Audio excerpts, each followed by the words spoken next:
the entertainment on the field, provided by the United States Treasury Department, in the interest of selling Treasury bonds, is just about at an end. And the main attraction of the evening is about to go on. Here's Dick Donovan off here to our left. He's still throwing. Right in front of me here is Tommy Burns.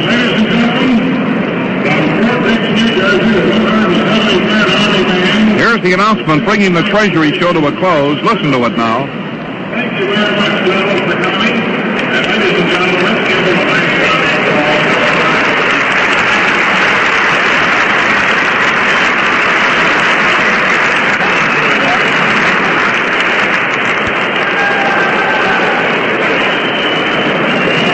Well, if adjectives help, the White Sox are a cinch to beat the Yankees in this series.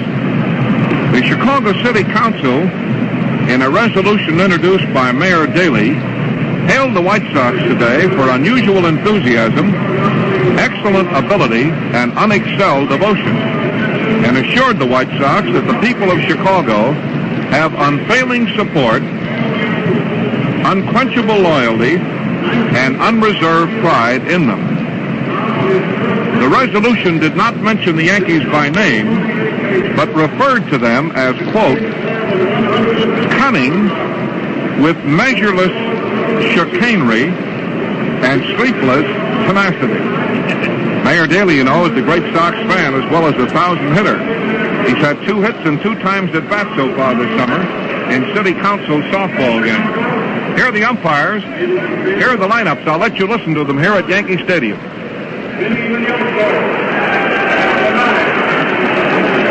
Second base, number 2. Number 2. At third base, number 1.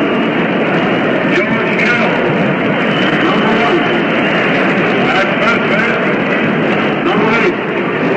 Paul Corporal, number 8. In right field, number 18. Jim Rivera, number 18. In center field, number 5, Jim Busby, number 5. At shortstop, number 17, Chico Castro, number 17. Catching, number 10, Sherman Mara, number 10. And pitching, number 22, Dick Donovan, number 22. For the Yankees, in left field, number 25, Earl Collins.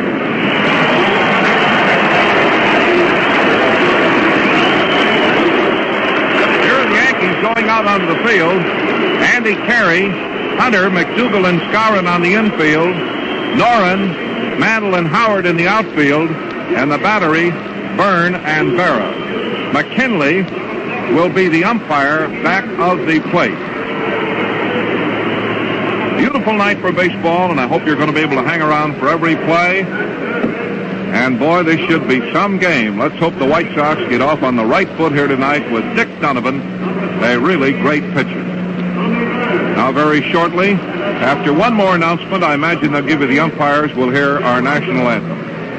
The umpire at the plate, Bill McKinley. At first base, John Crosby. At second base, Ed Sarek. And at third base, Johnny Berry. Ladies and gentlemen, from Yankee Stadium, our national anthem.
pitchers here tonight. This fellow Byrne has had a remarkable control record this year, which is amazing for him. Byrne has won 8 and lost 2. Against the White Sox, he's 1-1, and his lifetime record against the White Sox, 7-6. Donovan, a right-hander, whose fastball is a natural slider, is 13-3. In 1955, this season, he is 3-0, and that is his lifetime record. Beautiful night. The Yankees are in white. The White Sox are in traveling gray. Myatt coaching at third, Gutteridge at first. Lawler's back in the lineup. Minoso in his leadoff spot, where he has started to shine and looked a little bit like himself again, is waiting off to the side of the plate. The left-hand pitcher Byrne is getting in his practice throws, and we're just about set to roll.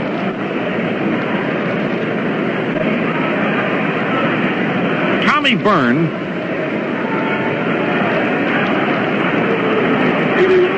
has allowed 32 runs this year. 26 of those runs were earned.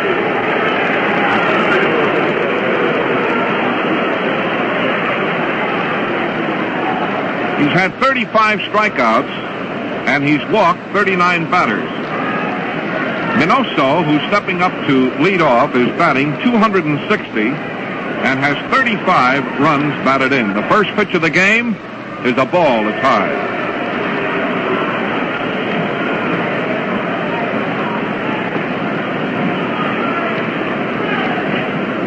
Game is underway. Latecomers are milling around in the aisles. It's a beautiful night. Byrne is into the motion again, and a strike called around the knee. Now this is a triple-deck stand, Yankee Stadium.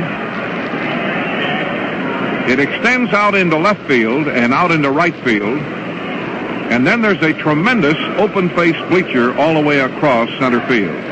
Next pitch, outside at the shoulder, ball 2. Tommy Byrne has won 3 of his last 4 starts. Beat the White Sox at Chicago in his last starting assignment 4-3 on Howard's home run in the 8th inning. That's a ball way outside. That game evened his season record against the Sox at 1-1 and made his lifetime record against his former teammates 7-6. The 3-1 pitch is coming up at Yankee Stadium. Byrne pitching to Minoso. It is on the way, and it's hit. A fly ball into left center field. It's going to be caught by Noren. He's camping under the ball. 1 out.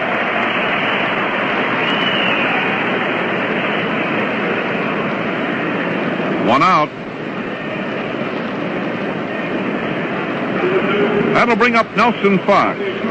Fox, a 312 hitter with 41 runs batted in. Fox had a rough day Sunday in the doubleheader against the Boston Red Sox.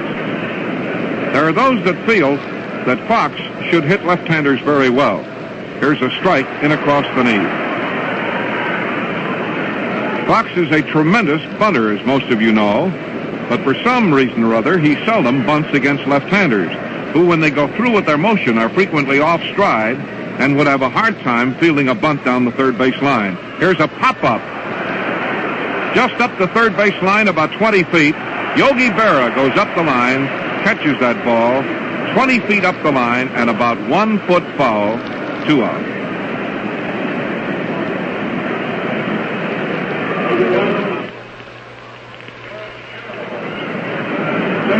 George Kell coming up.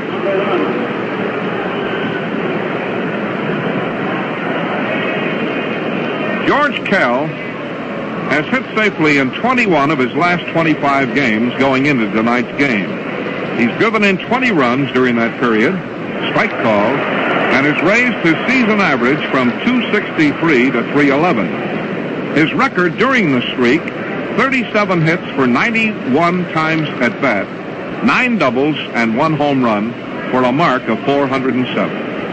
Here's what you would call a smart hitter, scientific hitter, whichever term you want to use, or some synonym for those. But he is. He hits to all fields, hits down both foul lines, and is a real clever man with that bat.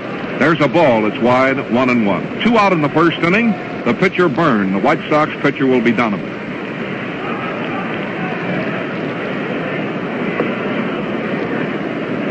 Now the pitch to Kell, way outside a ball.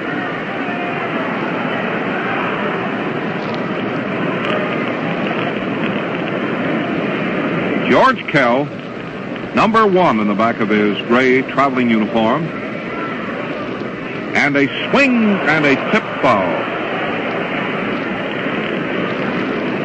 In the American League, Detroit leads Baltimore 6-4 at the end of 7. Washington leads Kansas City 8-3 at the end of 7. In the National League, the Giants beat the Cubs in extra innings 6-5. Tomorrow, the game at 2 o'clock New York time. Thursday, game at 2 o'clock New York time. Here we have a 2-2 count on Byrne. The outfield playing normal position. Nobody swung over even a foot. Now the windup again and the 2-2 pitch. That's a swing, a base hit to center field. There's the first hit of the game. As he lined that ball past the pitcher shoulder high into center field.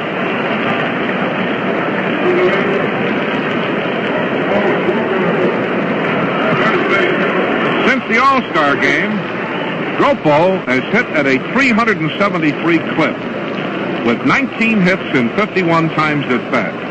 Included in his hits the last 14 games have been 3 doubles, 1 triple, and 2 home runs. He's driven in 14 runs and boosted his batting average from 266 to its present 287.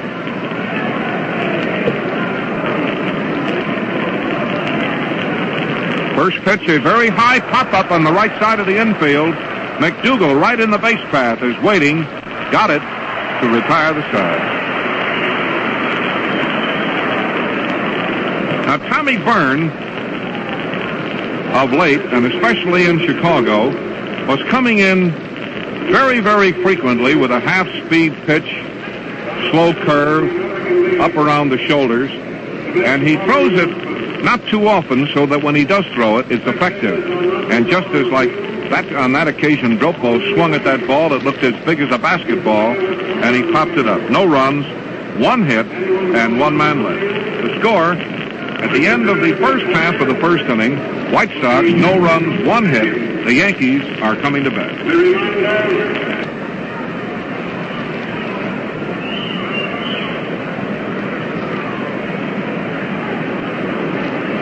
Coming up to lead off is Irv Noren.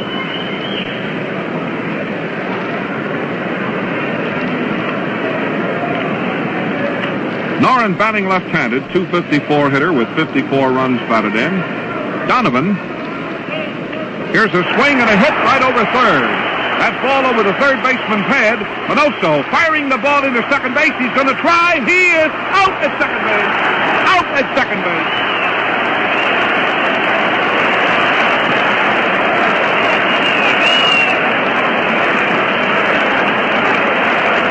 Minoso threw a perfect strike from the foul line.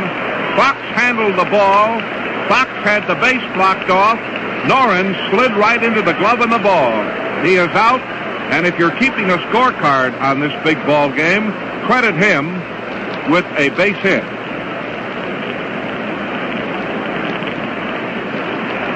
There's a great throw from left field. Now, Donovan had won 8 straight before losing to Boston in a 1-inning relief stint on Saturday. He has 3 wins and no losses in competition with the Yankees, winning 5-3, 2-1, and 8-6.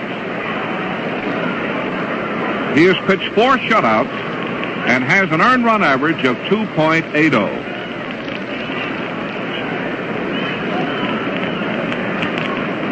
Now stepping in for New York is Elston Howard, .311 hitter with 27 runs batted in. Number 32 in the back of his white uniform, a ball that's close. In the big Boston-Cleveland game, it's Sullivan, a right-hander, against Score, a left-hander. 1 out here, Yankees batting, no score. Last of the first inning. A great throw by Minoso, cut Noren down at second base, trying for a double. Ball, it's close, ball 2. Kell, Carrasquel, Spike, Fox, Dropo on the infield. In the outfield, it's Minoso in left field, Busby in center field, and Bob Neiman with his right wrist taped up playing in right field. Sherman Lawler is back in behind the plate. Ball 2 and a strike 1 count, and a swing and a miss. That time he threw him a big curveball. Now this Donovan's fastball is a natural slider, and that is his number 1 pitch. That's his money pitch. He also throws a curveball occasionally. Got a pretty good fastball, and he's got good control, and he keeps that ball low. And what I mean by good control is this.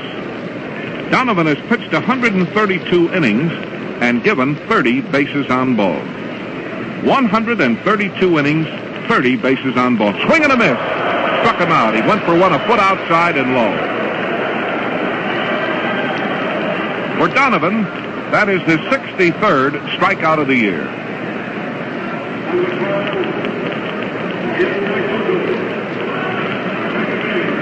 Don't get away from that radio tonight. This is going to be some game. If anybody knocks or rings the bell, let them stay out in the hall. This is a game here tonight. You won't want to miss a play. This place is positively electric here tonight. The New York Yankees have come home off a road trip, and the Chicago White Sox, who are banging at that door, are here tonight. And here's Gil McDougall, strike called. He tried to hold up, and I cannot be sure whether that was a called strike or whether the umpire has indicated that he swung halfway around. But anyway, it's a strike. Kell guarding the foul line. Chico pretty far over, almost right in between second and third. Frankie Crissetti coaching at third. Bill Dickey over at first. A twister, strike called on the outside corner. Big Dick Donovan. 13-3 against Tommy Byrne. 8-2.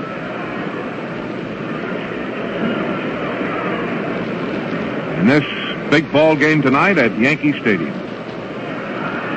Donovan bends way forward, looks down. Here's the pitch. A ball. It's low outside. Ball 1 in the strike 2 count.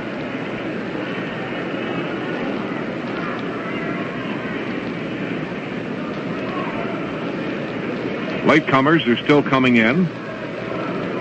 Donovan is kicking the pitching rubber. The field looks in real good shape.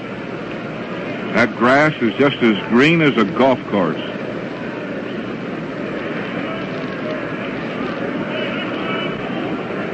McDougall, with a .280 batting average and 35 runs batted in, has somewhat changed the stance that he brought with him from Beaumont, Texas, and which you would notice immediately. There's a curve and a line hit to left field. He hit a curveball and slaps it over the left side of the infield for hit number 2.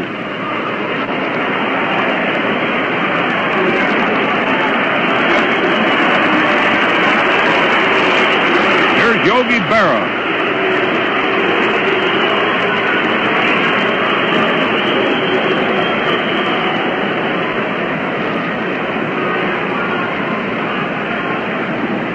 Yogi Berra, famous Yankee catcher and Iron Man. Among co-owner Dan Topping's guests tonight, seated right back of us here, are former Governor Dewey of New York and the present Governor Collins of Florida. Yogi Berra, .275 hitter, with 66 runs batted in, and a dangerous man with a bat in his hand. Ball, it's low.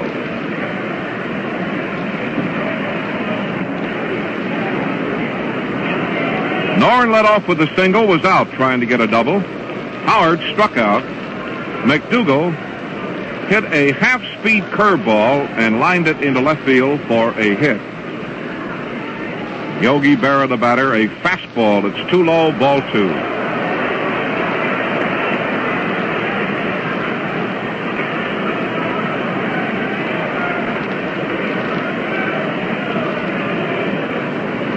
Yogi Berra.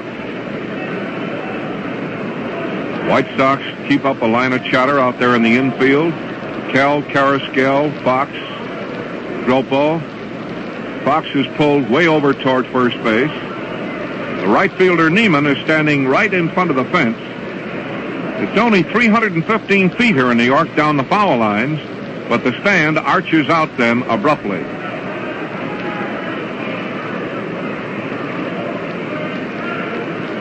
Base runner on first base edging. That's a ball. Low and outside. Ball 3. Mickey Mantle is in the on-deck circle.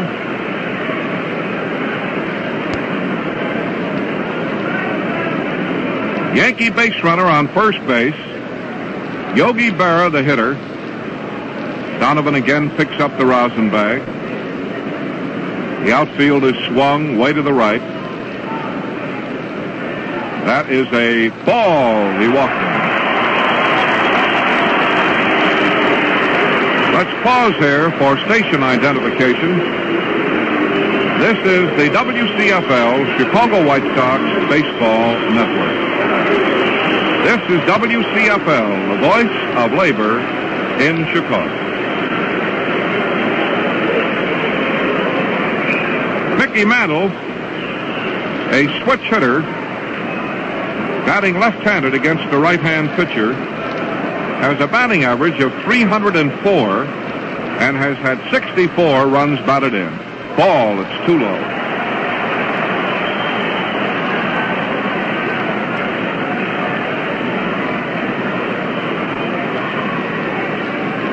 He's having a little bit of trouble getting the ball over.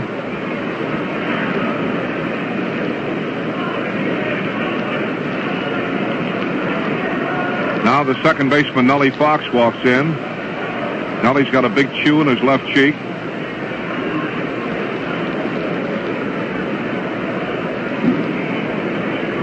There he goes. Somebody back here yelled, "Get the midget out of there."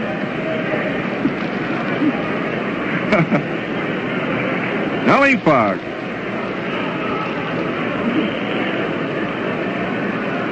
Ball 1. 2 on and 2 out. Last of the first inning. Kenny has the sign. There's a ball. It's off the corner at the knee. Ball 2. Skowron is in the on-deck circle.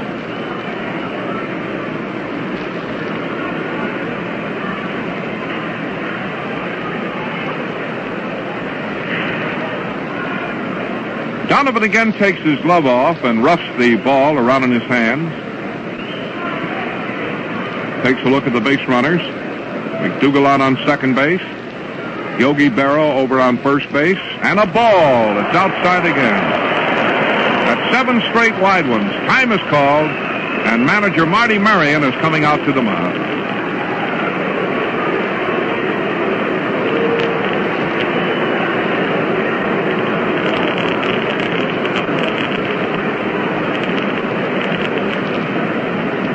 Manager Marty Marion is out in the center of the diamond. Tomorrow it's going to be Harry Bird, 5-4, a right-hander against Lopat. Those are the definite pitching choices for tomorrow. Both announced. Harry Bird, a right-hander against Lopat, a left-hander.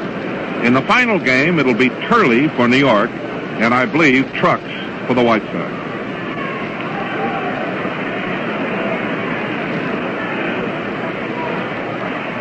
Next pitch is a ball. He walked him, loading the bases.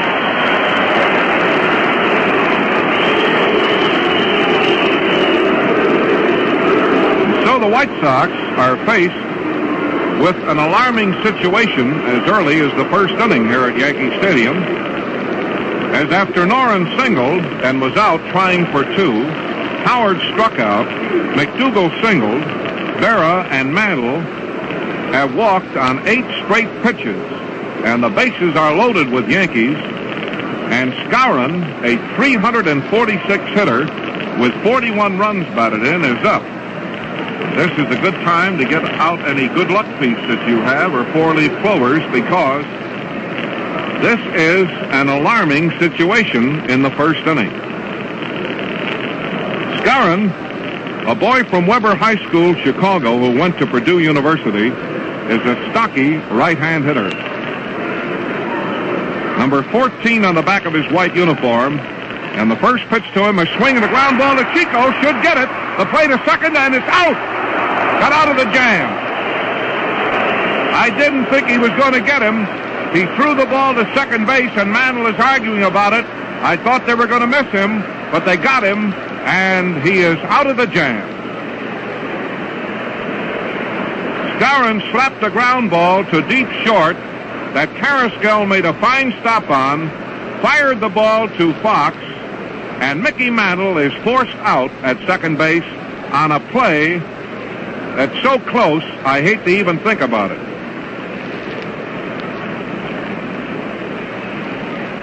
He's still arguing with the second base umpire about it. In the inning, no runs, 2 hits, 2 walks, 3 men were left down the base. And the score at the end of the first inning, the White Sox, no runs, 1 hit. The Yankees, no runs and 2 hits. Leading off is Bob Neiman, a 263 hitter with 41 runs batted in. And a ball, it's low. Here's the final score. Washington, 9 runs, 12 hits, 2 errors. Kansas City, 3 runs, 9 hits, and no errors. That's the first win in a long time for Porterfield, who's been sidelined with a bum back. Neiman swings. A high short fly into right field. Should be easy for the second baseman or the right fielder. Howard is going to take it. 1 out.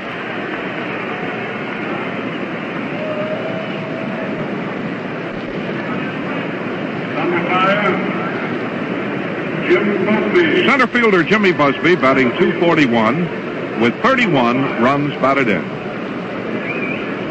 No score. Second inning.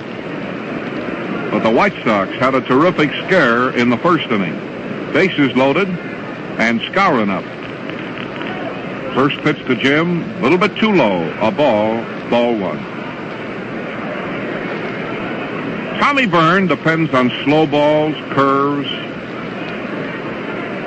pops a fastball in there once in a while, change-ups.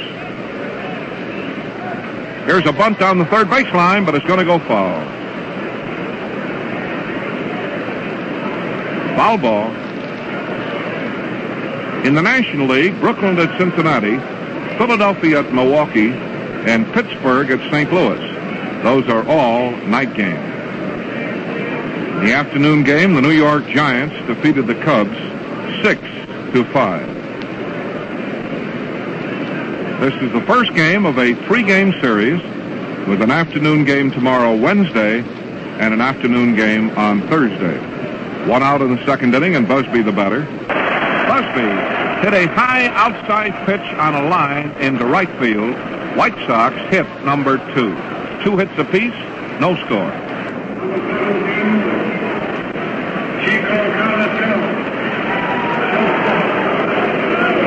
Now, Carrasquel, in the last week or so, has really started to pull that ball hard to left field. And I noticed out here tonight in batting practice, boy, he was really hitting that ball. His average, 258, with 32 runs batted in. Busby over on first base. Quick throw over, back in plenty of time.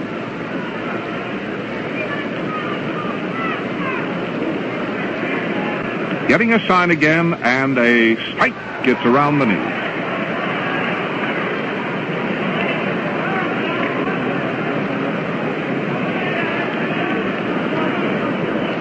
One strike.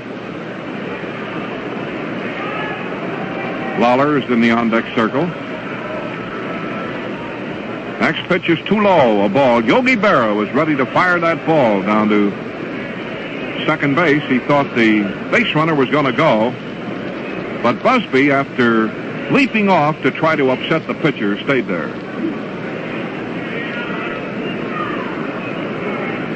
We'll keep you posted every inning on the Cleveland-Boston game as we get it. Next pitch, a swing and a foul tip. Ball 1 and strike 2.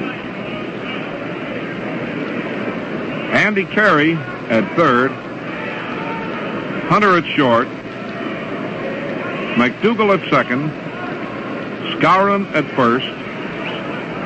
Noren, Mantle, Howard in the outfield. Yogi Berra back at the plate. Left-hander Tommy Byrne, 8 wins and 2 losses, is on the mound. Busby edging. There he goes. Here's the throw down, and he is in there. The ball rolls into center field, and he's going to go to third base. Let's see how they score it now. It'll be a stolen base, that's for sure, and an error for Berra on the throw. That's it. Score that if you're keeping a scorecard. A stolen base for Busby and an error for Yogi Berra. For Busby, that is his 8th stolen base of the year.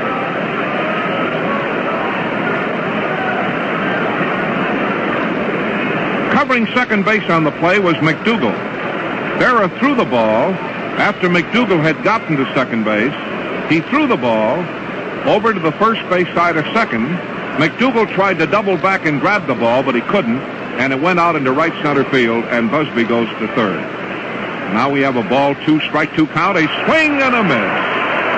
Carrasco just struck out with a good scoring chance. Man on third and only 1 out.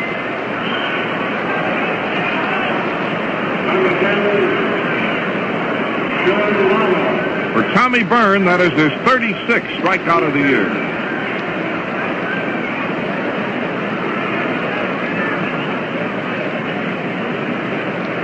The Tigers and the Orioles are playing a twilight doubleheader, and they're tied in that first game in extra innings, 6-6.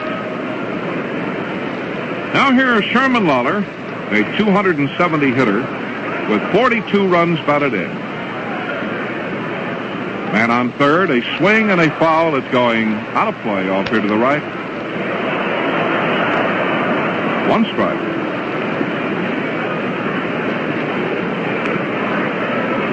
Well, Chico had a great chance there to get his 33rd RBI of the year, with Busby a speedball on third base and only 1 out. But he struck out. He went for a low curveball and struck out. Byrne had 35 strikeouts going in, so he now has 36.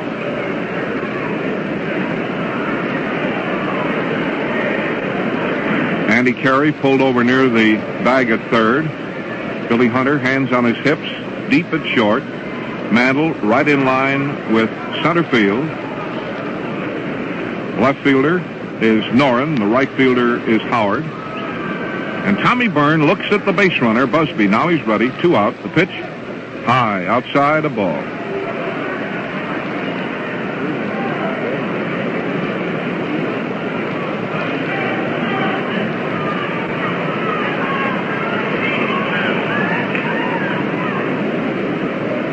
Tommy Byrne roughs a new baseball around in his hands. He didn't like that one after looking at it. Got a new one from umpire McKinley. That is a ball. It's high inside again. Ball 2 and a strike 1 count. Cleveland scored a run in their half of the first inning at Boston. The Red Sox are now batting. The pitchers are Score and Sullivan. We'll give you an inning-by-inning report on that game, as well as keeping you posted just as frequently as we can on that one. Here's a swing and a foul during the course of this game, because those two teams, Cleveland and Boston, are right up in the thick of this race, too. Here, the Sox have a scoring chance in the second inning. It was better a few minutes ago when Busby was on third with 1 out. He's still there with 2 out. The Yankees had a good scoring chance in their half of the first inning. They had the bases loaded with 2 out, and Skowron grounded to Chico, who got a force out at second on a hairline decision.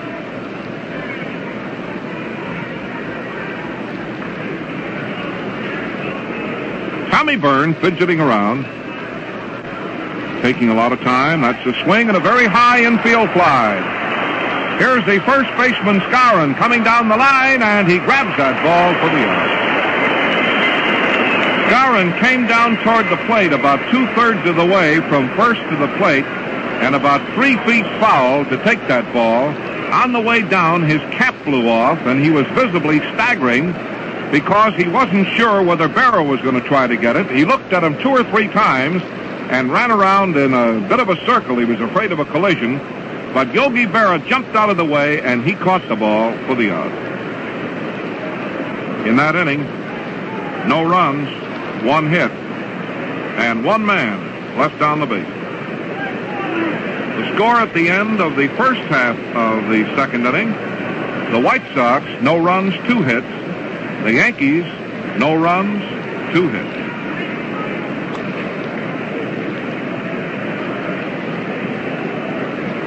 Now the first batter for New York will be Andy Carey, batting .257, then Byrne, .214, and then Hunter, .244. Here's a fly ball into right field. It should be caught, and it is caught. Hunter hit a fly ball deep into right field, and Neiman went back and caught it for the out. Byrne has had 9 hits in 42 at-bats. Batting average of .214. In the Brooklyn-Cincinnati game, it's Don Newcomb against Monarson for Cincinnati. Tommy Byrne bats left-handed, and I'll never forget that ball game here at Yankee Stadium when he came up for the White Sox and hit a grand slam home run into those right field stands against the New York Yankees. Tommy will never forget it either because he told me in Chicago that that was one of the top thrills that he's had in baseball. Spike right in there.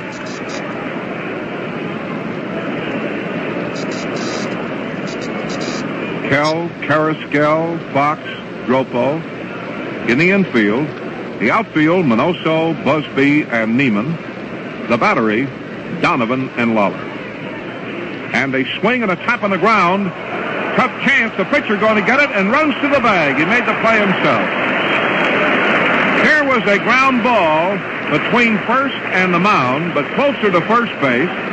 It was taking high, slow hops, and the pitcher running over for the ball kept right on going and beat the batter to first base for an unassisted play, something that you seldom see.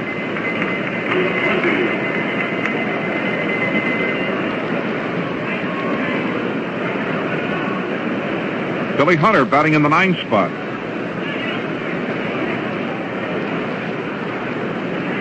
Hunter has a batting average of .244 and has 20 runs batted in. No score at New York.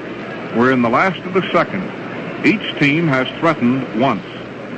Sox had the best chance. They had a man on third with 1 out. Here comes the pitch. A ball. It's low. Yankees had the bases loaded in the first inning with 2 out, and Skowron hit into a force out. In the Pittsburgh Cardinal game, the pitchers are Littlefield and Arroyo. And a swing and a very high fly ball. It's foul down the first baseline. There's a play on the ball. Dropo leans in and grabs that ball for the out. Walt Dropo leaned right in among the cash customers and grabbed that ball for the out. So it's 3 up and 3 down. No runs, no hits, no errors.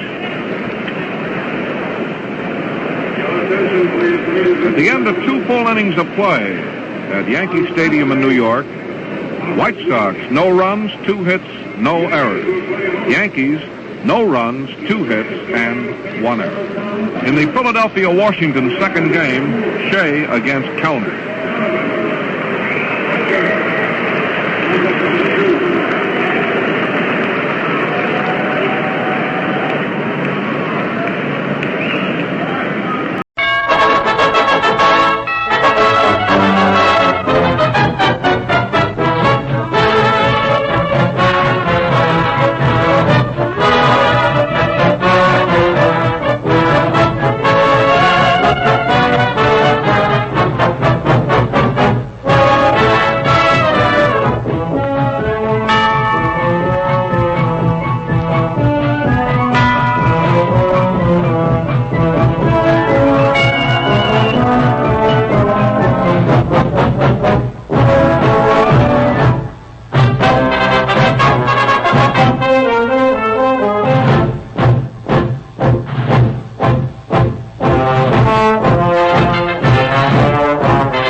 Good afternoon, baseball fans. This is Bob Neal at Ebbets Field in Brooklyn, greeting you for the Gillette Safety Razor Company and welcoming you to the third game of the World Series between the New York Yankees and the Dodgers. Now we're going to switch to the Dodgers clubhouse for today's pregame feature. Frankie Frisch, one of baseball's all-time greats, has a flock of interesting questions to ask a group of baseball notables gathered with him. Take it, Frankie.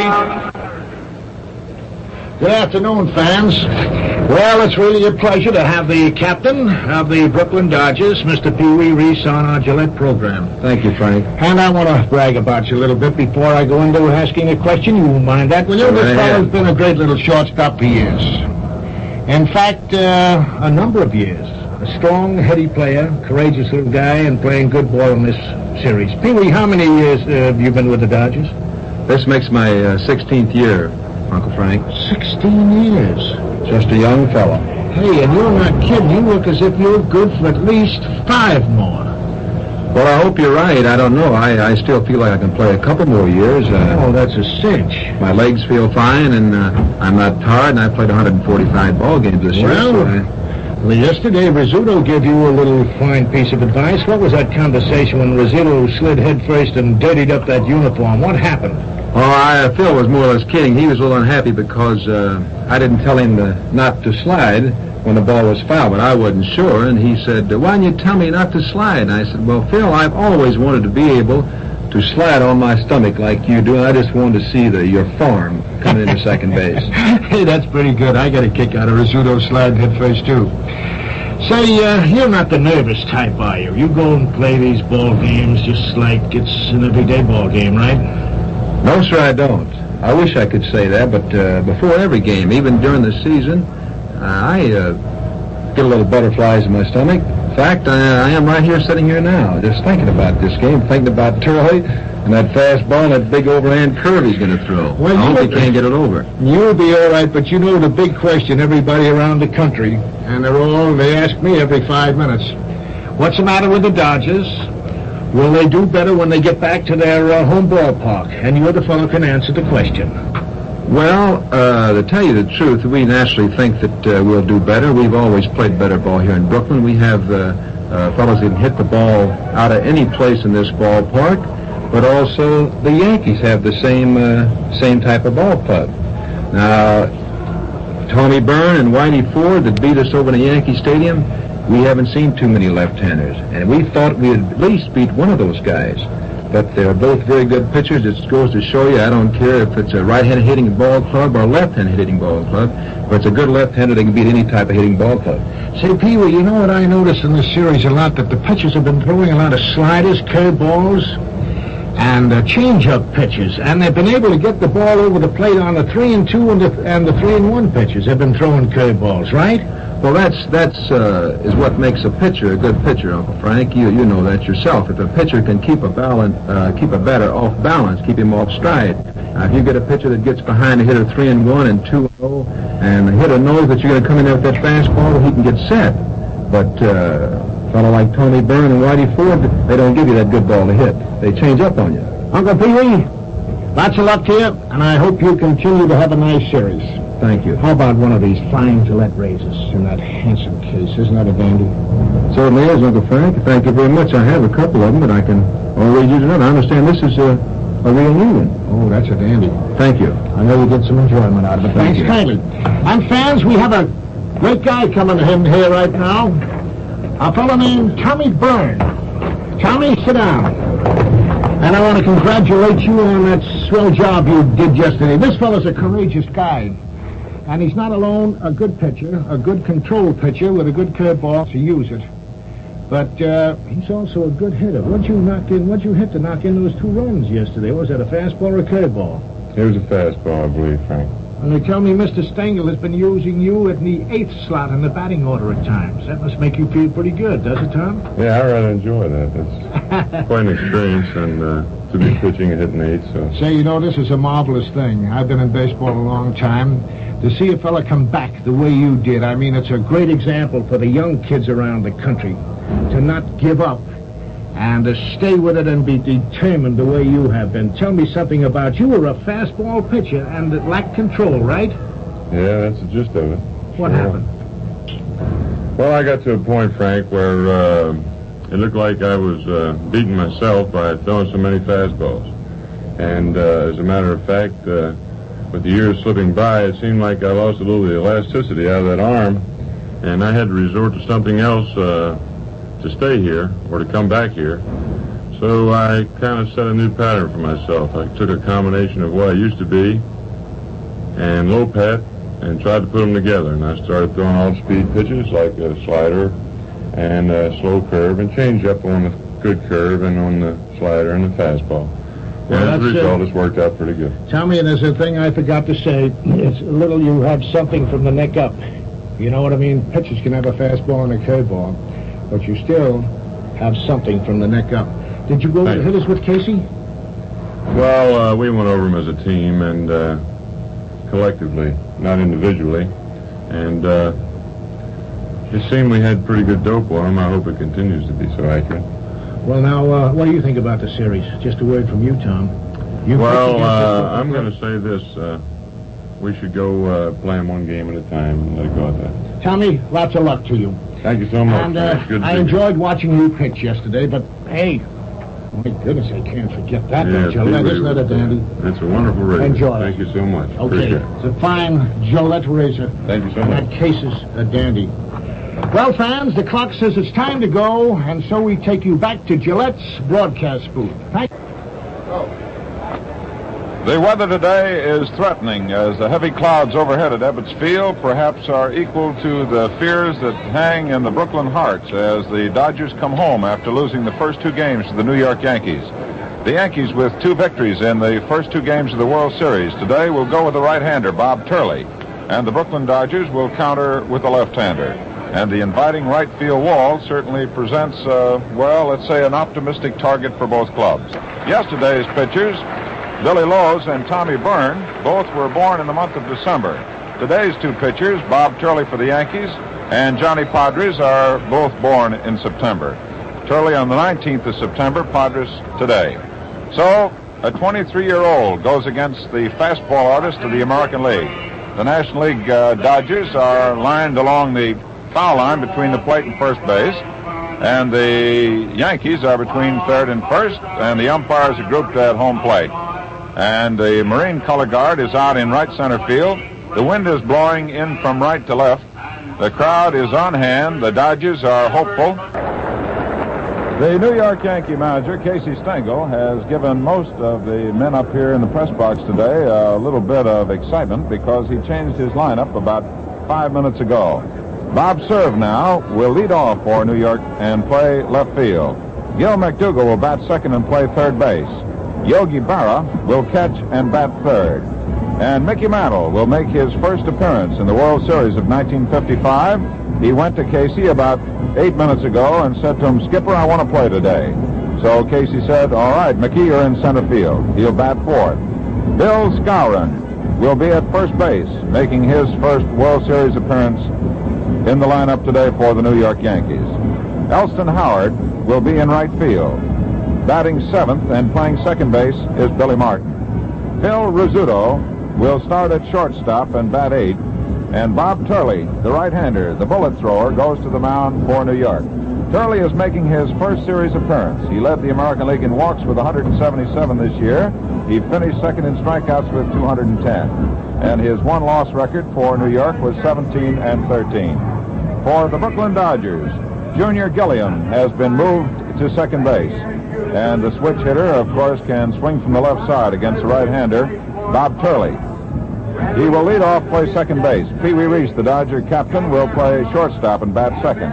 Duke Snyder will bat third and be in center field. Roy Campanella will catch and bat fourth. Carl Frillo will bat fifth and play right field. Gil Hodges will bat sixth and play first base. And Jackie Robinson will be at third base and bat seventh. Sandy Amoros, who has yet to make an appearance in the series, starts today in left field. And Johnny Padres, the left-hander, will go to the mound for the Brooklyn Dodgers. Padres has made one previous series appearance as a starter in the last series game played at Ebbets Field. the 5th game of the 1953 series.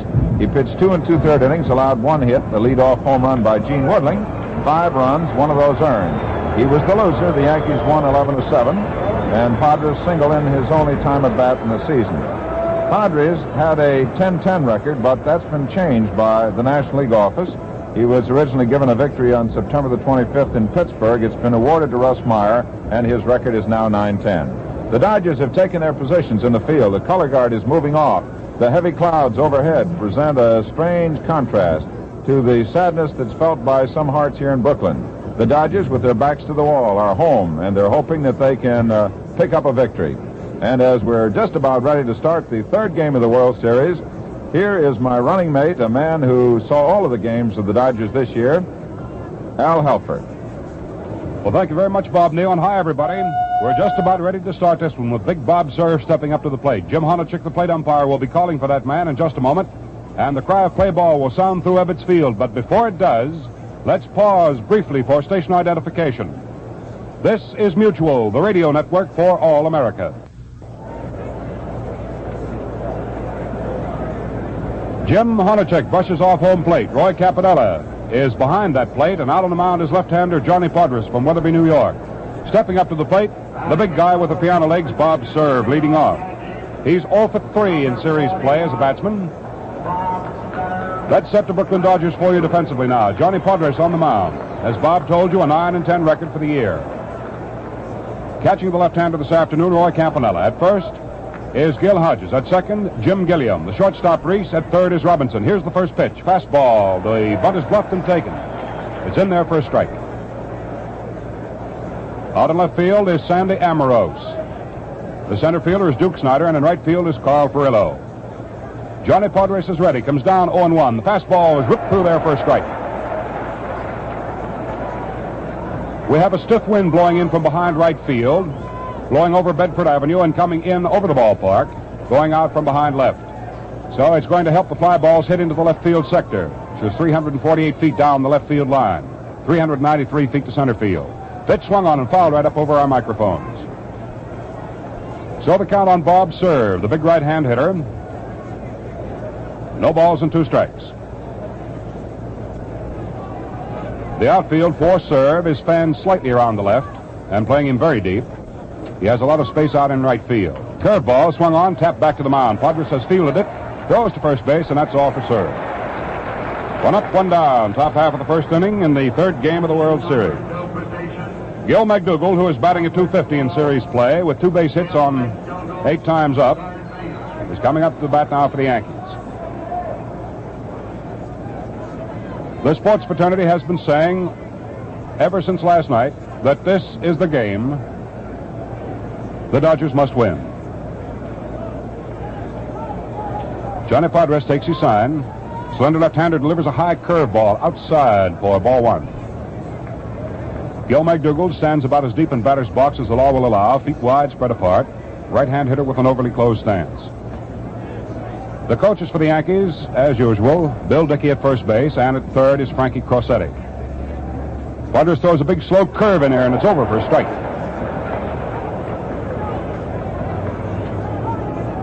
Podres pulling the string.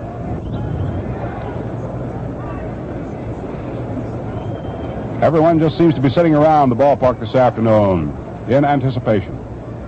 Curveball swung on by McDougall, hung out into straightaway center field. Gilliam, the second baseman, goes back. Snyder comes on, and it's center fielder Snyder for the catch. So we have 2 outs here in the top half of the 1st inning. And batting at .500 with 3 hits for 6 at-bats, left-hand hitting Yogi Berra. 2 up, 2 down in the top half of the 1st inning. A scoreless ball game here, the number 3 game in the 1955 World Series. The opening game here at Ebbets Field. They'll play here again tomorrow. Berra, with a patch under his left ear, steps up to the plate, keeps his feet pretty much together. Takes a look at that short right field wall as he watches a pitch whistle by there for a strike. Podres tried to crossfire and got it in. Outfield fanned around to right and deep. Furillo back almost up against the wall in right. 297 feet down the right field line. Berra swings, lets the fly ball out into right field. Coming on fast, Carl Furillo makes a shoestring catch. So that's all, and the Yankees here in the top half of the first inning go quietly. No runs, no hits, no errors, nobody left on. The score at the end of the top of the first inning. Yankees nothing, the now coming to bat Brooklyn Dodgers have nothing. The last half of inning number one as the Brooklyn Dodgers, knowing the desperate situation straits they're now in, very grim-lipped. Coming up to the plate now hitting left-handed is Jim Gilliam. He'll be facing Bullet Bob Turley. Jim Gilliam has played in all of the ball games. This afternoon in at second base. He's batting at 1-4-3 for series play.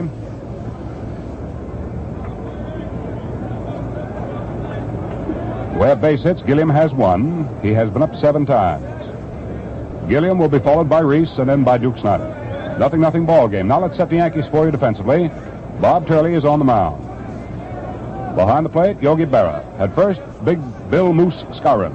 The second baseman, Billy Martin. At short, Phil Rizzuto. At third is Gil McDougall. The outfield, in left is Bob Serve. In center, Mickey Mantle. In right, Elston Howard. Turley is ready. The big right-hander kicks, throws the fastball, and it's high outside for ball one. The plate umpire, Jim Honachek. At first base, Frank Dascole. Bill Summers is at second, and over at third is Lee Ballanfant. Turley ready. Comes down with an overhand fastball and drives Gilliam back with a fastball off the hips.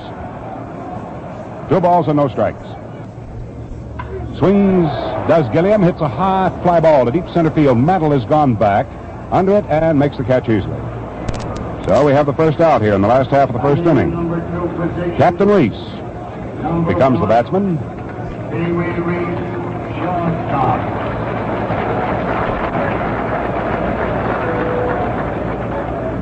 Reese has 3 base hits and 9 times up in the 2 games he has played, batting at .333. Right-hand hitter. Reese standing in, watching Bob Turley get ready. The big fella swings into action now, pumps once and throws, and Reese takes under the knees for ball one. On deck to go next is Duke Snyder. If he should get on, then Roy Campanella.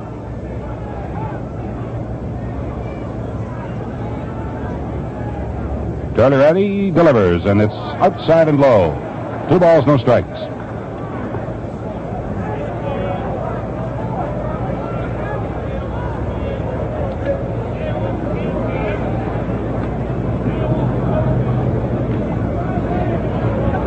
Turley sets again. There's the mitt popped as a target. Reese waits. The 2-0 pitch, low and outside for ball 3. The outfield for Reese is playing just about straight away. The big hole in the outfield is between Elston Howard and center fielder Mickey Mantle. It's out in right center. Gil McDougall playing a shallow third despite the fact Reese is a right-hand hitter. The 3-0 delivery, fastball laid through but low for ball 4. So Reese is on with 1 out here in the last half of the first inning. And the batter now is Duke Snyder. Snyder, who hit 1 tremendous home run over at the Yankee Stadium, has 3 hits. We're 9 times up, batting at .333.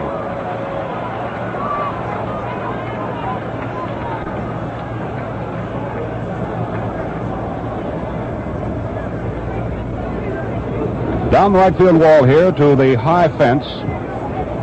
And the high wall, it's 297 feet. Falling away to .376 in right center. The pitch swung on by Snyder and missed. A fastball. And with that wind blowing in so stiffly from right field, to hit it over the right field screen and out onto Bedford Avenue here today, it's going to have to be a pretty good wallop. Duke Snyder towing in at the plate. Turley checking his runner, Reese, back over his left shoulder. Reese taking a pretty good lead, Skowron on the inside corner. Down comes a pitch. Snyder chases it and doesn't get it. Went after a low curveball. No balls and 2 strikes.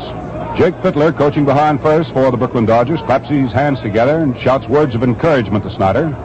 Billy Herman putting on the signs down behind third, relaying the signs from Walter Alston on the bench. Turley and Padres in the duel here this afternoon at Ebbets Field. Turley checks Reese at first, delivers the plate. Pitch is swung on and beaten into the ground foul.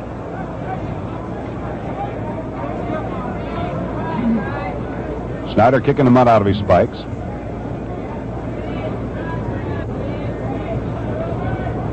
The 0-2 count on Snyder. That last foul ball that was beaten down into the ground, Yogi Berra stuck his bare right hand into it That numbed his fingers up a little for him. Now the 0-2 delivery. Reese takes his lead. The pitch is made high and outside for ball one. The count on Duke Snyder is 1 ball and 2 strikes. 1 out, 1 on, last of the first. No score between the Yankees and the Brooklyn Dodgers.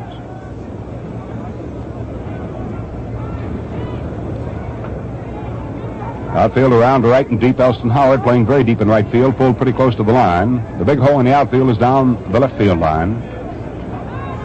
Fairly ready. Comes down 1 and 2. Fastball swung and a miss for strike 3. So there's the second out in the last half of the first inning. Duke Snyder waves and doesn't get it. First strikeout of the ball game. Roy Campanella coming up. This Bob Turley in the American League this year finished second in strikeouts with 210.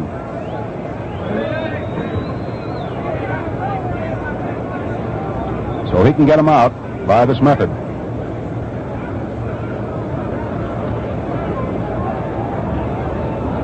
The Yankees going along here this afternoon with 4 rookies in their lineup. Here's the pitch to Campanella. Sidearm fastball, and Cappy swings on it and pops it up in foul territory. That's going to float to the screen and out of play. No balls and 1 strike. Roy Campanella has been having a rough way of it to go. Series play. He's 0 for 8.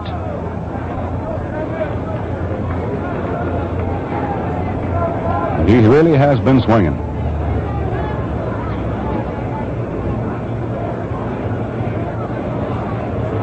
Now the 0-1 delivery. Reese leading off at first. Down comes the fastball. Can't be after it. He gets a hold of one. There's a long jolt into left center field. That might go all the way. It does. It's a home run for Roy Campanella.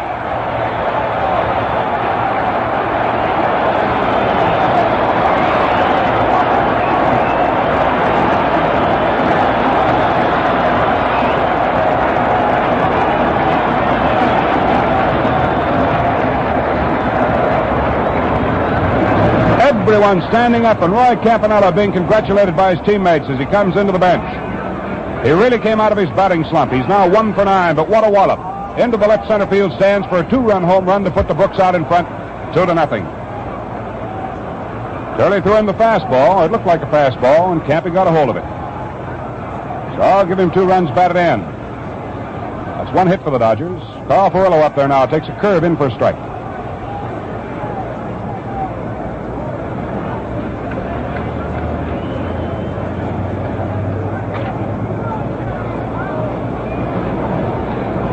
Furillo hitting number 5 in the order. Sidearm fastball, and Furillo cups it out into right center field. Going over is Mickey Mantle, running pretty well on that bad leg, and makes the catch.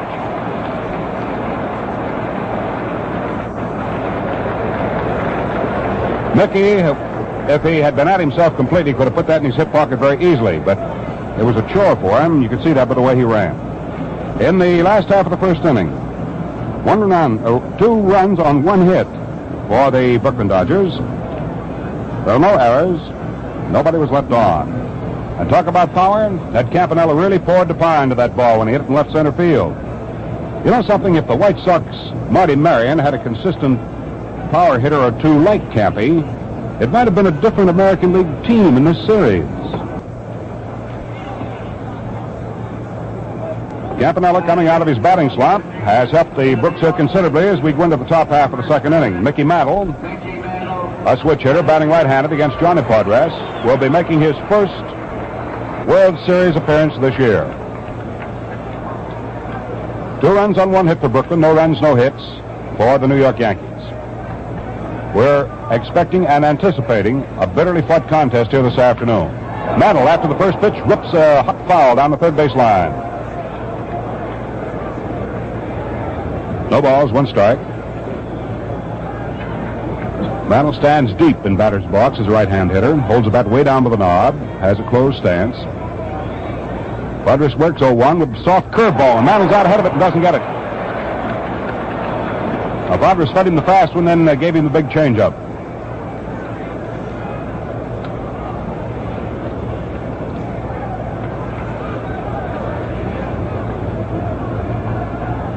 Podres works again. Pitch looked like a screwball. Dropped it off outside. Count is 1 ball and 2 strikes.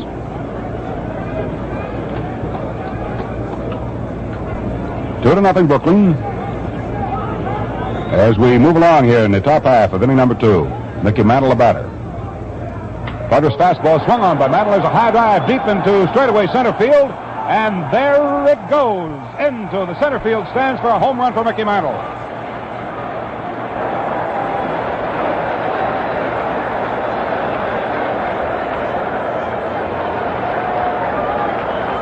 Hit number 1, run number 1 off Johnny Podres. And now the Dodger lead has been cut half in two as Mickey Mantle, his first time at bat in the 55 World Series, really poleaxed one.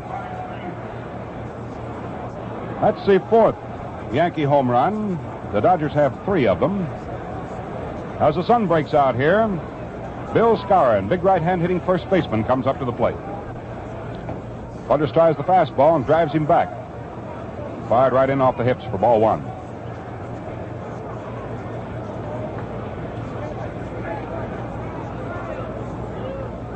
Skowron after the next pitch, doesn't get it. 1 ball and 1 strike. Well, it was said before this series started that we could expect a lot of home runs to be hit. As far as yesterday's game was concerned, it was a letdown in that department, but they've started off again today. Skowron swings on the next pitch and hits a line shot over Robinson's head down along the left field line. Coming over is Ambrose to pick it up. Skowron on his way to second. The throw comes in to third base, and Skowron has doubled. Hit number 2 of Padres, and now the Yankees, with nobody out, has a tying run at second base. Coming up to the plate now is Elston Howard. We said a few minutes ago that the Yankees playing here today had 4 rookies in their starting lineup. This is one of them, Elston Howard. Don Besson gets up and starts to throw now down in the Brooklyn bullpen. Johnny Podres finding himself in trouble here in the top of the second inning. Mantle homered on him as the leadoff man. Skowron doubled, and it was a well-hit ball right over Jackie Robinson's head at third, down into the left field corner for a pair. Skowron, who is faster than you think, leads off second. The pitch to the plate to Howard, a right-hand hitter, is low. Ball 1. Elston Howard batting at .286 in series play. He has 2 for 7. One of them a home run. Checks his runner. Skowron delivers soft curveball. It's punched foul, and that's coming back to the screen. 1 ball and 1 strike.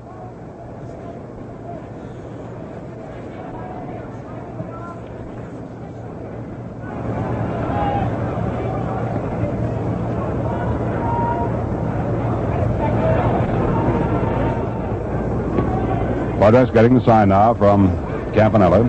Checks his runner, pitches an overhand slow curve. It's swung on, hit down to Robinson. The third. He's up with the drives the runner. Skowron back to second. Throws to first in time, and Howard is out.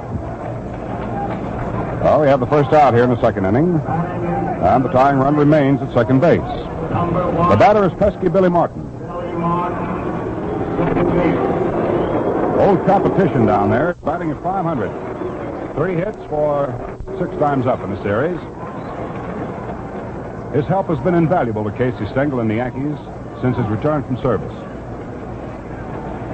Ready for the first pitch to him. He's a right-hand batter, leans over much like Casey at the bat. Remember those old pictures, don't you? Swings on the first ball and doesn't get it. No balls, 1 strike. Don Besson is throwing hard now in the Brooklyn bullpen.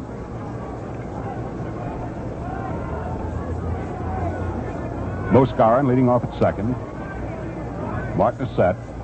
Down comes Podres' slow curveball, and it's swung on and trickled off to the left of the plate down the third baseline foul.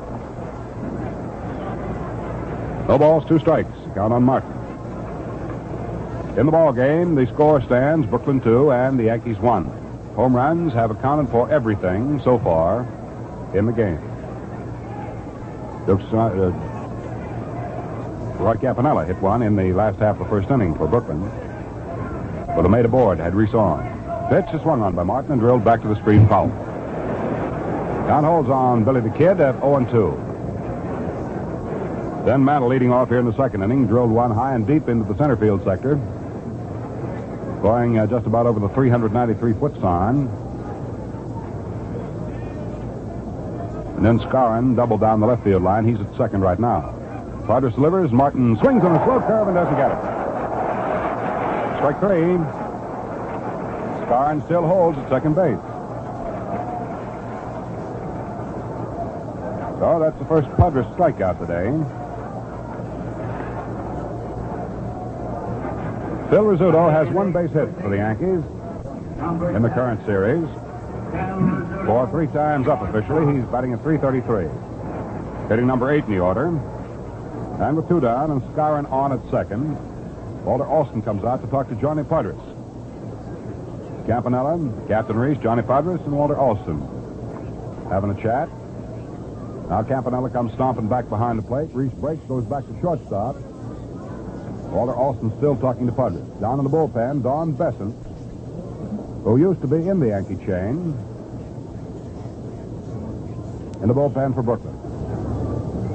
Walter Alston coming back now to the Brooklyn dugout. Padres has his instructions. Bill Scarron, the Yankee first baseman with hands on hips, steps off at second base. Now he takes a pretty good sized lead as Padres goes to his pitching position. Looks down at Rizzuto. The pitch is made, and Phil swings on it, hits a single out into left field. Ambrose comes in, fields. Scarron's going to try to score. The throw comes in. Campy has the ball and hits Scarron with it, but the ball gets away from Campanella, and here comes Rizzuto moving on around third. He's going to move into third base, and the ball goes into the dugout. He has to go back to third base. He has to go back to third. He came tearing on in to score, but has to go back to third.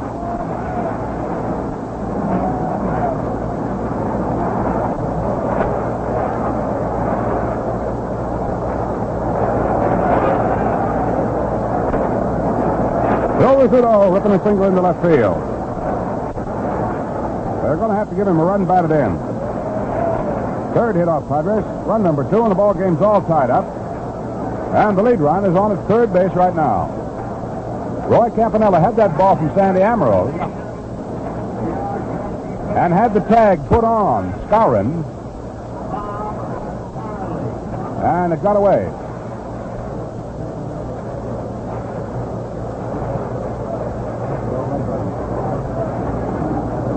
The official score giving us the verdict of the play. No run batted in for Rizzuto.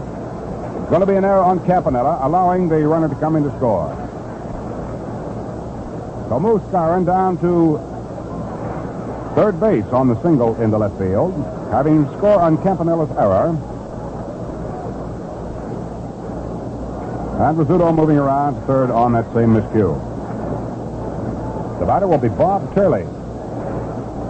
Casey Stengel up arguing now about whether or not the run is going to be allowed to score. I think I inadvertently told you a run batted in when I originally called the play. Please forgive me. Because after all, they had the runner dead to rights before he had scored. Campanella's error allowed him to score.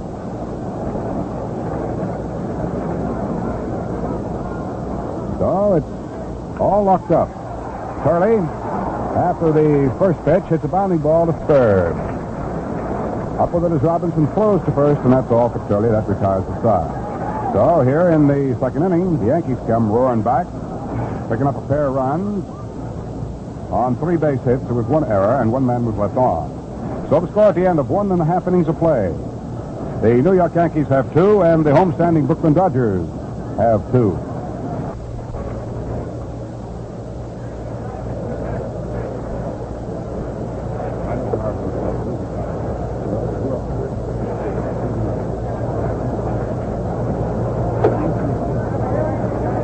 The Gillette Cavalcade of Sports is on the air.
need be no additional descriptive words used today. This is the 7th game of the World Series, and this is the game.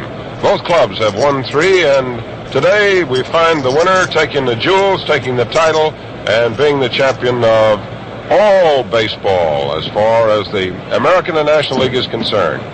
Another bright, brilliant fall afternoon here in Yankee Stadium with the temperature in the high 60s, the sun shining brightly, and on the sidelines we have 2 left-handers, Johnny Podres working for the Brooklyn Dodgers, Tommy Byrne working for the New York Yankees. Podres will be making his 2nd appearance in the World Series. He has 1 victory, and Tommy Byrne is working in his 2nd game, and he has 1 victory. Byrne pitched in the 2nd game of the series. He beat the Dodgers here in Yankee Stadium. Podres pitched over in Ebbets Field, and he beat the Yankees over there. So today, Johnny Podres tries to break the jinx that the Dodgers have not been able to win a game in Yankee Stadium. Now, here are the lineups for the Brooklyn Dodgers. Junior Gilliam will lead off and play in left field. Pee Wee Reese will be at shortstop and bat second. Duke Snyder, who had to leave yesterday's game in the 3rd inning when he popped something in his knee, is going to give it a try. He's all taped up. He will bat 3rd. He will play center field. Roy Campanella will catch and bat 4th. Carl Frilla will be in right field. Gil Hodges will be at first base. Don Hoke at 3rd. Don Zimmer at 2nd. And Johnny Podres will be the pitcher. The United States Marines have a color guard out in center field. And ladies and gentlemen, join with us now as we hear our national anthem. Our national anthem.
Given you the lineup for the Brooklyn Dodgers, and now for the homestanding New York Yankees. Phil Rizzuto will lead off and play shortstop.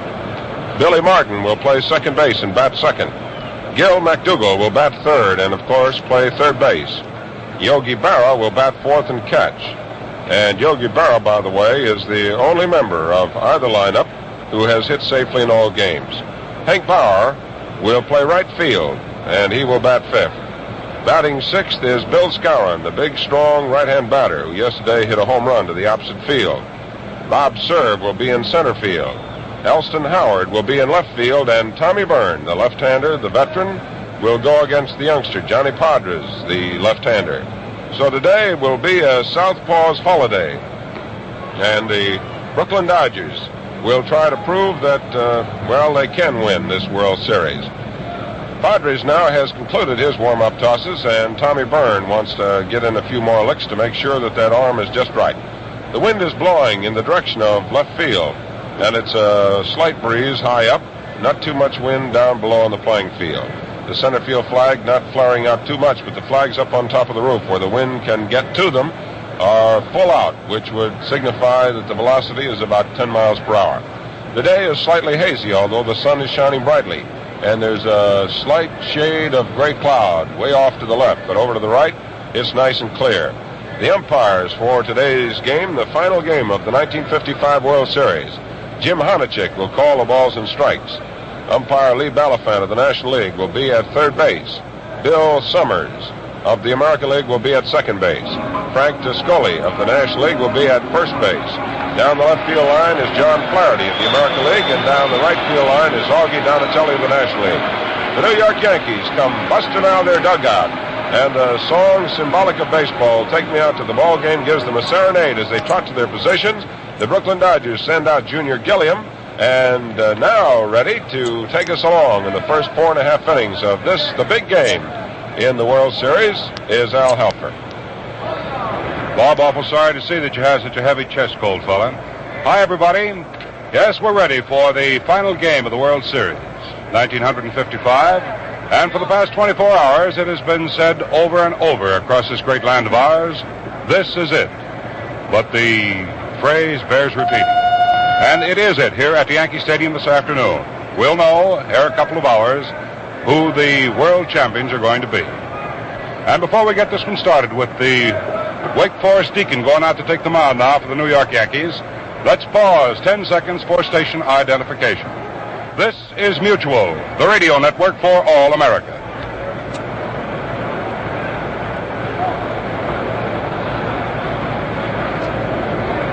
Time now for the concluding game of the 1955 World Series. The lineups as given you by Bob Neal are correct. Gilliam will lead off for the Brooklyn Dodgers. He'll be in left field.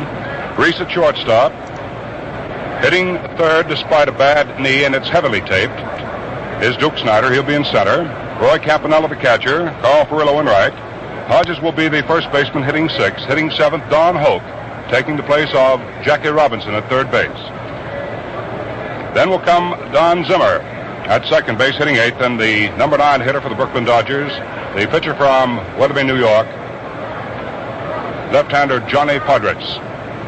Podres on the regular season a 9-10 winner, and in World Series play 1-1. Facing Tommy Byrne, who has won 16 and lost 5 in the regular season, and he's 1-0 in the series this year. As far as these two men are concerned, in the 1955 World Series, Byrne has pitched 9 full innings. He's given up 2 runs, 5 hits. He's passed 5. He's struck out 6.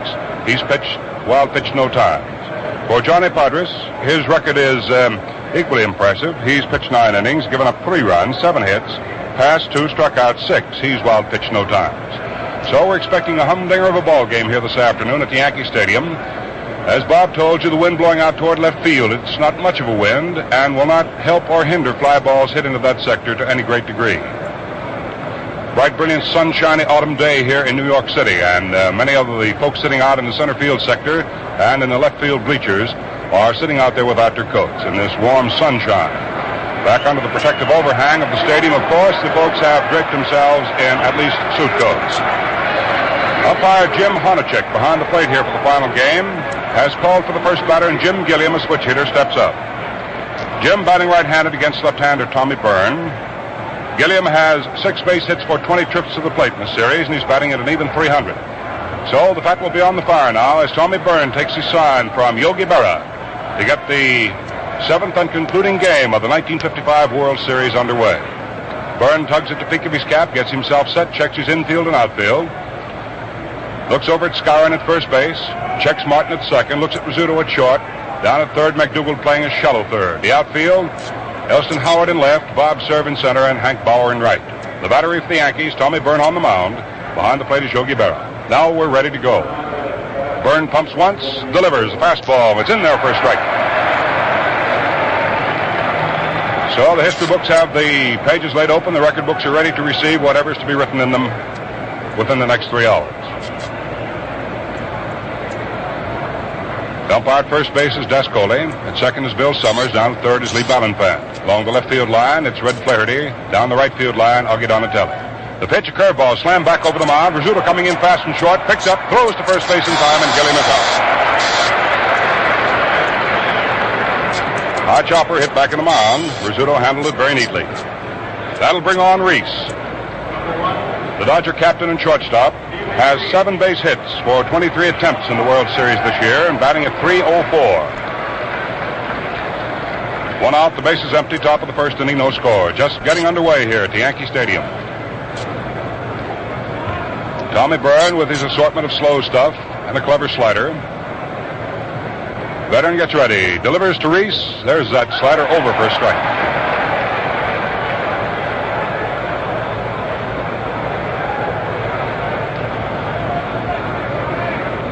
Byrne monkeying around out to mound. Takes his time.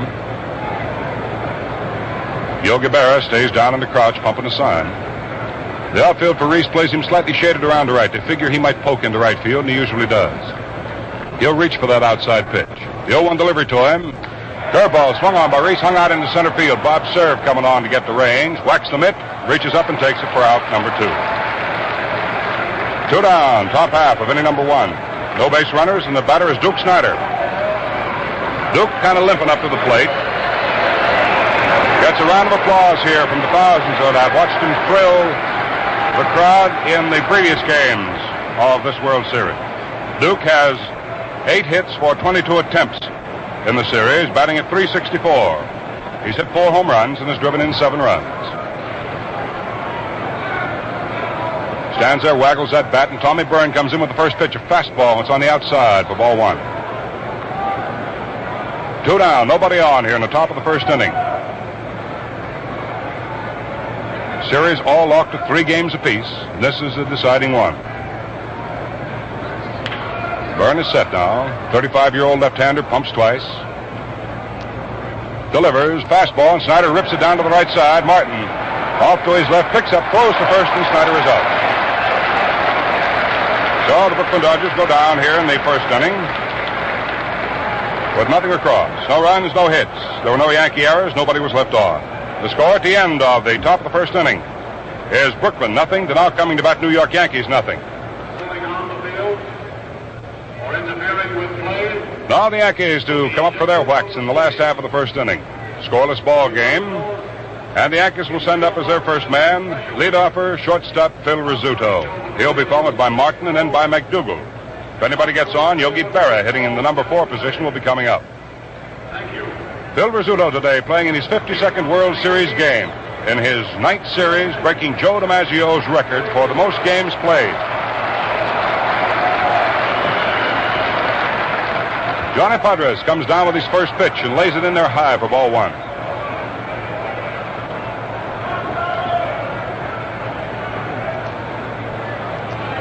Rizzuto has 3 for 12 in the series, batting at .250. Swings on this pitch, soft curveball. It's popped up right off to the right of the plate in foul territory. Campanella skipping over a bat, makes the catch, and we have the first out in the last half of inning number 1. The batter is Billy Martin. The old corporal has hit 7 for 22 tries, batting at .318.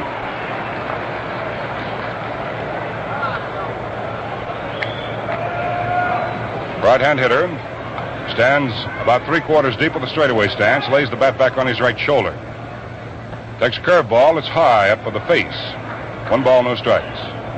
Billy Martin, when he takes his batting stance, reminds me somewhat of the batting stance that was taken at one time by Hank Greenberg, great star with Detroit. The 1-0 delivery swung on by Martin and missed. 1 ball, 1 strike. Podres fed that close to the vest. Martin tried to pull away from it and hit it. Outfield just about straight away. They're not playing too deep for Martin. Soft curve, swung on, hit down the left field line. Gilliam coming over near the stands in the corner, makes the catch, and Martin is out. 2 down, last half of the first inning. The batter now will be third baseman Gil McDougal. Gil has only 4 base hits in the series in 23 attempts.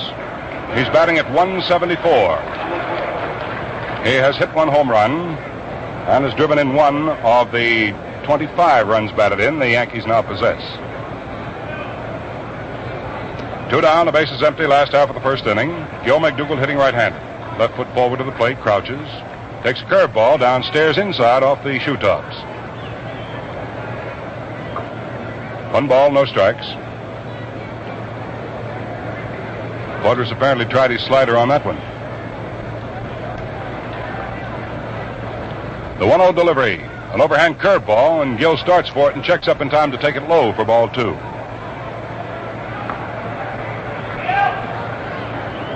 We're expecting to see some fancy pitching here this afternoon with these two left-handers going.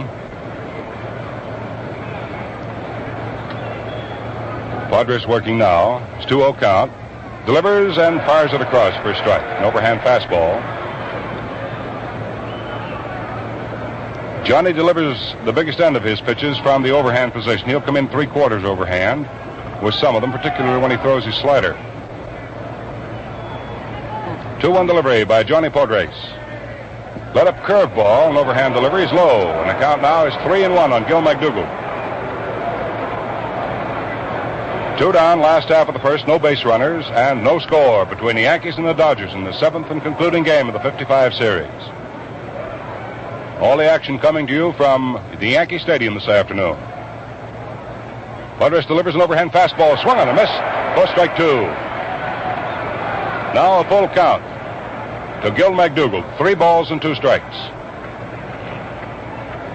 Gillette Safety Razor Company of Boston, very happy to be able to send you the action from the Yankee Stadium this afternoon, and all the action throughout the 1955 World Series. Padres ready. Here's his 3-2 delivery. Slow curve for called strike 3. So McDougald is out of there. And that's all for the Yankees in the last half of the first inning, as Johnny Padres hangs up his first strikeout today and his 7th in this World Series. It's piggyback, Jack, piggyback. You'll get Papermate built-in spare refill. Old Papermate has a new pen There's none to compare. with the Piggyback, refill you've always a spare. with 2 points. 2-inch supply. If you're student, policeman, or clerk, you can be sure with a Papermate. You'll always finish your work. No more aggravation. You won't tear out your hair. See the demonstration of the piggyback fair. Papermate's $1.95. It's the most. It's the end. Why, man alive. Buy a Papermate. You'll say it's great when you ride with the Papermate pen. It's piggyback, Jack, piggyback. You'll get Papermate's built-in spare refill. Well, it's right into the top half of the second inning now. The first man up for the Brooklyn Dodgers will be Roy Campanella, batting at .250 in the series. Roy has 6 hits for 24 tries, and if you recall, he went 0 for 8. First 8 times up, couldn't get a piece of the ball hardly. But then he broke out of it with a home run at Ebbets Field. For Campanella, the outfield plays just about straight away. The big hole in the outfield, if there is a hole, is in right center. Campy, with a slightly open stance down the third base line, seems to put his right toe deep in batter's box under the left knee of Yogi Berra. Holds that bat way down by the knob. Pittler coaching at first, Herman at third, both clapping their hands together, trying to get something started. Byrne delivers a soft curve, and Campy takes it outside for ball 1. Roy kicks the mud out of his spikes, caresses the bat, and grabs a hold of the handle as if to strangle it. Oh, the 1-0 delivery. Fastball, and Campanella hits it down to the right side. Billy Martin is in front of it, takes the high hopper, and throws to first, and Campanella is out.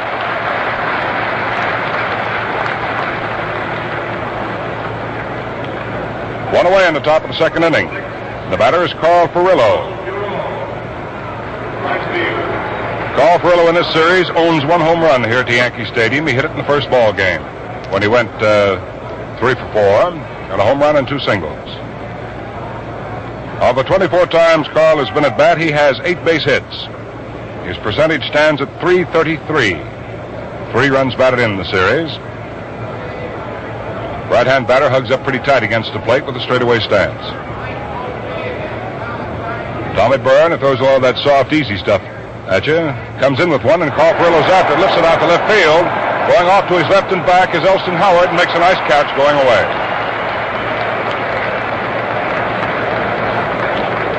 So they're 2 down here in the top of the second inning. The bats on both sides of the fence have been rather silent so far. Gil Hodges, batting at .273, comes up there. He's hit 1 home run in the series. Poked it over the right center field scoreboard at Ebbets Field. He has 6 for 22 as a batsman in the series. So he steps up to the plate right now. The bases are empty, 2 are down. We're in the top of the second. There is no score. Byrne ready, working to a right-hand batter, throws a fastball that misses outside and high. 1 ball and no strikes. The wind has kicked up a little more now, coming in from behind right field, blowing across the diamond and out behind left. Byrne throws 1-0, big curveball that stays low. 2 balls, no strikes.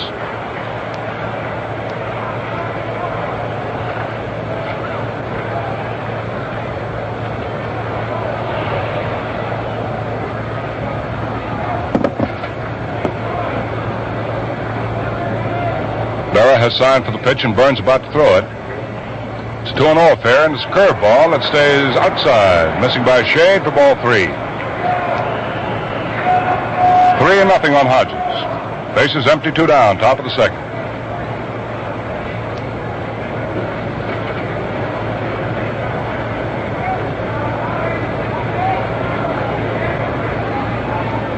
Hodges with his closed stance. Looks at this pitch, outside and high for ball 4. So Hodges draws a base on balls, and this will bring up Don Hope.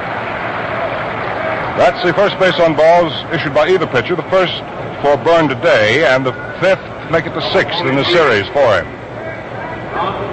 Don Hope was used as a pinch hitter. So let me check back and make absolutely certain about his having been used as a pinch hitter. I do know he came in to run.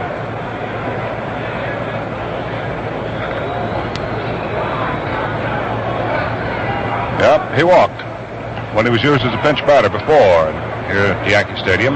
He's after the first pitch and hits a foul ball off to the right of the plate. That goes into the crowd out of play. Like Don Zimmer, this guy Don Hoke is quite a pepper pot and quite a hustler. As far as his batting percentage was concerned, it fell off at the tail end of the season. Don can hit the ball for you and can hit the long ball. Batted at .240 on the regular season. Hit 5 home runs and had 19 runs batted in. Pretty good base runner. He had 9 steals. Gil Hodges at first, 2 down, top of the second inning, no score. Tommy Byrne for the first time pitching with a man on the bases. That doesn't seem to bother the Deacon too much. He delivers, and Hope takes a curve in there for a strike. 0-2. The count on third baseman Don Hope, taking the place of Jackie Robinson this afternoon. Jackie has come up with a bad Achilles tendon in his heel. Shouldn't have played yesterday, but he wanted to play, and manager Austin needed him. So he went ahead, and the result is he cannot play today. He may be used as a pinch hitter. Next pitch is swung on. There's a bounding ball hit solid to the right side. Martin over to pick up, throws to first, and Hoke is up. So Martin gobbled that one up very well. Here in the second inning, slight threat of the Dodgers goes for the boards. A threat that was set up by the walk to Hodges. No runs, no hits. No errors, 1 man was left on. So the score at the end of 1.5 innings of play remains. The Brooklyn Dodgers nothing, and the homestanding New York Yankees have nothing. Look sharp, feel sharp. Be sharp and listen, mister. How are you fixed for play? Do you have play? How are you fixed for play? You better check. Please make sure you have enough. Cause a worn out leg makes you shaving mighty tough.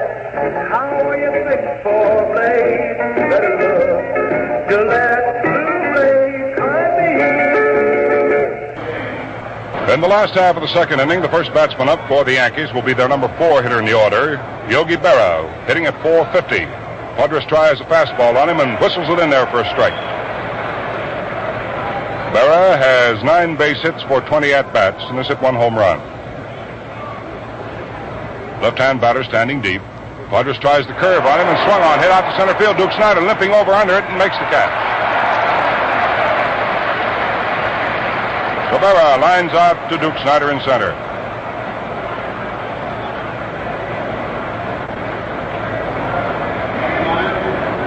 Up to the plate now comes Hank Bauer, one of the fine Yankee competitors. Hank in World Series play this year has 6 hits for 10 tries. He's batting at .600. Has 1 run batted in. Padres fires the fastball at him and gets it over for a strike. Bauer came back to the wars, but good yesterday. He had 3 base hits, all singles, and 4 times up. That's right near par for the course. Swings on a curveball and hits it sort of off the end of the bat. It's a roller down to second. Zimmer comes up with it, throws to first, and Bauer's out. 2 Yankees up, 2 Yankees down here in the second inning. Big Moose Skowron in the first inning off Spooner yesterday hit a 3-run home run. That's he coming up to the plate now, batting at .375 in the series. 3 hits for 8 times up, including that home run.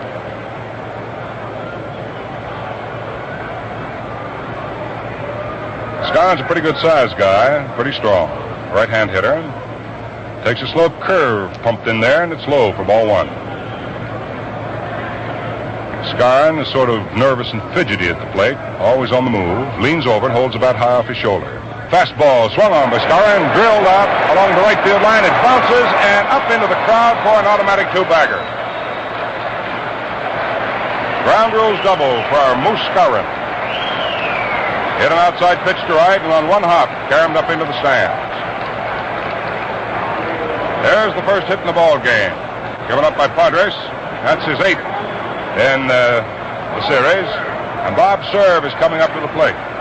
2 down, Skowron is on at second, and Serve up there batting at .167.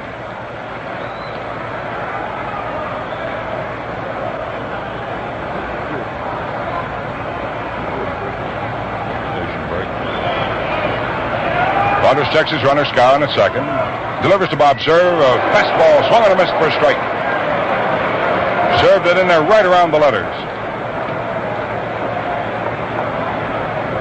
Bob Serve, 2 hits and 12 tries, including a home run, which he hit as a pinch hitter at Ebbets Field. Padres ready with the 0-1 delivery. Checks his runner, Skowron. Delivers a play to soft curve. Swung and a miss for strike 2. Serve lost his bat on that one. Padres set him up with a fastball and then fired that slow, tantalizing curve at him, and Serve was way out ahead of it.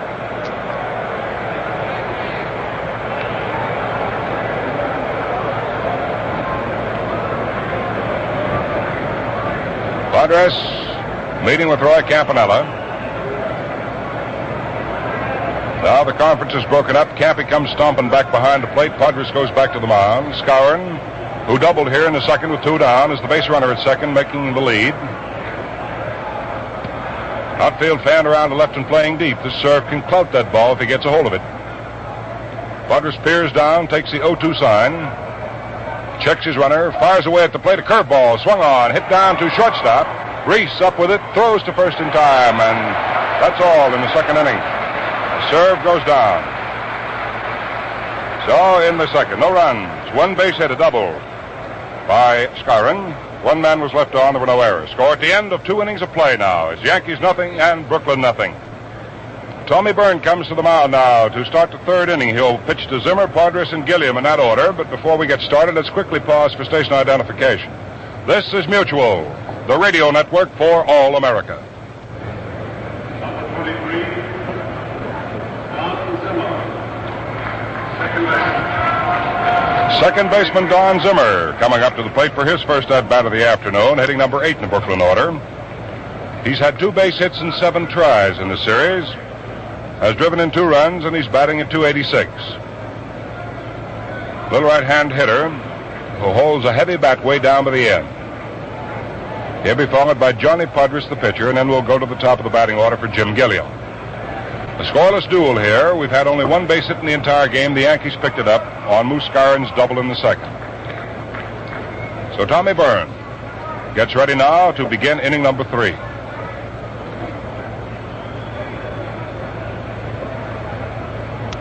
Byrne sets, fires it in there, and the pitch is swung on, dragged across the carpet to short. Rizzuto off to his left, up with it, makes the throw to first in plenty of time, and Zimmer is out. 1 away, top of the 3rd. Johnny Padres in the World Series this year has had 1 hit in 3 at-bats. So he's batting at .333.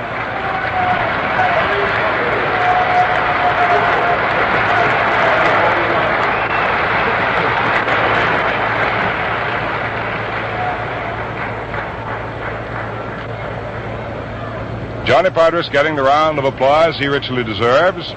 both of these pitchers have been old man ice water and old man tough this afternoon, right up to this minute. Padres standing in, about as deep in batter's box as law will allow. Bends over. Byrne throws him the slider and gets it in there for a strike. No balls, one strike. One out, nobody on, top of the third, no score. Byrne pumps, delivers, fastball, swung on and missed for strike two.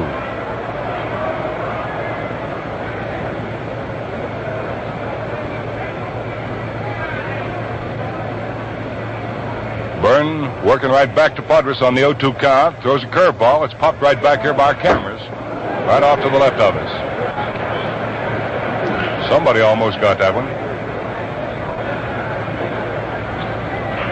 Here at the series this year, we share a booth with a television camera.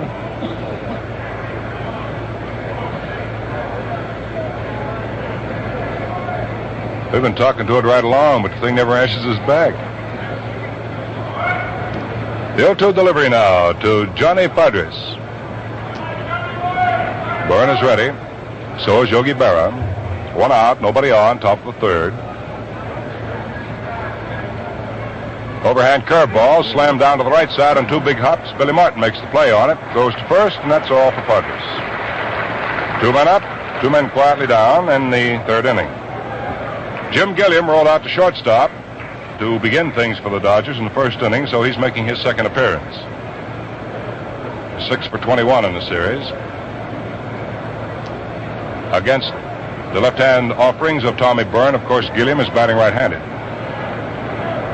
Old Casey Stengel down there pacing back and forth in the Yankees dugout.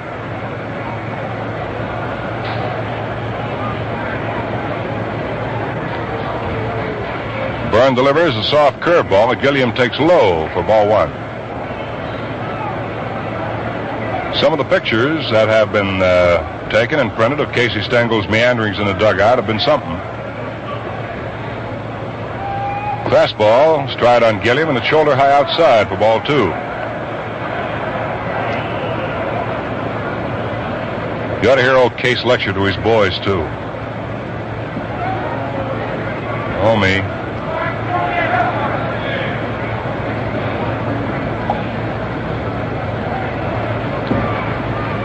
Byrne sets, looks at Gilliam, comes down to him on the 2-0 count, misses with a fastball outside, and that's ball three. So a 2 down, Gilliam has gotten ahead of Byrne on a 3-0 count.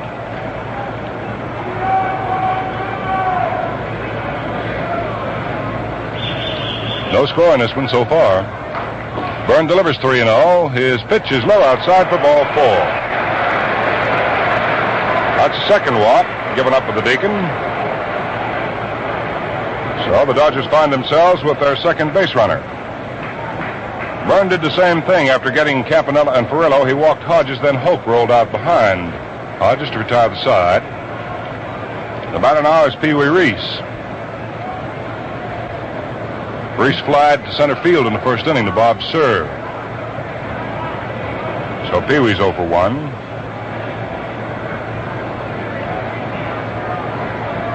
Byrne back to visit the rosin bag, comes up to the mound now, looks over at Gilliam, who's a pretty good base runner.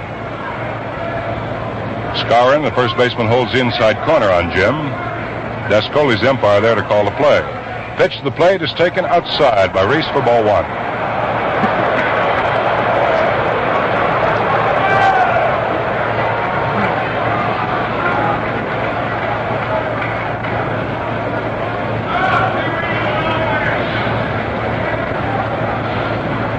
Byrne to the top of the stretch again with a check of the runner and a pitch to the plate to Reese. And he lays it in there for a called first strike.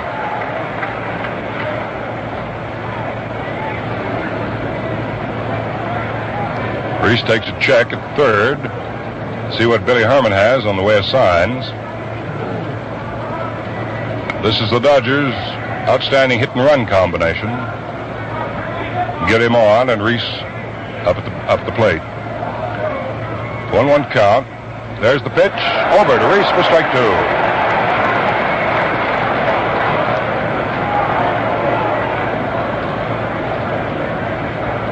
Byrne came along with a medium-speed curveball. Reese didn't even offer to pull the trigger. Gilliam leads off at first now with hands on hips. Now he leans over, puts his hands on his knees. The pitch to Reese is swung on, hit foul off to the right of the plate to the crowd out of play, and the count holds at 1-2. No score in the ball game. We're in the top of the third inning. 2 down for the Dodgers. They have a base runner in Gilliam at first base. The Yankees have had only 1 base runner. That's when Scarron doubled with 2 out the last half of last inning. He remained at second when Sir rolled out behind him from short first. So both of these pitchers are letting out just a little bit more this afternoon. Byrne is set now with Bearsmith as a target. The 1-2 delivery to Pee Wee Reese. Fastball swung on, hit out in center field. Bob Cerv off to his right, takes the line drive to retire the side. So, Dodger threat again goes for the boards. No runs with no base hits. No errors, 1 man was left on. Score at the end of 2.5 innings, Yankees nothing and Brooklyn nothing. Woods stands deep in the box. The pitch by Pierce is a foul back off in the lower deck. So the count remains at 2 strikes with Yogi Berra working back at the plate for the American League team. Ted Williams in left field. Mickey Mantle is playing today in center. And there was some question as to whether the great center fielder of the Yankees would be able to make it. He's wearing a knee brace which extends from his upper thigh down below the calf of his leg. And he'll be moving. Here's Pierce's delivery, a let-up curve that's just a little high for a ball. 1 ball, 2 strikes. Johnny Temple. The Redlegs uniform with that vest-like top is rather cool. And when Ted Kluszewski gets into the game a little later, I imagine you'll hear some sounds from the fans. The 1-2 delivery, a curveball, throws his bat, misses, and the bat goes down to third base coach. Freddie Hutchinson, strike 3. Billy Pierce records the strikeout, the first of the All-Star game as Johnny Temple goes down waving.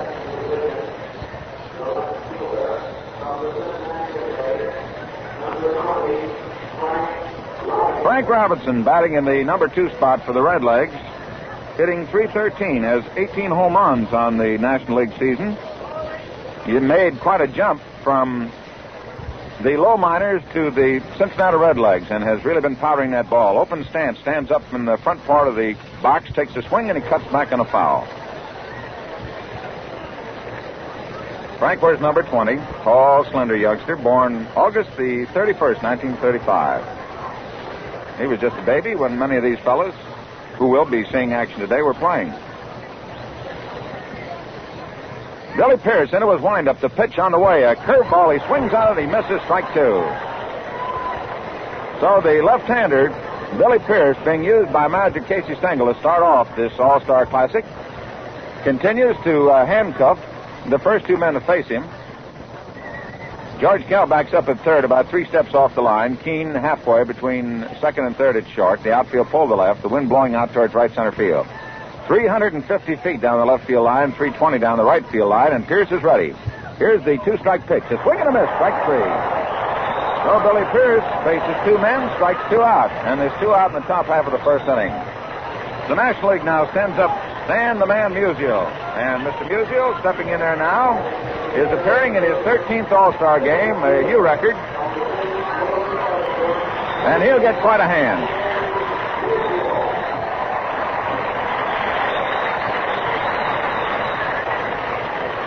Musial, a left-hand batter, deep in that batter's box, feet close together, hunched up. The pitch by Pierce, a ground ball hit to the left side. Keene to his left has it. The throw to first, out.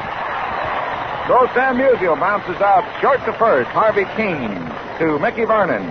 And in the top half of the first inning for the National League, no runs, no hits, no errors, nobody left on, and Billy Pierce strikes out 2 of the first 3 men to face him. And at the end of the first half inning, the score, National League nothing, the American League coming to bat. Harvey Keene steps in there. Harvey representing the American League at shortstop, number 7. Currently hitting .354 in the American League season. Takes a look at a fastball from Bob Friend over the inside corner. Bob Friend is working his first All-Star game, and I believe he is the first Pittsburgh Pirate ever to start an All-Star game. The outfield shaded to the left. Keene swings over a close stance. The pitch, a fastball, low and outside. 1 ball, 1 strike.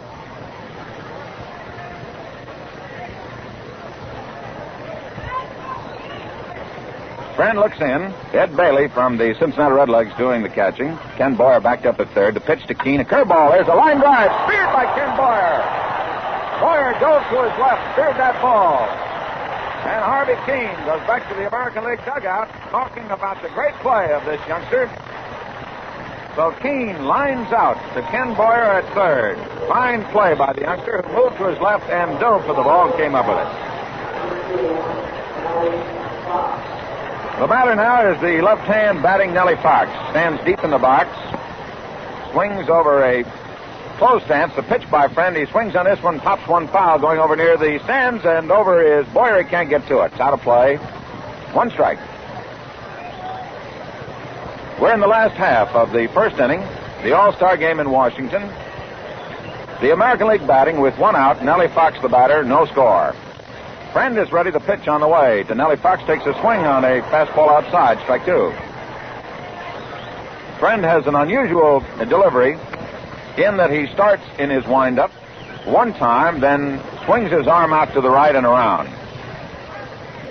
And it keeps the batter searching for that ball. The pitch by Friend on the way. A ground ball to the right side. Moving over to his left is Johnny Temple. Makes the throw to first. A day long out at first. So Nellie Fox bounces out second and first, 2 out in the last half of the first inning, and here's Ted Williams.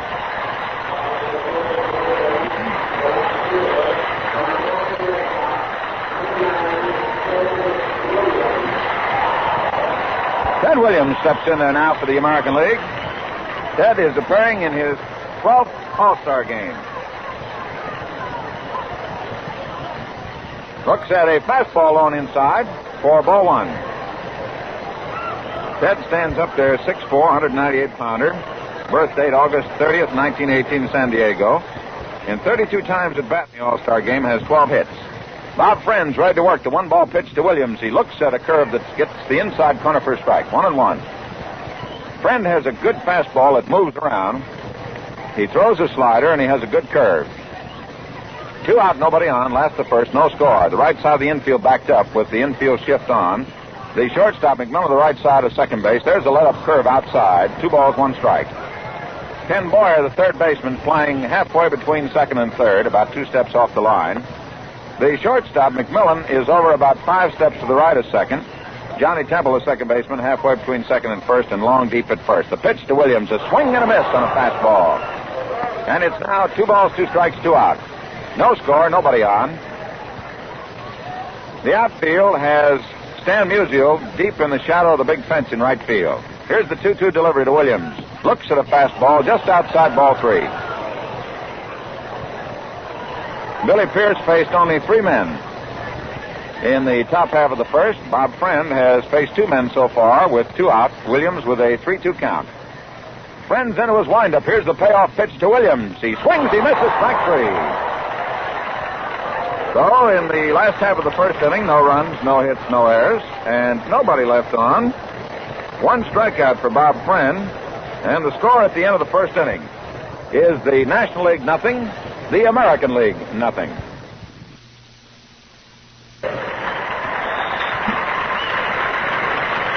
Well, stepping in for the National League is the youngster who made the sensational grab, young Ken Boyer. He's hitting .321, has 20 home runs for the National League.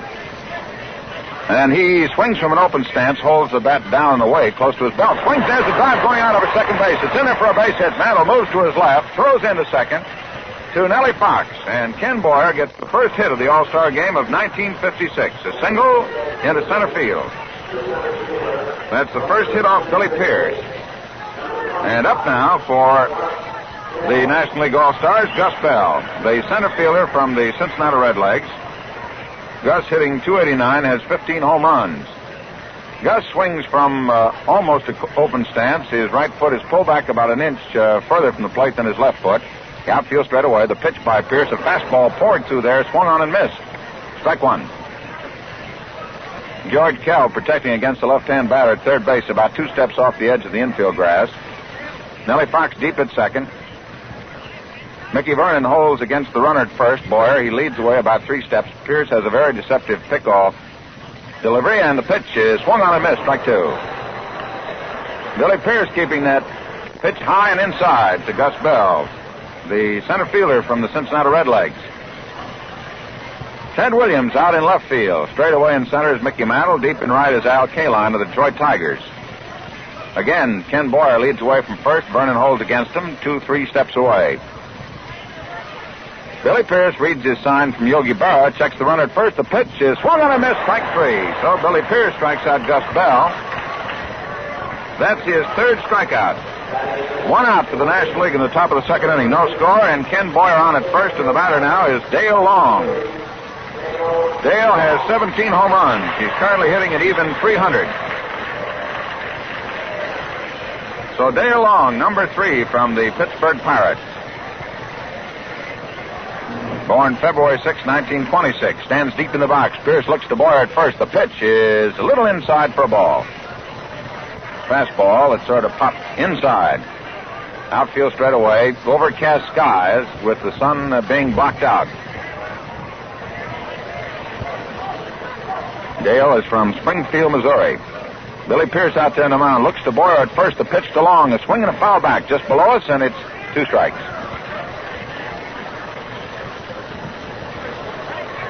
Check that count. 1 ball, 1 strike.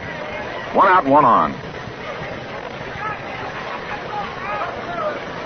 Cal again moves in a little closer at third, protecting against Long. The pitch is taken high outside, and it's 2 balls, 1 strike. National League has on deck Ed Bailey, the fine catcher from Cincinnati, who has a .335 batting average, has 14 home runs. Pierce again looks to first base. Here's the pitch on the way. Here's a fly ball foul going on top of the roof back of third base. And the count goes to 2 balls, 2 strikes. The playing field here in Griffith Stadium is in beautiful shape. Grass reflecting a mighty fine green and reflects the great work of the ground keepers here in getting the ballpark in great shape for this classic here in 1956.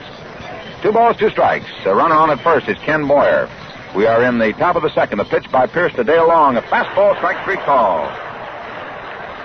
So Billy Pierce continues to write a new chapter to the strikeout story as he adds his 4th strikeout in the 6 men he has faced so far. So there's 2 out in the 2nd inning. The batter is Ken Boyer on at first, and the batter is Ed Bailey. Bailey also bats from the left side. Where's number 6? Ed is from Strawberry Plains, Tennessee.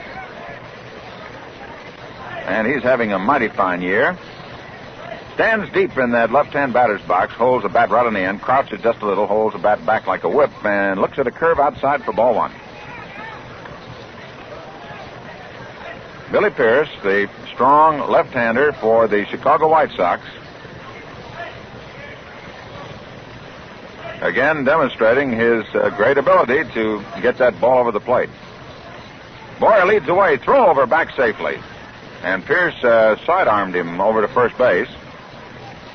Stepping in ahead of the throw, getting his throw over their sidearm, almost got Boyer off. Here's the pitch. There goes Boyer. A swing. There's a throw down to Harvey Kane. He puts it on him. He's out at second. So with Ed Bailey swinging, Boyer trying to go to second. The throw went 2-6. And in the 2nd inning for the National League, no runs, 1 hit, no errors, and nobody left on base. And at the end of 1.5 innings of play, the score National League nothing, the American League nothing. Mantle goes into today's game carrying a .371 batting average in the American League, has 29 home runs. This is his 4th All-Star game. Takes a big swing and misses on a fastball by Bob Friend for a strike. Mickey, in 13 times at bat, has hit 1 home run in All-Star competition, has a .308 batting average, 13 doubles, 2 triples, and he takes a look at a fastball that's slow. So it's 1 ball, 1 strike. Mantle goes into today's game leading both leagues in the department of home runs and the batting average. Swinging over a closed stance, Bob Friend's into his windup. There's a let-up curve that catches the outside corner for a strike. So it's 1 ball, 2 strikes. longing to stroke one. Here's the pitch by Friend. A fastball on the outside corner. Strike three call. So Bob Friend is not taking a back seat to anybody. He racks up his second strikeout.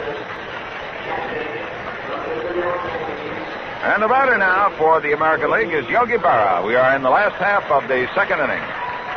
There is no score. Only one hit. Ken Boyer's single to start off the second inning.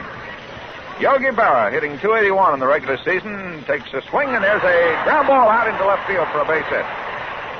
So Yogi Berra gets the hits even with a single into left center field. Smash hit between the shortstop and the third baseman. And the American Leaguers have a runner on at first, and Al Kaline, who's from Baltimore, Maryland, steps in there. Al is currently hitting .282. He is no stranger to All-Star Game competition. He was in last year. Bob Friend looks to Berra at first. The pitch, there's a swing and a drive into center field. Moving in 2 steps with plenty of room is Gus Bell. He's got it. So Al Kaline, first ball swinging, lines to the center fielder. And there's 2 out. Berra on at first, and Mickey Vernon steps in.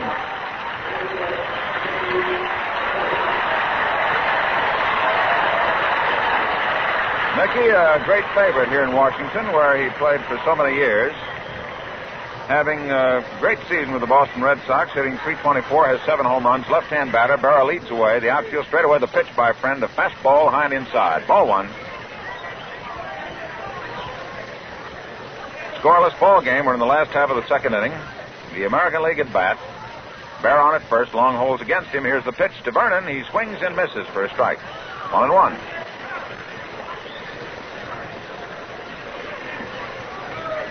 So Bob Friend seems calm, cool, and relaxed out there. Boyer back about 3 steps off the line at third. Friend checks the run at first. There's a swing and a foul coming back on a curveball, and it's 1 ball, 2 strikes. As Mickey Vernon tries to get a hold of that curve and pull it into right field. National League, Stan Musial in right field. Center field is Gus Bell. In left field is Frank Robinson. Backed up at second is Johnny Temple. Long holds against Yogi Berra. The 1-2 throw to first base, back safely. Bob Friend, very quick with that throw over to first. Checks the runner. Here's the pitch. Outside. And it's 2-2. It was just such a pitch that Mickey Mantle was called out on strikes, a fastball that seemed to move. Yogi Berra edges away from first. Here's the 2-2 delivery. There's a swing and a fly ball hit into left center field. Coming on is Gus Bell. Still coming. He's got it. So in the last half of the second inning for the American League, no runs, 1 hit, no errors, and 1 man left on. And at the end of 2 full innings of play, the score, the National League nothing, the American League nothing.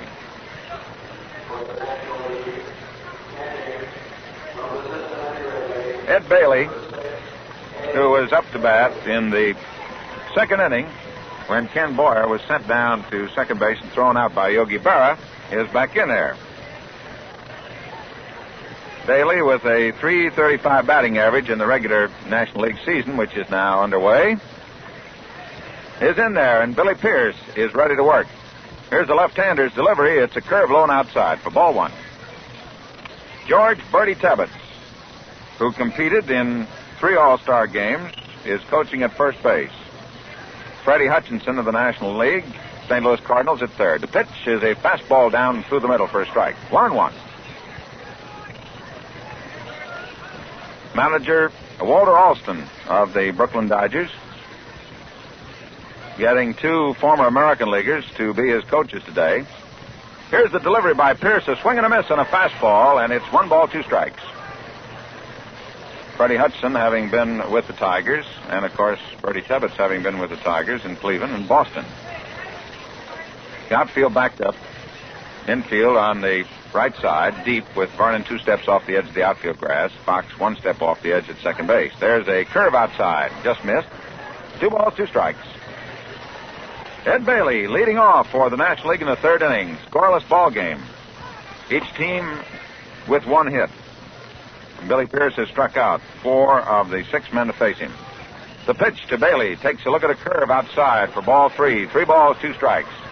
Yogi Berra doing the catching for the American League. Pumps that ball back out to Billy. Billy and Yogi could well become rather well-worked battery mates. They've worked before in the All-Star game, and they're working here today. Here's Pierce with a payoff pitch to Bailey. There's a swing and a high fly that will pop right out near the coach's box, and Mickey Vernon moves as the wind brings it over almost fair, but about 2 steps foul. He squeezes it for the out. Ball was popped up, and the breeze, which is blowing in from right field out towards left center, almost brought that ball back into fair territory. So Bailey fouls out to the first baseman, Mickey Vernon. Roy McMillan, the shortstop from the Cincinnati Redlegs, batting in the number 8 spot for the National League, now steps in. Roy's currently hitting .282. He has 2 home runs. Swings over a closed stance, and Billy Pierce delivers high and outside. Ball 1. Mickey Mantle moves over a few steps in left center field. Deep in left is Ted Williams. Kell is about 2 steps off the foul line, even with the bag. Pierce ready, delivers, and it's a fastball over but low. And it's a 2-ball count.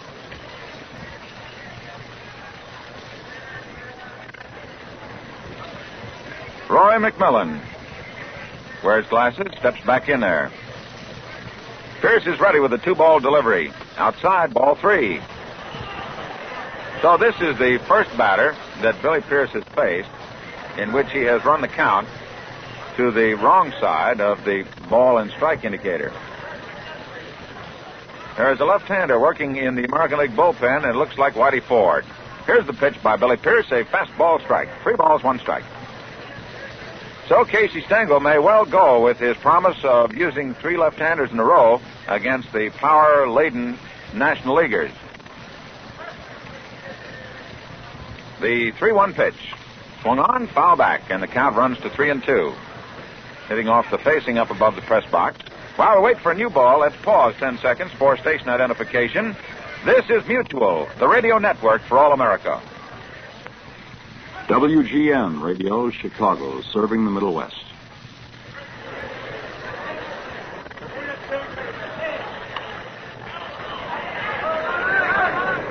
Pierce's next pitch swung on, fouled off, going up into the upper deck, back of first base. And every seat here in Griffith Stadium today is jammed. The high wall that runs from the right field corner out to left center field is, they tell me, 31 feet high. The pitch by Billy Pierce is swung on and fouled back again. So Roy McMillan is acting as a souvenir distributor here today, sending them around to everybody. And the press box occupants up there start to wave the white flag. They are in the direct line. And Roy McMillan's starting to get the aim up there. The outfield for the American League shaded around the left. Keene is deep and short. Pierce into his windup. The payoff pitch to McMillan is inside for ball 4. So Billy Pierce gives up his first walk. And McMillan becomes the second base runner for the National League, and he's on at first, and the pitcher Bob Friend is coming up.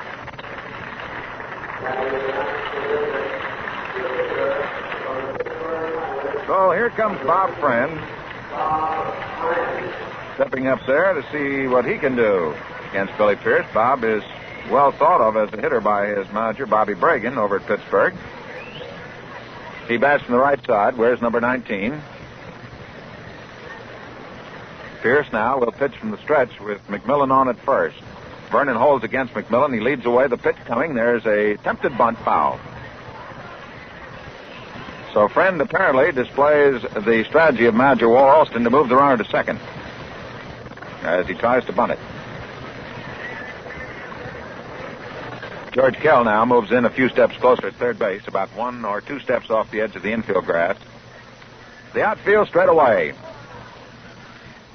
Nellie Fox and Harvey Keene getting their signal set. McMillan again edges away. Vernon holding against the run of the pitch on the way. There's the bunt out in front of the plate. Down off the mound as Pierce makes his throw to first. A high throw but grabbed by Fox, and out at first. The sacrifice is good. And the play goes from Billy Pierce to Nellie Fox, 1-4 if you score with us. But the sacrifice for Bob Friend is good. And on at second now is Roy McMillan. 2 out. The batter is Johnny Temple, a second baseman. He struck out in the first inning. And the overcast skies remain with us.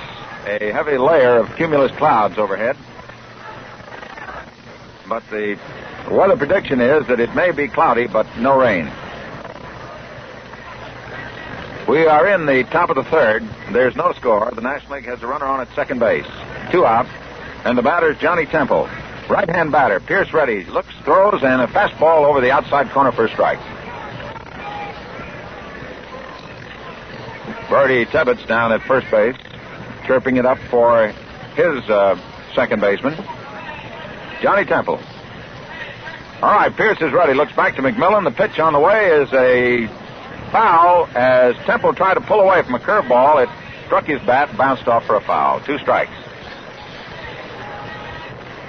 Apparently, Temple thought it was a fastball, but it broke in on his bat. He didn't have an opportunity to pull it out of there. 2 strikes to count. So Pierce now way ahead of the batter. Nellie Fox makes a bluff over toward second to keep McMillan from taking too big a lead away from second base. All right, ready now as Billy Pierce looks to second. A pitch. Fastball high.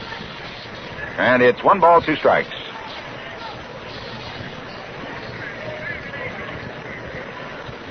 One and two. Pierce out there looking into Yogi Berra. McMillan keeps pumping that bat. Kell is backed up at third, guarding the foul line. Millen edges away. The pitch is fouled on the basket up near the photographers, back of the first baseline and up above the American League dugout. So the count is 1 ball, 2 strikes. 2 out, runner at second, no score. Top of the third. And the fans, of course, here today, the National League fans, are waiting for the vaunted National League power to explode. And the American League fans are here to see, well, the American League has some power, too. Curveball, driven out into right center field. It's going in for a base hit. Here's McMillan making the turn at third. McMandel's throw is coming in, and it is cut off. And the first run of the ball game is registered by the National League. A little Texas League single out into right center field for Johnny Temple. Drives in the first run of the ball game. So Roy McMillan from the Cincinnati Redlegs drew the walk. Sacrificed over by Bob Friend of the Pittsburgh Pirates. And Johnny Temple of the Cincinnati Redlegs singling into right center to bring him home. Here's Frank Robinson up there. Struck out his last time, right-hand batter. The pitch swings on this one. Fouls it over the top of the roof. Score, National League 1, and the American League nothing. 2 out, runner at first. The outfield pull to the left with Mantle a few steps over in left center. Williams deep in left field. Al Kaline around in right center. The pitch is a fastball inside, and it's 1 ball, 1 strike. Well, Billy Pierce was going right along until he issued the walk. And the sacrifice and the single. Temple leads away from first. The pitch to Robinson takes a swing on a fastball, fouls it off. And it's 1-1.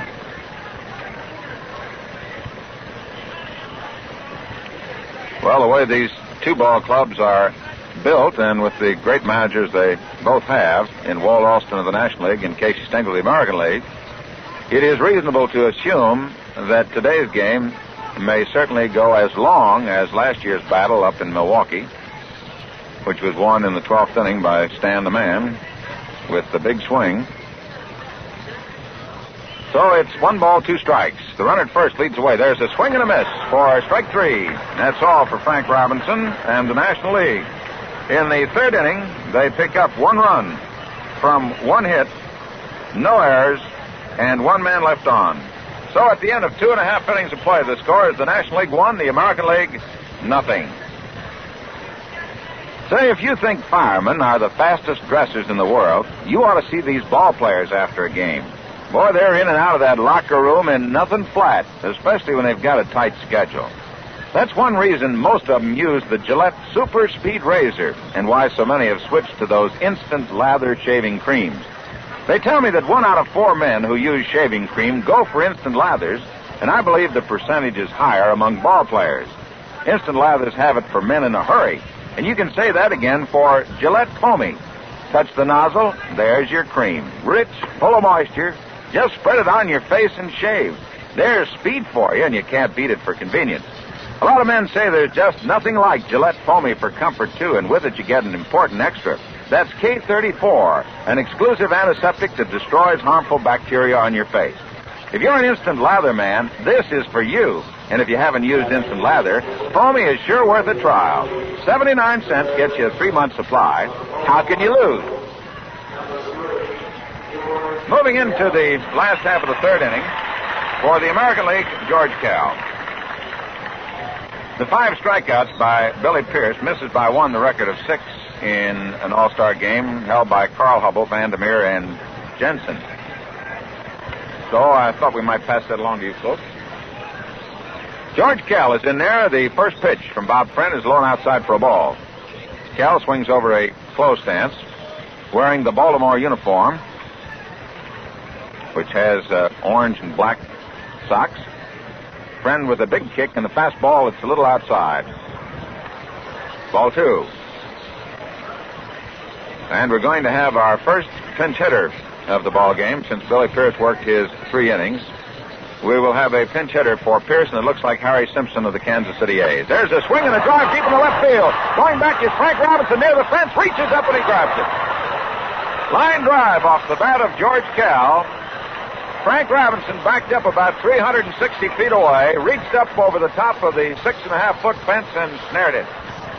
So Kell lines to Robinson in left field. Harry Simpson of the Kansas City Athletics will now bat for Billy Pierce. Simpson has a .304 batting average. He has 61 RBIs. He has 12 home runs. Swings over a very close stance. Friend delivers. There's a swing and a miss for a strike. Harry started out in San Diego, played with Cleveland, now with Kansas City, and since he's switched to glasses, has really found himself. The pitch by Friend is a fastball on the outside corner for a strike. Mr. Friend is very deceptive. He really pumps that ball through there. Here's the pitch. Swing, and the pitch is dropped. Bailey makes the throw down to first. So it's a strikeout for Bob Friend on Harry Simpson. Warren Spahn is starting to loosen up in the National League bullpen. So Simpson batting for Billy Pierce, strikes out. And for Bob Friend, that is his 3rd strikeout. And the assist, of course, the play going 2-3 with Bailey throwing to the first baseman. Harvey Keene, a ground ball to the left side, going through, out into left field for a base hit. Keene wrapping a curveball between the third baseman Boyer and the shortstop McMillan, getting a base hit.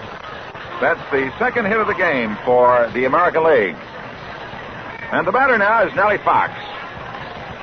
Nellie, pound for pound, is one of the great competitors in American sports. And his little blooper just a few years ago over in Cleveland, in the presence of the big swinging men, was the deciding blow of the ball game. In close at third is Boyer. Nellie, who's a great bunter, chokes up a little on the bat. The pitch by Friend is a fastball high and outside for a ball. Harvey Keene on at first. The score is National League 1, the American League nothing. We're in the last half of the 3rd inning. 2 outs. 1 ball to count. Outfield straight away.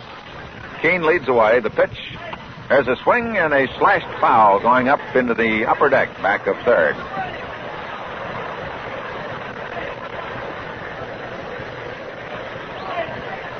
Bob Friend, with the new ball, turns his back to the batter, Nellie Fox. Nellie gets that left foot right back on that restraining line. Keeps pumping that bat. Friend looks to Keene at first. The pitch to Fox. There's a swing and a ground ball hit through the opposite side to the left field line, and it is a base hit. So Nellie Fox hitting the ball to the opposite side, hit by the shortstop and the third baseman in left field. And the American League have 2 men on, 2 men out, and Ted Williams is up. Williams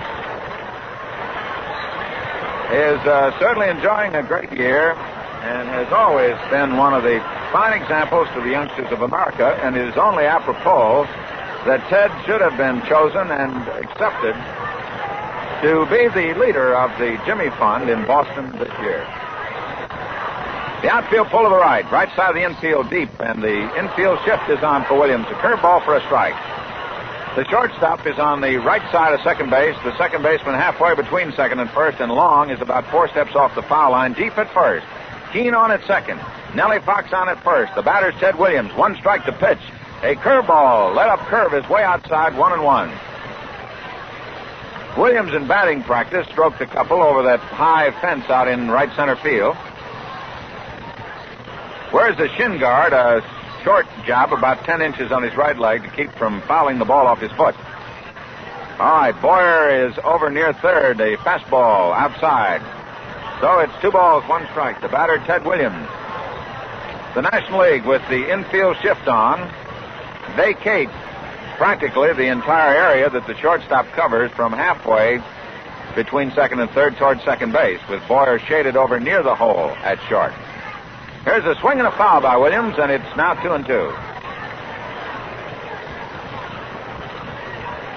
They invite Williams to hit to the left side. All 3 infielders on the right side are on the edge of the outfield grass. And out in right field, Stan Musial is practically up against the wall. Bob Friend is ready. Here's the pitch to Williams. He swings the ground ball to the right side. Dale Long in for it. He waves off the pitch. He steps on first, and the side is retired. So Williams grounds out to the first baseman in the 3rd inning for the American League. No runs, 2 hits, no errors, and 2 men left on. And at the end of the 3rd inning, the score is the National League 1, the American League nothing. Well, friends, this broadcast is authorized under broadcasting rights granted by the Brooklyn National League Baseball Club, Incorporated, solely for the entertainment of our listening audience. And any publication, rebroadcast, or other use of the descriptions and accounts of this game without the express written consent of the Brooklyn National League Baseball Club, Incorporated, is prohibited. Well, tonight, Chicago Cubs in town to open up a 3-day series here with the Dodgers. Tomorrow night's game will be at Roosevelt Stadium, and Thursday they'll come back here to wind up the set. Moving in on Friday, Saturday, and for a doubleheader Sunday, the Cincinnati Redlegs. The Dodgers have a 3-0 record against the Cubs this year, with 2 victories at Ebbets Field and 1 at Wrigley Field. 2 of the ball games in the Western City, of course, were postponed because of bad weather. The Brooklyn record, by the way, against the Western clubs this year is 10-6. 5-4 at home and 5-2 away. That victory in Chicago was posted by young Sandy Koufax, who blazed by 13 strikeouts in that ball game to get a 3-2 win. The 2 runs against Sandy by the Cubs were unearned in that one. Koufax will go to the firing line tonight, and opposing will be a young right-hander named Richard Fred Drott, known by his teammates as Dick Drott, purchased by the Cubs from Los Angeles on March the 5th this year. He's a big right-hander who is from Cincinnati. Last year with Los Angeles on the coast, he won 13, lost 10, and had an earned run average of 4.39. So it'll be Drott going against Koufax, Sandy Koufax the left-hander, and Dick Drott with the right-hander. Let's give you a rundown now on the batting orders for the 2 ball clubs. Leading off for Chicago, at second base will be Bobby Morgan. Left field, Speak. At third base will be Banks. In center field will be Walls. Ernega, the right fielder. Ernaga, a newcomer who has made quite an impressive start with Chicago. Dale Long at first base. Neiman, the catcher. Luttrell at shortstop, and Dick Drott to do the pitching. For the Dodgers, Amoros in left field. Gilliam at second base. Duke Snyder in center. Gino Samoli in right field. Hodges at first. Campanella catching. Charlie Neal at third. Don Zimmer at short, and Sandy Koufax to do the pitching. The umpires for tonight's game will be Gorman at the plate, Dixon, Burkhart, and Dusty Boggess on the bases. Well, it's a fine night for a ball game. Still plenty of seats available here at Ebbets Field for this series opener, which welcomes the Dodgers back home after a long road trip. They went to the West and had the trip broken by a 3-day stand here against the Giants, and then went back into Pennsylvania for a 9-game series. So it'll be the Dodgers and the Cubs as the Western invasion begins for the second time this year. Still plenty of seats here at Ebbets Field. A fine night for a ball game, so if you're in the neighborhood, make your plans and come on over and see one. Koufax has stopped his warm-ups now, and he's about ready to go, but the big Chicago right-hander, Dick Drott, is still firing away off to our left. Brooklyn on this homestand plays 15 games against the West, including 2 games at Jersey City. Tomorrow night against Chicago and June 10th against Milwaukee. There'll be 2 Sunday doubleheaders in the set. June 9th against Cincinnati, that'll be this coming Sunday, and then a week from Sunday against the St. Louis Cardinals on Father's Day. The Dodgers take the field now, and we'll remind you to be sure and pick up your tickets for those 2 big doubleheaders coming up. Sunday, June 9th, the Dodgers and the Cincinnati Redlegs, and Sunday, June 16th with St. Louis. So the Chicago Cubs, Milwaukee Braves, Cincinnati Redlegs, and St. Louis Cardinals come to Ebbets Field, while the Dodgers here hope to make hay and gain a little ground in the National League standings. Going out to play now at third base, Charlie Neal. At shortstop, Don Zimmer. At second is Junior Gilliam, and at first, Gil Hodges. Sandy Ambrose goes to left field, Duke Snyder to center, and Gino Cimoli to right. Campanella catching, Koufax pitching, and now our national anthem.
It's about time to play ball. The Dodgers are on the field defensively, and the Chicago Cubs will start off with Morgan, Speak, and Banks to face left-hander Sandy Koufax. And I imagine the Cubs remember that last outing against Koufax when 13 fanned the breeze. Koufax firing down a few to Roy Campanella, and we'll have this one underway in just a moment. The Dodgers currently in third place in a tie with Milwaukee in the National League standings, 3 games off the top, and a half a game behind the Philadelphia Phils, who are in second. The Dodgers on this long homestand coming up against the Western clubs hope to pick up some ground. Koufax about ready now. Still pumping him into Roy Campanella. Fine evening for a ball game, and again we ask you, if you're in the neighborhood, come on out to Ebbets Field and take this one in. It ought to be a good game between 2 fine young pitchers, Dick Drott for the Cubs and Sandy Koufax for the Brooklyn Dodgers. The bullpen crew going down right field for the Dodgers. Stepping into the batter's box, the Chicago leadoff man Bobby Morgan, and stepping into the microphone for the F&M Schaefer Brewing Company and for the play-by-play, here's Vince Scully. Vince? Thank you, Jerry, and good evening, everybody. And despite the fact that I have just knocked a cup of coffee in my lap and a suit that's just out of the cleaners, it's great to be home. Bobby Morgan, Bob Speak, and Ernie Banks in the first inning. So Sandy Koufax, a belated starter with Magley, the announce pitcher, out, and Koufax gets over the strike, 0-1. Morgan batting .281. He has a run batted in. The lights have not as yet taken complete effect. Koufax trying to use that to his advantage now. Comes back with a fastball that's cut on and missed, 0-2. You see that happen a lot in ball games, especially night games, or out at Chicago at the tail end of a game. The pitcher will rely more on his fastball. 0-2, the count to Bobby Morgan. Koufax ready. Curveball is cut on and fouled away. 0-2. The F&M Schaefer Brewing Company of Brooklyn, delighted to be sending it to you. Hope things are going just right for you, wherever you may be.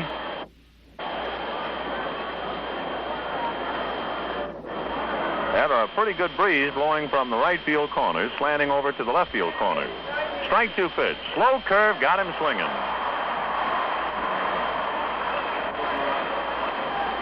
Sandy Koufax, the last time he faced the Chicago Cubs out at Wrigley Field, you no doubt remember, he struck out 13. Going into tonight's ball game, he had 47 strikeouts. He's second man in the league, one back of Luis Arroyo of the Pirates. And now by striking out Bobby Morgan, Koufax now ties Arroyo. Bob Speak batting .243 with 3 home runs and 11 runs batted in. 1 out in the first inning, no score. Koufax ready and comes to the plate. Fastball inside, ball 1. Tommy Gorman calling the balls and strikes. Hal Dixon at first, Kenny Burkhardt at second, and Dusty Bodjes at third. Koufax staring in to get his sign. Campanella wigwags it out to him now. Neal in on the grass at third. The 1-0 pitch. Too high, ball 2. 2-0.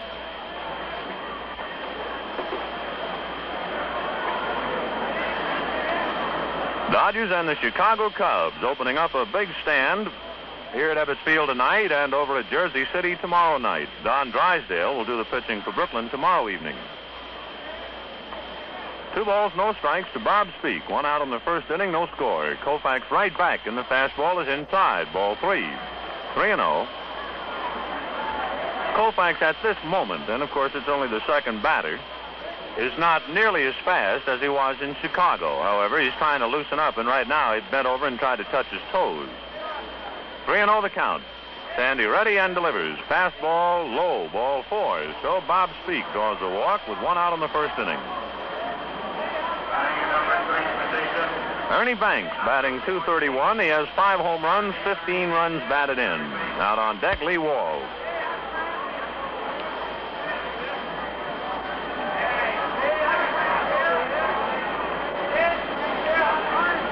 Sandy Koufax and Roy Campanella, the Dodger battery. Koufax takes a peek at first, checks again and goes over there, and Speak, just off the bag, steps back.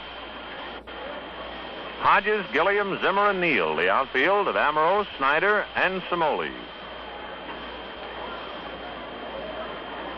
Koufax had another look at first.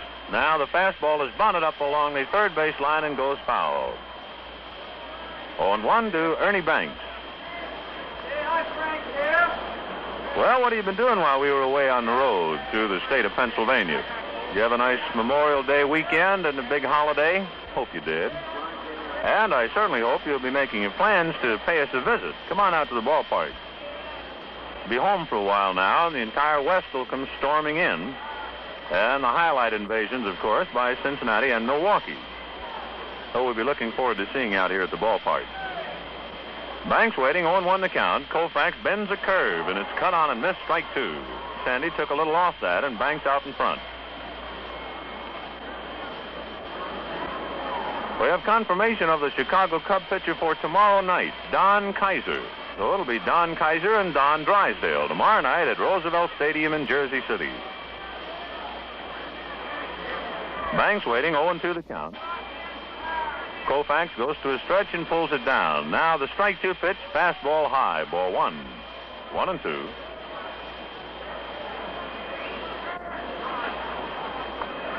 The Dodgers, for many, many reasons, are happy to be home. Not the least of which, extra time for batting practice. They've been out here quite a while today trying to get their eye back. Throw to first, Bob Speak back. You know, when you're the visiting ball club and you get into a hitting slump, it's pretty tough to correct it. For you only have a half hour of batting practice as a visitor. Home club can bat all day if they want. 1-2 pitch, fastball, got him swinging, and that thing was moving. So maybe Koufax is starting to loosen up a little bit. It wasn't very fast to Morgan or Speak, but that last strike to Ernie Banks had something on it. So he now has 2 strikeouts in the first inning. He is now 1 ahead of Luis Arroyo. Koufax now with 49 strikeouts. Lee Walls batting .226. 10 runs batted in. 2 out in the first inning, no score. Bob Speak at first base. Sandy Koufax and Dick Grott in this one. Koufax takes a peek at first. Now left hands a fastball in there that's cut on and fouled to the right of the plate and close to the dugout. Campanella comes over to the lip of the dugout, and he has no play. Ball finally winds up about 4 rows back of the dugout.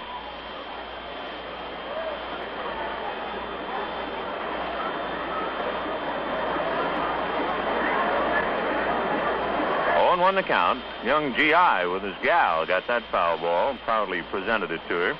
Like to see that in the ballpark. Another thing you like to see is a father catch a foul ball and hand it to his little son. That's my pop.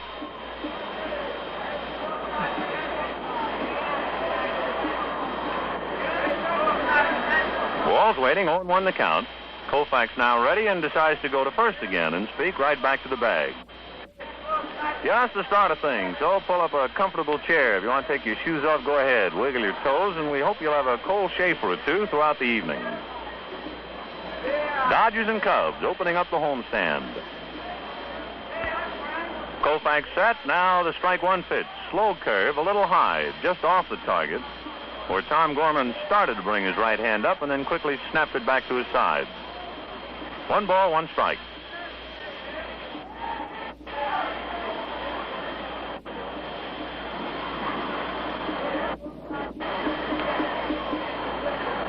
Koufax set, another look at first. Again he goes over there, and Bob Speak, who has not been having much of a lead, driven back to the bag again.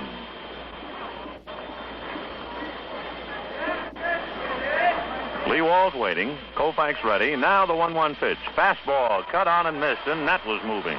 1-2. So one thing I'm pretty sure about this stage of the game now, Koufax has loosened up. He appeared to be a little stiff pitching to Morgan, even though he struck him out.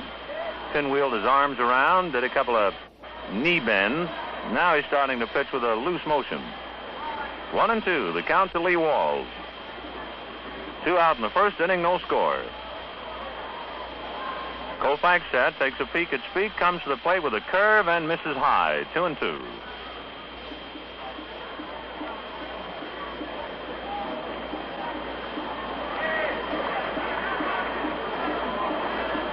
Freddie Fitzsimmons coaching at first for Chicago. Round at third, George Myatt. 2 balls, 2 strikes. Koufax set and delivers. Fastball cut on is a high pop fly and a very shallow right center. In fact, Gilliam's going out and calling. Samoli trotting in behind him, and Gilliam takes it for the out. So in the first inning, no runs, no hits. There was 1 walk. 1 man left on. Koufax strikes out 2. At the end of half an inning, Chicago nothing, and the Dodgers coming up. Coming up right now with the Schaefer scoreboard, Jerry Doggett. Well, Benny, there's a lot of activity going on tonight in the Major League. Milwaukee playing the Giants at the Polo Grounds, Cron going against Miller. Cincinnati at Philadelphia, Lawrence against Haddix. St. Louis at Pittsburgh, it'll be Schmidt against Smith. And those St. Louis Smiths are still getting together. Bob Smith, who formerly was with the Cardinals, pitching tonight for Pittsburgh, and Willard Schmidt going for St. Louis. In the American League, the Yankees play at Cleveland. Sturdivant going against Daly. Boston and Chicago out at Chicago. Sullivan or Stifler against Pierce. Washington at Detroit. It'll be Clevenger against Moss. And Baltimore and Kansas City, Lowe's against Morgan. The games, of course, Chicago, Detroit, and Kansas City will be somewhat behind us. Chicago-Detroit game will start at 9 o'clock New York time, and the Kansas City game will be at 10 o'clock. The Yankee-Cleveland game about to get underway. Our score at the end of the half inning of play, 0-0. The Dodgers coming on, so let's get back to play, and here's Vin. Sandy Ambrose, who is doing a fine job spelling Carl Furillo. Although Ambrose is playing in left field, he got into the lineup because of Furillo's stiff neck. Ambrose batting .320. He has 3 home runs, 9 runs batted in. Ambrose followed by Jim Gilliam and then Duke Snyder. Dick Drott, D-R-O-T-T, loosening up right now. Richard Frederick Drott, to be exact. He throws hard. He has 46 strikeouts. So if you're keeping score, we'll probably be putting a few Ks in the book tonight. Koufax recorded 2 in the first inning. Now we'll find out about Dick Drott. Ambrose wiggling that bat back of his left ear, settles in the hitter's box, and here we go to the last of the first. Drott delivers, fastball outside, ball 1. In fact, anytime you go into Chicago, come to think of it, especially in the spring or in the fall when you don't get that bright sunshine for too long, you run into Drott, Grabowski, or Kaiser, you could be in for quite a sad afternoon. The 1-0 pitch to Amorose. He runs up as if to bunt and takes it inside. Ball 2. 2-0. Some fine young ball players coming into their own this year. It's always a good sign for the league and for baseball. Rod ready. Now the 2-0 pitch to Amorose. In there. Looked like he changed up on it. 2-1. Dodgers, of course, proud of their 3 youngsters. Johnny Podres, Sandy Koufax, Don Drysdale. For that matter, Gino Cimoli, too.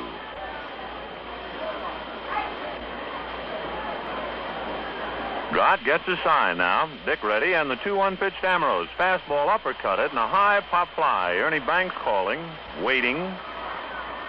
He's got it. 1 out.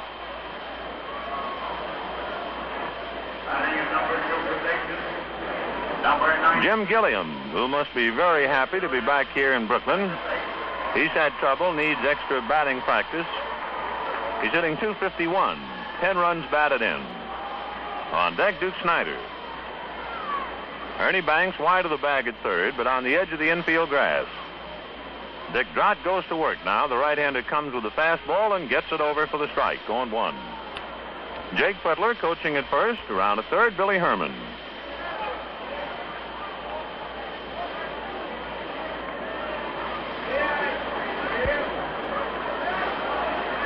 Drott right back again. The strike 1 pitch, a breaking ball. It's down low. 1-1.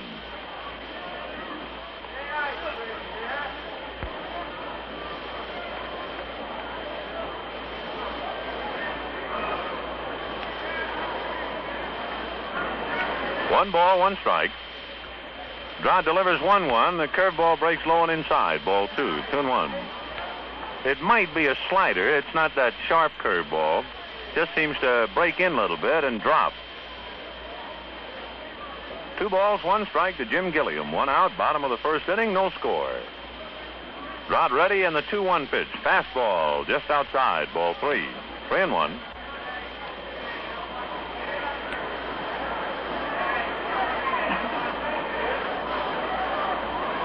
Snider waiting on deck.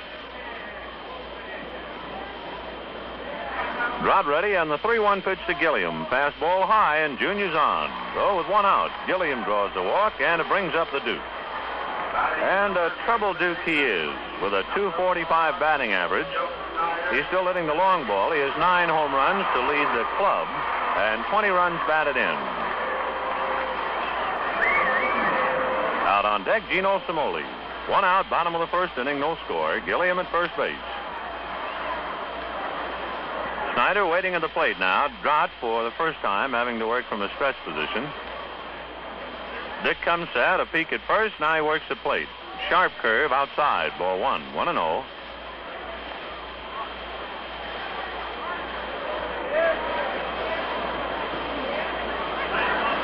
One ball, no strikes.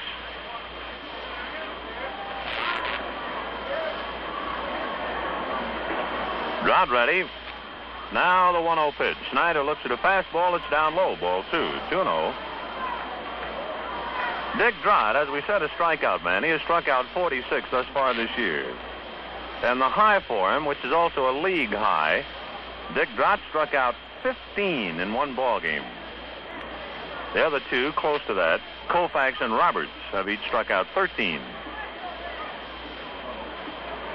Drott delivers 2-0 to Snider, and the fastball is high. Ball 3. 3-0. That 15 strikeout performance by Dick Drott is also now a Chicago club record. No pitcher in the history of the Cubs ever struck out that many men in 1 game. And he's 20 years old. So he should be around Chicago for quite a while. 3 balls and no strikes to Snider. Drott ready and delivers. Fastball outside. Ball 4. And so the fellow who can fire that baseball apparently has trouble with control, too, and he has walked 2 men with 1 out in the first inning. And here's Gino Cimoli, who's certainly been carrying the banner for Brooklyn throughout the West, and then, of course, in Pennsylvania. He was hurt on the Western trip, but he still had that red-hot batting average, and he brings up a .346 average to the plate. In his last 11 ball games, Cimoli has batted .432 Well, you spell his name in capital letters. Gino Cimoli.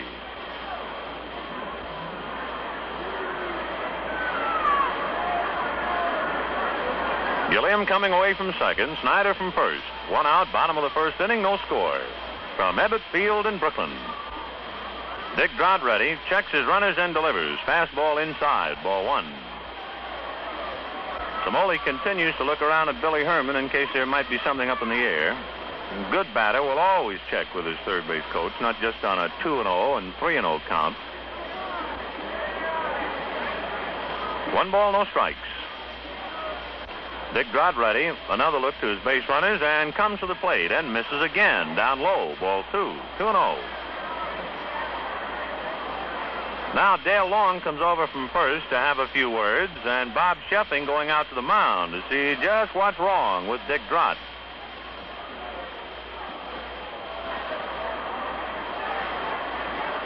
Long leaves the mound, and Sheffing, the next catcher, going out to try and settle his young pitcher.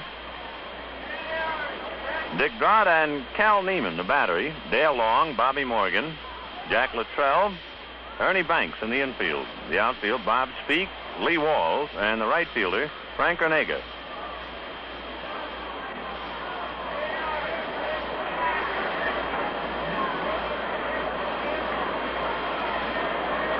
Cimoli waiting, 2 balls, no strikes.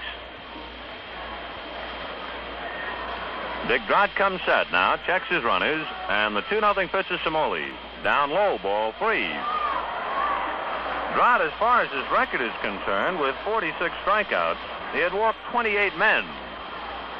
For a fellow who throws that hard, that's very good. But he's having his problems here. 1 pitch away from loading up the bases. The 3-0 pitch to Cimoli, barreled in there for a strike, 3-1.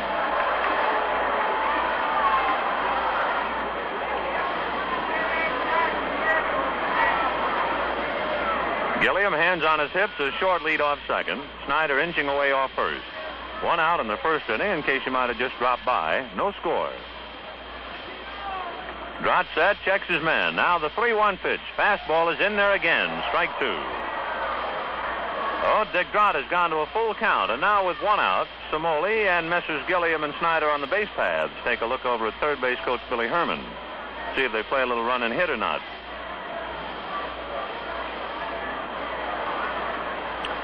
Drott looks down the barrel to get his sign. Neiman wigwags it out to him. The runners go. The 3-2er is cut on and fouled away down the right field line on top of the roof and out of the ballpark. So the kids who are listening to the ball game on the soda pop stands outside, you run that one down almost to Bedford Avenue. Full count to Cimoli. The runners were going on the pitch. We'll see what they do this time.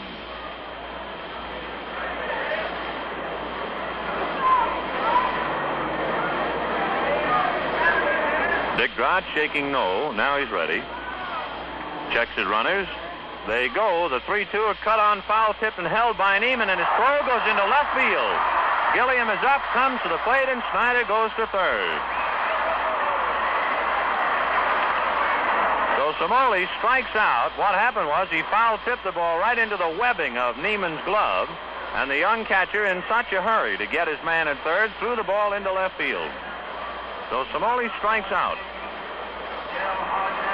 The runners advance to second and third, and Gilliam comes on in on the throwing error. And I imagine that they'll give them stolen bases on it. However, we will wait for the verdict of the official score. Both Snyder and Gilliam given credit for stolen bases, and then Gilliam comes in to score on the catcher's overthrow. Snyder advancing to third. Dodgers lead 1-0 here in the first inning. 2 out, and Gil Hodges steps in. Sharp curve in and over for a strike. 0-1.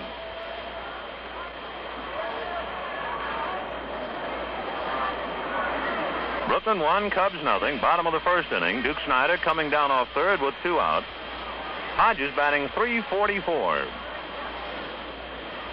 Drott ready, and the strike 1 pitch. Fastball a little low. Hodges dropped his back foot back and slid that bat between his hands as if he was going to bunt.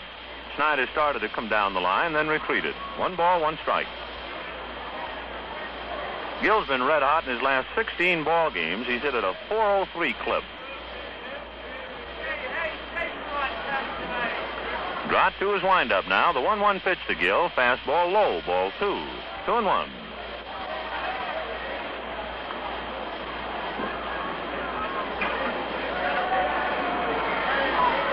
So 2 walks, a double steal, and a throwing error by catcher Cal Neiman, and Brooklyn leads 1-0. 2-1 to count to Gil Hodges. Drott ready, the 2-1 pitch. Fastball low and outside, ball 3.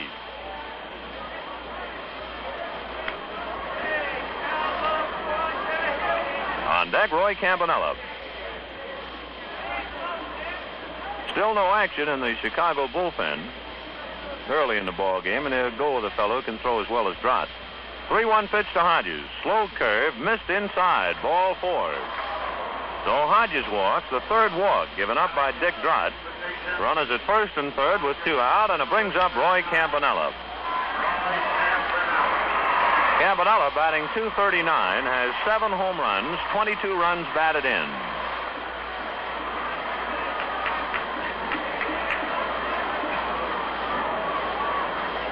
Camp settling in the hitter's box now. Drott having a rough first inning. At least control-wise, he has been charged with only 1 run. Checks his runners and delivers to Campy, and the fastball is at his knees for a strike. 0-1. 2 out, bottom of the first inning. Runners at first and third. Brooklyn leads 1-0.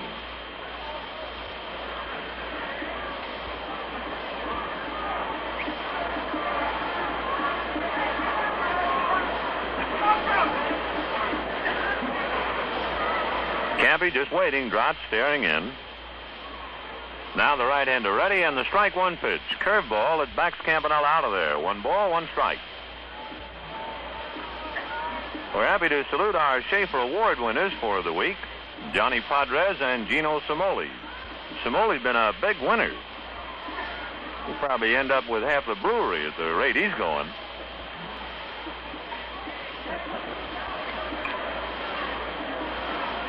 Drott set.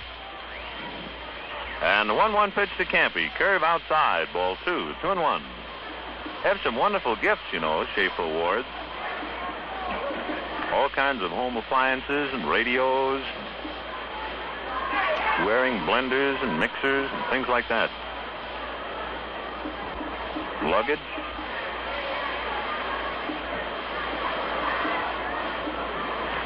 Campanella waiting. 2 balls, 1 strike. Drott delivers 2-1 to Roy. Fastball, and that's low. Ball 3. So Dick Drott having trouble with his control now. He'd walked 3 men here in the first inning. 1 run is over. He might have been out of it had the ball not stuck in Neiman's web. However, once it did that, and the young catcher made a hurried throw, went into left field. 3-1 pitch to Campanella. Fastball cut on a high drive to deep right field. Back goes Onega. This one's going to be off the side of the scoreboard and bounding away. In comes Snyder. Right back of him is Hodges on a stand-up double by Campanella.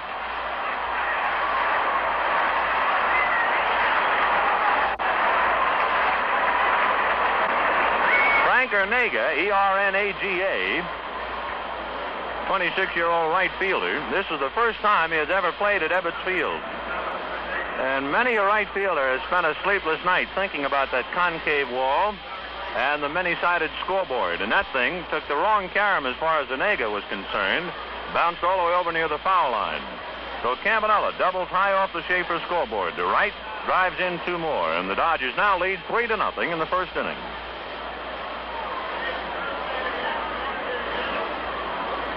Campanella now has 24 runs batted in.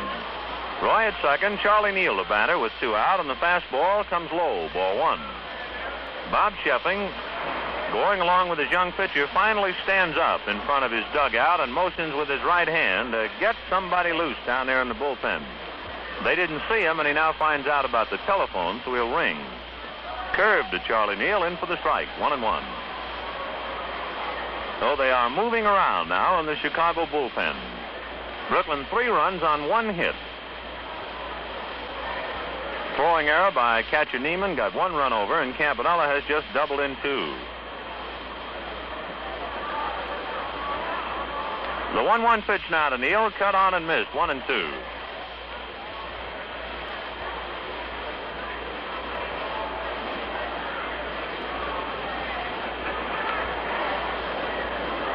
Neal waiting, 1 ball, 2 strikes, 2 out in the first inning, 3-0 Brooklyn. Campanella coming away off second base.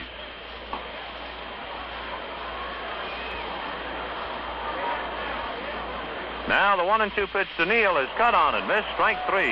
So Charlie goes down, and that closes out the first inning. So both starting pitchers with reputations of being strikeout men, and each starter has struck out 2 men in the first inning. However, Koufax walked just 1 man and got out of the first inning. Dick Drott is charged with 3 runs on 1 hit, a double steal, a costly throwing error, and 1 man left on. At the end of 1 inning, Brooklyn 3, Chicago nothing. Now let's hear from Jerry. Well, now, while the field changes hands, let's have a couple of young friends take the spotlight. How about it? For real enjoyment, get Schaefer beer. For real enjoyment, ask for Schaefer. It's real beer. For real refreshment, say it. Get Schaefer beer. Yeah. For real refreshment, ask for Schaefer. It's real beer. That's a real trumpet. That's real beer. For real enjoyment, get Schaefer beer. For real enjoyment, ask for Schaefer. It's real beer. All right, set to play ball in the second inning. Let's go right back to the action, and here again is Vin Scully. Franker Narga, ERNAGA. He's come up from Portland and has certainly given the Cubs some power. He's batting .353. He's only 17 at-bats. Franker Narga. First pitch to him, down low, ball 1. Frank with 6 hits has 2 home runs, 2 triples, and a double. Extra base hits. Right-hand batter. ERNAGA. Koufax ready, and the 1-0 pitch. Fastball in for the strike. 1-1. It's a good thing Nargo was not... It's a good thing he wasn't a girl, because he would have been upset about the age that they first announced about him. Woo, they said he was 37. He's 26. The 1-1 pitch. Fastball just low. Ball 2. 2-1. Be followed by Dale Long and then catcher Cal Neiman. Giants in Milwaukee, a 1-1 tie at the end of an inning and a half. Koufax ready. Now the 2-1 pitch. Fastball in there. Strike 2. In that ball game, Ray Cohn and Stu Miller for the Giants, a 1-1 tie at the end of an inning and a half. Frank Torrey hit a home run for the Braves. Willie Mays hit a home run for the Giants.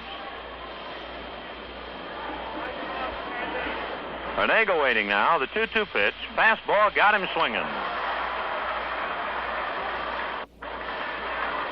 That is the 3rd strikeout for Sandy Koufax and brings up Dale Long.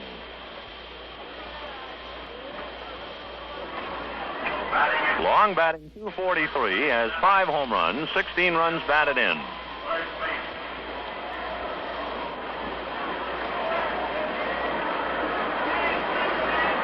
Long, powerful left-hand batter, formerly with the Pittsburgh Pirates. Out on deck, Cal Neiman. First pitch to Long, in and over for a strike, 0-1. As soon as Dale has had his at-bats, we'll duck in a station break.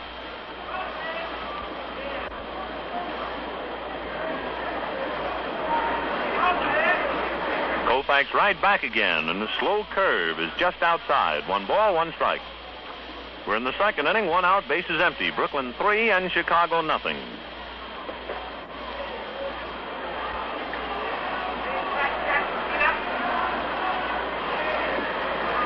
Koufax winds, a 1-1 pitch, fastball, cut on, 1-2.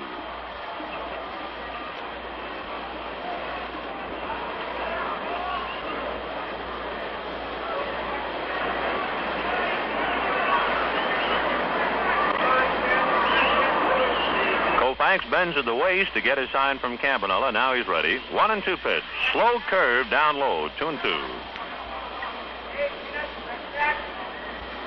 Philadelphia Phillies leading Cincinnati 1-0 at the end of an inning and a half. I mean, those fills are rough.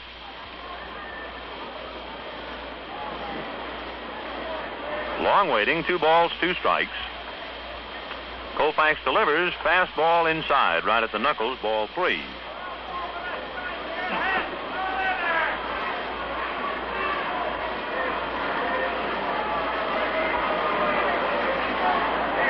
Full count. Koufax nods in agreement with Campanella. Now he's ready. 3-2 pitch, fastball fouled away. The lights are beginning to take effect now here at the ballpark. Funny, when the lights go on, the gray sky up ahead now appears to be nice and blue. Much nicer looking evening. Full count to Dale Long. Koufax ready.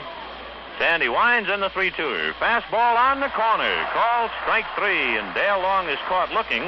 Jaws away with Tom Gorman, but let us pause now for station identification. This is the Now Brooklyn 1460 WOKO for the Brooklyn Dodgers games, and write to WOKO for the complete Dodgers schedule of games at home and away. Yours free for the asking. Be sure to give your name and address. Write Baseball WOKO, Albany, New York. And New York.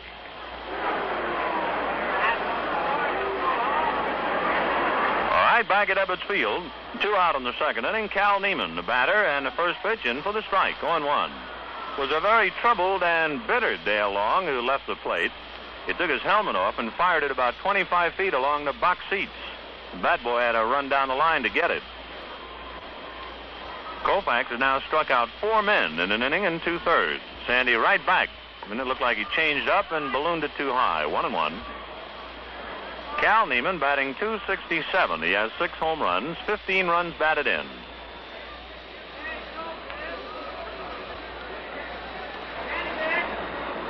One and one. Koufax looks into Campanella. Roy blinks signs out to him. Now the 1-1 pitch. Fastball cut on and missed. 1-2.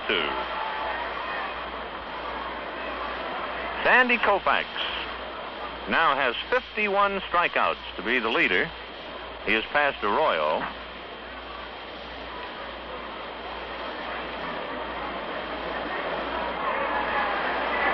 Koufax checking again. 1-2 the count. Sandy hides that ball back of his left hip. Now he's ready. 1-2 pitch. Change curve. Fouled at the plate and squirts away from Campanella. Roy got stung by it a little. Hit him off the right knee. 1-2 the count to Cal Neiman.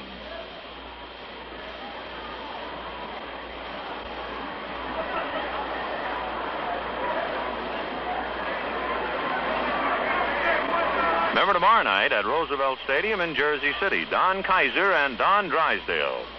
The 1-2 pitch to Neiman. Fastball got him swinging. He struck out the side. Sandy Koufax has now struck out 5 men in 2 innings. Remember the last time he faced the Cubs, he struck out 13. At the end of an inning and a half, Brooklyn 3, Chicago nothing. Now here's Jerry. You want a glass of beer? You want a good glass of beer? You want a great glass of beer? Brother, you want a glass of Schaefer beer. Because Schaefer's brewed for enjoyment. That's why. That's the whole story in a nutshell. Schaefer is brewed to give you all the enjoyment, all the light, zesty flavor, all the brilliant sparkle and zing you look for when you lift a glass of beer to your lips. And when you lift a glass of Schaefer, man, it's sunlight on a drift of snow. Cool and white and wonderful. You try it yourself. First time a thirst catches up with you. For real enjoyment, pour out a foaming glass of Schaefer. You'll see, it's real beer. The Dodgers come on with Zimmer, Koufax, and Amaro first to appear against Dick Drott. And the battle of the strikeout artists goes on. Koufax now ahead 5-2. Dodgers leading 3-0. So let's get back to play, and here again is Ben. Well, Don Zimmer will be first up. Then pitchers Sandy Koufax and Sandy Amaros. Bottom of the second, 3-0 Brooklyn. We understand at the agency that we now have a young girl writing commercial copy. And I'll bet you her fine hand was in that last one. Sunlight on a drift of snow. All right. Zimmer batting .229. He has 4 home runs, 13 runs batted in. Drott's fastball is uppercutted and foul back. Cal Neiman on the run, stumbles. He doesn't have a play. Remains on his feet.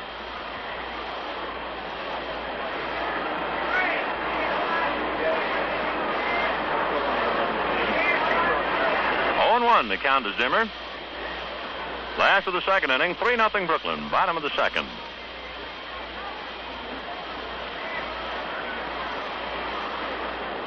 Dick Drott looks in to get his sign. Zimmer bends at the knees a little bit more now.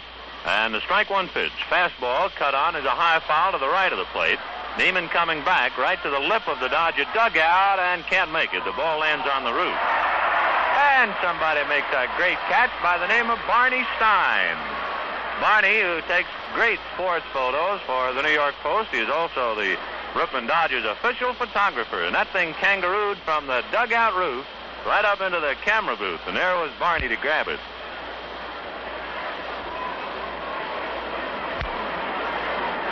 He dropped a $9,000 camera in the process. No, not really. 0-2. Fastball is outside, knocked down by Cal Neiman. 1 ball, 2 strikes.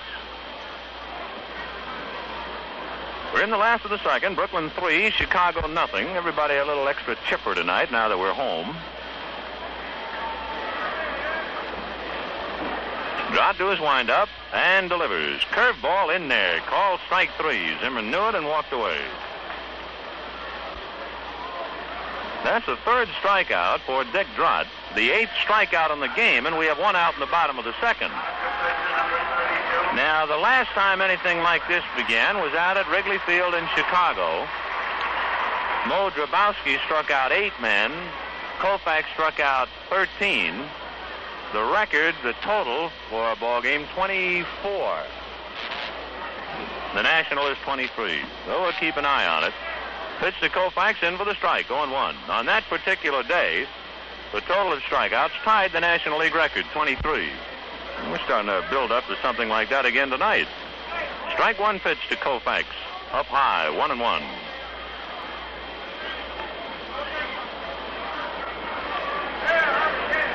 But want to know who had the other 2 strikeouts? Turk Lown in relief.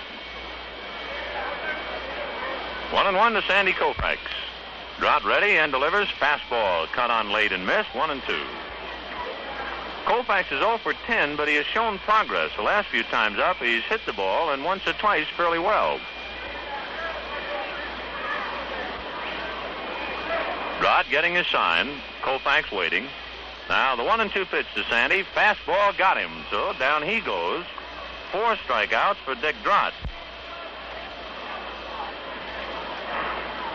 So that sword has 2 edges. Koufax been cutting down the Cubs, and now he nubs a finger himself. Koufax struck out all 3 men in the second inning. Drott has struck out 3 in a row as he faces Amorous here in the second. Hi, everyone. This is Jerry Doggett with Vince Skelly and Al Hoffer, and here we are at Ebbets Field in Brooklyn, about to bring you the Dodgers and the New York Giants. Today's game, like all the Dodger games this season, brought to you by the American Tobacco Company on behalf of Lucky Strike, a light smoke, the best tasting cigarette you ever smoked. And the F&M Schaefer Brewing Company of Brooklyn, brewers of Schaefer Beer, America's oldest lager beer. It's real beer. We'll give you the rundown on today's lineups in just a moment. Man, this is the life, isn't it? You stretched out in the easy chair, your radio beaming in the ball game, and a pack of Luckies close at hand. How come Luckies? Well, that's not hard to figure. Fine tobacco alone tastes right. And Lucky Strike means fine tobacco. All fine tobacco. Naturally light tobacco that's good tasting to begin with, and then it's toasted to taste even better. Reach for a Lucky, a light smoke, the best tasting cigarette you ever smoked. For the taste that you like, light up a Lucky Strike. Light up a light smoke, a Lucky Strike. Friends, this broadcast is authorized under broadcasting rights granted by the Brooklyn National League Baseball Club, Incorporated, solely for the entertainment of our listening audience. And any publication, rebroadcast, or other use of the descriptions and accounts of this game without the express written consent of the Brooklyn National League Baseball Club, Incorporated, is prohibited. Well, today it's game number 2 of the series between the Dodgers and the Giants. The Dodgers won last night's game by a score of 10-0 as John Drysdale fired a sparkling 3-hitter, and the Dodgers used home runs by Hodges, Neal, and Perillo to spark their 10-run attack. So it's game number 2 today, and it'll be Sal Magley going for the Dodgers and Big Red Worthington going for New York. The series finale comes off tomorrow with Ray Crone for New York against Johnny Podres for Brooklyn. Today, Ladies' Day, and also 6,000 not-old kids on hand and a bright sunshine day. And just a fine day for the ball game. The temperature in the middle 70s here in New York.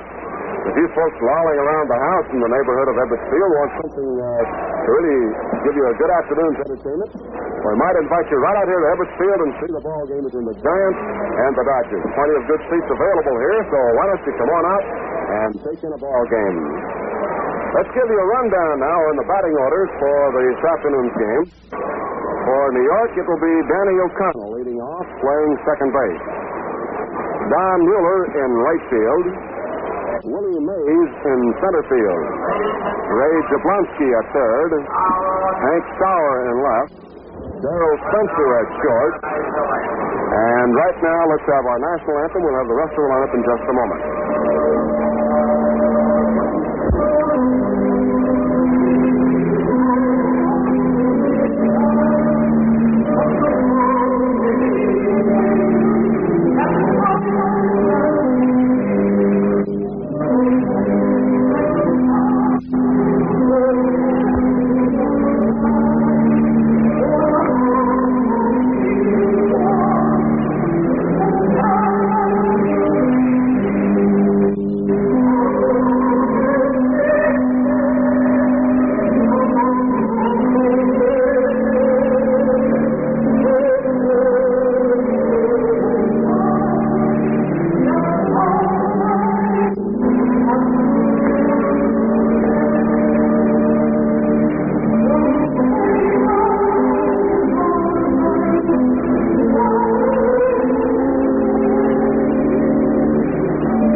Batting order, following Spencer, will have Whitey Lockman at first base, Valmy Thomas at the catcher spot, and Al Worthington to do the pitching.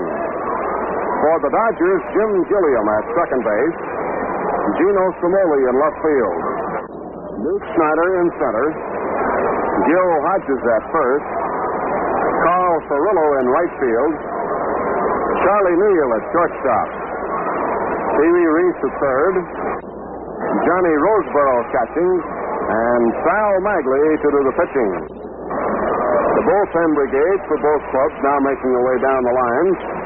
So the game here just moments away from the start. Let's give you a rundown on the ball games played last night. In the National League, the Dodgers beat the Giants 10-0. Milwaukee beat Cincinnati 9-5. Philadelphia over Pittsburgh 4-3, and yesterday afternoon, St. Louis beat Chicago 2-1. So the National League finds Milwaukee still holding its 7-game edge, with the Cardinals in third place, half game behind the Dodgers, 7.5 away. The Dodgers take the field now. In the American League yesterday and last night, Washington beat the Yankees 4-2. Boston beat Baltimore 8-1. Kansas City over Chicago 3-1, and Cleveland over Detroit 6-5. So the Yankees have a 6.5-game lead over Chicago in the American League. And all the American League games will be played tonight, and we have one night game on the schedule in the National League. That will be the ball game between Milwaukee and Cincinnati. Day game, St. Louis at Chicago and Pittsburgh at Philadelphia. Right now, Sal Magley on the mound, tossing a few down to catcher Johnny Roseborough. Roy Campanella still out with a bad thumb. Sandy Ambrose, who got plunked on the right arm last night. He will be out of action for a couple of days. Sandy has a big puffed up spot on his right forearm just below the elbow. Magley 6-6 on the year, 1-2 against the Giants this year, and 2-2 lifetime. Worthington 8-9 on the year is 1-0 against Brooklyn and 4-1 lifetime against the Dodgers. Magley throwing them in with Reese, Neal, Gilliam, and Hodges on the infield, Samoli in left, Snyder in center, and in right field, Carl Thorell. Here's Danny O'Connell stepping in now to take his swings at Magley's pitches. And stepping to the microphone for Lucky Strike in the play-by-play, here's Vin Scully. Vin? Thank you, Jerry, and good afternoon, everybody, and a very pleasant day to you, wherever you may be. Danny O'Connell, Don Mueller, and Willie Mays, and Magley goes to work and misses inside, ball one. O'Connell batting .265 with 7 home runs, 31 runs batted in.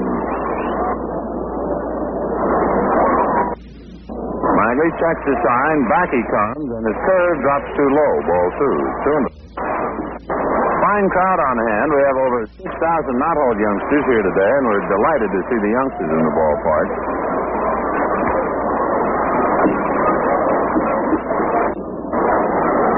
Magley delivers 2-0, and the fastball is over. 2-1. Tommy Gorman, the plate umpire. Dusty Bodgers at first. Kenny Burkhardt at second. Hal Dixon at third. Bodgers not feeling well, so they kind of twisted the proper rotation around a bit. 2 runners inside, ball 3. 3-1. O'Connell now takes a look at Davy Williams to see if there's a sign out. 3 balls, 1 strike. The leadoff man, Danny O'Connell.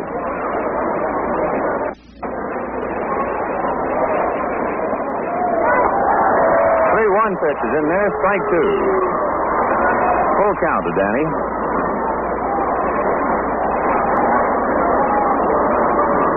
Magley rubbing at the ball, looks in to get his sign now from Johnny Roseboro. And the 3-2 pitch to Danny O'Connell. Cut on, a fly ball into right center and shallow. Furlow and Snyder coming over. It's Furlow for the catch. 1 up, 1 away.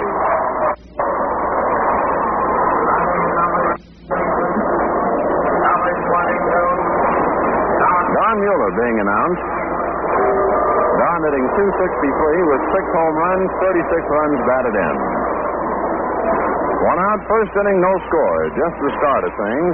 Lucky Strike blowing smoke rings to you and wishing you the very best on this Labor Day weekend.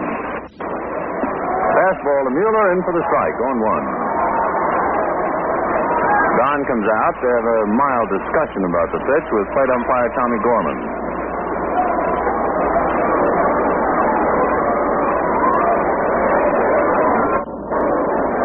Magley back with the strike 1 pitch. A changeup is nubbed up along third. They better let it roll. They do, and it dies fair.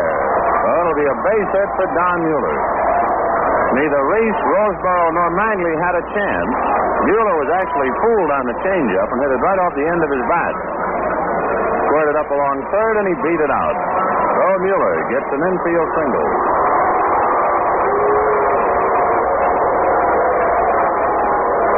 Willie Mays, batting .332. He's second to Stan Musial's .340. 28 home runs, 86 runs batted in. Magley checking Mueller, now delivers. Fastball is foul back. 0-1.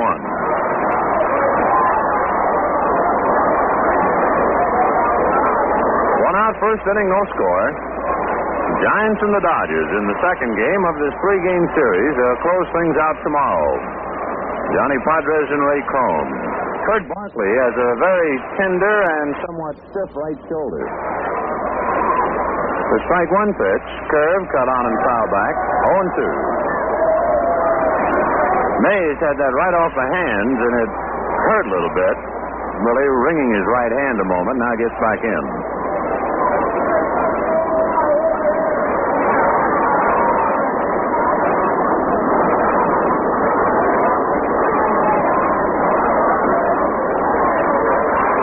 Magley checking signs. Johnny Roseboro wigwags him out to him. Strike 2 pitch. Mays swings, and it's a base hit into left field. Mueller goes to second and holds on. So Willie hits an 0-2 pitch into left for a base hit, and the batter, Ray Jablonski.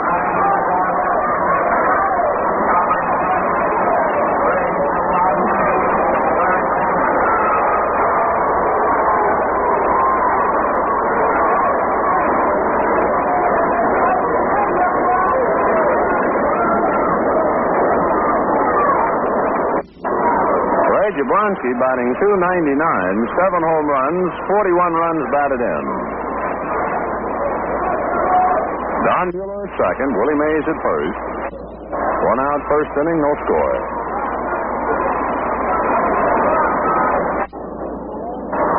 Mueller looks to his men, now works the plate and misses inside. Ball 1. On deck, Hank Sauer.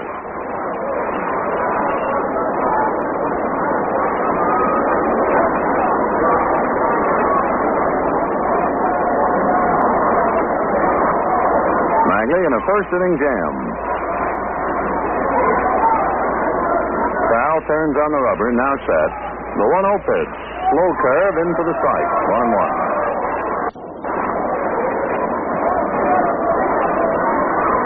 Both the Giants and the Dodgers were talking about Don Drysdale's brilliant performance last night. It's all the Giants were talking about in their dressing room after the game. Shaking their heads and saying he's quite a kid.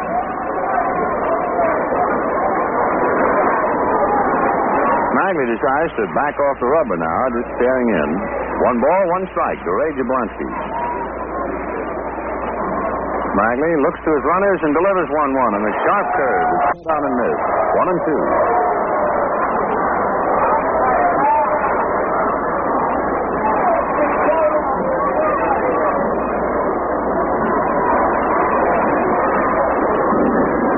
Nothing to report at all in the American League. All their games are at night. There are 2 afternoon games in the National League besides this one. 1-2 pitch. Fastball in there. Call strike 3. Ray Jablonski had to be guessing that time. Magley came right down the middle with the fastball. 2 outs. Here's Hank Sauer. Hank batting .260, 22 home runs, 64 runs batted in. In the games to be played this afternoon, Pittsburgh and Philadelphia, Friend and Cardwell. The Cardinals and the Cubs, Wiemeyer against either Drott or Elson. These are probable. And Milwaukee at Cincinnati tonight. So we'll have a pretty quiet scoreboard today. Sauer waiting. Magley going to let him hang up there. Now Magley ready and delivers. Curveball low and inside. Ball 1. 1-0.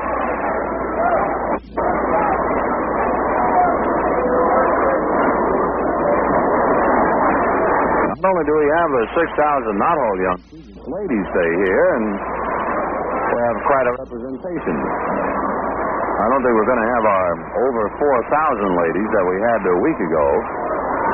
It's nice to have the gals out here with us. Magley delivers 1-0 to Sauer, and the curve is over. 1-1.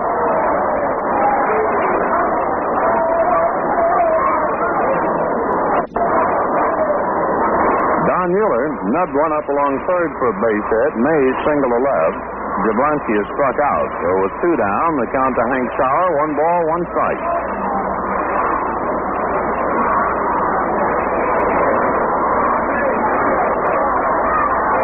Magley ready, the 1-1ers. Sharp curve, and there's a fly ball into shallow left. Samoli trotting in. Under it now and takes it for the out, and that does it.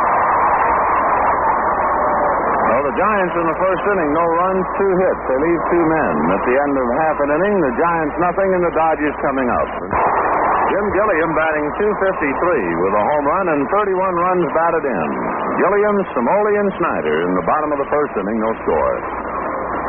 Al Worthington ready to go with a record of 8 wins and 9 defeats. He is 1-0 against Brooklyn and lifetime 4-1. Big right-hander. Delivers and wrinkles the first one in for a strike, 0-1. His slider didn't break too much.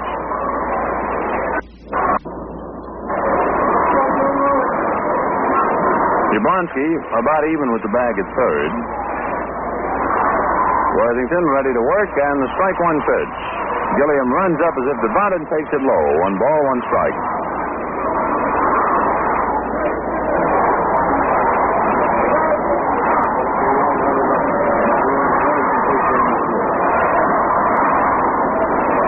The youngsters begin the chant now. We want to hit. The 1-1 pitch to Gilliam. A curveball grounded foul outside of first base. 1-2.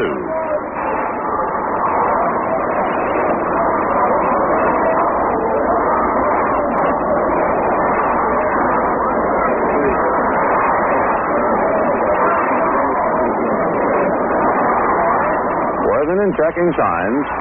Al ready now. And the 1-2 pitch to Gilliam. High. Jumps out of Valmy Thomas's glove. 2-2. Worthington has 1 complete game in 10 starts. It was a beauty. He defeated Philadelphia 1-0, allowing just 3 hits. He delivers 2-2 to Gilliam, and that one slips it way high. Ball 3. Worthington kind of looks at his right hand as if it's done him wrong. 3-2.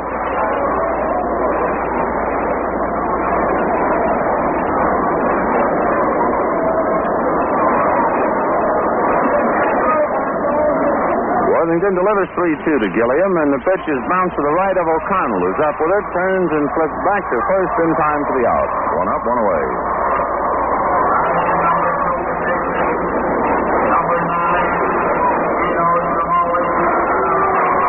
Gino Cimoli batting .302.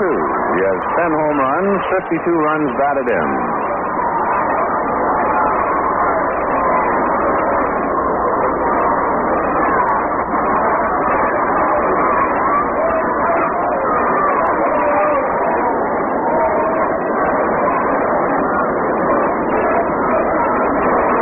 Cimoli getting squared away at the plate. Worthington just waiting. Now Red is ready and delivers. Cimoli jumps away. A fastball at his knees. Ball 1. 1 out, last of the first inning. Bases empty. No score. Giants and Dodgers. The 1-0 pitch to Gino. Curve cut on and fouled away upstairs. 1-1. The Giants will make their final appearance of 1957 here at Ebbets Field tomorrow afternoon. Johnny Padres will be here to try and usher them out. And for the Giants, Ray Crone. Oh, it should be a good one. Plenty of seats, somewhere like 20,000 seats available, just waiting to be picked up, and we hope you'll spend the time with us. Sidearm curve is inside, ball 2. 2-1.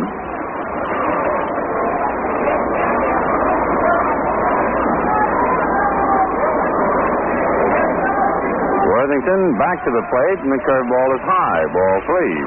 3-1.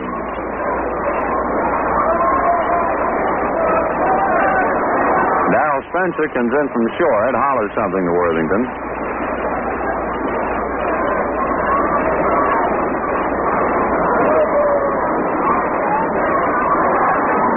Now the 3-1 pitch to Cimoli. Lined into right center. Mays on the run. The ball slicing away from him and going into the alleyway.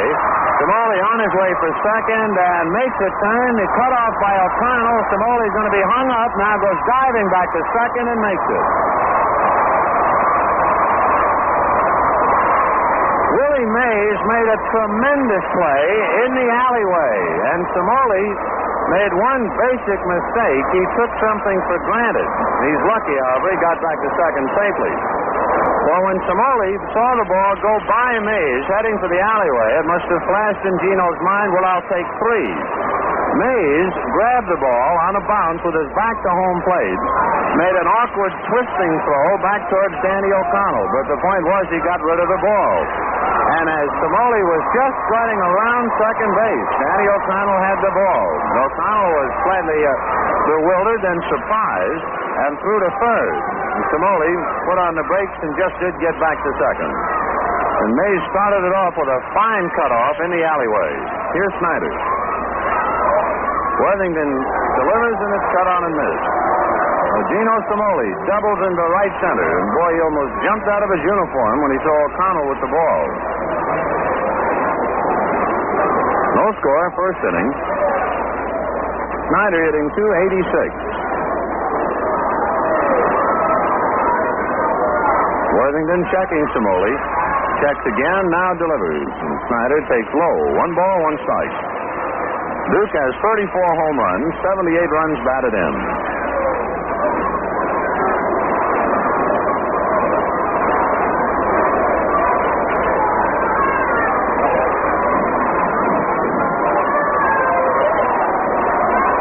Now the 1-1 pitch to the Duke. Fastball outside. Ball 2. 2-1.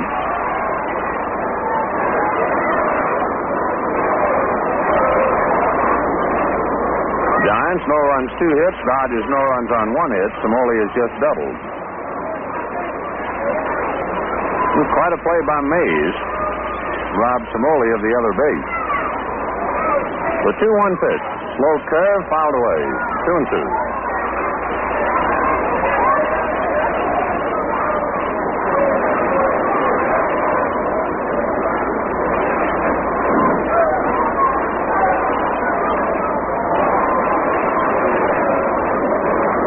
Worthington looks in to get a sign from Valmy Thomas. Samoli backing away off second.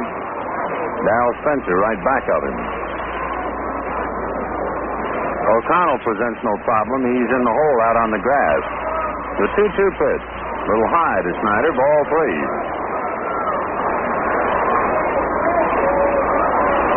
On deck, Gil Hodges.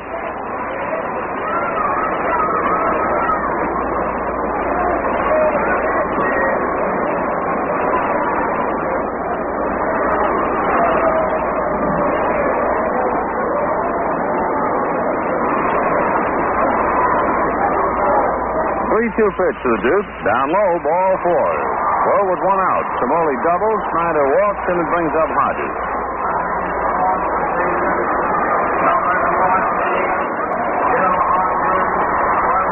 Gill batting .304 with 23 home runs, 84 runs batted in. In his last 11 ball games, he's hit 6 of the distance. On deck, Carl Furillo.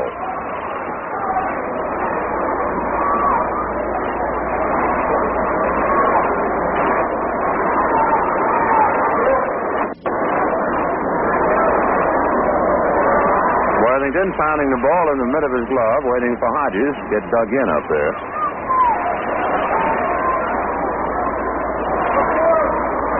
One out, first inning, no score.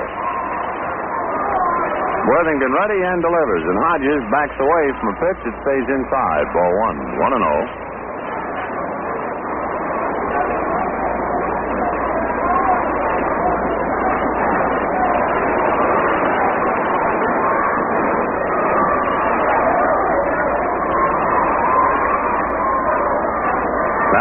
Pitch to Gill.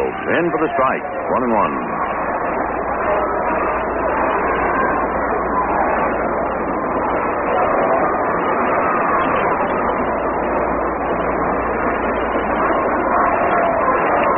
Samoli away from second. Snyder from first. Rigney a little impatient now. Goes to the water coolers. The 1-1er. Just low. Ball 2. 2-1. Rigney standing up in front of his bench. Now sits back down again, leaning forward. Manager kind of fidgeting a bit here in the first inning.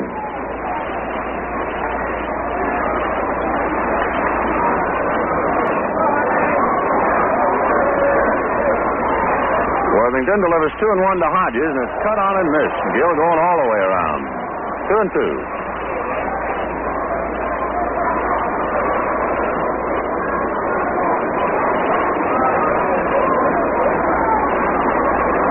First inning, no score. The Giants had a mild threat. Couldn't do anything, and the Dodgers trying to do something here in the bottom of the first.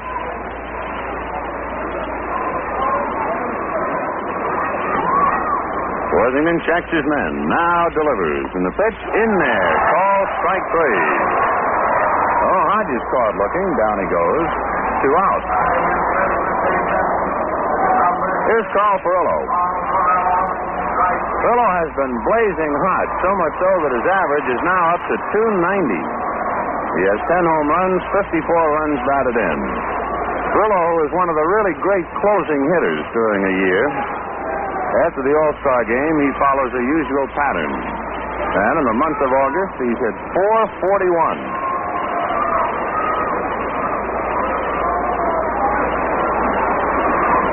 Frillo settles in now. Worthington staring down to get his sign. Samoli a good lead off second. Snyder away from first. Worthington checks and delivers. There's a throw down to second base. Samoli gets back. And the pitch was outside. Ball one. Gino taking quite a lead, and the Giants would have none of it, so Spencer cutting back. 1 ball, no strikes. Gino again comes walking halfway off that bag. And again Spencer ducks in back of him. Worthington checking him as he dances. The 1-0 pitch to Frillo is lined into center field for a base hit. Mays charging. Here comes Samoli. The throw to the plate is not in time. Oh, Carl Frillo, who's blazing hot up there at home plate, rips a single to center to get a run over. Snyder stopping at second. And the Dodgers lead 1-0 here in the first inning.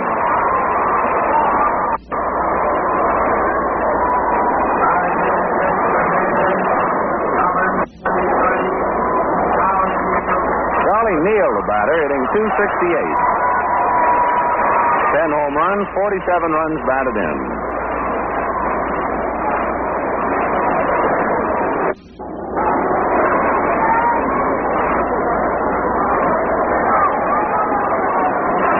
Neal branded Ruben Gomez last night when he hit one in the seats, a 3-run home run. Worthington delivers, and Charlie takes on the corner, 0-1. Snyder at second, Frillo at first. 2 out, a run over in the first inning, and the Dodgers lead 1-0.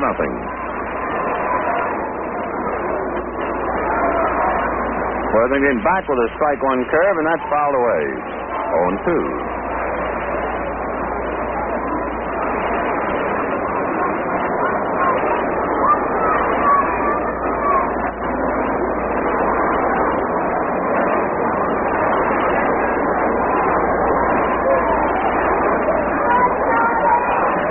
Ready.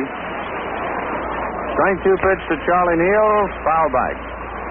Count remains. No balls, 2 strikes.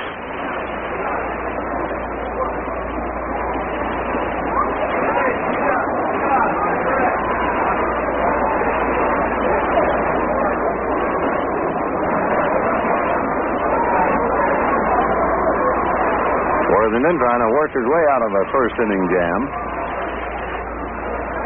The strike 2 pitch to Neal, cut on and hunts down to Dal Spencer, who juggles and then steps on the bag, and they get the fourth. In the first inning for Brooklyn, 1 run on 2 hits. No errors, they leave 2 men on. At the end of 1 inning of play, Brooklyn 1 and the Giants nothing. Dodgers lead 1-0 going to the top of the second inning with Darrell Spencer, Whitey Lockman, and Balmy Thomas due up now to face Magley. So for more action, here's Jim. Darrell Spencer batting .268. 11 home runs, 47 runs batted in. Spencer, Lockman, and Balmy Thomas. Magley checking signs with Johnny Roseboro, and Sal sends the first pitch in. There's a high drive into left center. Snyder and Samoli converging, both calling, and now Snyder kind of hops up a little bit and takes it right out from in front of Samoli's glove. Both men were looking at the ball, and both men were signaling with their hands. Neither man looking at one another, and for a moment there, it looked like a collision. Then Snyder just reached up and grabbed it. 1 out. You got to really sing it out, especially with 6,000 kids out there in left field making a lot of noise. The outfielders had better let one another know what's going on. Whitey Lockman batting .247. Takes a strike. Whitey with 7 home runs, 28 runs batted in.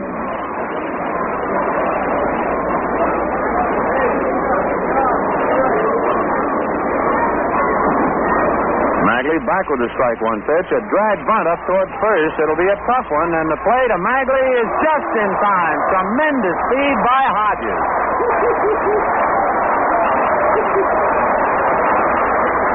If you like basketball, you know what a pick is. You know when they cut off the post and the big man usually feeds off to somebody driving in for a layup? Well, that's the way that looks. A beautiful bunt by Lockman and a tremendous combination fielding play. Hodges charged it. He didn't have time to scoop the ball. He grabbed it with the bare hand and just flicked it out. hung it out right over the bag for Magley to grab it on the run.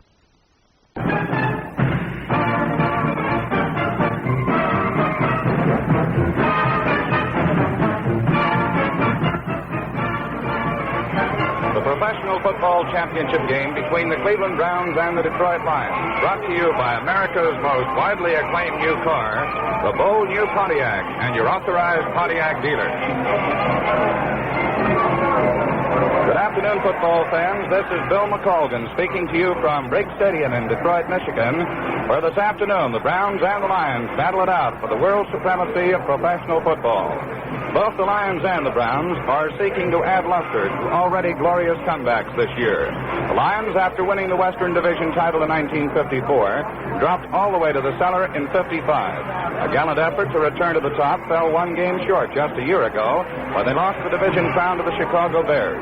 But this season, under their new head coach, George Wilson, the Lions made it all the way back, and they did it the hard way.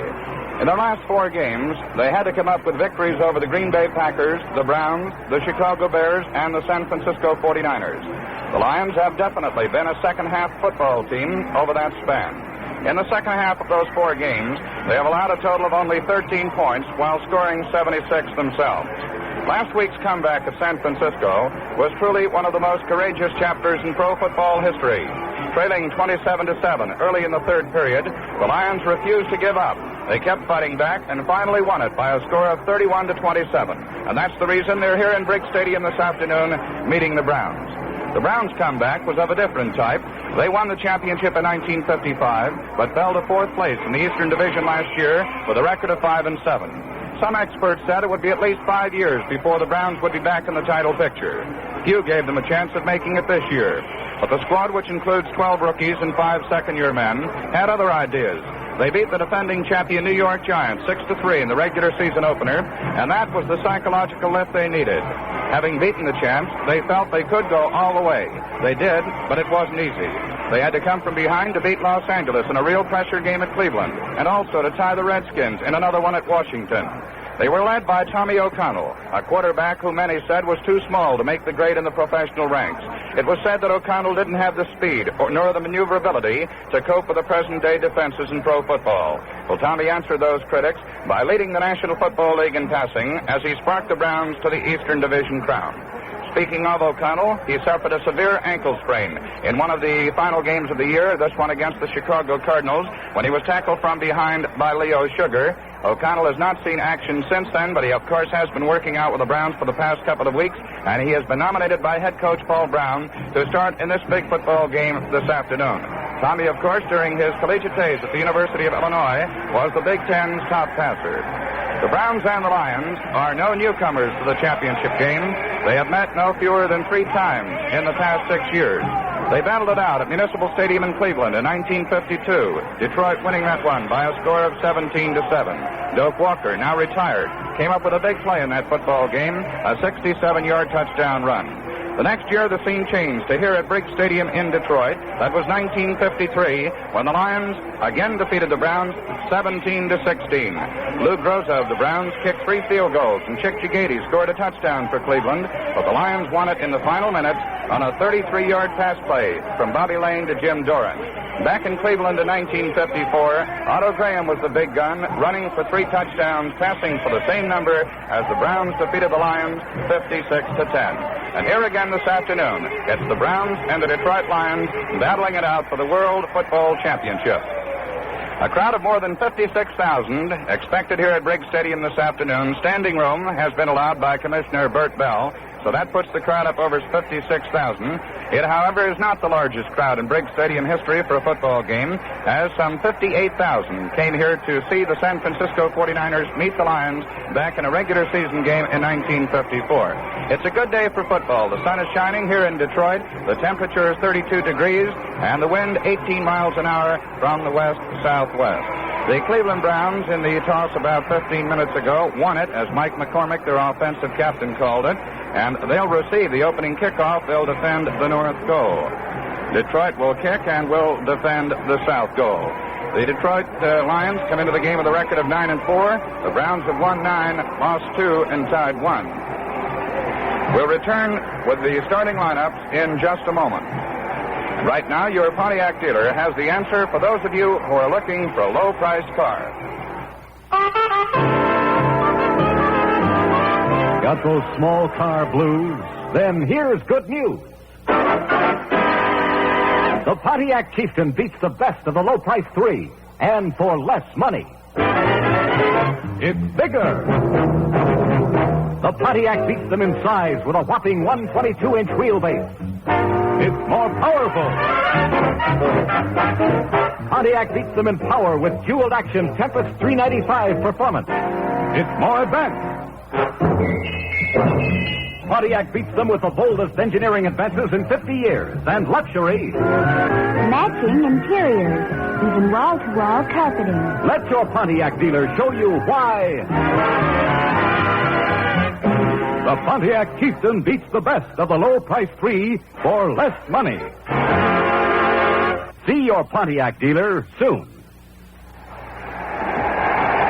The Lions head coach, George Wilson, is in his first year in that capacity. He took over as boss of the Lions just 2 days before the preseason schedule opened when Buddy Parker suddenly resigned. Parker, of course, later went on to the Pittsburgh Steelers.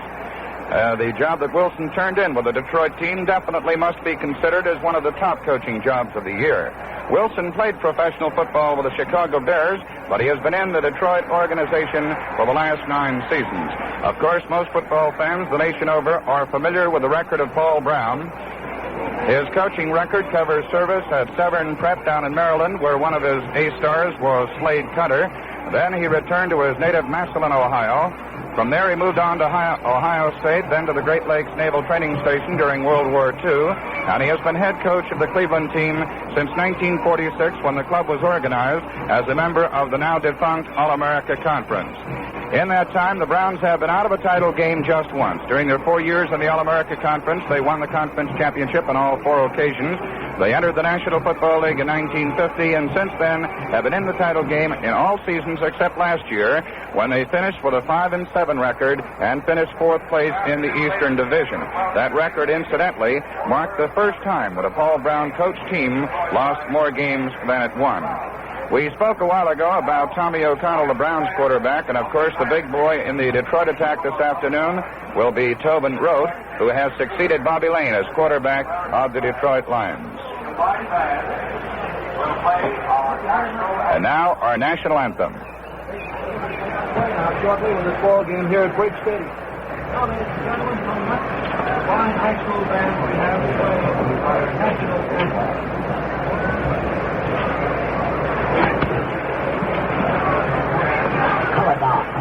The color guard is now marching out to the flagpole, which is in center field here at Briggs Stadium for the baseball season. And now the combined high school bands international anthem.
My pleasure to introduce to you a young fellow from Pittsburgh, Pennsylvania, whom you've heard on many coast-to-coast sports broadcasts. He's been in the business for some 21 years, starting at the age of 17.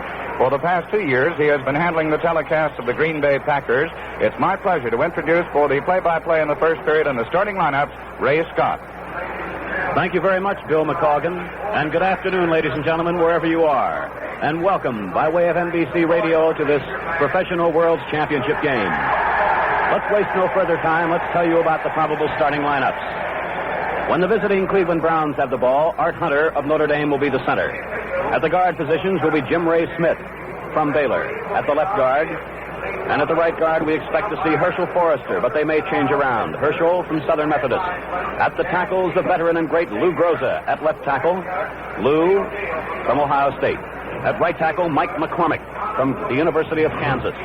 At the end positions, Pete Brewster, Darrell Pete Brewster of Purdue at left end, Preston Carpenter of Arkansas at right end. In the backfield, Tommy O'Connell, of whom Bill McColgan has already spoke, will be at quarterback. Tommy from the University of Illinois. At the running back positions, the great Jimmy Brown, unanimous Rookie of the Year this year at fullback from Syracuse. Chet Hanulak at the other running back position from Maryland, and Ray Renfro will be a flanker. Ray, the speedster from North Texas State. When the Detroit Lions have the ball, up front it'll be at center Frank Gatsky. At the guards, Hardy Sewell and Stan Campbell. We'll tell you more personal statistics later. At the tackles, Lou Creekmer and Charlie Arney. At the ends, Jim Doran and Steve Junker. Ken Russell may start in place of Charlie Arney at right tackle. In the offensive backfield, Tobin Rote at quarterback. At the running back positions, Gene Gedman and John Henry Johnson. And the flanker, Howard Hopalong Cassidy. There will be others in that offensive cast as well for the Detroit Lions. Defensively, the Browns will use Bill Quinlan and Len Ford at tackles, Bob Gain and Don Colo at the guards. The linebackers will be Vince Costello, Walt Michaels, and Galen Fitz. In the defensive backfield, Warren Lahr, Kenny Cons, Junior Wren, and Don Paul. Defensively, the Detroit Lions will use up front. At the end positions, Darius McCord and Gene Cronin. At the tackles, Ray Krause and Gil Maines. The linebackers will be Joe Schmidt and their defensive captain, Bob Long and Roger Zatkoff. In the defensive backfield, we expect to see Carl Karalevitz and Jack Christensen at the corners, and playing the deep spots, Yale Larry and Terry Barr. If you follow the Lions and are wondering about Jim David, he has been handicapped by an injury. He may or may not start. That's the way we expect to see these teams line up. So that just about takes care of the probable starting lineups. We'll be set for the kickoff in just a moment. This year, the bold new Pontiac is so new and different, you have to drive it to believe it. Driving has changed. It's smoother, easier, and much more comfortable. Yes, driving has changed, and Pontiac changed it. Driving has changed, and the Pontiac changed it. Driving's exciting again. Drive the bold new Pontiac and discover the highway's most advanced ideas from the industry's hottest engineering team. Performance, ride, and handling so unlike anything else on wheels, you have to drive it to believe it. Driving has changed, and the Pontiac changed it. Driving's exciting again. See your Pontiac dealer, take a test ride today. Discover driving has changed when you're driving the Pontiac way. See your Pontiac dealer for a drive and a deal you'll never forget.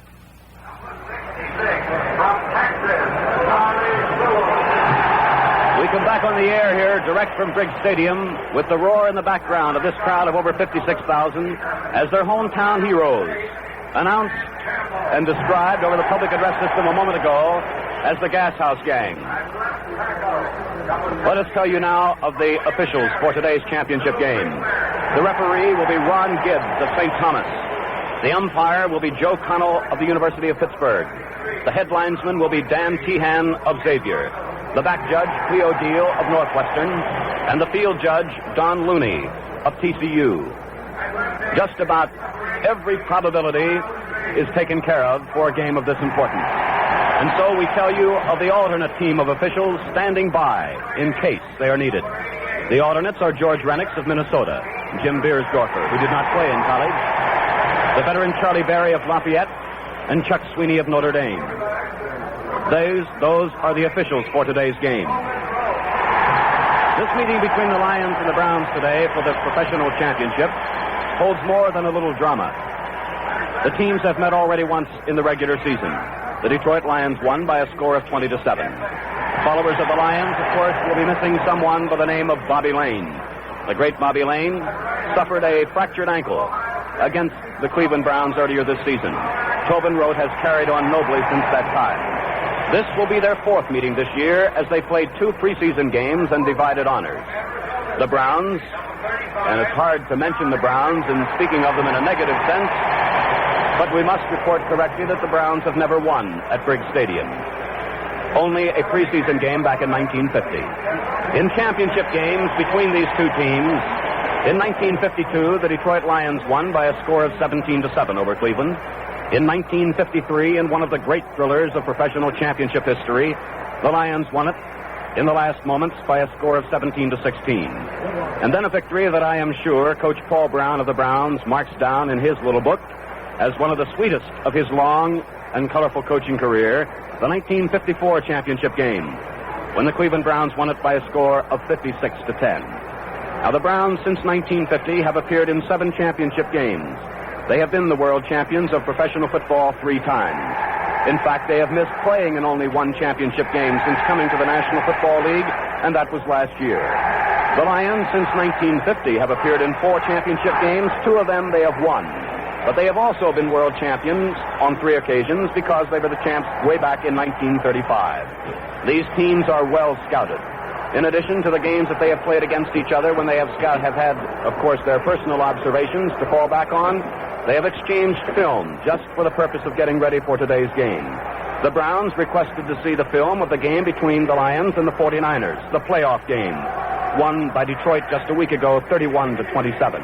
The Lions, on the other hand, wanted to see the film of the game between the Browns and the New York Giants, last year's professional champions. The Browns, you see, won that one, coming from behind, 34-28. Physically, both teams are generally speaking in good condition.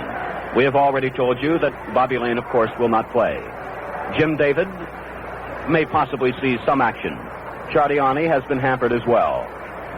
On the other hand, the Cleveland Browns have been without the services of their quarterback, Tommy O'Connell. Bill McColgan has already mentioned that. As of now, he is nominated to start at the offensive position. Filling in for him has been their great young rookie quarterback this year, Milt Plum of Penn State. Other than that, Paul Brown, I think, can pronounce his team in good condition. Right now, the referee, Ron Gibbs, and the umpire, Joe Connell, are at the 50-yard line. The co-captains of the 2 teams are there to shake hands, and the results of the coin toss will be made known in a moment. Right now, referee Ronald Gibbs is indicating to co-captains of the Cleveland Browns that they have won the toss.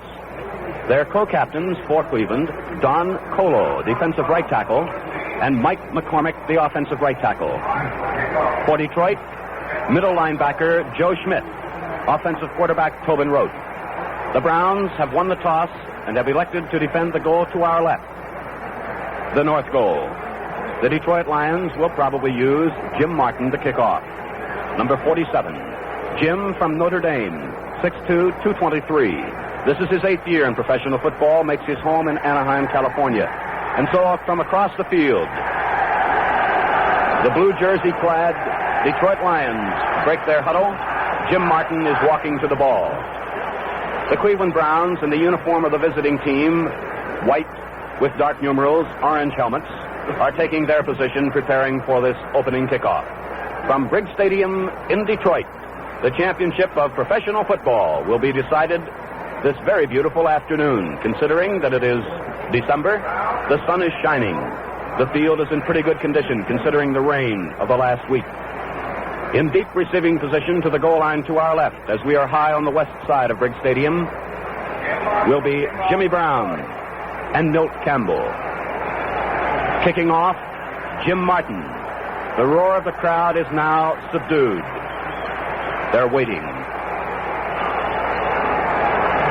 Jim Martin comes to the ball. His boot is high, sails deep and far over the end line. It'll be an automatic touchback. First down and 10, the Cleveland Browns will put the ball in play from their own 20-yard line, moving left to right here in the first period. And we'll pick up their starters for you just as soon as we can. Starting at quarterback will be Tommy O'Connell. Lou Carpenter will start in place of Chet Henulak. Lou from Arkansas, brother of Preston. Jimmy Brown will be at the other running back position, and Ray Renfro will be an inside flanker on the right. The right end is Preston Carpenter, and the left end split is Brewster, and O'Connell fades to pass on the first play. He throws deep and out to the left, and Brewster has it at the sidelines and is belted out of bounds immediately. after a gain of 17 yards to the 37 or possibly 38-yard line of Cleveland. A down-and-out pass Pennard on the first play finds Tommy O'Connell hitting Pete Brewster. He's run out of bounds by Carl Karalevitz of the Detroit Lions secondary. And so the Browns are 1 for 1 in the passing department. 1st and 10, the ball at the inbounds marker, far side of the field, at their own 37-yard line. Up front, Art Hunter's at center. The guards are Forrester and Jim Ray Smith, Lou Groza, Mike McCormick at the tackles. We've already told you of the ends. They're both split this time.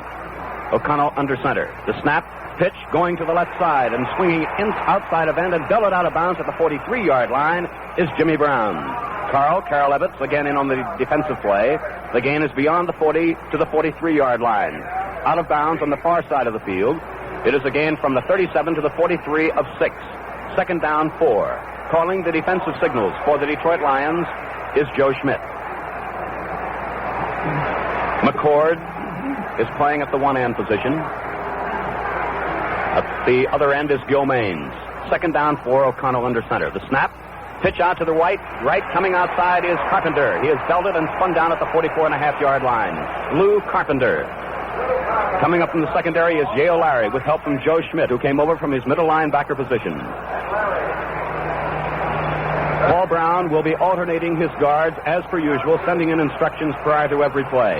The guards alternating are Jim Ray Smith and Fred Robinson. Again on the last play of 1.5 yards. It is 3rd down and a short 3 yards to go. Renfro is an outside flanker and the ends are tight. O'Connell pitches to Carpenter.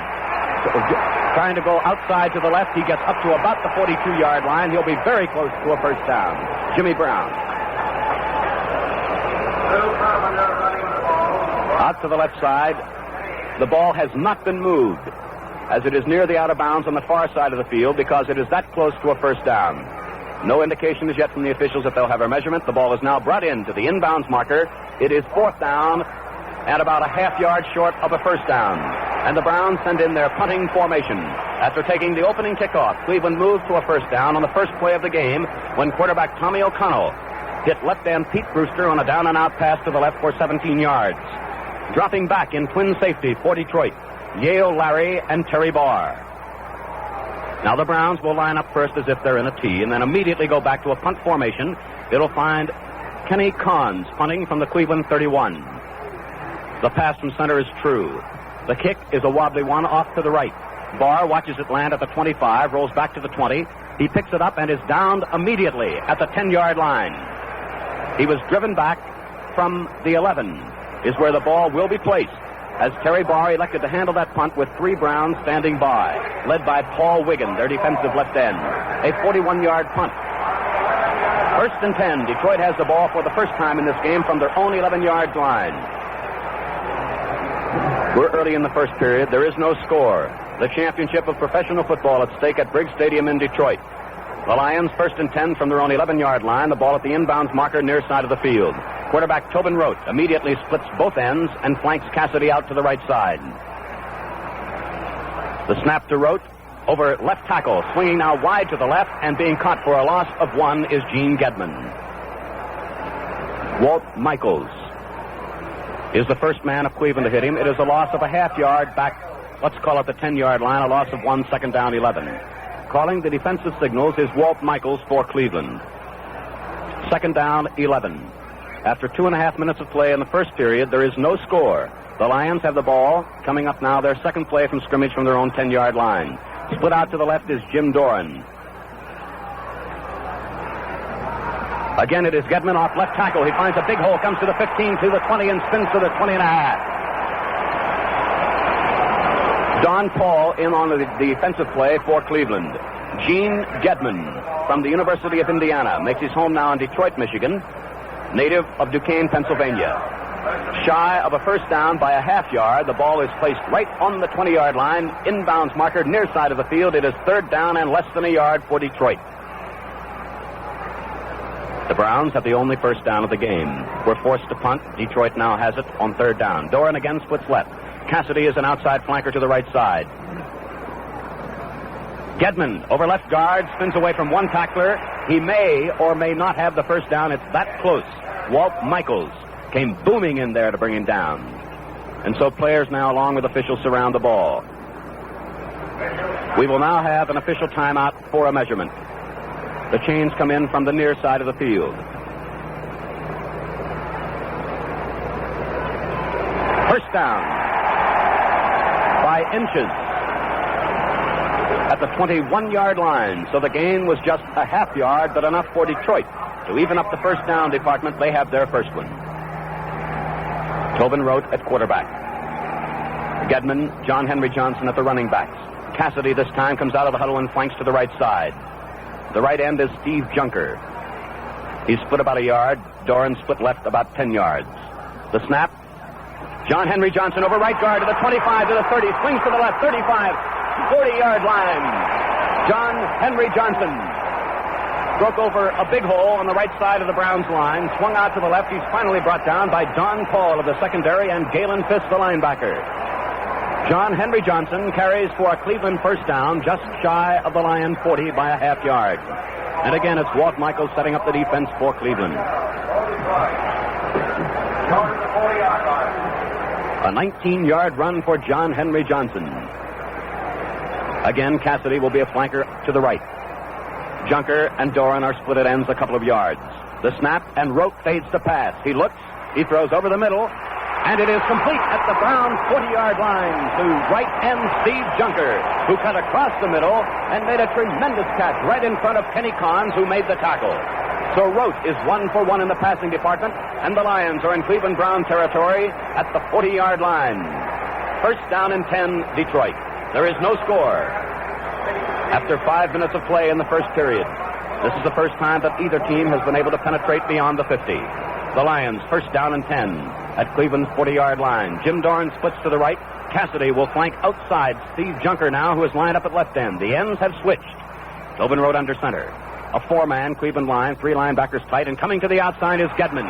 He gets away from one man, but he's caught after a short gain of 1. Swinging outside his own left tackle, running laterally. He's pinned down by Don Paul, who plays the right corner, along with Vince Costello and Junior Wren. A gain just across the 40 to the 39-yard line. A gain of 1. Second down, 9. The interior offensive lineman for Detroit, Lou Creekmer of William & Mary at left tackle. Kenny Russell is at right tackle. The guards are Hardy Sewell and Stan Campbell, and Stephen Brown is at center. Cassidy flanks outside the right end, Steve Junker. Jim Doran is split left. Rote fades the pass on second down, 9. He hits his man at the 26-yard line, Doran. He falls forward to the 25 as he's tackled. Don Paul makes the tackle. As the left end, Jim Doran made a move as if to go deep, but he stopped, button hook, took the strike, and it's a first down for Detroit at the 26-yard line as the ball is placed down at the inbounds marker. The defender that time slipped as he came to make the defensive play. The field is in, as we told you prior to the start of the game, excellent condition considering the weather, but it has its slippery spots. Cassidy is a flanker way outside to the right this time, and only the left end, Doran, is split. First and 10 at the 26-yard line of Cleveland. Detroit's Tobin Rote under center. No score in the game, first quarter. A fake to Johnson, and Gedman on a trap play over the right side. Comes up to the 22-yard line, and there he's thrown back very hard by 4 Cleveland Brown players led by Vince Costello and Galen Fisk, 2 of the linebackers. The fake that time went to the first man through, John Henry Johnson. The handoff went actually to Gene Gedman. The forward progress is marked at 23-yard line, so it is a gain of 3. Second down, 7. Detroit in possession at the Cleveland Brown 23-yard line. Unofficially, 7 minutes, 45 seconds remaining in the first quarter. There is no score. Up along Cassidy, flanks outside to the right, and again, Tobin Rote has his right end tight, and Jim Doran split left about 8 yards, and Rote fades to pass on second down, 7. He throws deep for Cassidy. He's in the end zone. It is incomplete. Warren Lahr went down with Cassidy, who, as he crossed the goal line, had about 2 steps on Lahr, but the ball thrown high, as Cassidy was in the deep right corner of the end zone, enabled Lahr to get down and break it up, as both he and Cassidy went up for it. The pass is incomplete. It is now third down and 7. Gedman leaves the game. He is replaced by Dave Middleton. Dave, from Auburn, is going to line up as a flanker to the right side. The right end Junker is tight. Doran is split left. And Rote fades the pass on third down. He looks, He throws. It is incomplete for the flare man. Out to the right side, covered by Lahr, John Henry Johnson. Middleton went fairly deep and was covered beautifully. The swing pass was thrown to the fullback, John Henry Johnson. It was incomplete. And so now with 4th down at about 7, into the game comes Jim Martin. He will apparently attempt a field goal. The attempt with Tobin Rote holding will come from the Cleveland 31-yard line. Midway in the first quarter, there is no score. The Lions right now are going to try and score. The snap, the kick. It is good. The score, the Detroit Lions 3, the Cleveland Browns nothing.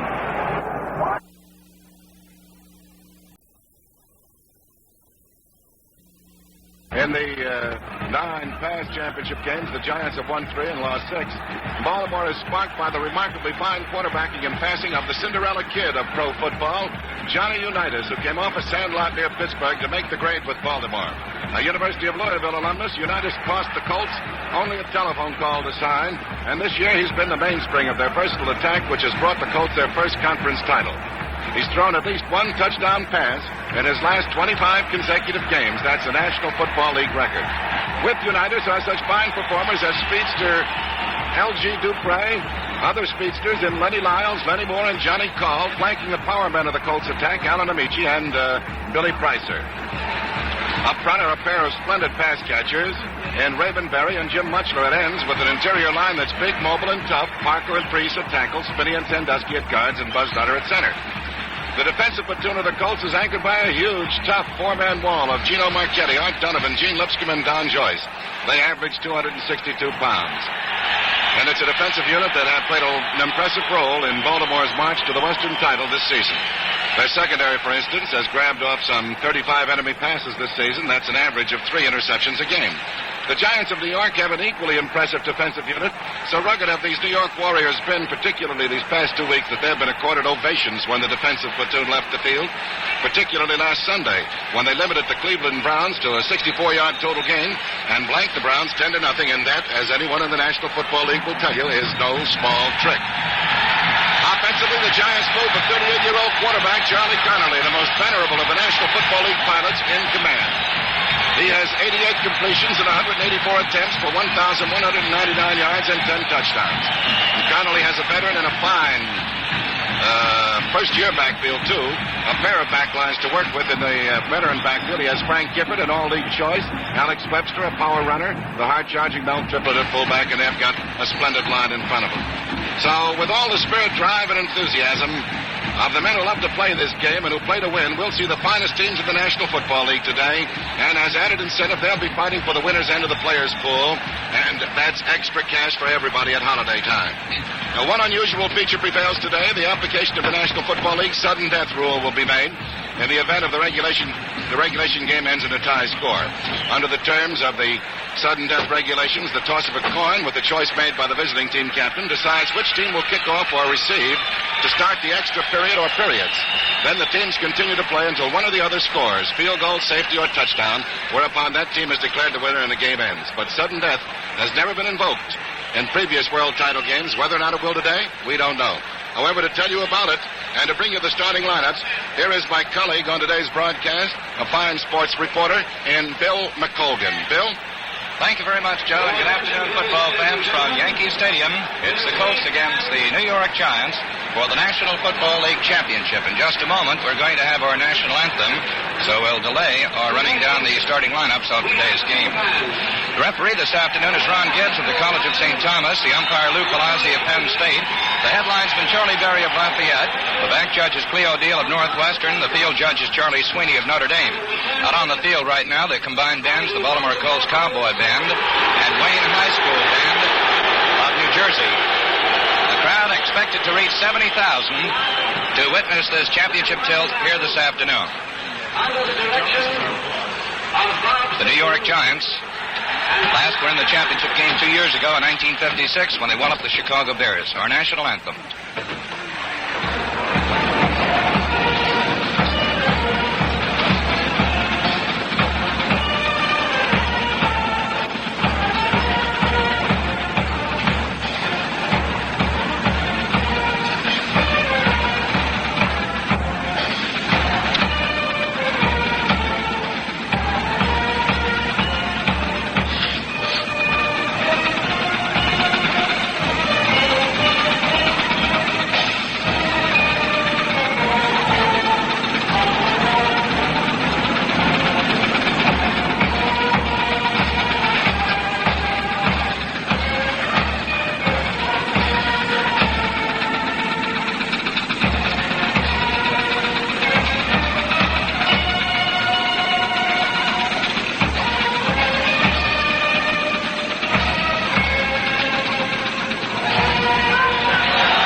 Dorsey and the Baltimore Colts Cowboy Band. And now the starting lineup. And first for the Western Conference champions, the Baltimore Colts, coached by Wade Eubank. At left end, number 82, Ray Berry, 6'2", 190-pounder, 25 years old. In his fourth year in the National Football League, and he's from Southern Methodist. His home is in Paris, Texas. The left tackle, a former Ohio State All-American, Big Jim Parker, 6'3", 270 pounds, 24 years old. In his second year in the pro ranks, he's a native of Toledo, Ohio. His home is now in Baltimore, Maryland. The left guard, number 63, Art Spinney, who played his collegiate football at Boston College, 6'1", 230 pounds, 31 years old, his seventh year in the NFL. He's from Saugus, Massachusetts, but he too makes his home now in Baltimore, Maryland. The center, number 50, Madison Buzz Nutter, 6'4", 235 pounds, 27 years old, in his fifth year in the league. Played his college ball at Virginia Polytech, and his home is in Huntington, West Virginia. The right guard from Clarion State Teachers in Pennsylvania, number 68, Alex Sandusky, 6'3", 235 pounds, 26 years old, in his fifth year with the Baltimore Colts. His home is in Annapolis, Maryland. The right tackle is number 60, George Priest, 6'2", 245 pounds, 25 years old. In his fourth year, he's from Virginia Polytech, and his home is in Roanoke, Virginia. The right end, number 84, from Notre Dame, Jim Mutschelter, 6'1", 215 pounds, 28 years old. In his fifth year, and he lives in Baltimore. Moving now to the offensive backfield, number 19, Johnny Unitas will be at quarterback, 6'1", 190 pounds, 25 years old. In his third year, he's from the University of Louisville. He makes his home in Baltimore. At left halfback, the speed boy from Baylor, L.G. Dupre, 5'11", 190 pounds, 26 years old. In his fourth year in the league, he wears number 45, and he's from Baltimore, Maryland. The right halfback, also living in Baltimore, number 24, the former Penn State star, Lenny Moore, and a threat to go the distance anytime he gets his hands on the ball. Moore is 6'1", 190 pounds, 25 years old, in his third year in the National Football League. The fullback, a former All-American from the University of Wisconsin, 6'1", 220 pounds, Alan Amici, 25 years old, in his fourth year in the National Football League. Moving now to the Eastern Conference champion New York Giants, coached by Jim Lee Howell. The left end, number 44, Kyle Rowe, who is 6 feet, 205 pounds, 30 years old, in his eighth year in the league. He's from Southern Methodist. His home is in San Antonio, Texas. The left tackle, number 79, Roosevelt Brown, who played his college ball at Morgan State. Big Rosie is 6'3", 245 pounds, 25 years old. In his sixth year with the Giants, he's from Charlottesville, Virginia. The left guard, number 68, Al Barry, 6'2", 230-pounder from Southern California, 27 years old. In his third year, the first two of which were spent with the Green Bay Packers. His home is in Beverly Hills, California.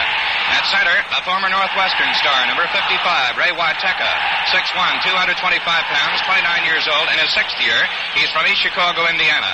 The right guard, a boy who played his college football under Red Blake at West Point, number 62, Bob Mishak, 6 feet, 240 pounds, 25 years old. He's in his first year in the National Football League. A year ago, he did go to the Cleveland Browns camp at Hiram College, but quit, and then decided to come back to football this year and was signed by the New York Giants. His home is in nearby Union, New Jersey. The right tackle, a rookie who has done a tremendous job for the Giants in place of the injured Jack Stroud, number 72, Frank Yusso, who is 6'4", 260 pounds, 22 years old. In his first year, he's from Minnesota, and his home is in International Falls, Minnesota, the home of another football great, Bronco Nagurski. At right end, number 85, Bob Schnelker, 6'4", 215-pounder, 28 years old. In his sixth year, he played his college football at Bowling Green in Ohio, and his home is in Marion, Ohio. In the backfield, it's expected that Coach Jim Lee Howell will again follow his system of starting Don Heinrich and then following up with the veteran Charlie Connerly. Heinrich wears number 11. He's 6 feet, 180 pounds, 27 years old, played at the University of Washington, and his home is in Bremerton, Washington. The left halfback, one of the most versatile men in the National Football League today or any other day, Frank Gifford, the ex-Southern California star, 6'1", 205 pounds, 28 years old, in his seventh year. He's from Bakersfield, California. He's a fine runner, a great pass receiver, and can also throw the football. At right halfback, number 29, Alex Webster, 6'3", 210 pounds, 27 years old, in his fourth year. Played college football at North Carolina State. His home is in New Brunswick, New Jersey. And the starting fullback, Mel Triplett, number 33, from Toledo, 6'1", 215 pounds, 26 years old, in his fourth year in the National Football League. We'll be set for the kickoff in just a moment. I'm Ralph Martiri, and here's how we play our Marlboro song.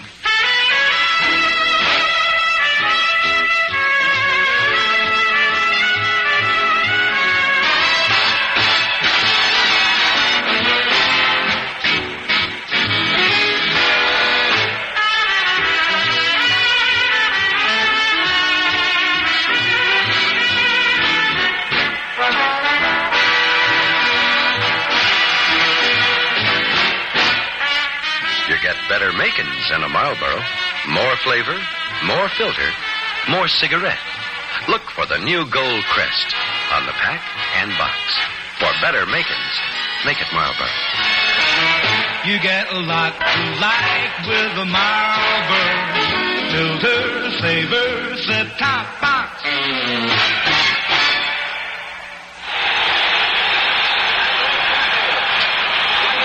Kickoff just a couple of moments away. Let's check some of the boys who are expected to play a big part in this football game.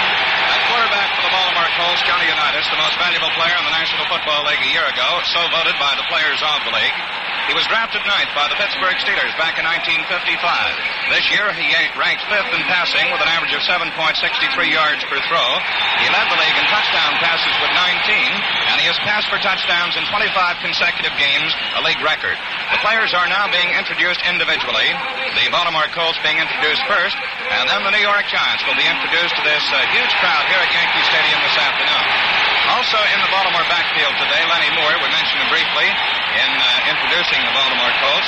He was 8th in the league in ground gaining, although he carried the ball just 82 times. He had the top average of 7.3 yards per try. Also 4th in pass receiving and 3rd in scoring. His big game came against the Chicago Bears when he scored 4 touchdowns. His college coach, Penn State coach Rip Engel, called Lenny Moore the greatest player he ever coached. Alan Amici, the big fullback, led the league in ground gaining, was a rookie back in 1955. He was a Heisman Trophy winner in 54 while playing for the University of Wisconsin. The Heisman Trophy, of course, goes to the outstanding collegiate football player in the country. And Amici was second to Jimmy Brown in rushing this season. Gino Marchetti, an All-Pro in the last 3 years. He has been in the Pro Bowl for the last 5 years and is regarded by most pro football experts as the best defensive end in the game. He participated in the Battle of the Bulge during World War II when he was only 18 years old. Speaking of defensive ends, we have 2 of the finest out here in this field this afternoon in Marchetti of the Baltimore Colts and Andy Robustelli of the New York Giants. And it's going to be interesting to see what Big Jim Parker, who is playing at left tackle, can do to keep Robustelli, the defensive right end for the New York Giants, out of the Baltimore backfield. The past 2 weeks against the Cleveland Browns, Robustelli played outstanding football. Ray Berry at left hand for Baltimore, tied with Pete Retzlaff of the Philadelphia Eagles for pass receiving honors with a total of 56 this year, and 9 of them went for touchdowns. In one game against Detroit, he caught 10 for 149 yards, and 2 of them went for TDs. He's the son of a high school football coach down in Texas. He was drafted 20th by the Colts in 1954, so it just goes to show that you don't have to be drafted 1, 2, 3, or 4 to make it in the National Football League. At left guard, for the Colts, a fellow who's mighty happy this afternoon, Art Spinney. He's been in football for 7 years, but this is the first time that he has reached the championship game, and he and a former college teammate, Art Donovan, the defensive left tackle for Baltimore, are a couple of happy boys to be in this big one this afternoon. Spinney played end in college at Boston College, where he was captain of his team, but he was switched to offensive guard when he came to the professional ranks. That cheer you hear in the background is for the start of the introduction of the New York Giants. And while they're talking about the Giants, let's take a look at some of the boys who will be operating for the New York team this afternoon. Frank Gifford, the left halfback, was drafted number 1 by the Giants in 1952, and they've never been sorry for that draft. He is just about the most versatile backfield man in the game today. He's always among the league leaders in running and pass receiving, and he has also played defense for the Giants. A couple of years ago, he averaged about 50 minutes a football game, going both ways. Charlie Connerly at quarterback, 38 years old, and he has 144 touchdown passes in his National Football League career, and that ranks second only to Sammy Baugh. He once completed 36 passes in 1 football game. In the off-season, Connerly is a cotton farmer in Clarksdale, Mississippi. Kyle Rote at left end was the bonus choice in 1951. He was a great halfback and then was shifted to end. A brilliant all-around athlete. He played minor league baseball, and they tell us that he can give some of the golf pros a real tussle. Rote in recent years has been hampered somewhat by knee injuries. Another boy who has been bothered by knee injuries is Alex Webster, the power-running right halfback who was signed by the Giants in 1955 after starring in Canadian football for for 2 years. We mentioned Robustelli. He's an annual selection as an all-star defensive end. He's fast and powerful and a great pass rusher. And in the defensive backfield for the Giants, Jim Patton, who this year led the league in interceptions with 11. He's the fastest member of their defensive backfield. Played his college football at Mississippi. A great ball hawk and also a fine tackler. The Giants are introducing their defensive lineup. And since we have a little time here, we'll tell you who will be in there when the Baltimore Colts have the ball. Jim Katkavis will be at left end. Robustelli will be at right end for the Giants. Dick Modulewski will be at left tackle, and Roosevelt Greer at right tackle if Rosie can make it. If not, M.L. Brackett, number 71, third-year man from Auburn, will move in to the defensive right tackle spot. The linebackers for the Giants on the left side will be Cliff Livingston of UCLA. The middle guard or middle linebacker, Big Sam Huff of West Virginia. He's wearing number 70, and he's the fellow who did a tremendous job in covering Jimmy Brown in the games against the Cleveland Browns this year. Harlan Severi, number 84, is the right linebacker for the Giants. Their defensive backfield composed of Lyndon Crow, number 41, Emlyn Tennell, number 45, a veteran of 11 years in pro football, Jim Patton of Mississippi, and Carl Karolevich, who is in his 6th year and saw service with the Detroit Lions before coming on to the New York Giants. The Giants will receive the kickoff. And in the first period of this football game, they'll be moving from north to south here at Yankee Stadium, from our left to our right. Again, the officials, the referee is Ron Gibbs of College of St. Thomas, the umpire Lou Palazzi of Penn State, the head linesman Charlie Berry of Lafayette, the back judge Cleo Deal of Northwestern, and the field judge is Charlie Sweeney of Notre Dame. Joe, kickoff is just a moment away, and of course all the marbles are riding on this one, so do you have anything to say before the kickoff? Yes, that I've never seen a game attract so many people, 70,000 fans, in a major city the size of New York, when all of the city's newspapers have not been publishing for a period of several weeks. Every ticket for this game was sold some days ago by midweek, including the standing room only tickets, and I can guarantee they're sitting in every available spot in Yankee Stadium today. They've got a lovely day for it, but it's a great tribute to professional football, to the New York Giants and the Baltimore Colts, that 70,000 fans approximately will show up here today with the city barren of the normal means of communication in newspapers. Of course, radio and television have done a superb job of informing this population of the project, and word of mouth has done it tremendously too. It seems that New York is one great big village today, in which everyone is talking about the New York Giants and the Baltimore Colts, who will be at it shortly. Bill, there go the Giants, and you're going to work. Okay, Joe, the ball is out on the 40-yard line. The Baltimore Colts will kick off. The New York Giants huddling at the 25-yard line. The members of the winning team in this football game will receive approximately $5,000, while the losers will receive slightly under $3,000. Don Maynard, number 13, and Phil King, number 24, going back into the double safety spot for the New York Giants. Standing in the Giant end zone, number 44, Bert Retchichar, former Tennessee star, has teed the ball up on the 40-yard line in preparation to kick off to the New York Giants. The Colts against the Giants for the World Championship of Professional Football. Retchichar waiting for the whistle from referee Ron Gibbs. Signals that he's all set. Here's the kick. Retchichar gets a good boot going high and deep into the Giant end zone. Maynard takes it and decides to stay in there for the touchback. And so it'll be the New York Giants ball. First down and 10 yards to go. On their own 20-yard line, a tremendous boot by Bert Retchichar going high and deep into the New York end zone. We'll check the New York backfield for you just as soon as they break the huddle. Don Heinrich is at quarterback. Frank Gifford, the left halfback. Alex Webster at right halfback. And the fullback is Mel Triplett. Kyle Rhodes splits at right end. The flanker out to the left is Frank Gifford. Heinrich calls the signals. Waiteka over the ball at center. Heinrich takes. He's going back to throw in the first play. He throws, and it's broken up. By whom? Gino Marchetti, the big defensive left end. Jumped high in the air to bat it down. Heinrich never did get that ball out of his own backfield as Marchetti, 6'4", 240-pounder, broke through to snap it down. This is something that I've been anticipating, watching for. Marchetti really roared in on Connolly. They know that they'll have to rush that passer both sides, and Baltimore did it on that play. Okay, Joe. Giants out of the huddle to the line of scrimmage. The ends are split. The slot back to the right is Frank Gifford. Heinrich at quarterback. Holds the signals. Gets the snap. Fakes to Triplett. Goes back to throw. He throws.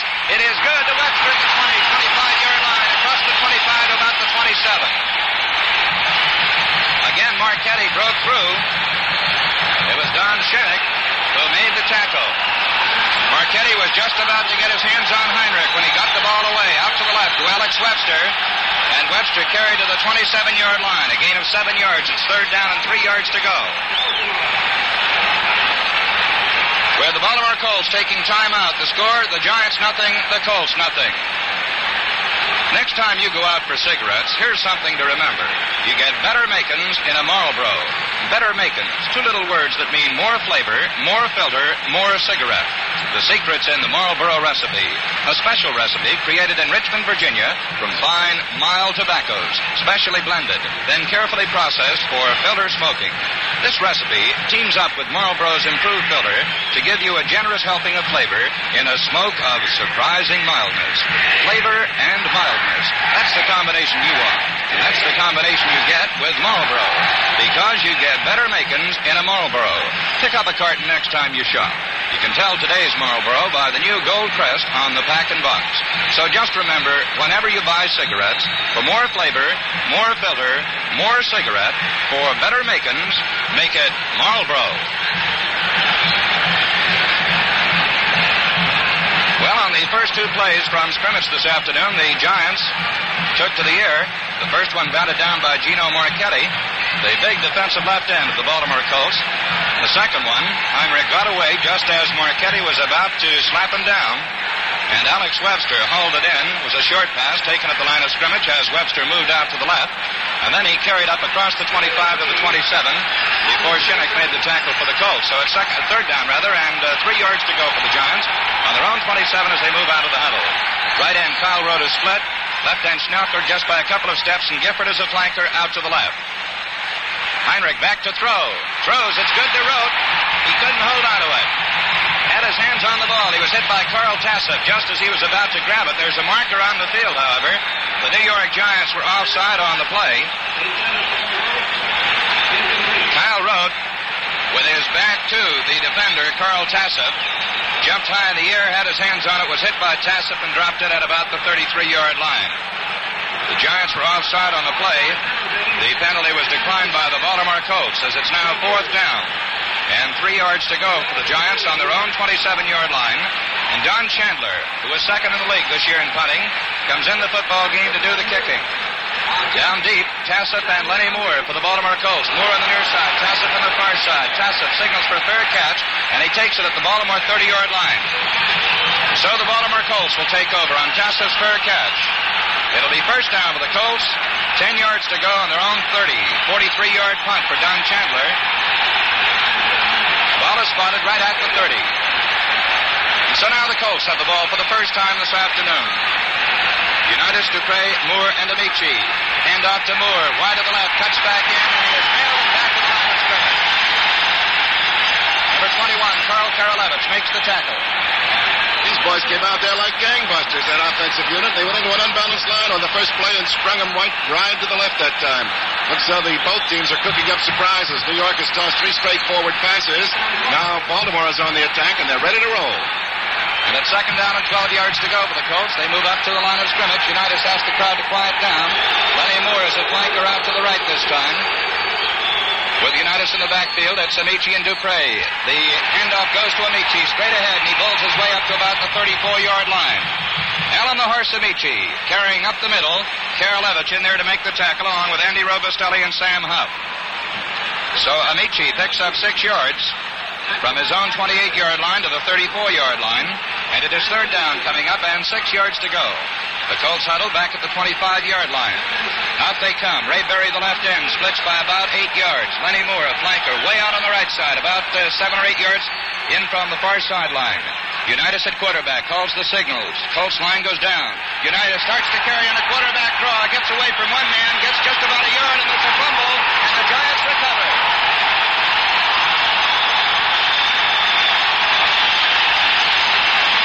It'll be the Giants' ball, first down.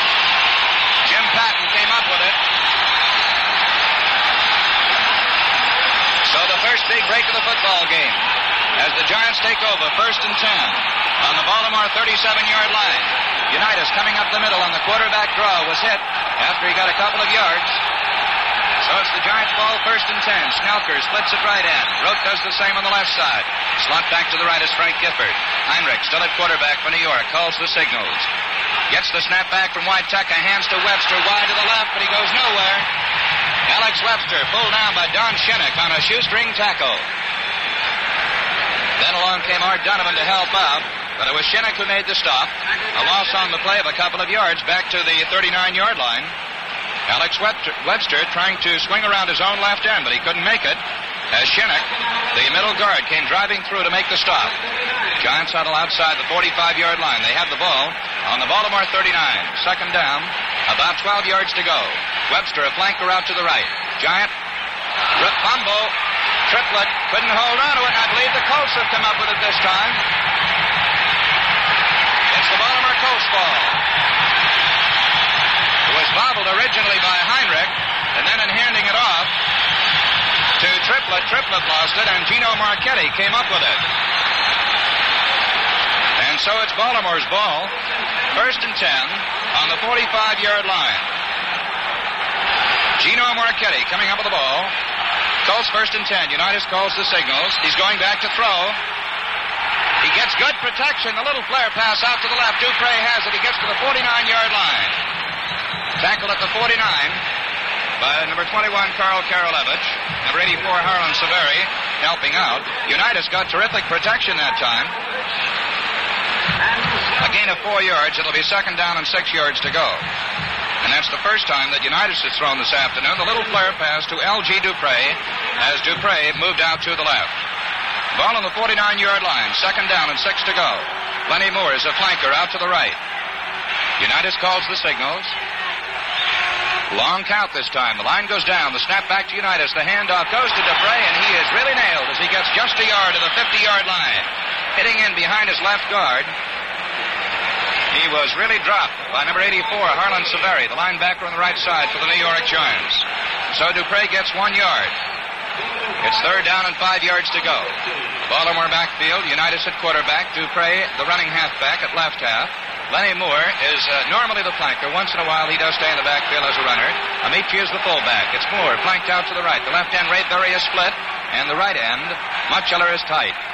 Unitas calls the signals. He takes. He's going back to throw. He fires. Intercepted by Karolevich at the Giant 40. Gets across the 45 to the 47. But it'll be Giants ball, 1st and 10. L.G. Dupre made the tackle. The forward pass thrown by Unitas, intercepted by Carl Karolevich, the former Syracuse University star. And Karolevich got a return from the 40 to the 45-yard line in Giant territory. So it's New York's ball, 1st and 10. Webster flanked out to the right. The left end, Kyle Rote, is split.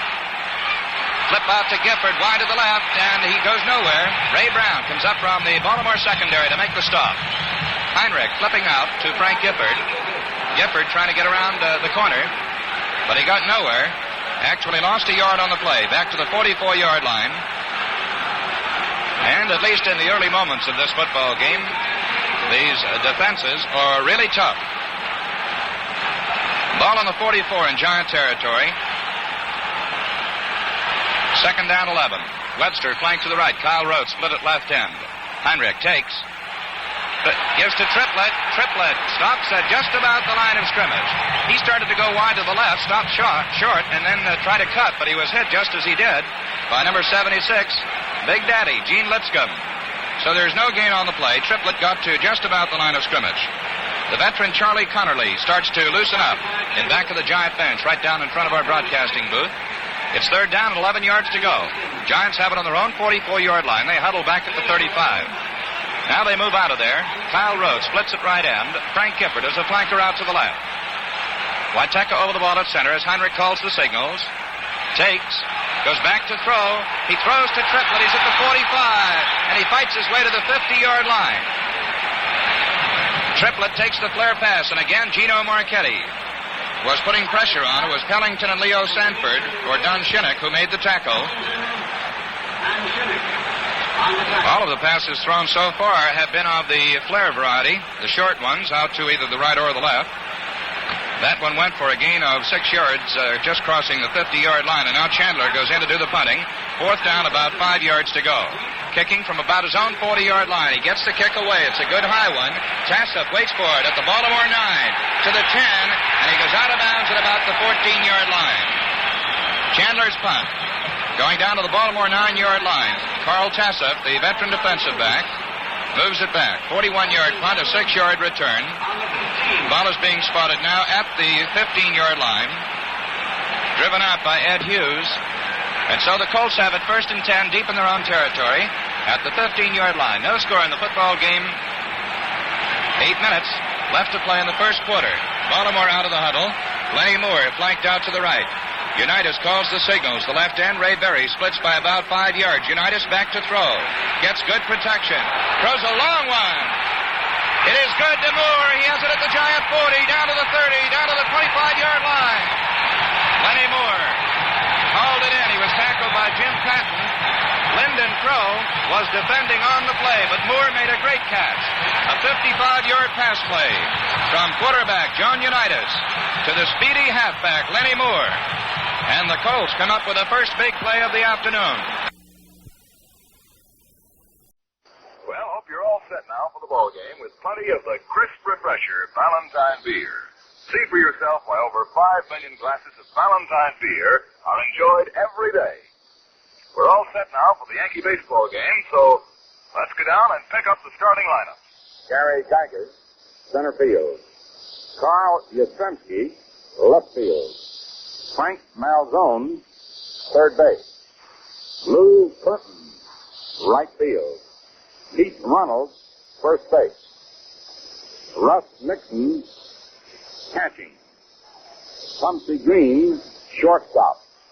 Tracy Shallard, pitching. For the Yankees, Bobby Richardson leads off, second base. Tony Kubek, shortstop. Roger Maris, center field. Yogi Berra, left field. Johnny Blanchard, right field. Elston Howard, catching. Bill Scarron, first base. Clete Boyer, third base. Bill Stafford, pitching. Our broadcast today will be joined by the Armed Forces Radio Service, short-waving this broadcast around the world to our troops, our boys and girls in service, our ladies and gentlemen in service, wherever they may be stationed. And a warm hello from the USA and from Yankee Stadium.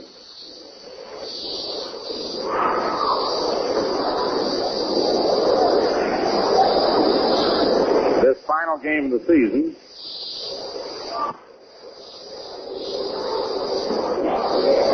will be getting underway just a little bit past 2. The umpires have not yet come out.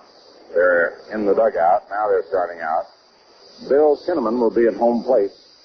John Flaherty at first base. Jim Hunachik at second.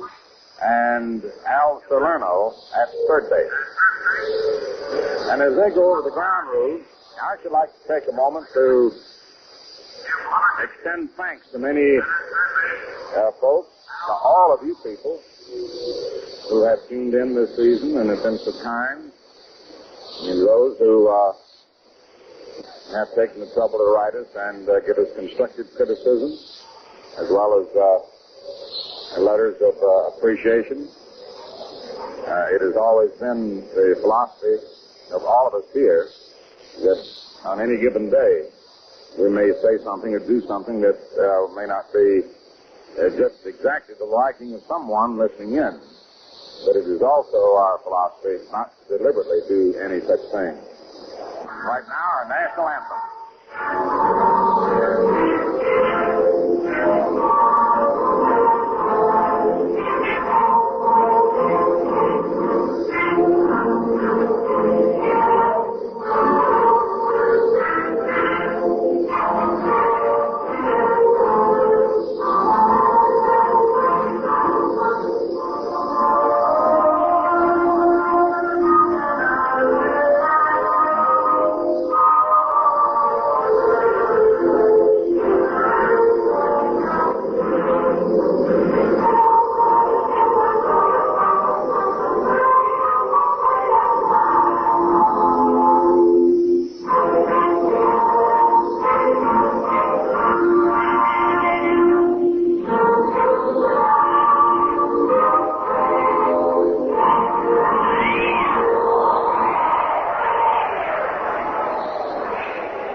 ball game.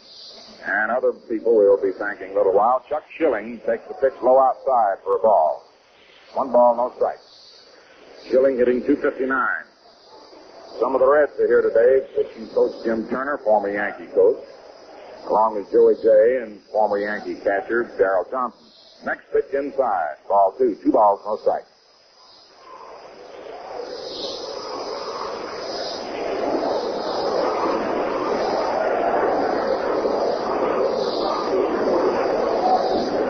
The 2-0 pitch. It's in there, 2-1.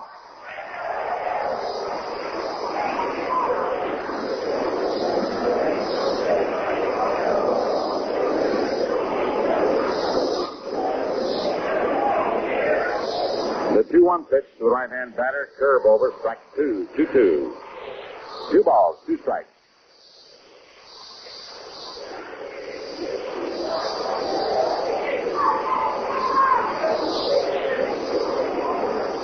And the 2-2 pitch. Curve, swung on and missed, strike 3. Schilling tried to hold back, but couldn't.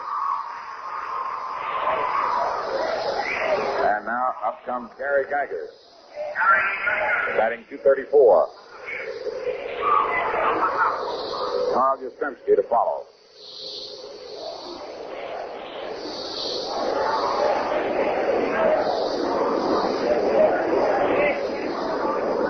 In comes the pitch. Over. Strike 1. 0-1. Stafford with a record of 13-9.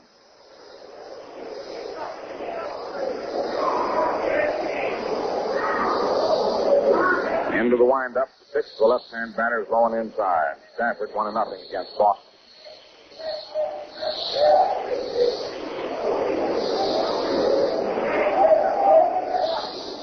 One ball, 1 strike.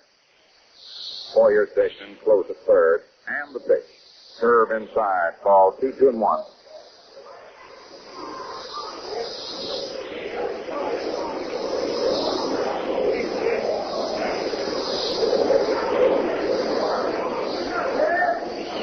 The 2-1 pitch. Swung on and fouled off. 2-2.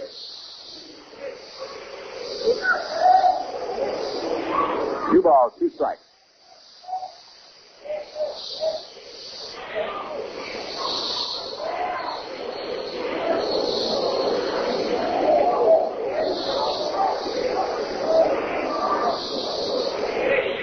Some of them in the Red Sox bullpen are riding Yogi. Yogi turned around and points at Maris. He'll go get it if they hit from the left center. The 2-2 pitch. Swung on and fouled off at the plate off the foot of Geiger. Yogi's playing Gary straightaway left, and Maris shaded a little to right center. Yogi faces the left field line. 2 balls, 2 strikes. And the 2-2 pitch. High ball 3. Full count, 3-2.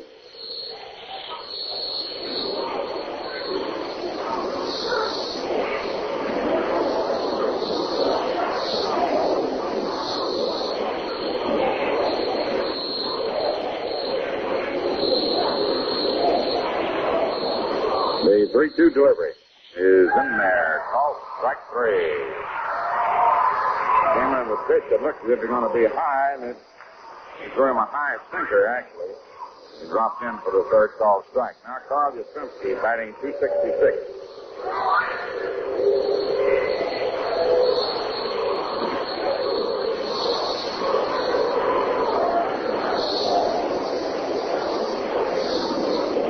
Here's the pitch.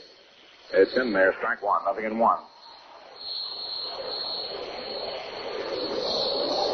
This time of the year, as fall sets in, the shadows are out on the field much earlier than they would otherwise be.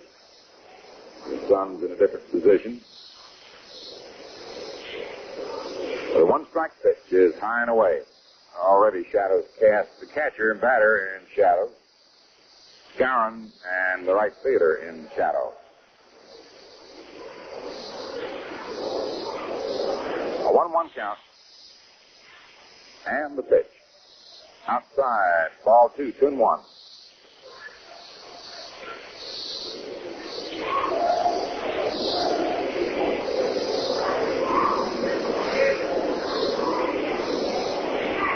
balls, 1 strike. And the pitch. Swung on and fouled off at the plate. Count remains 2-2. Or becomes 2-2.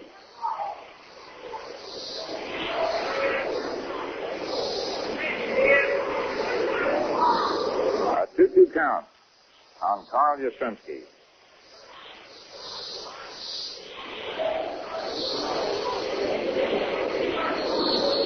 Now the 2-2 offering. Swung on and missed. Strike 3. Fastball is sailed away from him, and Stafford strikes out the side. No runs, no hits, no errors, no one left on. At the end of the first half, the first inning, Boston nothing. New York coming to bat. The golden mellow flavor of today's Ballantine beer. Where does it come from? It comes from Ballantine's own Golden Harvest. From golden grain, specially grown, specially harvested. And Golden Harvest hops, costlier premium hops that vine ripen for 2 weeks longer than any other. These gifts of the Golden Harvest bring you the golden mellow taste, the naturally more refreshing taste of today's Ballantine beer. So have a golden Ballantine from Ballantine, Golden Harvest time. Refreshing and mellow every time. Golden mellow Ballantine beer. Next time, better make it Ballantine, America's finest since 1840.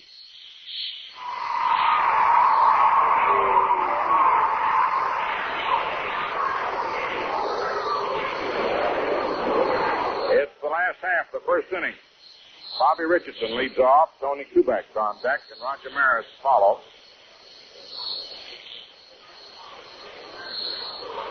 Tracy Stollard with a record of 2-6, right-hander. Ready to work. And the pitch is bunted right toward the mound. Stollard has it on a hop, throws to first to Reynolds, and there's one away.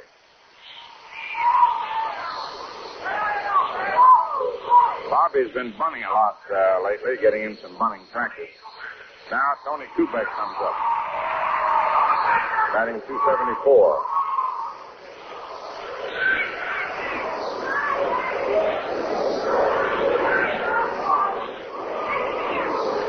The right-hander to the windup. The pitch is high outside. Ball 1. 1 ball, no strike.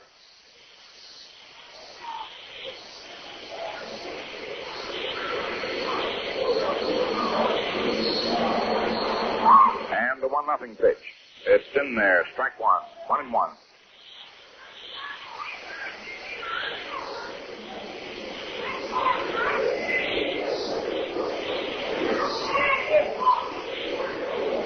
The 1-1 delivery. Curveball over. Strike 2. 1-2.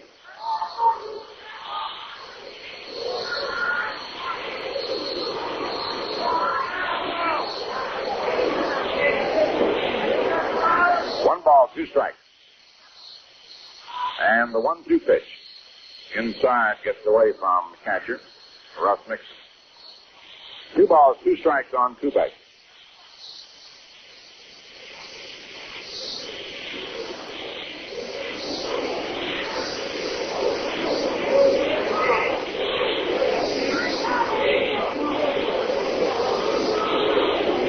The right-hander's 2-2 pitch. Swung on, lined into center for a base hit. Geiger up with the ball, tossing back in. And up comes Roger Maris.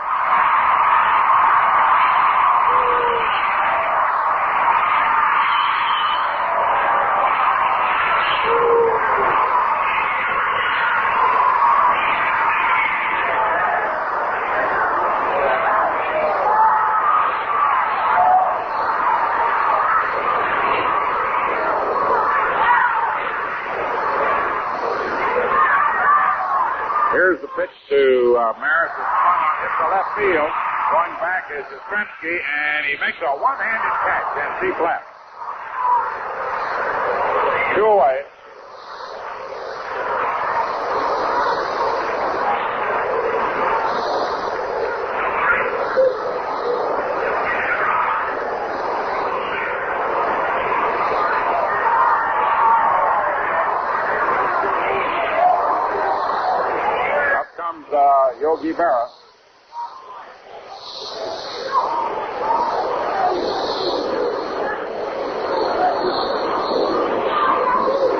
73.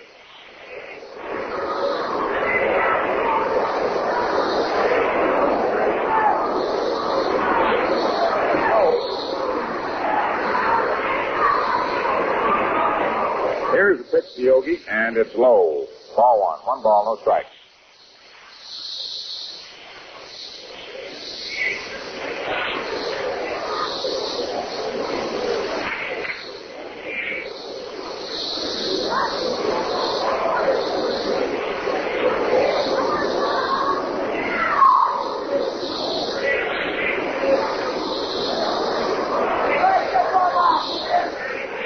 Delivered to Yogi. He gets away from the catcher. Got over the inside corner with it for a strike. The ball got away from Nixon.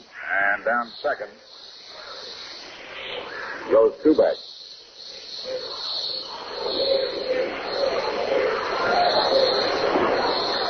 Fast ball.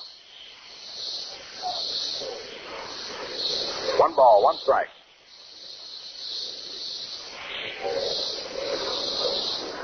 And the pitch.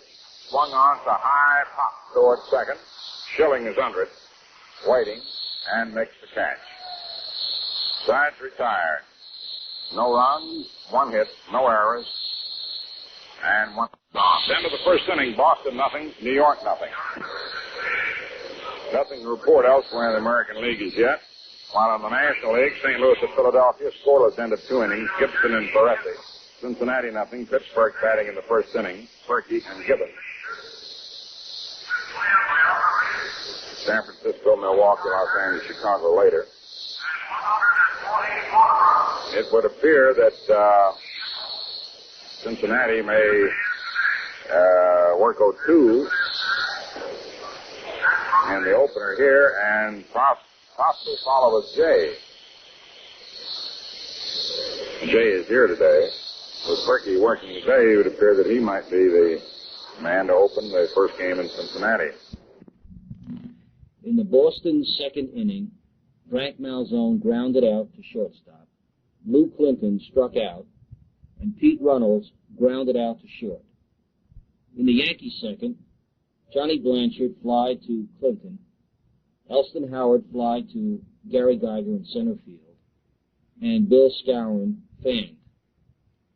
In the Red Sox third, Russ Nixon opened up with a single to center field. Pumpsy Green then flied to Roger Maris.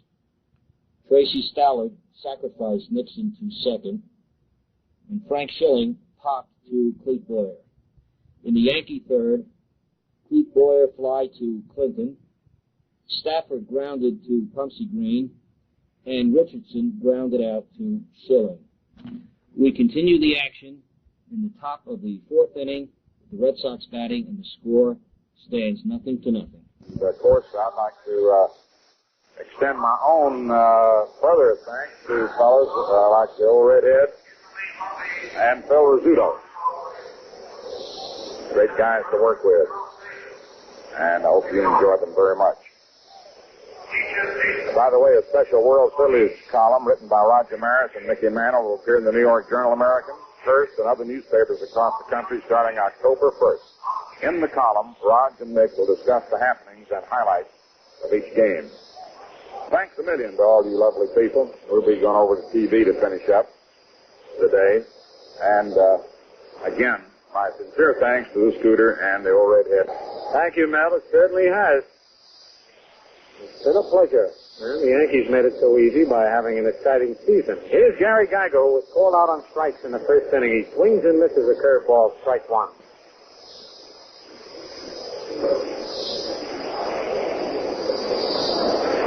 No score in the top of the fourth. Stafford struck out the first three Red Sox. At his face, there's a ground ball hit in front of the plate. Howard up with it. Throws to Skowron for the out. Boy, that Howard pounced out there in a hurry.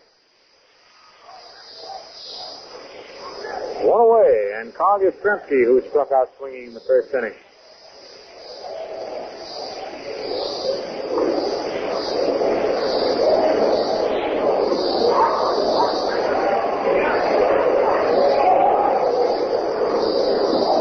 On deck, Frank Malzone. Lined up by Stafford. The fastball outside. Ball one.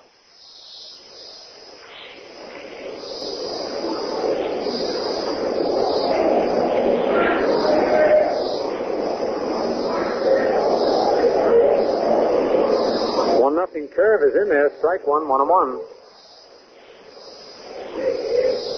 Stemsky has been striking out quite a bit here of late.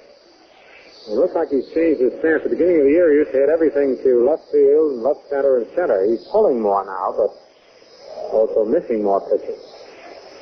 There's a high foul out of play in the upper deck. 1 ball, 2 strikes.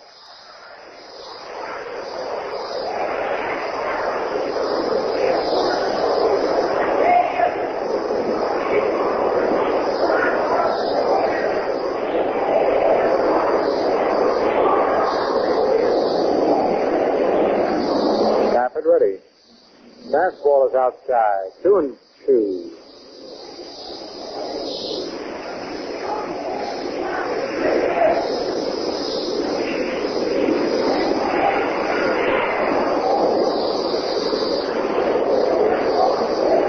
The 2-2 pitch. Outside ball 3, 3-2.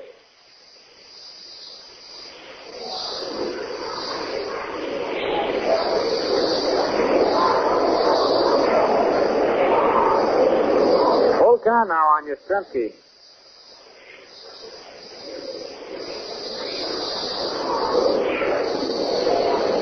Stafford ready for the payoff pitch. And then time is called.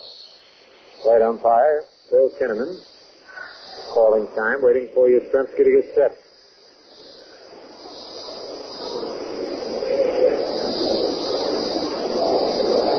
Now we're ready for the payoff pitch. There it is. It's a curve, and it's over. Strike 3 called. That's 5 strikeouts for young Bill Stafford, and it brings up Frank Malzone, who bounced to the shortstop in the second inning.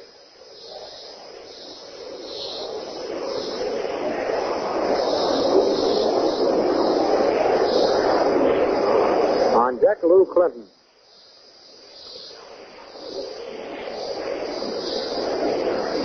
Stafford's fastball is low, ball 1.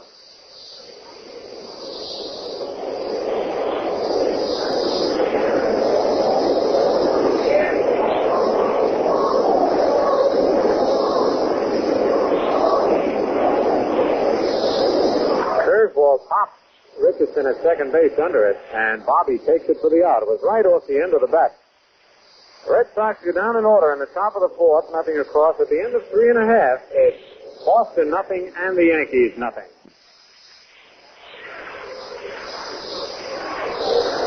Tony Kubek to lead off for the Yankees. Tony single to center field in the first inning, has the Yankees' lone hit off Tracy Stallo, the big right-hander. And on deck, Roger Maris. Lined up, the pitch to Kubek is a swing and a miss, strike 1.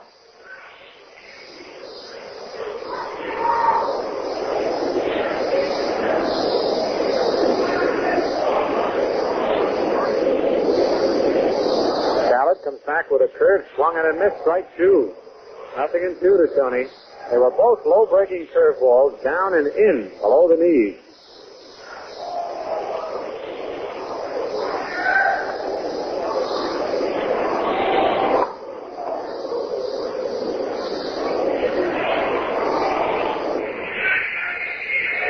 Two-strike pitch. Another curve low inside. 1 ball, 2 strikes. Right now, let's pause for station identification. Good sound broadcasting for 1961. Your Yankee baseball station. The time, 18 minutes before 3 p.m. Strike count on Kubek leading off here in the bottom of the 4th. Scoreless ball game. Curve is low and the count is even at 2-2.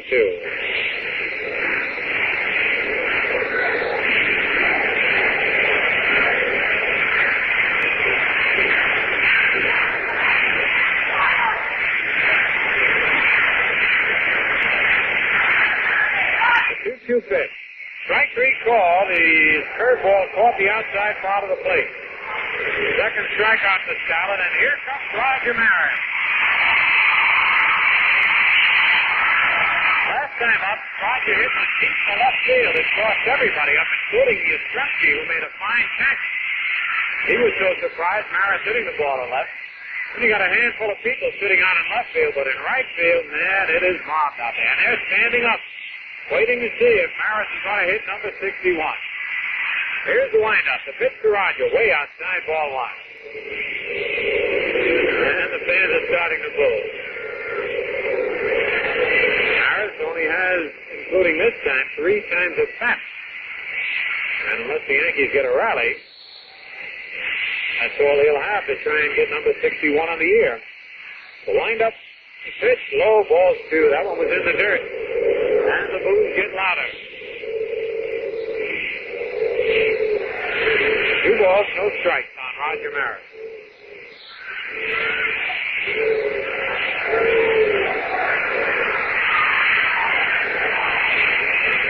Here's the windup. Fastball hit deep to right. Way back there.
NBC Radio Sports brings you the National Football League Championship game between the Green Bay Packers and the New York Giants. Hello, everyone. This is Jim Leeming with Ray Scott speaking to you direct from City Stadium in Green Bay, Wisconsin. It's a cloudy, overcast day here in Green Bay with a temperature just about 19 degrees as we go on the air. Now, Ray, this is going to be important today, I think, as far as the weather conditions are concerned. And just about anything can happen here in Green Bay, right? Ray Scott. Right you are, Jim Leeming. And good afternoon to you folks. Yes, Jim, I agree with you that the weather conceivably has something to do with this ball game. But right about now, I don't think we can say enough for what the folks here in Green Bay have done to get this playing field in what I truly believe, in keeping with the time of year and the weather itself, is in marvelous playing condition. There is no doubt about it. The folks here in Green Bay are proving that they like their football by the way they've prepared this field for this most important game. Just a few minutes ago, Ray and I walked over the field. It is not hard. As a matter of fact, the temperature here in Green Bay has been well below zero most of this week, and you would expect that it would be hard, and of course that would have a great effect on the game. But it's been covered with hay and a tarpaulin all week long. They just took it off this morning, and it's truly in excellent condition. As a matter of fact, Coach Vince Lombardi of the Green Bay Packers told us that when the players worked out in their pregame workout, he felt that perhaps they would have to wear basketball-type shoes, but he said they were slipping, and they have decided to go with the regular cleated football shoe. The New York Giants, we noticed when they worked out, did have tennis-type shoes on, at least about 90% of the players, so we'll have to wait until they come out for the opening kickoff to see just what the Giants have decided on for this ball game today. The players are well equipped, I will say that. The Green Bay Packers come into the championship game as, of course, champions of the West, having won last year and again this season. Their record during the regular season, 11 wins against 3 losses. The New York Giants won 10 ball games, lost 3, and tied 1 in the Eastern Conference of the National Football League. Vince Lombardi, the very popular coach of the Green Bay Packers, is in his 3rd season here in Green Bay, our national anthem.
Coach Vince Lombardi of the Green Bay Packers is in his 3rd season as head coach, and of course this is his 2nd year in a title game. Allie Sherman is a rookie coach with the New York Giants.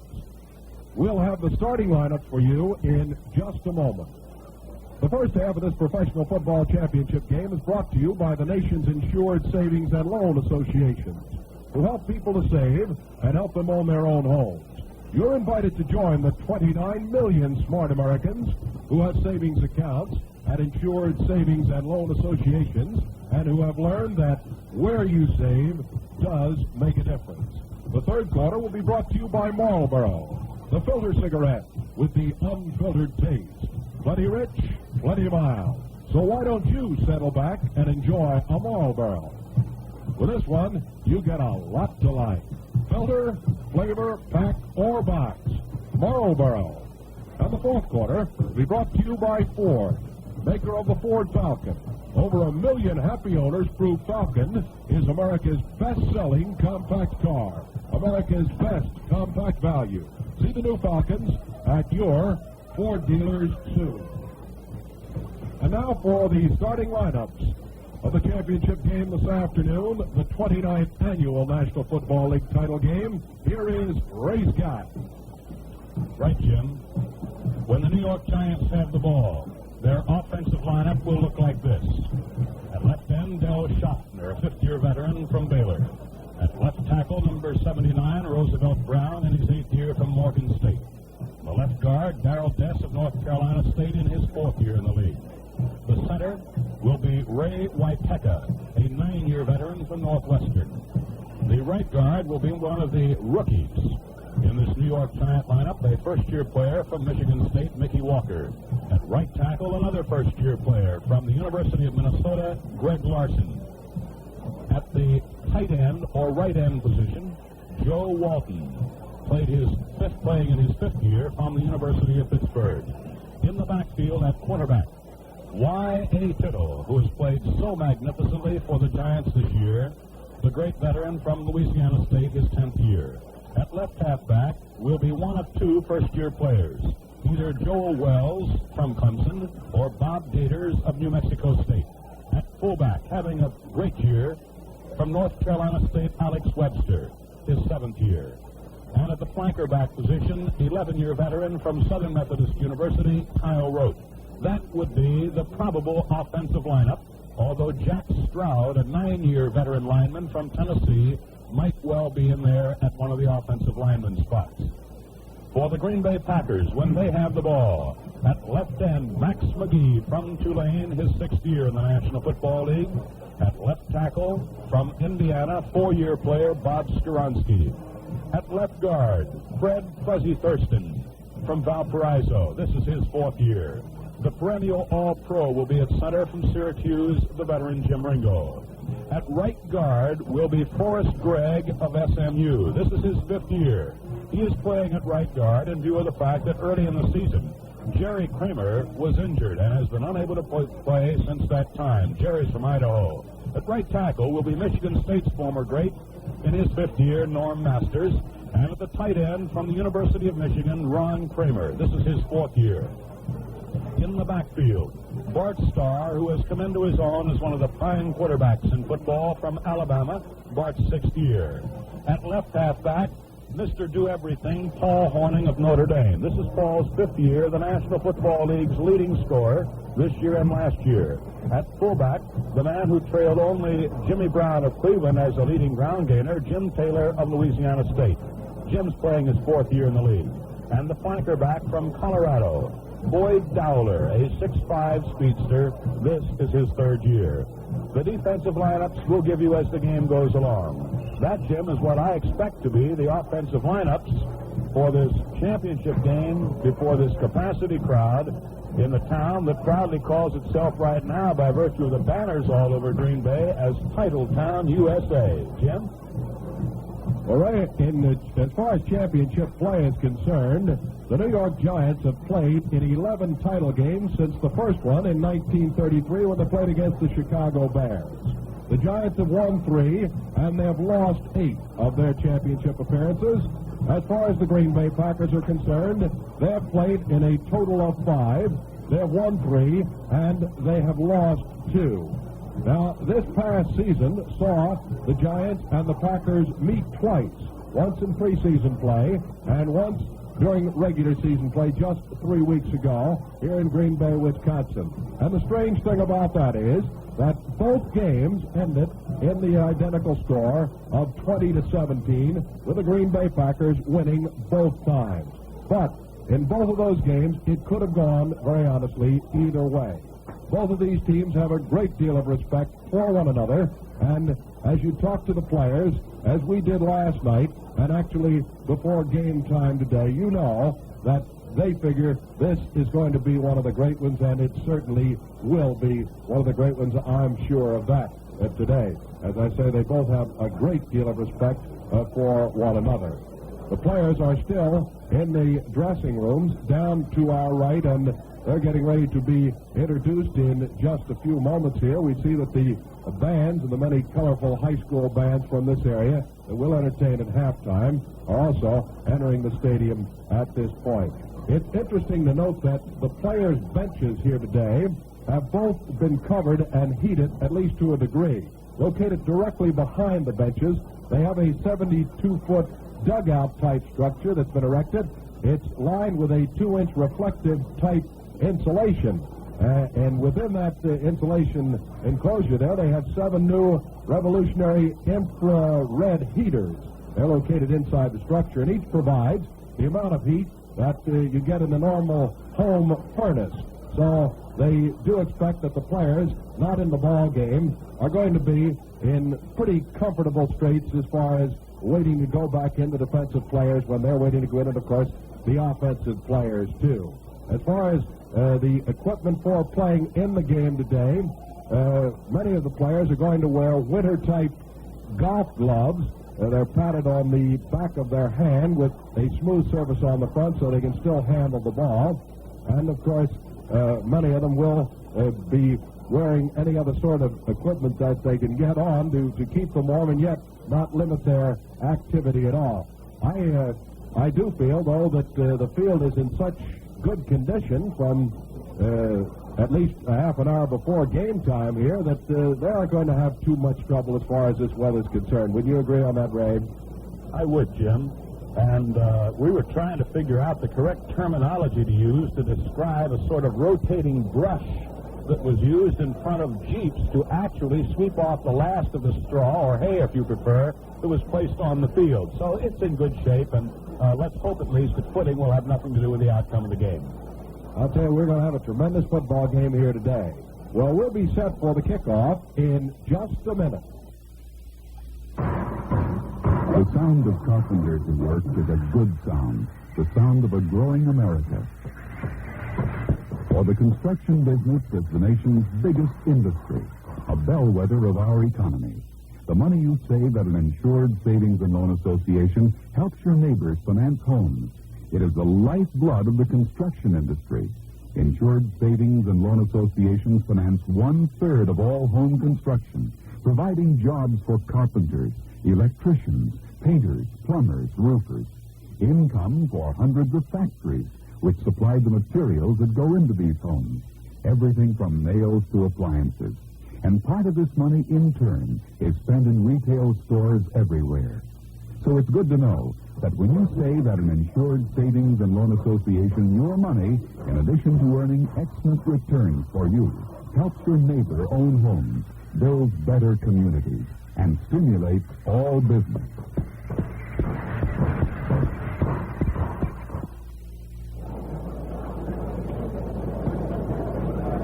Over the years, the New York Giants and the Green Bay Packers have met in title play. Back in 1938, the Giants and Packers met for the first time in championship play, with New York winning by a 23-17 score.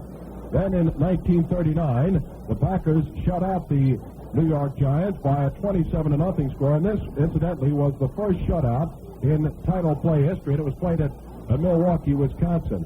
Once again, the Packers and the Giants met in 1944 at the Polo Grounds in New York, with Green Bay winning the ball game by a 14-7 score. This afternoon's payoff, as far as the players are concerned, certainly is a far cry and a great credit to the National Football League in growth. Back in the first title game between the Giants and the Chicago Bears in 1933, the winning share was $210. Today, the winner will get approximately $5,300 as his share for the win today, and the second place, or the runner-up, will get about $2,000 less. So there has been considerable change in the amount paid from the first game up until today to the winning players and, of course, the second place finisher, too. We pause 10 seconds now for station identification.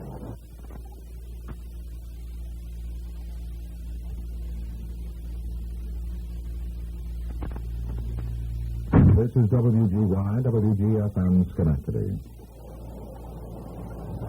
The coaches here today are both very likable guys and certainly well-equipped for the jobs that they have undertaken, and the record bears that out. Vince Lombardi, as we mentioned a while ago, came to Green Bay just 3 years ago, and he has really picked them off the ground. Last year, winning the Western Division title and losing to the Philadelphia Eagles at Franklin Field in Philadelphia, and this year, once again, winning the Western Division title. As far as the New York Giants are concerned, their young coach, Ali Sherman, one of the youngest coaches in the football business, replaced Vince Lombardi, actually, as offensive coach of the New York Giants back in 1959 when Vince came here to Green Bay, Wisconsin. Following the retirement of Jim Lee Howe at New York, Ali Sherman moved up to the head coaching job, and here in his first year has had a dream come true.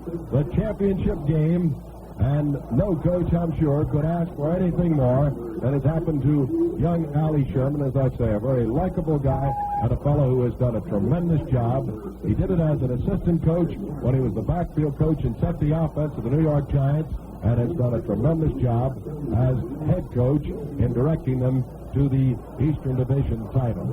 Right now, the New York Giants are being introduced for this ball game, and I think that everything's just about ready to go, Ray. You are right, Jim. You know, the National Football League's publicity gentleman, Jim Kensel, the publicity men of the respective ball clubs, do such a fine job in sending out statistics to broadcasters such as Jim and myself that actually it's difficult to try and pick out just what statistic might conceivably have something to do with the ball game.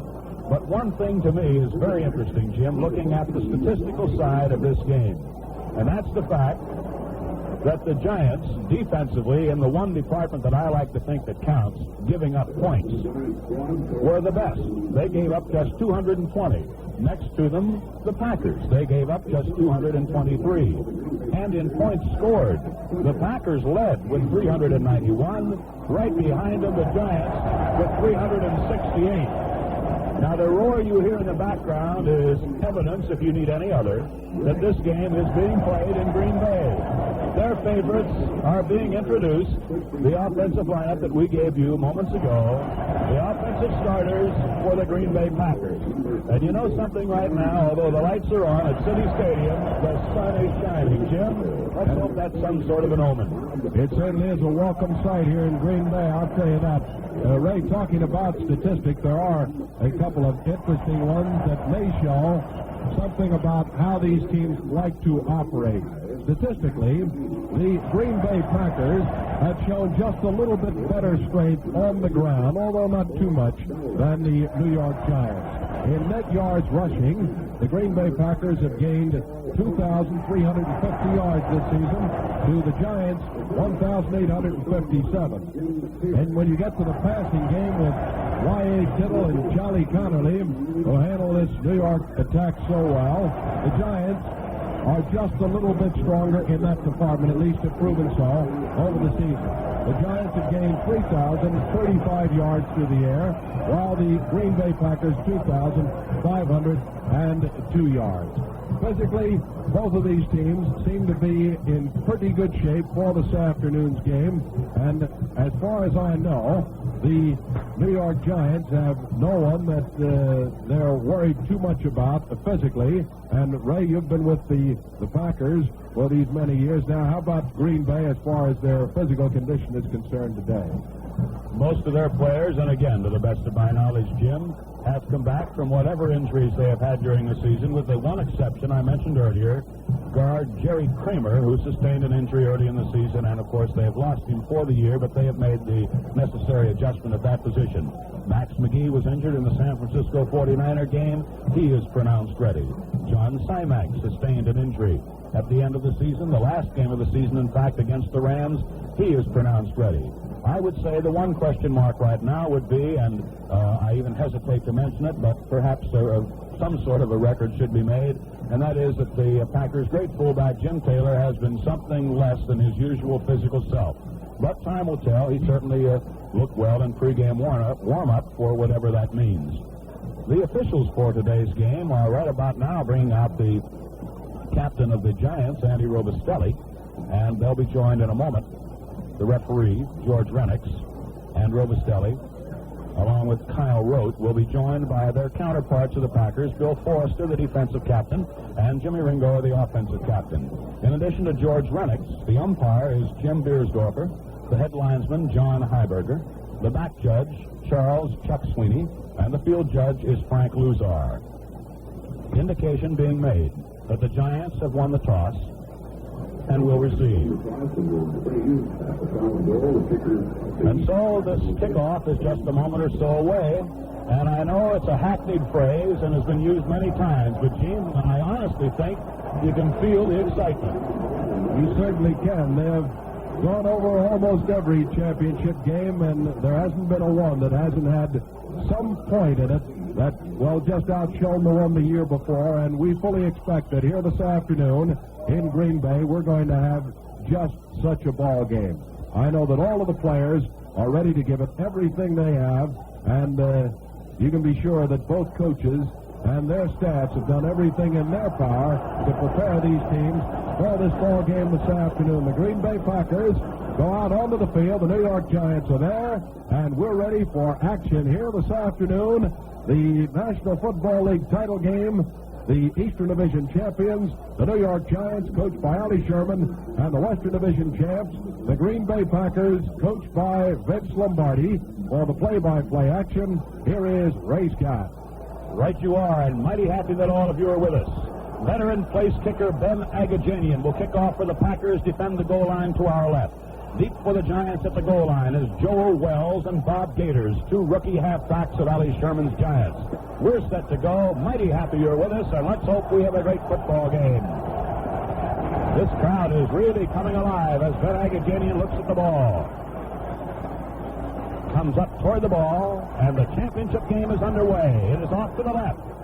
It is going to land at the 15-yard line, be picked up by Wells. He gets away from one man to the 20, 25, and he is collared from behind and flipped down at around the 30-yard line. Joel Wells takes a comparatively short kickoff. Ray Nitschke makes the tackle. It is the Giants' ball, first down and 10 from their 31-yard line. Y.A. Tittle will be the quarterback. In a moment, we'll know whether the Giants are going to try and start with something very surprising.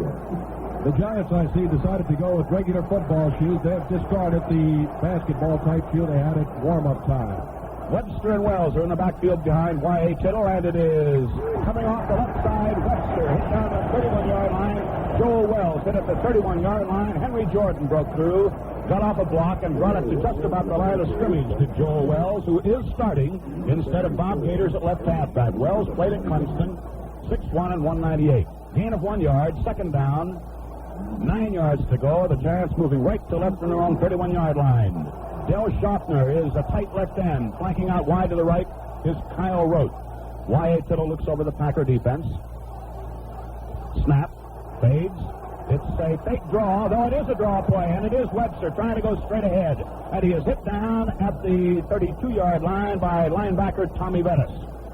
It'll come up third down and 8, a gain of 1 that time. So it is Schaffner, Roosevelt Brown, Stroud, Dess, Whiteteca, Larson, Walton, Rote, Webster, Tittle, and Wells for the Giants. The Packers up front have Willie Davis, Dave Hanner, Henry Jordan, and Bill Quinlan.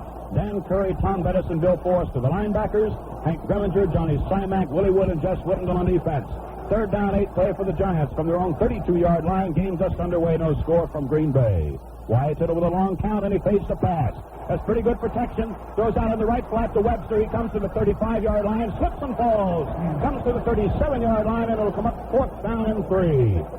A flip pass, a little flare out in the right flat. Making the tackle was linebacker Dan Curry. And the first series of downs, the Packers defensive unit have held the Giants, and it apparently will be a punting situation for New York. And again, the sun begins to shine here at Green Bay. Doing the punting will be Don Chandler. He's one of the best.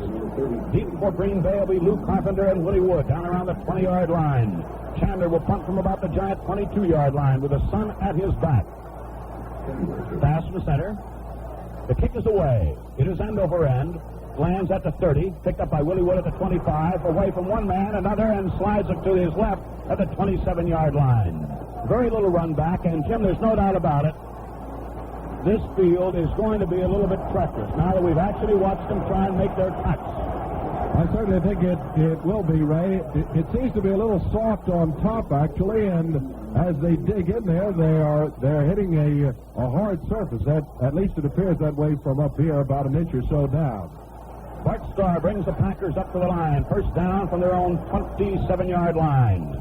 At fullback is Jimmy Taylor. At left half is Paul Horning. Boyd Dowler flanked wide to the right, and Max McGee split left. Starr looks over the defense. It is Horning straight ahead, and he drives for about 2, and that's all. 28-yard line. Give him a yard. Jim Cabbage hit him down. Jim Ringo's the offensive center for Green Bay. Flanked by Fuzzy Thurston on the left side, Forrest Gregg on the right. The tackles are Bob Skoronsky and Norm Masters. Ron Kramer, the tight end, he'll line up either on the right or left side. Gain of 1 that time for Horning, second down 9. Jimmy Cabbage, Dick Modzaleski, Rosie Greer, and Andy Robustelli, the front 4 for the Giants. Cliff Livingston, Sam Huff, and Tom Scott, the linebackers. Rich Barnes, Joe Morrison, Jim Patton, Dick Lynch, the deep men. Second down 9, Green Bay moving left to right from their own 28-yard line. Bart Starr calls the signals. Takes the snap, hands off to Horning, and he goes off the left side and drives forward to near the 34-yard line. Off the left side, he is hit first by Andy Robustelli with help from Tom Scott and other Giants, but Robustelli made the first contact. Bob Skoronsky led the blocking. The gain is to the 34-yard line as they unpile. And so it is third down, about 3. Green Bay moving from their own 34-yard line, left to right. First quarter just underway, no score. Giants took the opening kickoff, were forced to punt after 3 plays. The Packers have moved now, first time with the ball, to a third down and about 2 rather than 3. Dowler swings out wide to the right. Max McGee splits left. Ron Kramer is a tight right end. The line is poised. Bart Starr calls the signals. Giants are ready. Third down 2. Long count. Might have changed his signal. It is off to the right side for Horning, and he drives to about the 35-yard line. He'll probably be short of a first down. Jimmy Cabbage made first contact, and apparently it's going to be 4th and 1. Horning gets a yard, trying to slant off to the right.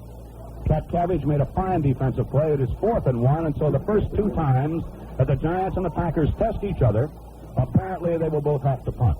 Joel Wells and Joe Morrison will be the deep men for New York. Jim? It's pretty apparent so far that the quarterbacks are trying to let their teams warm up a little bit and not handle that ball too much. Boyd Dowler will punt from the Packer 20. He and McGee have shared the punting this season. There's the pass from center. The kick is away, and it's a beauty. It drives Wells all the way back to the 11-yard line. He comes to his left to the 15, and he loses his footing, but down he goes at the 14-yard line as Elijah Pitts and Forrest Gregg following first contact by Nelson Taburin. But a penalty marker was dropped. A tremendous punt by Boyd Dowler. But there was a penalty on the play. Back upfield comes the ball. Illegal procedure has been indicated by referee George Renix. We will await. It is against Green Bay. 5 yards. Back comes the ball. A tremendous punt. And, Jim, I thought about as good a punt coverage as you could ever hope to have off a deep punt by Green Bay. Certainly was, and the safety man holding on to that ball is amazing out here this afternoon, too. They had really covered him, though, and he just didn't have a chance. He was just lucky to hold on to him. Instead of 4th and 1, it is 4th and 6, and the Packers come out of the huddle and again line up in a punt formation. Game just underway. First quarter, no score. The Packers and the Giants for the Pro Championship. Dowler waiting for the ball. Same 2 deep men. There's a pass from center. There's the kick. This is another good one. Not quite as deep. It'll be taken by Morrison at the 25 to his right to the 30, and down he goes. Pitts hits him. Elijah Pitts, along with Lee Falkins, downfield. The Giants, however, instead of having the ball inside the 15 as they did a moment ago, will have it at the 31. First down and 10, the Giants ball moving right to left, their own 31-yard line after about 5 minutes of play. No score from City Stadium, Green Bay, Wisconsin. Del Schaffner splits to the left. Kyle Rote flanks to the right. Joe Walton, a tight left end. Webster and Wells in the backfield behind the veteran Y.A. Tittle. Snap of the ball. Straight ahead, it is Wells to the 35 to the 39-yard line. Joe Wells, first year back from Clemson. And he is within about a yard of a first down at the Giants' 39-yard line. It'll be second down 1. Not a pass has been thrown by the Packers the first time they had the ball. A little flare pass was thrown by Tittle to Webster on third down the first time they had the ball. Giants ready on second down 1. Let's see if Tittle goes for the big gainer on second and short yardage. Moving from the 39-yard line. We're set. Tittle to snap. Off to the left side, trying to find the hole is Webster. He comes to the 41. He might have the first down. Alex Webster of North Carolina State, slanting to the left, trying to pick his way. Leading the blocking was center Ray Waiteka. We will have a measurement. So far, Jim, it's a question of the rival quarterbacks just trying to pick some sort of a little flaw. Taylor, so far, has been used as a decoy. It'll be interesting to see if Horning will be the man carrying the ball, and Taylor, who did so very well in the regular season game against the Giants, will be a decoy or not. So far, as you mentioned, they are using Taylor as a decoy, and whether the Giants know about him not being quite up to par, of course, is another question, although I would guess that they most certainly do. It was a first down by inches. The Giants had the first down of the game. It comes at their 41-yard line with about 9 minutes left in the first quarter and no score from City Stadium, Green Bay, Wisconsin. Rote flanks to the right. Schaffner, the great receiver, splits to the left. Wide, Tittle poised under center. Calls a snap. Fades the pass. He's looking over the middle. He throws out to the right, and it is going to be dropped by Rote at midfield. Out to cover was Curry, then Greminger, but Rote...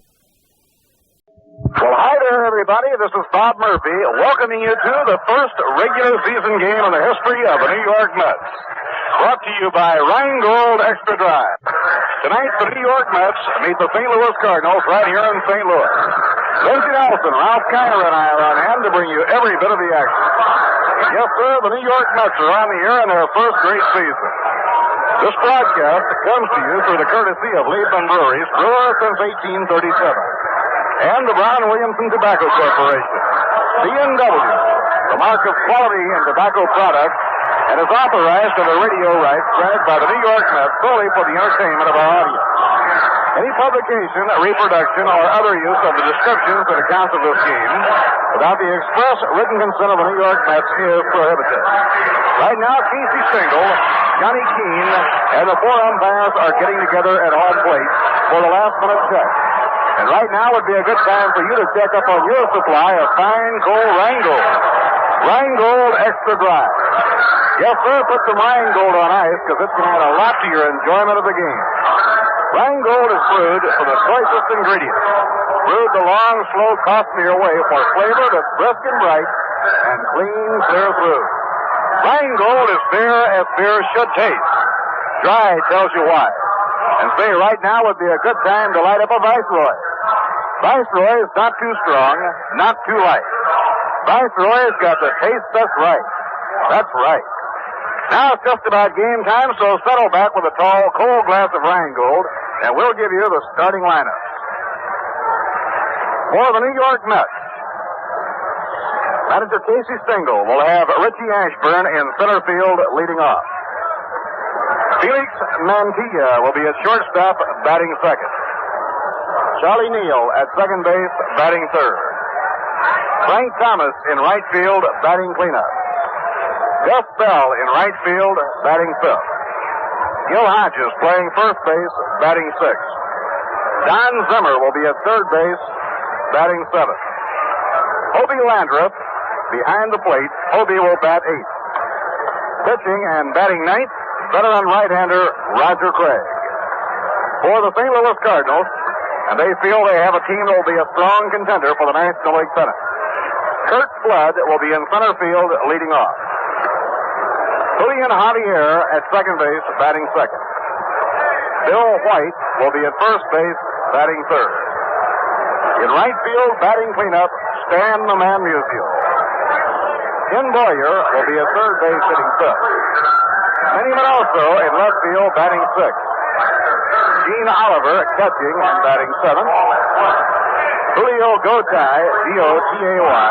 Gotay will be at short, batting eighth. Pitching and batting ninth, Larry Jackson.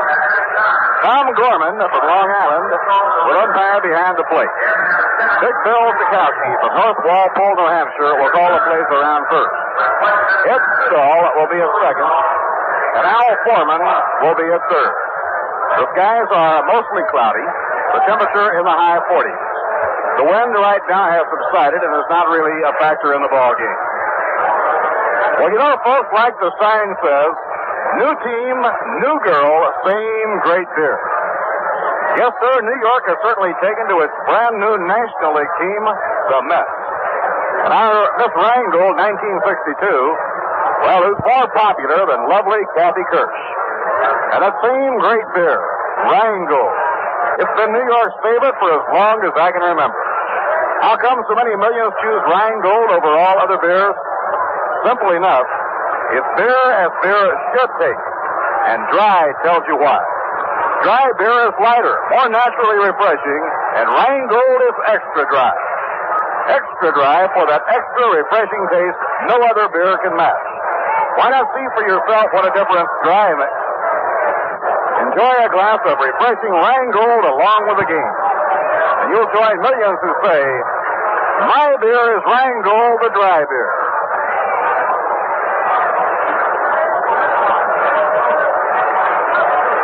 Well, we are about to be witnesses to history in the making right here in St. Louis as the New York Mets become a reality. From the dreams and the planning board, from the work that were required to put the ball club together, from the long work in spring training, everything now bursts on the scene and becomes a reality.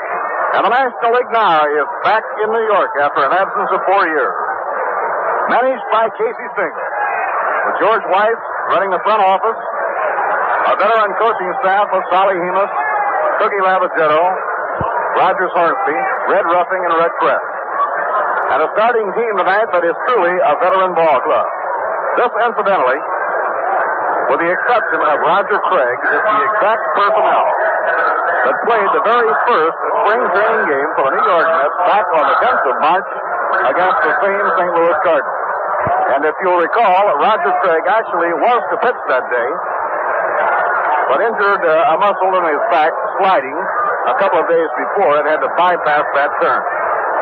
And the batting order is exactly the same except for one switch.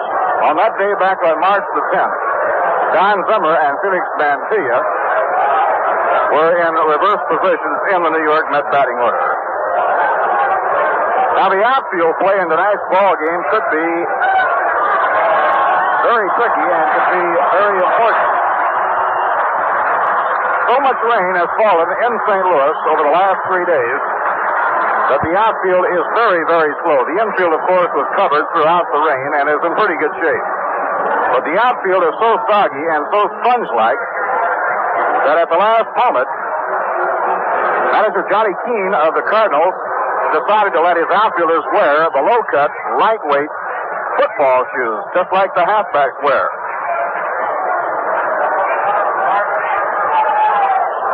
Game time temperature here in St. Louis, we were a little bit off in our estimate. They now say it is 55 degrees. But in the outfield for the Cardinals, Panoso in left, Flood in center, and Musial in right, all three are wearing the low-cut, lightweight football shoes, just like the ones worn by the backs and the ends in pro football. Naturally, when they come into the dugout to go on the attack, they'll be taking those off and putting on their regular baseball spikes because the infield was covered and is in pretty good shape. So setting up the Cardinal defense as right-hander Larry Jackson throws in the last of his warm-up tosses. Ken Boyer at third. Julio Gotay at short. Julian Javier at second. And Bill White is at first. In the outfield, Manny Minoso in left. The speedy Kurt Flood in center. And around and right, one of the great names in the history of the game, Stan the Man Musial. The battery for the Cardinals, Larry Jackson on the mound. He'll be caught by young Gene Oliver. Now moving up to lead off in the ball game for the New York Mets will be the veteran Richie Ashburn. Richie, who enters this season needing only 55 base hits to reach the 2,500 hit mark. And in this game tonight, you have the two men who have more base hits than any other players in the National League. Stan Musial, number one, and Richie Ashburn, number two. Richie, after 14 years, is still a lifetime 300 hitter with an average of 308 over the 14-year span. And as you know, twice he won the National League batting title. So veteran Richie Ashburn is stepping in against Larry Jackson, the firing curveballing right-hander of the St. Louis Cardinals. Jackson was hurt in spring training last year, got off to a very slow start. He was 3 wins and 8 losses in the middle of the year. But then he came strong with a great second half. He won 11 of 12 decisions, and he wound up the year as the comeback guy of the Cardinal mound staff. And so he has been given the honor by Johnny Keane of pitching his 3rd opening game.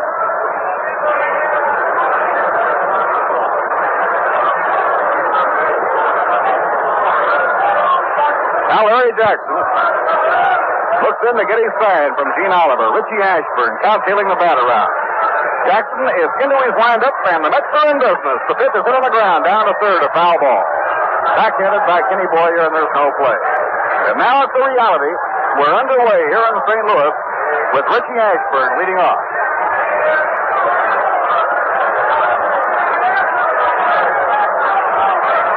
Felix Mantilla moving out on deck. He'll be followed by Charlie Neal. Center fielder Kurt Flood swung way over into left center, playing Ashburn to hit to the opposite field. A drive in the air to left center. Kurt Flood is backpedaling. He's there now, and he makes the catch to the out.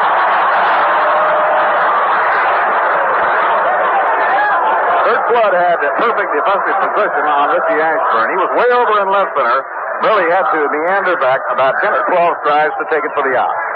One away, nobody on. That brings up Felix Mantilla. This was a very good spring for Felix Mantilla. He was in a batting slump in the early part of spring training, but when the Mets on the 23rd of March started a road trip on the other side of Florida, he got hot. Swing and a miss, strike 1. Right after the game tonight, the New York Mets will be flying to New York. They're anxiously looking forward to the big reception tomorrow in New York with the parade down Lower Broadway. And the welcoming at City Hall. And the opener against Pittsburgh on Friday at the Polo Grounds. Gene Oliver crouched behind the plate. Now Jackson nods in accord. Into the windup, the pitch on the way. Outside and low, he lays off of it. 1 ball, 1 strike. They've done a beautiful job with the ballpark here in St. Louis, and it is in tip-top shape and very, very attractive. Of course, in right field, which is the real hitting target for the left-hand batters, the screen stretches from the foul pole out to right center. Anything off the screen is in play. Swing and a miss on a slider. 1 ball, 2 strikes. Down the left field line to the foul pole is 351 feet. In left center to the bleachers, 379. To the gardens out behind the green batter's eye in center field, 425. In right center where the screen drops off, 354. 310 down the right field line to the pole and the screen. Outside and low, 2 balls, 2 strikes on Felix Mantilla.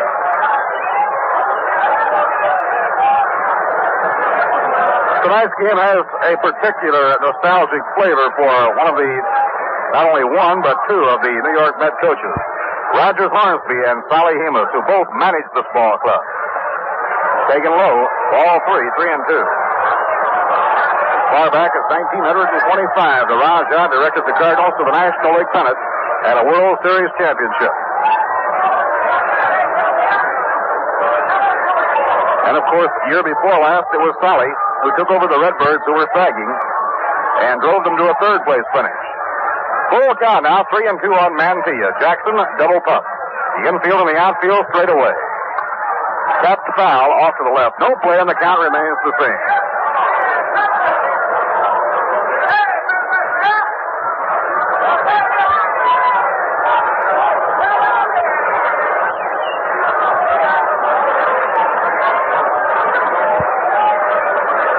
St. Louis relying heavily this year on 2 comparative newcomers.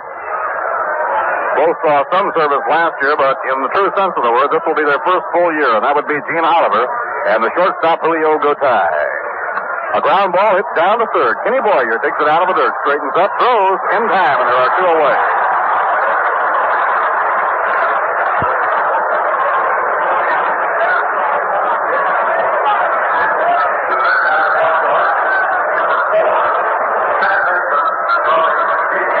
Now here's Charlie Neal coming up. Charlie batting 3rd in the order. He looked great all through spring training.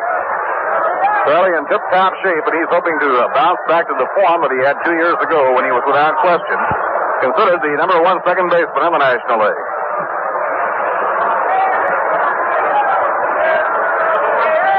Here's the windup pitched by Jackson. A drive in the air toward right center field. Musial is hurrying over there. He's in front of it and makes the catch for the out.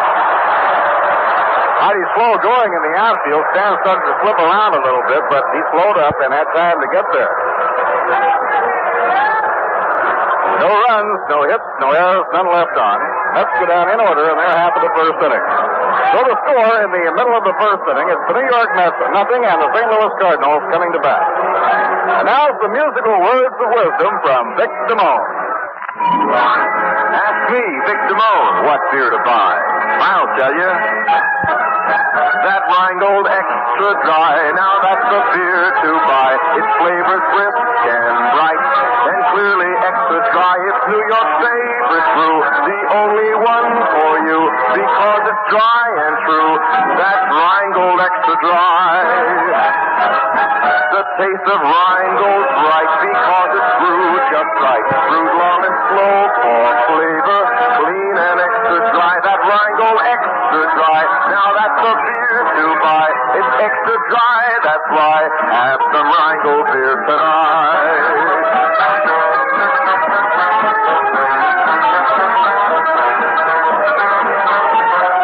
It's New York's favorite brew, the only one for you, because it's dry and true. Have a Rheingold beer tonight.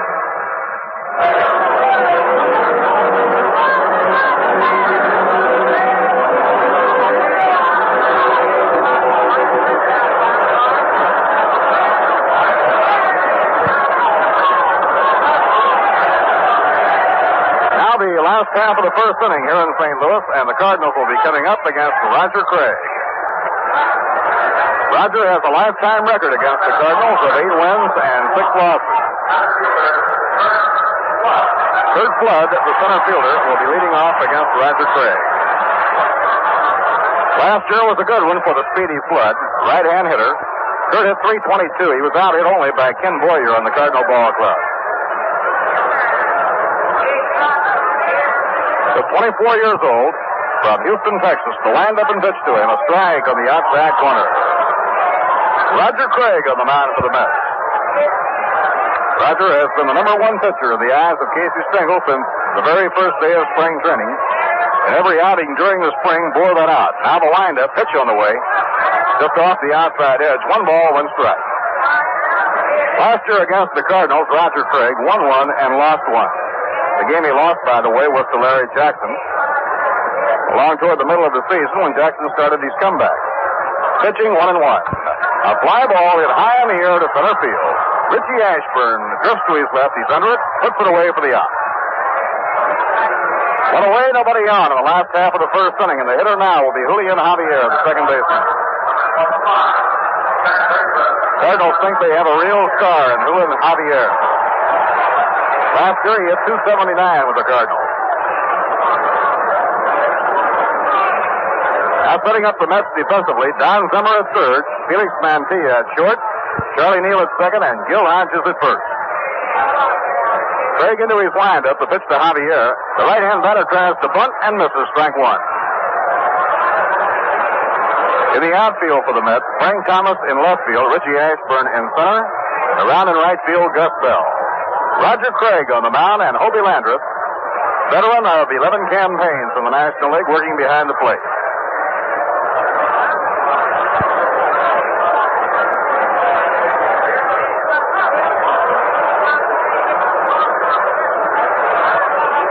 Javier came up through the Pittsburgh Pirate organization. He starts his 3rd season now with the St. Louis Cardinals. He was traded by Pittsburgh to the Cardinals along with Ed Bauta for Vinegar Ben Marzell and Dick Gray. That trade took place in early 1960. The Cardinals are mighty satisfied with the trade.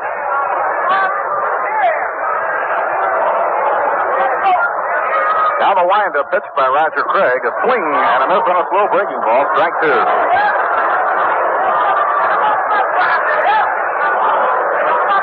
No score. Last half of inning number 1. 1 out and nobody on. Temperature 55 degrees. Everybody really sweating it out all day long, hoping that no rain would fall, and it didn't.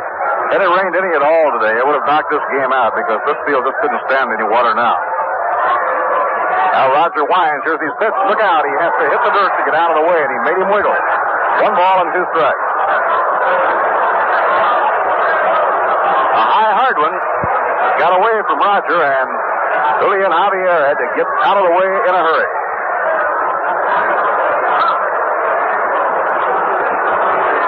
Roger Craig, tall, rangy right-hander with a world of determination and pitching know-how. He was delighted to get a chance to pitch for the New York Mets. He worked hard all winter prior to reporting to spring training, and he is in perfect shape. A nice through the hole. Frank Thomas up with the ball, takes it back in, and Javier is on with a single, drills through the hole into left field. So there is the initial base hit of the ball game. Now the hitter is Bill White, the first baseman.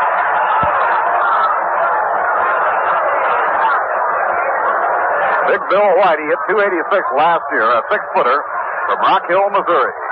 Left-hand batter, and he was a particular nemesis for Roger Craig last season. Here's the pitch by Roger. A little bit low, taken, ball 1. Don Zimmer, even with the bag, but wide of the line at third, and Felix Mantilla shaded towards second. Ashburn a very deep center field and around toward right center. Bell about 2 strides off the warning tap in deep right.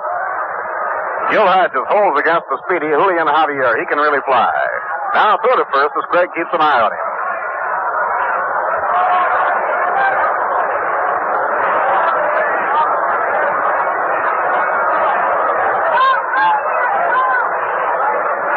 Thrown to first once again.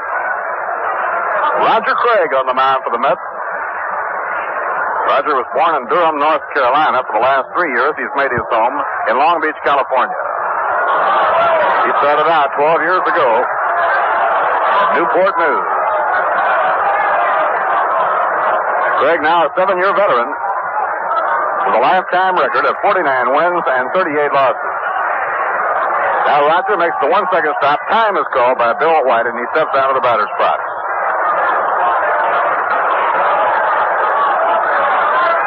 In '59, when the Dodgers won the pennant, time and again, it was Roger Craig who strolled in to pitch the big game. In the big pressure game of them all, when the Cubs had to be beaten, Roger took to the mound and was in command all the way. And now he takes on the responsibility of the big opening game here in St. Louis. Next pitch, ground ball through the hole into right field for a base hit. Javier around second, he's flying on to third, and the Cardinals have runners on first and third.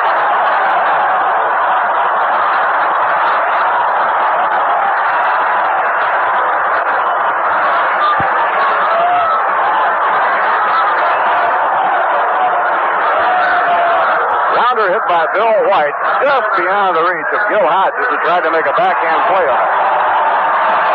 Dan Musial is up to hit.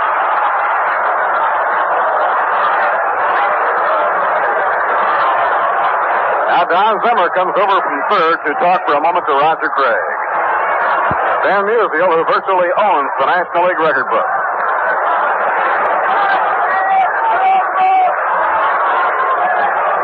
Runners on first and third, 1 out. Charlie Neal and Felix Mantilla setting up, hoping for a shot at a double play.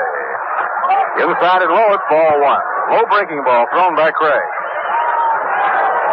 Musial, after 20 years, has a lifetime average of glittering .333.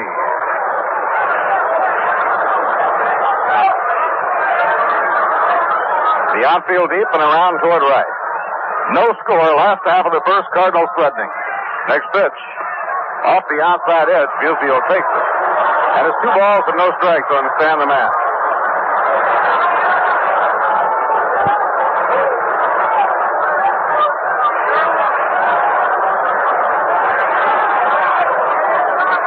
Manager Johnny Keene running his ball club off the lines at third with Harry Walker coaching at first.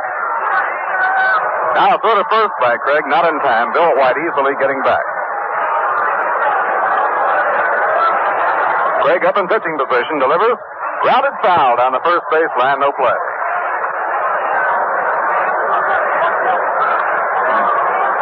Now Hobie Landreth moves out toward the mound to get together with Roger Craig. Last year, Stan played 123 games at 288. But he hit 15 home runs, and he knocked 70 runs in. During his brilliant 20-year career, Musial has hit 444 home runs.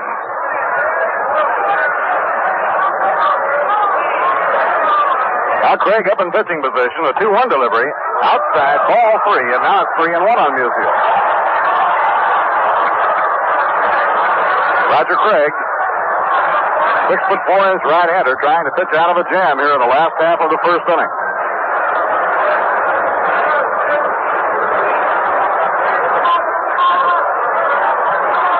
A throw to first, not in time. Bill White hurrying back.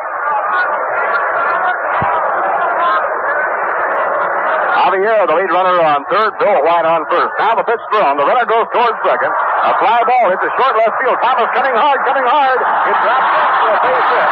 In the score comes Javier, and the Cardinals go in front 1-0.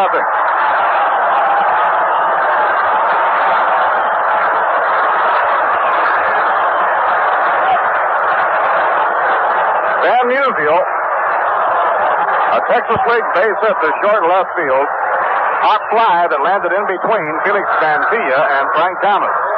Javier comes in to score. The Cardinals lead 1-0. Warm-up action in the New York Mets bullpen. Bob Moorhead, a right-hander, starts getting ready.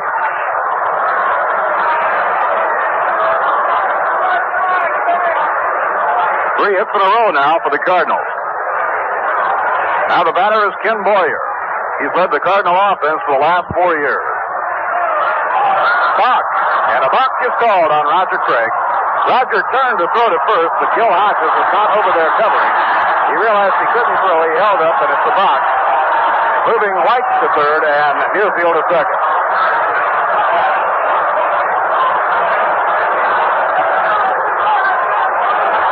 Roger perhaps a little bit upset by the anxiety of the opening ball game and of the 3 hits in a row by the St. Louis Cardinals. Now Gil Hodges comes over from first to talk to Roger Craig.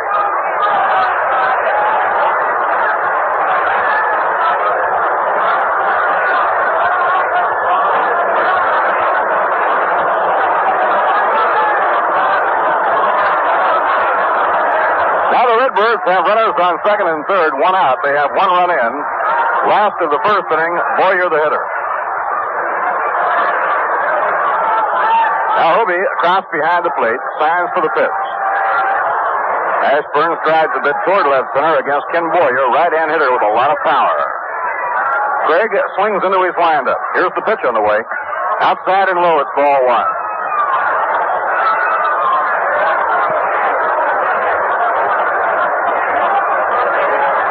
1 ball, no strikes to Ken Boyer.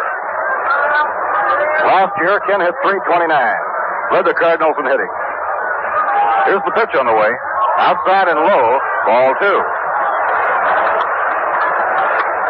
Minnie Minoso, the on-deck batter, and then Gene Oliver. The Redbirds feel they have a strong bat in every position in their batting order this year. Well, they feel that Gene Oliver, the catcher, and Julio Gotay, the shortstop, both will hit well.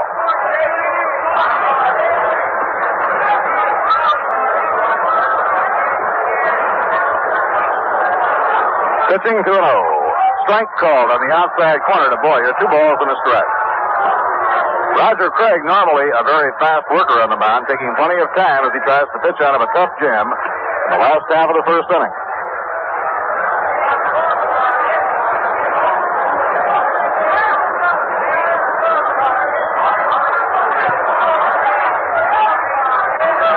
Now Craig winds and pitches.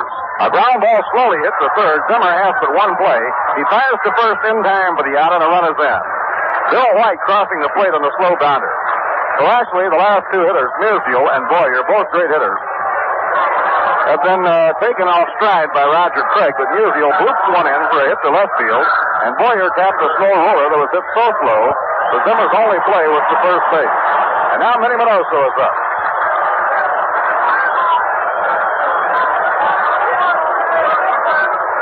Minnie Minoso. Veteran American League star for Cleveland and the White Sox, who came to the Cardinals in the swamp for Joe Cunningham. Right-hand hitter waiting, and the pitch is a strike on the inside corner. Winning after a dozen campaigns in the American League, a last-hand 300 hitter. He's an exciting ball player to watch. Like the Mets' Don Summer, he's a scrapper all the way. He always gives you that big head-first slide in trying to get that extra base. Many really crowds to plate. And he's frequently punked by pitches, but he's willing to take that. Now the pitch on the way. Inside and low, 1 ball, 1 strike.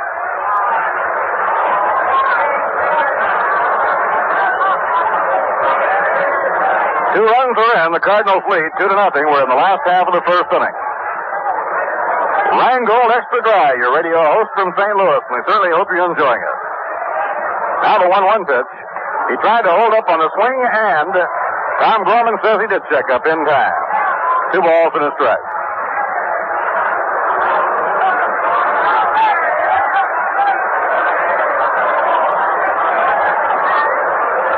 Van Musial on second. There are 2 away, last half of the first inning.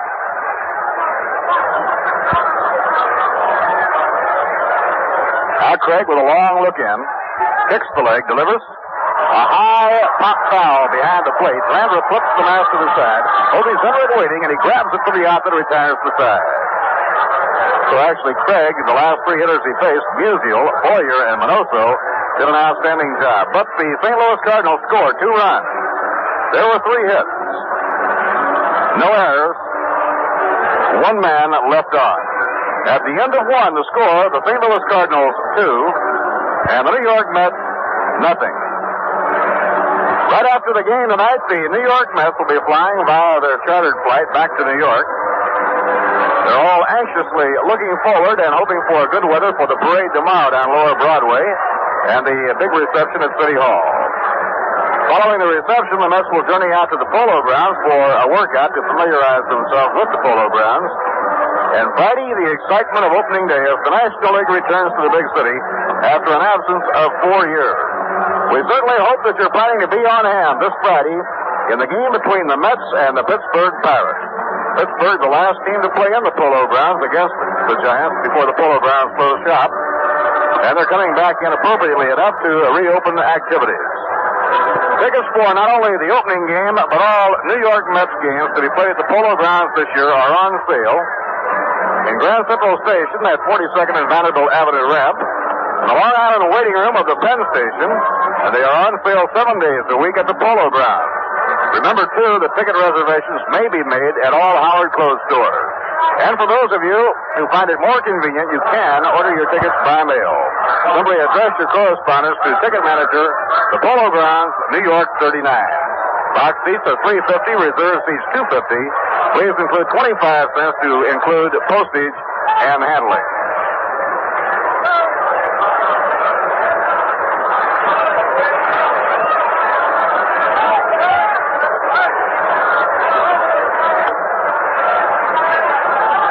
Frank Thomas will be leading off against Larry Jackson in the top half of the second. The Mets hoping to dig in and go to work and get the 2 runs back. Fastball inside and high. It's ball 1. Johnny Keane and his pitching coach, Howie Paulette, both feel that Larry Jackson can have a great year and be the bell cow of the pitching staff. Jackson, the 30-year-old right-hander, winds and pitches a ground smash to short. Julio Gotay is up with it, pegs to White in time for the out. He almost made his throw too wide, but White, with a long stretch, went out to get it. One away, nobody on. That'll bring up Gus Bell.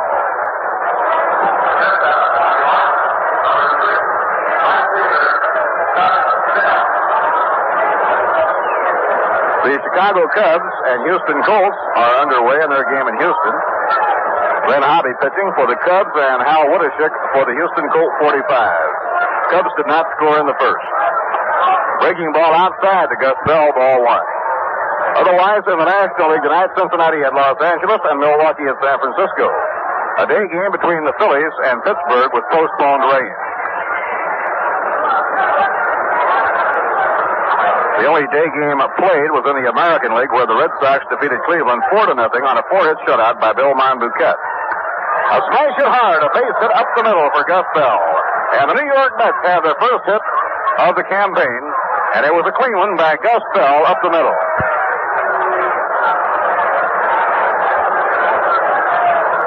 Now, while we're waiting for Gil Hodges to step in, let's step out for station identification. This is WGY Schenectady.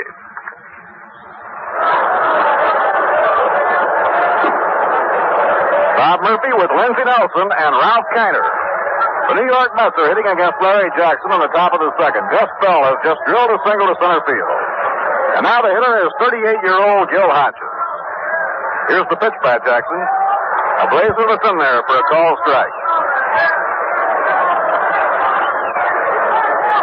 Gil starting the year just 8 home runs behind Ralph Kiner for the number 10 spot in the all-time home run derby.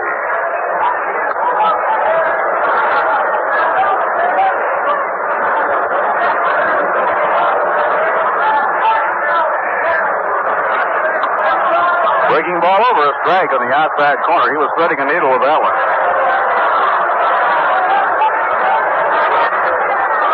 Gil, a 16-year veteran with a lifetime average of .274.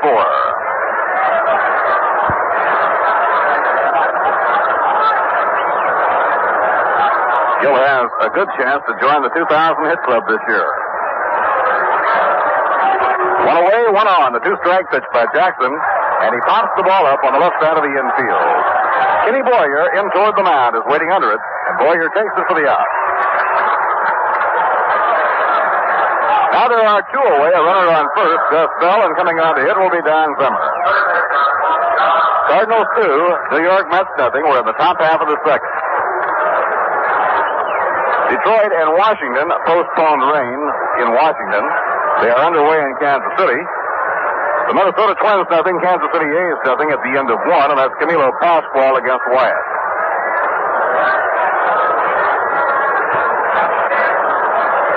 Now Jackson eyes the runner, then pitches. Swing and a miss on a curve, strike 1. Zip led the New York Met hitters throughout spring training.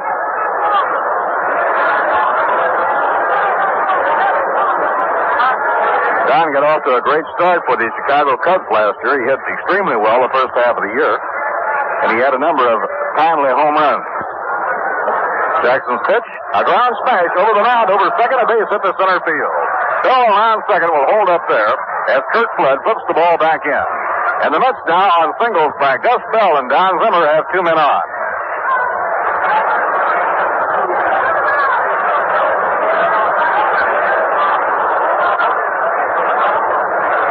Now coming on to hit will be Hobie Landra.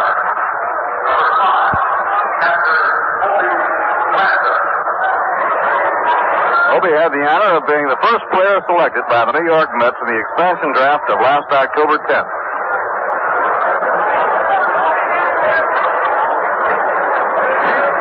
Hobie, originally from Decatur, Illinois, is a 12-year veteran.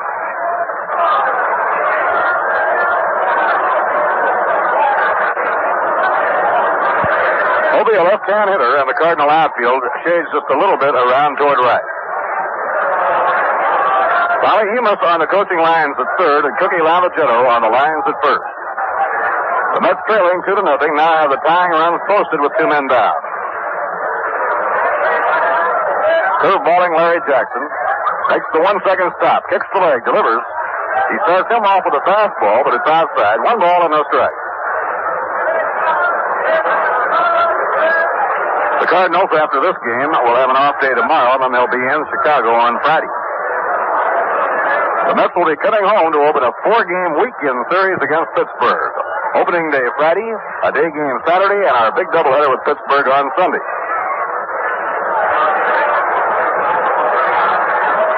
Pitching, a high fly ball, not too deep, out the short center field. Everybody running for it, and it's Javier, the second baseman, who grabs it, holds on to it as Kurt Flood barrels into him, coming up from behind. But Javier holds on to it, and the side is retired. A pop fly to short center field. Flood at the last moment tried to sidestep and get out of the way, but he crashed into Javier, not too hard. Nobody hurt on the play, and the side is out. No runs, 2 hits. No errors, and 2 left on. And now at the end of an inning and a half, the score, the Cardinals 2 and the Mets nothing. Well, you know, they say a rose by any other name would smell as sweet. That may be true. This I know to be true.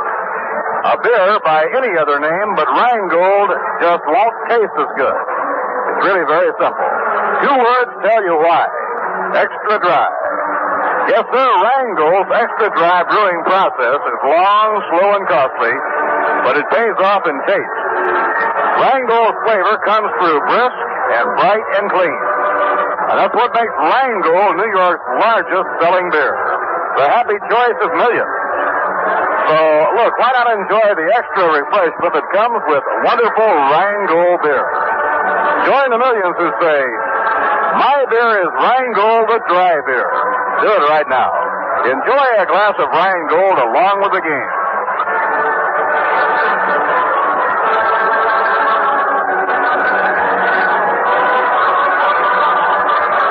Well, down in Texas, the Houston Colts came up with 2 runs against Glenn Hobby in the last half of the first, and they lead the Cubs 2-0 at the end of 1. Little Bobby Shands, 37-year-old veteran, went the full 9 innings as the Colts won their opening ball game, and Ramon Mejia knocked in 6 runs with 2 3-run homers. Now Gene Oliver leads off in the last half of the second, facing Roger Craig. Grounded foul down the third baseline, no play.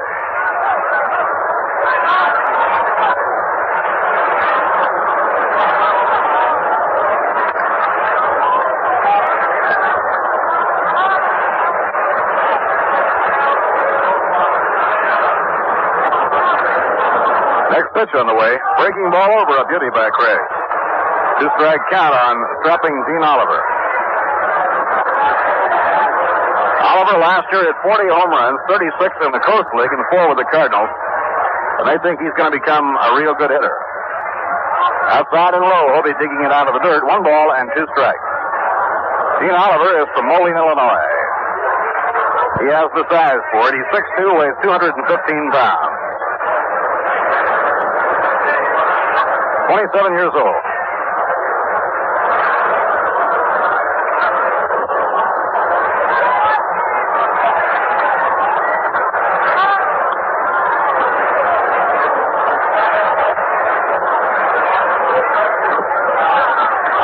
To him, swing and a miss. He struck him out. And Craig, with a big motion and a changeup, really fooled Oliver on that one. So Roger hangs up his first strikeout of the game. 1 out and nobody on.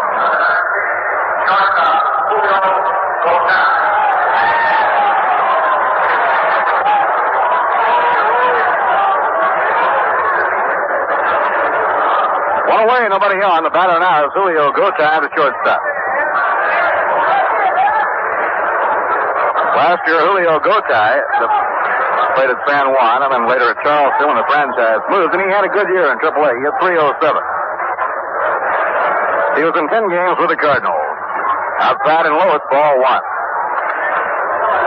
They have turned over the shortstop job to Gotay, and as the old saying goes in baseball, to win a pennant, you must be strong down the middle, and so Gotay, along with Gene Oliver behind the plate, assume much of the responsibility of whether or not the Cardinals will be a very successful ball club this year. Craig winding the pitch to Gotay. Outside and low, ball 2, 2-0.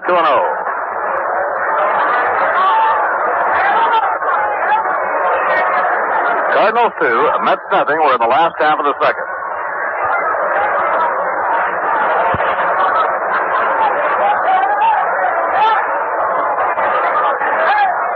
Craig cranks up. Ground ball hit down to third. Zimmer racing in. He's up with it. Throws to first in time, and Gotay is out. Low grounder, and Zimmer had to race in for it. 2 up and 2 set aside by Craig, and that brings up Larry Jackson.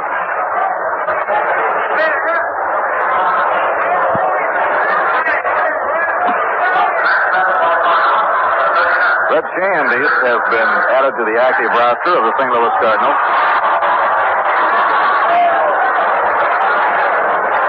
2 outs and nobody on. Here's Jackson. Tonight for Larry Jackson marks the 3rd time he has been honored by pitching the opening game for the Cardinals. A high fly, well hit. Left field Back goes Thomas. He may have room. He's near the barrier. Makes the catch. Right up against the wall in deep left field. Frank Thomas throws it in. That ball was well hit by Larry Jackson. He almost put that one into the seats in the bleachers in left center. No runs, no hits, no errors, none left on. At the end of 2 innings, the score, the St. Louis Cardinals 2 and the New York Mets nothing.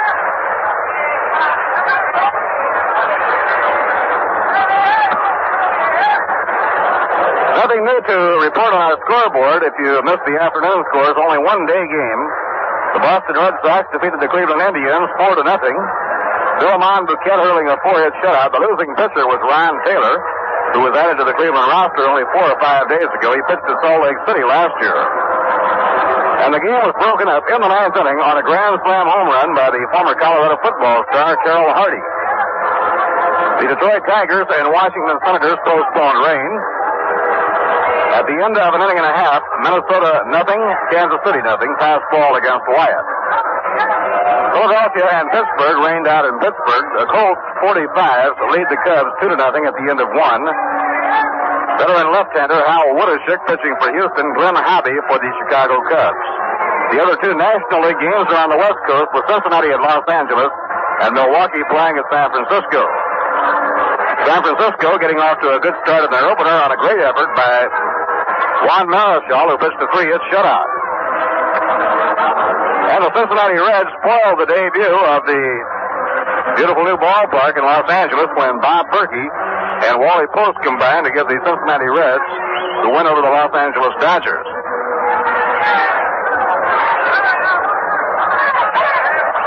Now we're all set to go here in the 3rd inning. The Mets coming up, hoping to get a couple of runs back, and all set to step in and paint the word picture for you. And best of luck, Ralph, as we swing into the big new season. Ralph Kiner. Thank you, Bob Murphy, and all set to go here for the Mets. Roger Craig against Larry Jackson, both from the right-hand side. 2-0 game, St. Louis. First pitch to Roger, swing and a miss, strike 1. Cardinals picked up 2 runs in the first inning.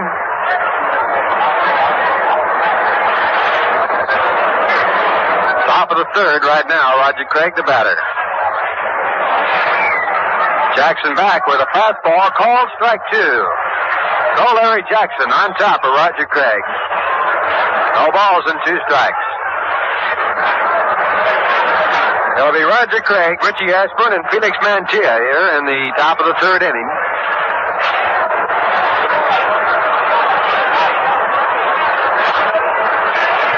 Jackson back, catches the outside corner.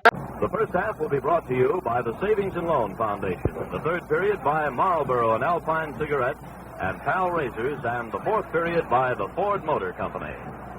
It's a cold day in New York, a temperature of 20 degrees under fairly sunny skies, and there's a strong northwest wind at 25 to 30 miles per hour sweeping over the triple-deck stands and swirling inside the stadium. But this is the game of the year in professional football, the game that fans across the nation have been waiting for, the game that has everything. And for the 3rd time in 3 years, the Green Bay Packers have won their way into the title game by topping the Western Division of the National Football League. For the 2nd straight year, they'll be meeting the New York Giants, the Eastern Division champs, and the Giants will be out to gain revenge for the 37-0 defeat hung on them at Green Bay City Stadium last year.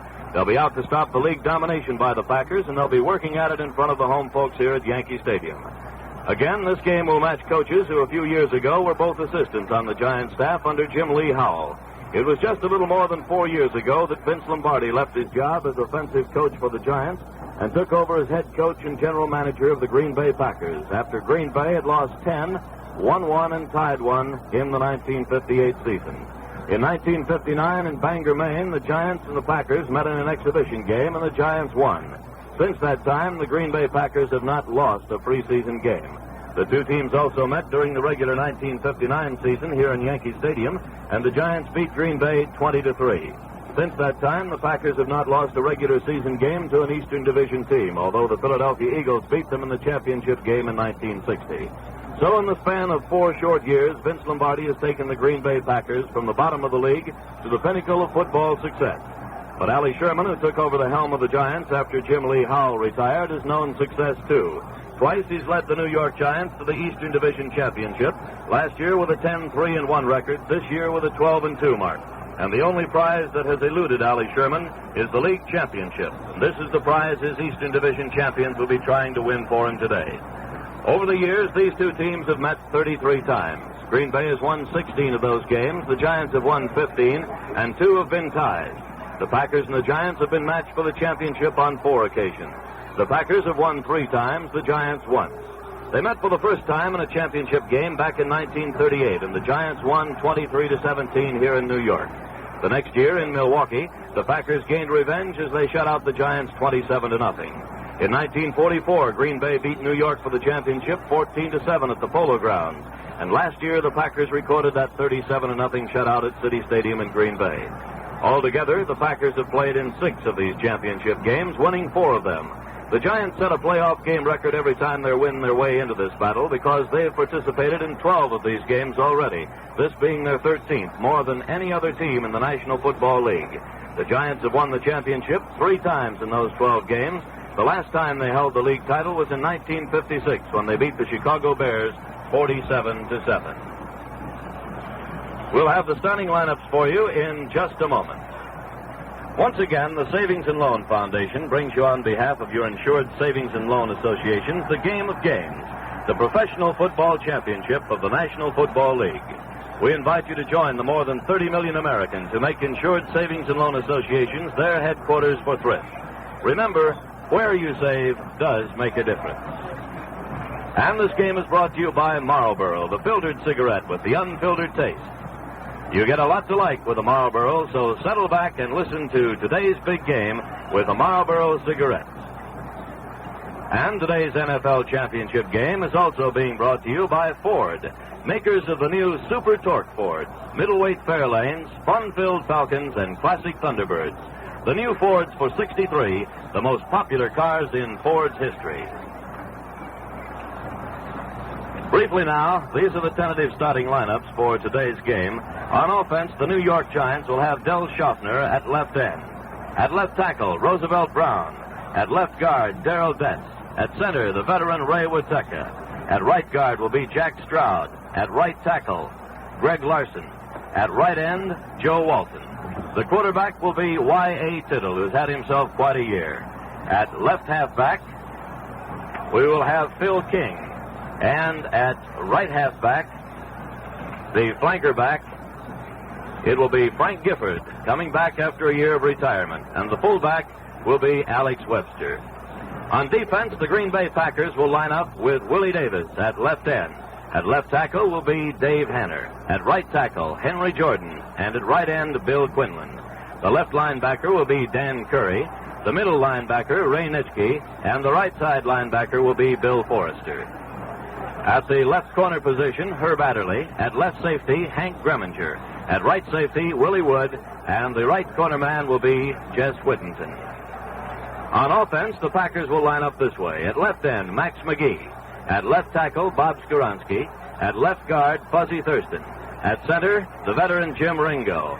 At right guard, Jerry Kramer. At right tackle, Forrest Gregg. And at the tight end, Ron Kramer. The quarterback will be Bart Starr. At left halfback, it will be either Paul Horning or Tom Moore. Coach Vince Lombardi has not committed himself as yet as to who will start in that position. The fullback will be the National Football League's leading ground gainer, Jimmy Taylor, and the flanker back will be Boyd Dollar.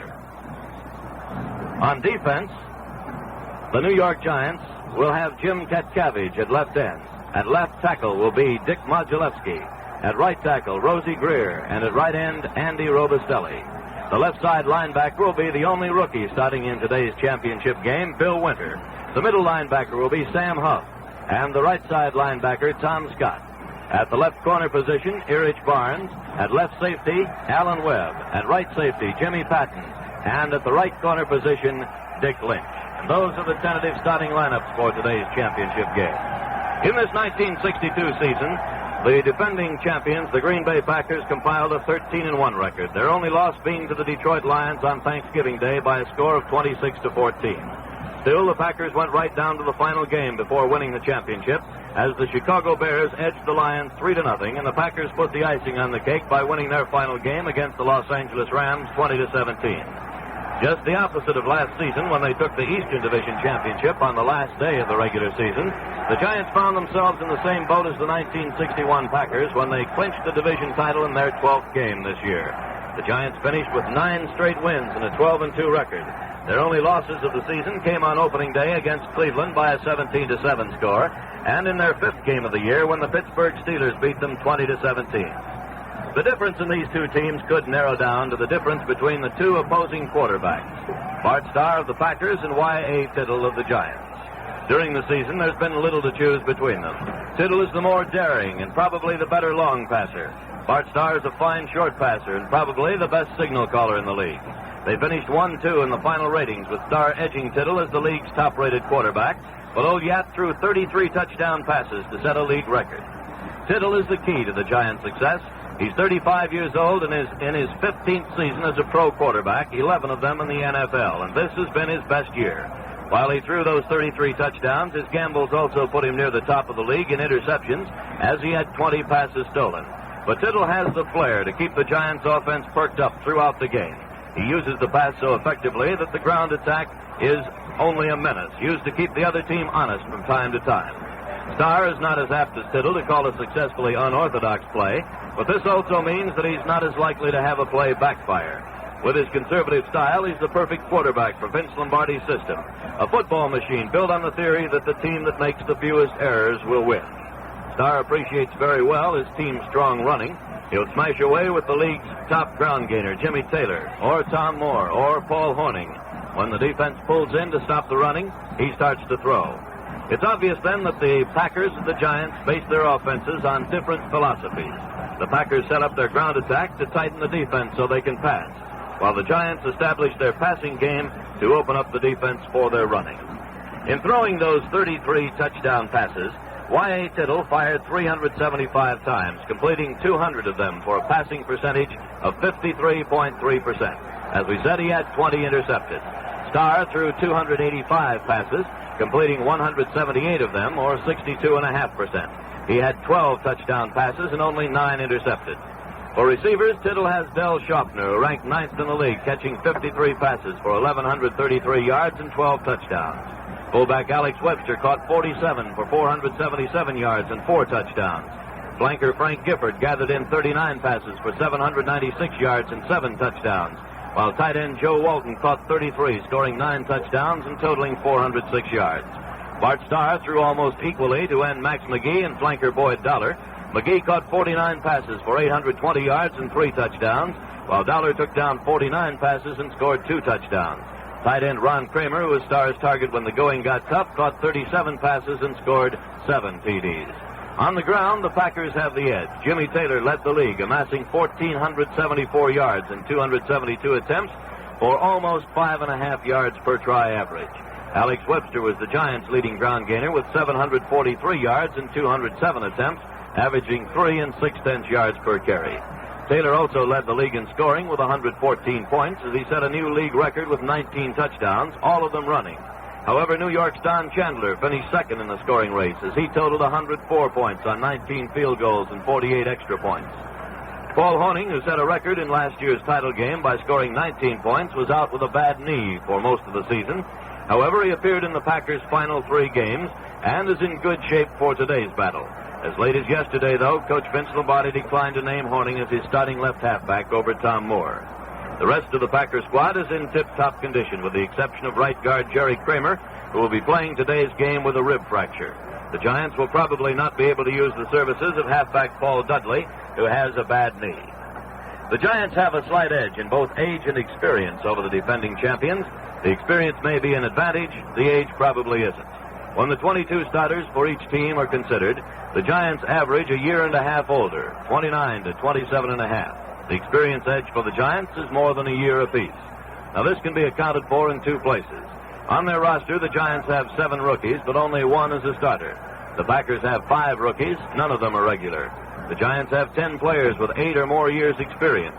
The Packers have only 5, 2 of whom do not start. New York's veterans include defensive end, also assistant coach Andy Robustelli, with 12 years playing time.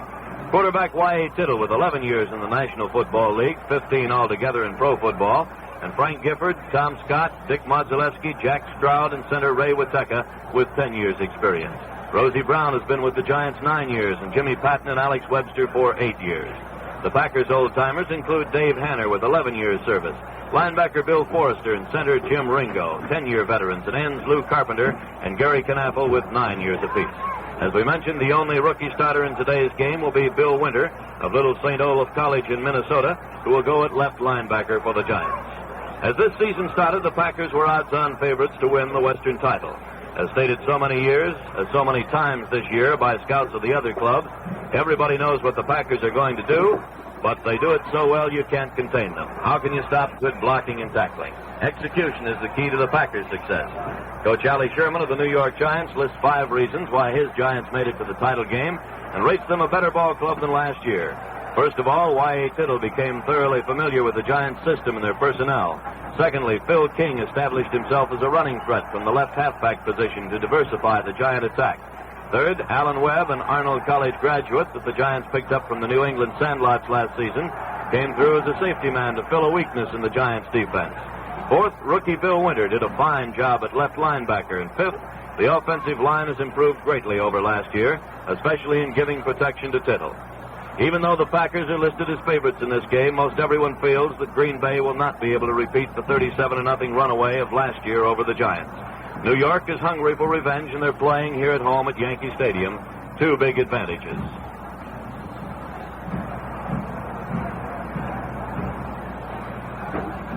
A comparison of the offense and defense of these two teams in 1962. The Packers led the league in scoring with 415 points. The Giants scored 398.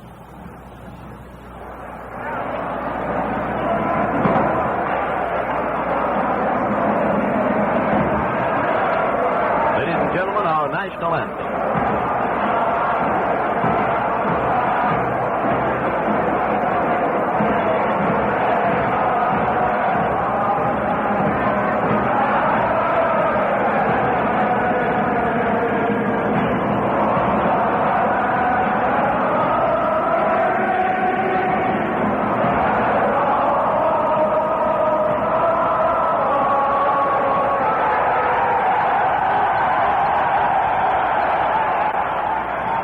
We've given you the figures on these two teams, but in championship games you can throw the record book out because it's the upcoming 60 minutes of football that counts.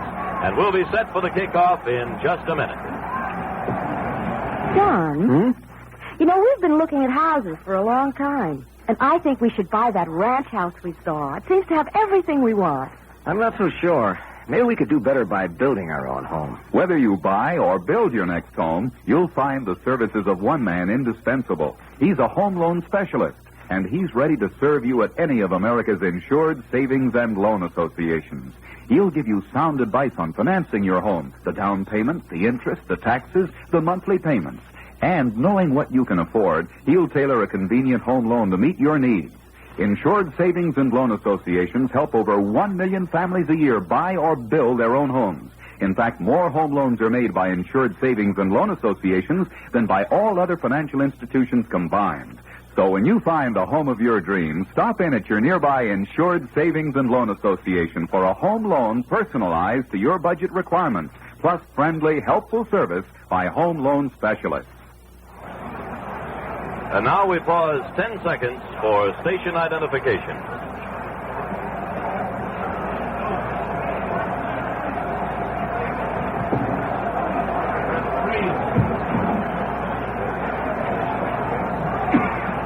Comes time right now to introduce the other half of this broadcast team and bring in the man who will be calling the first half of play-by-play for you. It's my pleasure to introduce Ken Coleman, who does the Cleveland Browns games during the regular season. Ken? Thank you very much, Ted Moore, and good afternoon, everyone. We are waiting for the Packers and the Giants to come out of the dugouts now, as 62,000-plus fans are on hand at Yankee Stadium. Repeating the weather situation, the temperature here is 20 degrees. There is a northwest wind, about 25 to 30 miles an hour, with occasional gusts. And down on the surface, it becomes a problem. because it does swirl around. The Green Bay Packers are now being introduced individually as they take the field. Their offensive team going out there. Ray Witeka will be at center for Green Bay. Darrell Dess and Greg Larson at the guards. Rosie Brown and Jack Stroud. I'm giving you the Giants. Switching over to Green Bay, Jim Ringo is at center. Fred Thurston and Jerry Kramer at the guards. Bob Skoronski and Forrest Gregg at the tackles, with Max McGee and Ron Kramer at the ends. Bart Starr is the quarterback. Paul Horning and Boyd Dollar will work at the halfback positions. Dollar, of course, is the flanker, and the great Jim Taylor will be at fullback. And Ted has already given you the Giants' offensive team. The referee today is Emil Heinz of Pennsylvania. The umpire is Joseph Cornell of Pittsburgh. The linesman is George Murphy of Southern California. The back judge will be Thomas Kelleher of Holy Cross. The field judge is Fred Swearingen of Ohio University. There are also 3 alternates with the officials today: Norman Schachter of Alfred, Louis Palazzi of Penn State, and Bruce Alford of Texas Christian. This is a late arriving crowd, and the game scheduled to start a few moments ago will probably be slightly delayed in the start as the Packers continue to come onto the field, being introduced to the crowd here at Yankee Stadium. The starting offensive lineup has been introduced, and now the rest of the squad comes out to join them. And we should note that Paul Horning was introduced. Now the Packers, backs and ends, are wearing flat coach's shoes. These are hard-top, ripple-soled shoes, and the Packer linemen are wearing cleats. When the Giants came out for their pregame warm-up, New York was wearing sneakers and also these ripple-soled shoes which we mentioned. They are not wearing cleats at all. Now the Giants are going to be introduced to the crowd here at Yankee Stadium. And coming on first, Ray Witeka of Northwestern. Darrell Dess and Greg Larson will be at the guards. Del Schaffner and Joe Walton working outside of Brown and Stroud, the tackles. Schaffner will be the split end. Walton will be in the tight spot. The veteran Y.A. Tittle at quarterback, with King and Webster at the running back positions, and Gifford as the flanking back. And it is interesting to note that to the crowd here, the Giants' defensive team is being introduced. And it will be up to the defensive team of New York today under Coach Allie Sherman to stop this great Green Bay attack. The Giants over the years have turned out some really great defensive ball clubs, and they're getting a tremendous hand as they come out onto the field now.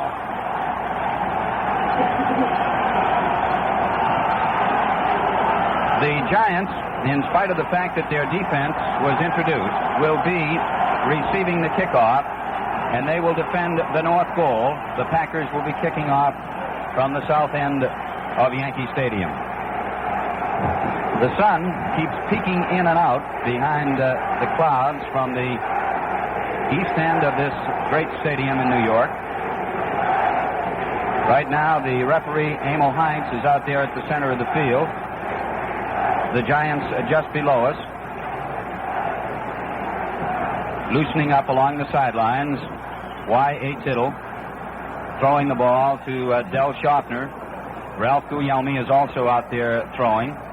There was some question whether or not Guglielmi would be ready to play if needed, but they expected he would be all right. Frank Gifford this week did work as a T quarterback. Now the captains are at the center of the field. Robustelli and Witeka representing the New York Giants. And Jim Ringo is out there for Green Bay along with Bill Forrester. The indication that the Giants have won the toss and will be receiving. And the two teams go back for the final huddle now on either side of the field. And in a moment they will be breaking onto the field, and this National Football League championship game will be underway. There go the Giants.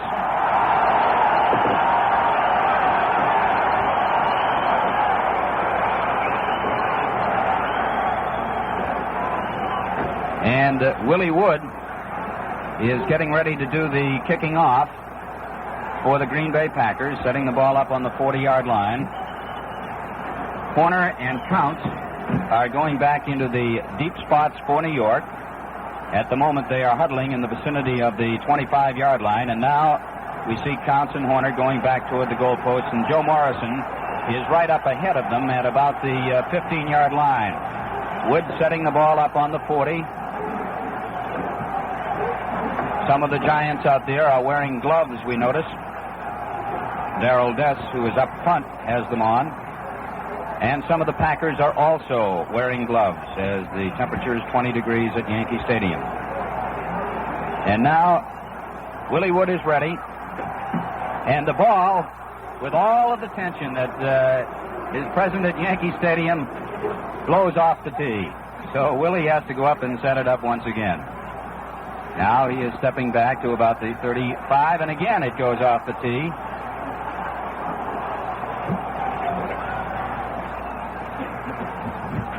And Earl Groh goes over to set it up for him, and now he's standing alongside and apparently is going to hold the ball for Wood as he prepares to kick off. Earl Groh is holding it there at the 40-yard line. And again, Emil Heinz comes to the sideline. There is a further delay now, and Forrest Gregg goes over to Groh, and now Willie Wood again gives the signal. And finally, we are underway at Yankee Stadium. A low line drive sort of kick that goes to Joe Morrison at the 15, up the middle of the 20, cutting outside to the 25, and dumped as he gets over the 30-yard line. Joe Morrison taking the kickoff at the 15-yard line and running it out above the 30, and making the tackle on the play was Elijah Pitts, and he got some help from Ron Kostelnik. The ball is spotted down at the 32 for New York, and it is first down, 10 yards to go for the Giants as Ray Wateka leads them out. Webster and King are set in behind Y.A. Tittle. Schaffner comes out wide on the left side. Tittle takes, and he gives it to Alex Webster, driving straight on and digging out a couple of yards. Ray Nitschke, the middle linebacker, and Dave Hanner, the defensive left tackle of the Packers, are in there to make the tackle on the play as Alex Webster burrowed in there to the 34-yard line for a gain of 2 to make it second down and 8 yards to go. Again, Schaffner coming out wide on the left side, and Frank Gifford is going out to the right.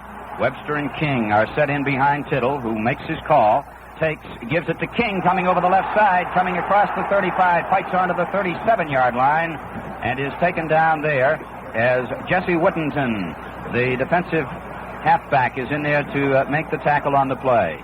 The ball is being spotted up there at the 38-yard line, so it's going to be third down, 4 yards to go for New York. Defensively for Green Bay, Quinlan and Davis at the ends with Jordan and Hanner the tackles. Nitschke is the middle guard. Forrester and Curry the backers. Whittington, Wood, Dreminger, and Adderley are the deep backs. Third down, 4 at the 38. Tittle, draw play, giving to King. He's coming out to the 45, fights onto the 46-yard line. And again, it is the middle guard, Ray Nitschke, who is there to make the tackle along with Willie Wood. But it was Phil King that time, finding a big opening and digging in over the left side of his line in back of Dess and Brown, and fighting out to the 46-yard line. First down for the New York Giants. In the opening minutes of the opening period at Yankee Stadium in New York, the Giants have it, first and 10. Again, the veteran, versatile Frank Gifford going out wide to the right, and Schaffner split left about 8 yards off Brown as Tittle takes, fakes, and throws up the left side to Schaffner, and a down and out, and there's a flag down on the play. It was incomplete at the 42-yard line of the Packers. A down and out pattern to Del Schaffner, and Whittington was out there covering on him, and the penalty is against New York.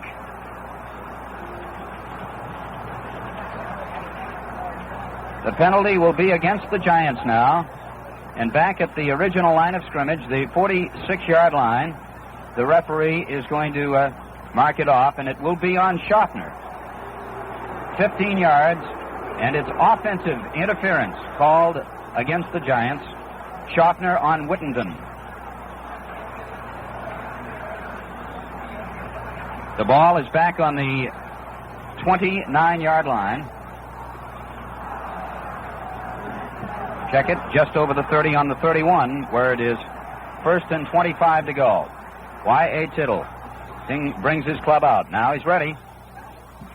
He gave it to Webster, finding a hole and driving straight on, churning up the middle and getting out across the 40 and onto the 42-yard line. Hank Greminger, the left safety man, and Jesse Whittington, the right halfback, making the tackle on the play as he took it 11 yards to the 42-yard line. And it will be second down for the New York Giants as big Alex Webster found the opening right up the middle. Second down, 14 yards to go. Big Ray Witeka, 230-pound, 10-year veteran, comes out over the ball at center. Frank Gifford going out wide to the right. Schaffner again on the left side. Tittle back to throw. Looking, being rushed, and firing. Incomplete. He was trying to hit the tight end, Joe Walton, up around midfield as Walton was crossing from the right to the left side. And he threw it out of bounds, so it's going to be third down, 14 yards to go for New York at their own 42-yard line with 12 minutes, 36 seconds left to play in the first quarter. Scoreless game at Yankee Stadium.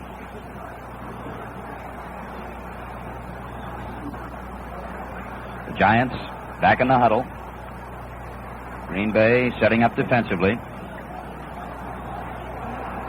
Again, Gifford to the right. This time Walton comes out wide, and Schaffner is inside him on the left side. Tittle to throw, find a long pass for Schaffner. Overthrows him at the 20-yard line.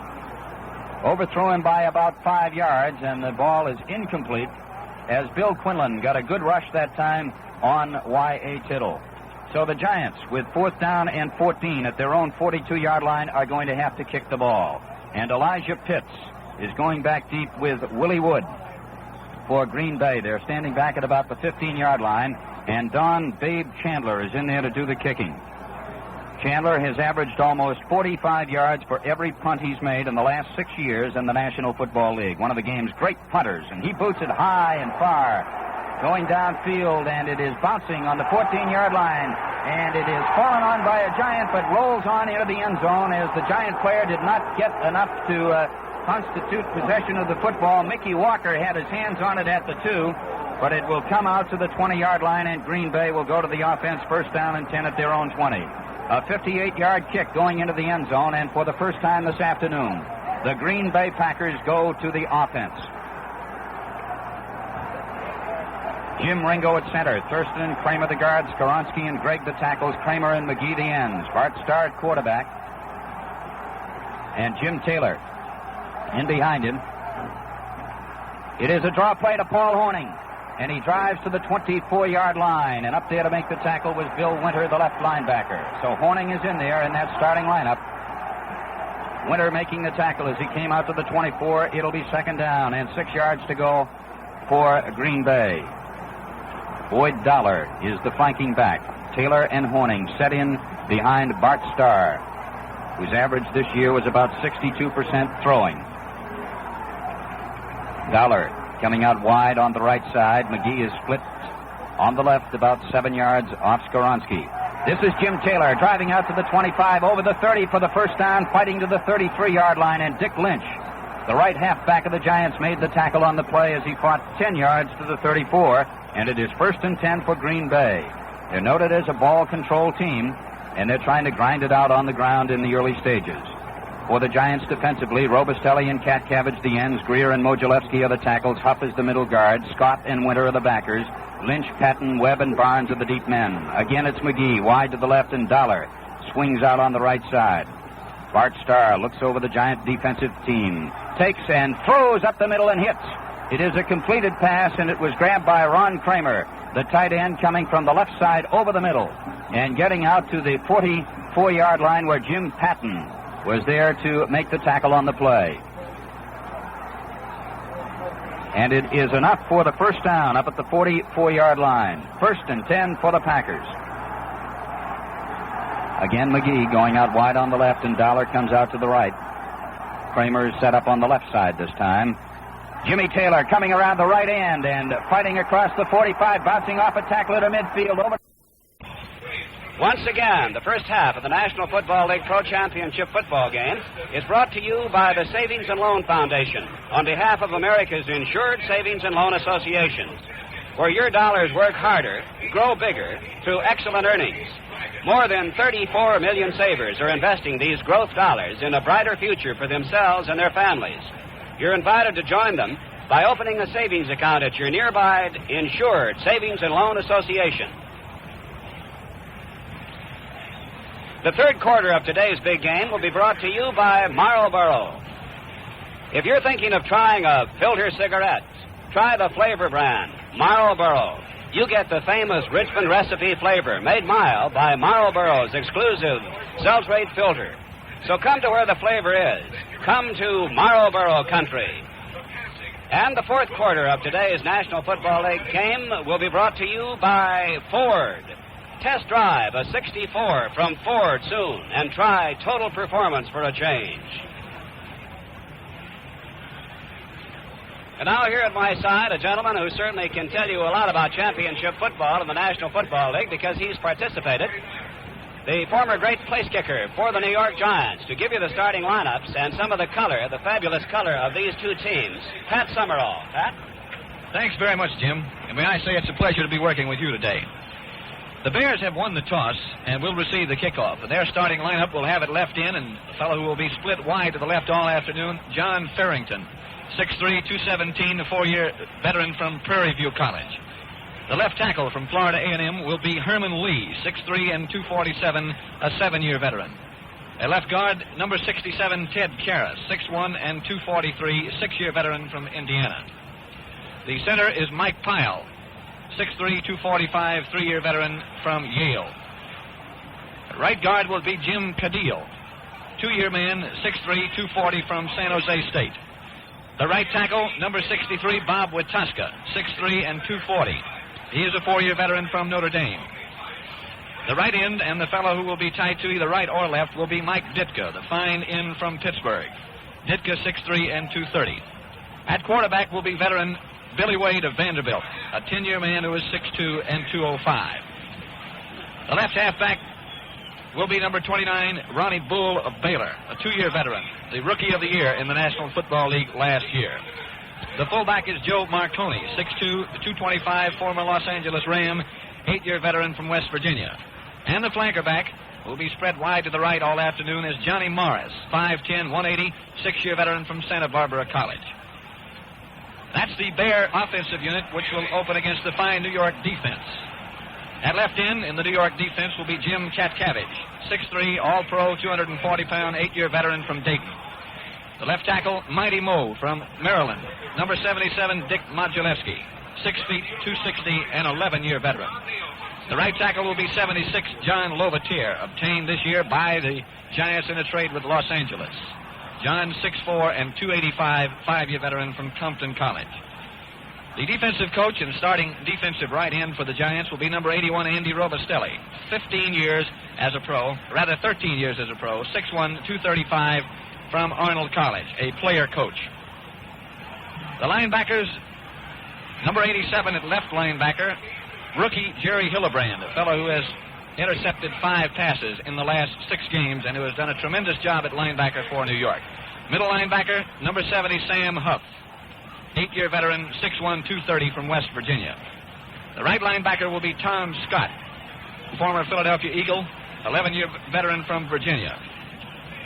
Left cornerback today, number 49 from Purdue, is Erich Barnes, who is a former Chicago Bear. Erich, 6'3", and 198, a 6-year veteran. Right cornerback will be Notre Damer Dick Lynch, who is 6'1", and 198, the league's leading pass interceptor. The free safety, the fellow who will always play on the flanker side for New York, will be number 20, assistant defensive coach from the University of Mississippi, Jimmy Patton. And the fellow who will play opposite Mike Ditka all afternoon will be Dick Pessinen, 5'11", 190, 4-year veteran from Duluth, Minnesota College. As Jim Gibbons told you a minute ago, everything that can be done has been done to protect the field and assure of us a good playing surface this afternoon. It was 30 years ago, on December the 7th, 1933, that the Bears were also the host team to the first National Football League title game. The Bears hold a 20-15 edge over the Giants in 37 games played between them since 1925. 2 games have ended in ties. 5 of the 37 games were played for the World Championships. The Bears won in 1933, 1941, and again in 1946. The Giants won in 1934 and 1956. The last game between these two teams was 1956 in Yankee Stadium. The Giants won 47-7. statistics today would appear to favor the Giants. New York has outscored the Bears 448 points to 301 in the 14 regular season games. They have averaged 32 points per game. The Giants have two runners in halfback Phil King, fullback Joe Morrison, who've outgained any Bear by more than 100 yards. Y.A. Tittle was the league's leading passer, and he outdid Billy Wade in all categories. His 36 touchdown passes set an NFL record. In Del Schaffner of the Giants caught 64 passes, while burly Mike Ditka led the Bears with 59 receptions. But this is the best pass defense in the National Football League. Yelverton Abraham Tittle will be facing the best pass defense in pro football. He'll be throwing to receivers Del Schaffner, Frank Gifford, and Aaron Thomas. They'll be hounded by Benny McRae, Dave Witzel, Richie Pettibone, and Roosevelt Taylor, who lead the league in interceptions. The field, as Jim and I checked before the game, was suitable for cleats, but was getting hard, particularly at the south end here at Wrigley Field, which is never exposed to the sunshine late in the year. My opinion is that by the end of the first quarter, everyone will be in sneakers. The Giants have not planned too many new offensive wrinkles, planning to go with what has been good to them all season long. They have put in some new plays for short yardage. They plan to throw most of their pass patterns to Joe Morrison and the three principal receivers. Morrison has come on strong at the end of the year. The Bears have played ball control all year long. They have preferred to throw only when the situation dictated it. One thing that would appear to have been of benefit to both teams is the fact that their last game, the Bears' last game, was against the Detroit Lions, who present an attack very much like New York's. Giants' last game, the games in which they cinched the Eastern Division crown, was against Pittsburgh, and Pittsburgh approaches the game very much like the Chicago Bears. Jim, with the stage set, it would appear that for the capacity crowd, this should be one fine football game today. Well, Pat, when the Bears and the Giants meet, it's always a tremendous football game, and I think of great significance is the fact that in the championship games played by the Bears and the Giants in 13 times in title games have won 3, the Bears 10, and have lost 10. The Bears, in their 9 appearances, have won 5 and lost 4. But significantly, in the two greatest teams that George Halas has had, and he's had 2 undefeated teams. He had undefeated teams in 1934 and again in 1942. Both of those years, with his great teams, he lost. You, of course, Pat, and all football fans will recall in 1934, the never-to-be-forgotten game in which the Giants won by a score of 30-13. The famous sneaker game in which the Giants opened the second half, wearing basketball shoes, and scored 27 points in the final period to overcome that 13-3 Chicago lead. So that is the type of game we're looking for. And in 1942, when the Chicago Bears were undefeated, they met the Washington Redskins in Washington, D.C., and again, they lost that particular game. And in 1942, the score was the Redskins 14, Chicago Bears 6. An expected duel between Sammy Baugh and Sid Luckman did not materialize. Baugh threw only 1 touchdown pass, and Luckman, who along with Baugh were the supreme passers in those days, did not throw any. So I think in all championship games throughout the years that we can look back and recall great moments in which teams have come into these games with tremendous records and have turned in tremendous performances. Surprises certainly have been part of every championship game in the National Football League. Now we'll be set for the kickoff in just a minute.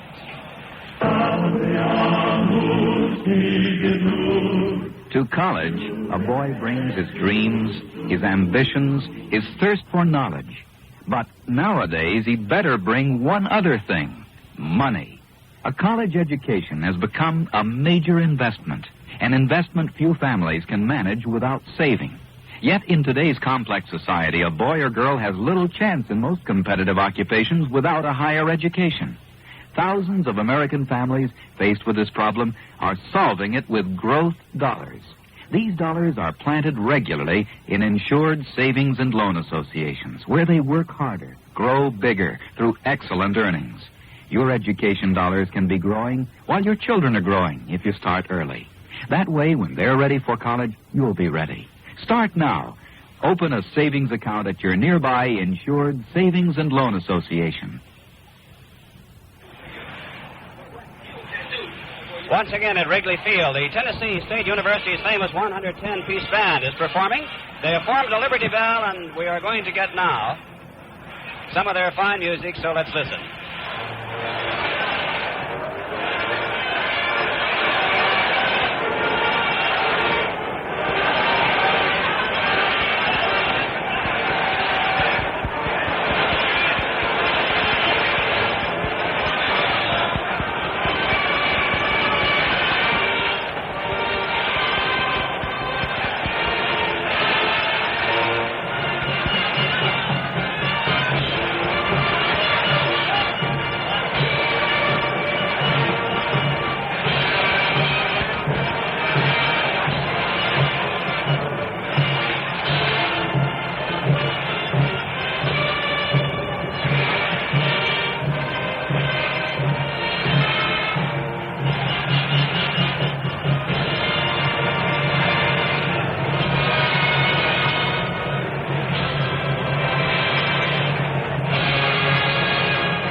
Now, ladies and gentlemen, our national anthem.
The Tennessee State Band under the direction of bandmaster Frank T. Greer. We pause 10 seconds for station identification. 810 on the radio dial. This is WGY Schenectady.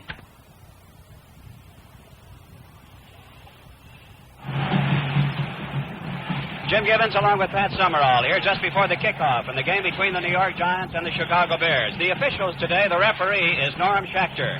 The umpire will be Ralph Markoff. The headlinesman is Dan Tehan. The back judge is Ralph Vandenberg. And the field judge is Fred Swearingen. It should be quite a battle between Y.A. Tittle, who has a tremendous record of 36 touchdown passes. Out of 367 attempts, he's completed 221 for a fantastic average of 60.2, 3,145 yards. He's had 14 interceptions against the tremendous defense of the Chicago Bears. As Pat pointed out to you early, a defense that is the strongest in the National Football League. Bill Wade, who's had a pretty good record, although the Chicago Bears have exercised ball control much more than the New York Giants, has thrown 356 times. He's completed 192. He has an average of 53.9. Normally, Pat, a pretty good average, but compared to the fabulous Y.A. Tittle, not quite as good. He's passed for 2,301 yards. He's had 15 touchdowns. He's had less interceptions, just 12. So the Chicago Bears, who have been rather thorough throughout the year in their ball control, and that they have not fumbled a great number of times, nor have they had many pass interceptions. They have been able to control the ball by holding on to it. In the backfield, their ball hawks are Rosie Taylor and Pettibone, along with Witzel and Vinnie McRae. However, least we give too much credit to the Chicago Bears defense and not enough to the New York Giants. The Giants in their championship years, and don't forget they have won 5 titles out of the last 6 years, have been tremendous defensively. And the fellow who has watched them at home in all of their games is right here to tell you about that defense, Pat, and I think it's one of the finest defenses certainly in the league. I think, Jim, as you pointed out, Tittle has certainly been tremendous this year, but the defense has been particularly strong in the last 6 weeks of the season. They had problems in the beginning of the year, but they have certainly gelled as a unit, and they are playing fine football as well as Y.A. Tittle in the offense. I noticed as the Giants have come on the field that most of them are wearing either ripple-sole shoes or sneakers. The roar that you hear now is for the introduction of the Chicago Bears. As I started to say a moment ago, most of the Giants are wearing ripple-sole shoes. Certainly if the field is hard, it would favor the team with a better passing attack. And you'd certainly have to go with Y.A. Tittle and the Giants in that respect. Awfully difficult to play pass defense on a hard surface. The roar from the crowd here is for the introduction of the Bear offensive unit. Might compare the games that these two teams have had against common opponents. The Bears have played Baltimore twice, the Giants once. Giants beat Baltimore in the opening game of the season 37-28. The Bears beat them twice, once 10-3 and once 17-7. The Giants played San Francisco, beat San Francisco 48-14. The Bears played them twice, beating them once 27-7, losing once 20-14 for their only loss of the year. The Bears played the Philadelphia Eagles once. They beat the Eagles 16-7 here at Wrigley Field. The Giants defeated the Eagles twice, 37-14 and 42-14. The Pittsburgh Steelers defeated the Giants in the second game of the year, 31-0, a game in which Y.A. Tittle did not play. The Giants clinched the Eastern Division crown 2 weeks ago against the same Steelers, 33-17. The Bears played a 17-17 tie with the Pittsburgh Steelers. The Giant record 11-3, the Bears 11-1-2.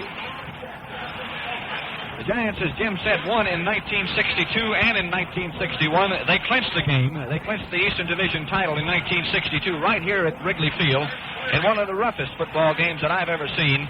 They beat the Bears 26-24 as Don Chandler kicked 4 field goals. They clinched the Eastern Division title here last year. In that game, you might remember, there was a tremendous battle not only between the two football teams, but also between Giant halfback Phil King and Bear defensive end Ed Obradovich. One of the roughest I have ever seen, Jim. Well, we hope we don't have any fights other than the football playing on the field today, Pat, and I'm sure both these teams are going to stick to their football. Of course, in the excitement of the game, sometimes when you get hit on this hard turf, particularly late in the season, I think you're inclined more to flare up just a little bit. But the officials, a very capable crew, are out with the players now. The captains of the team coming out for the toss of the coin for the benefit of the crowd. We've already told you, I believe, that the Chicago Bears have won the toss. They will defend the south goal. To set the scene for you, we're on the west side.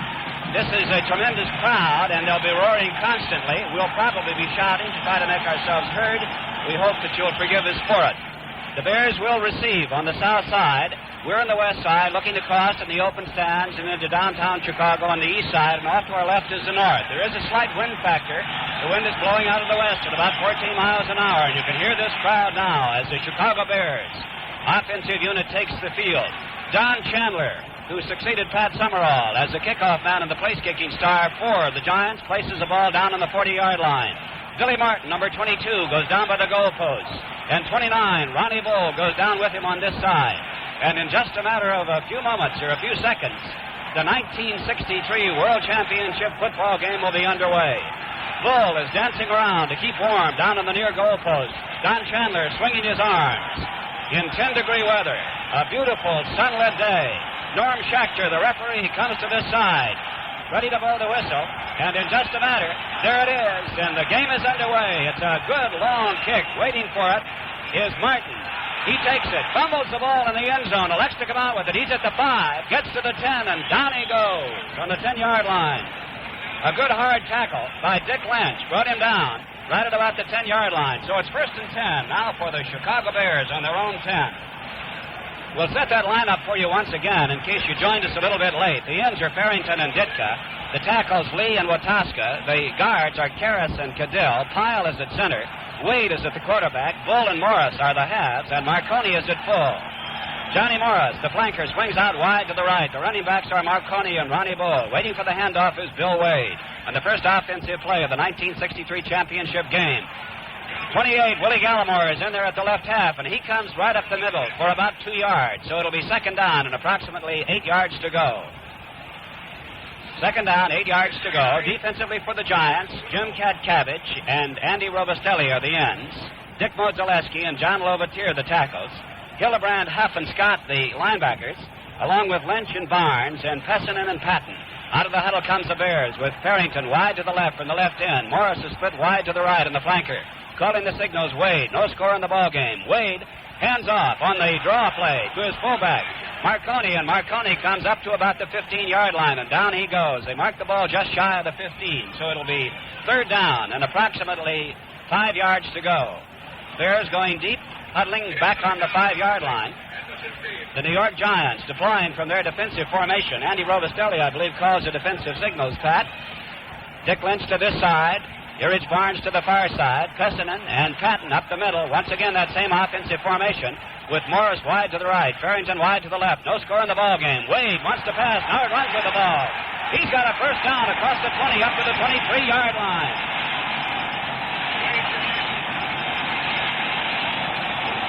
Billy Wade rolled out, looked downfield to pass, couldn't find anybody open, saw the hole, and went for a first down, all the way from the 15-yard line up to the 23. Jim, this is a type football that Wade has played all year long. He ran his first 2 plays conventionally and then was back to pass on third down, saw an opening and ran for his first down. This is what they like to do. Out of the huddle once again come the Bears. Johnny Morris is wide to the right. The running backs are Marconi and Willie Gallimore.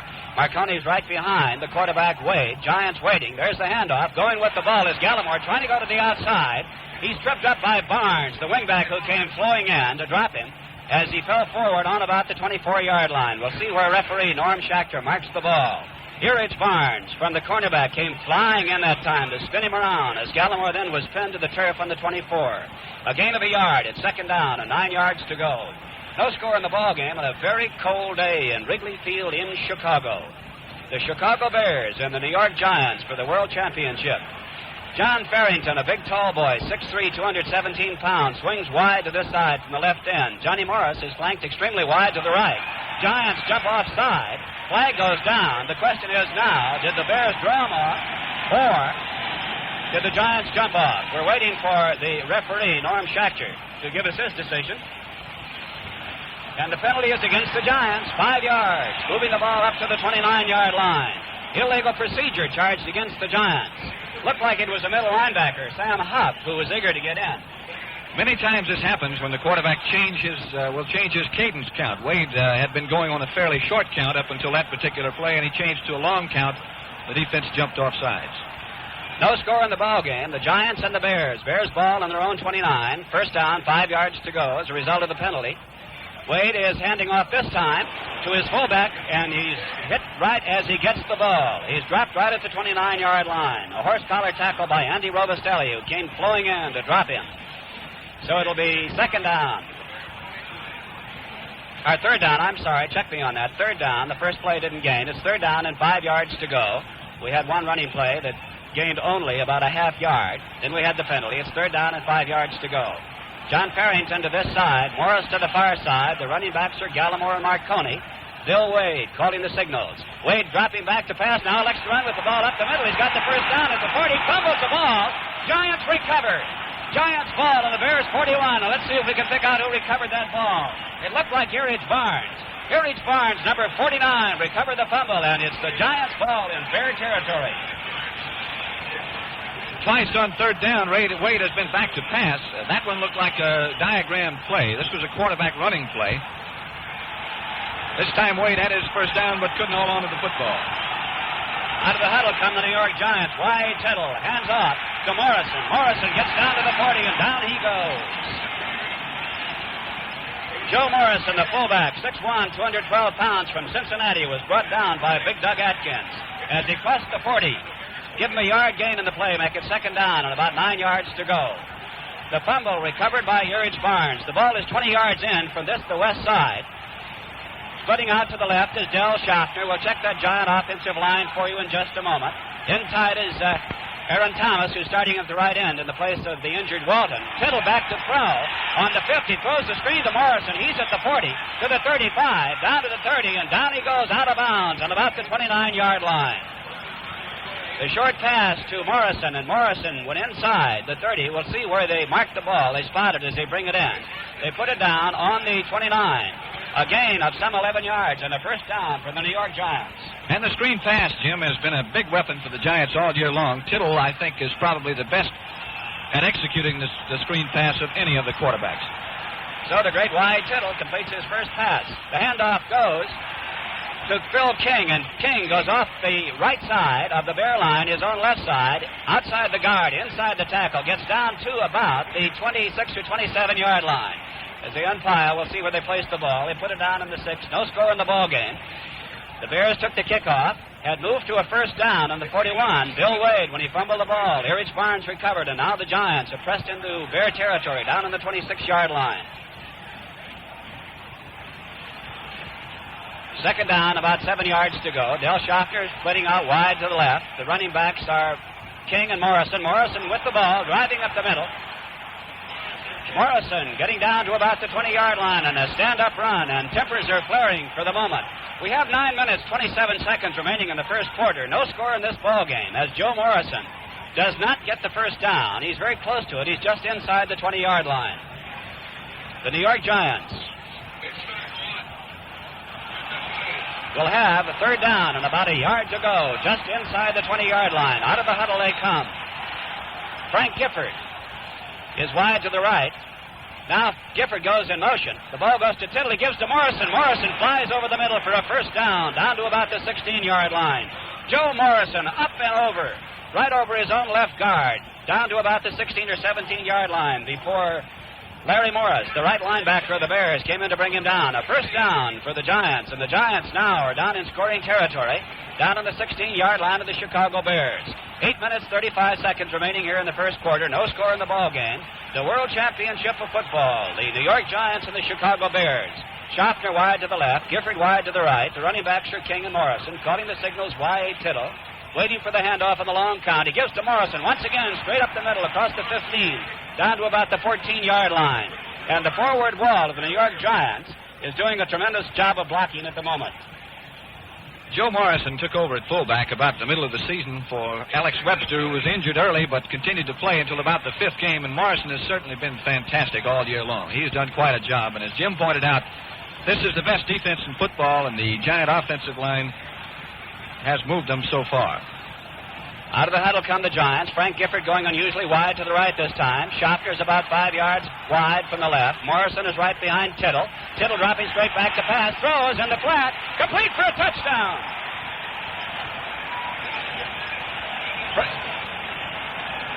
Frank Gifford taking the throw from Y. Tittle in the corner for a touchdown, and the Giants draw first blood over the head of Vinnie McRae. That score came with 7 minutes, 38 seconds remaining here in the first quarter.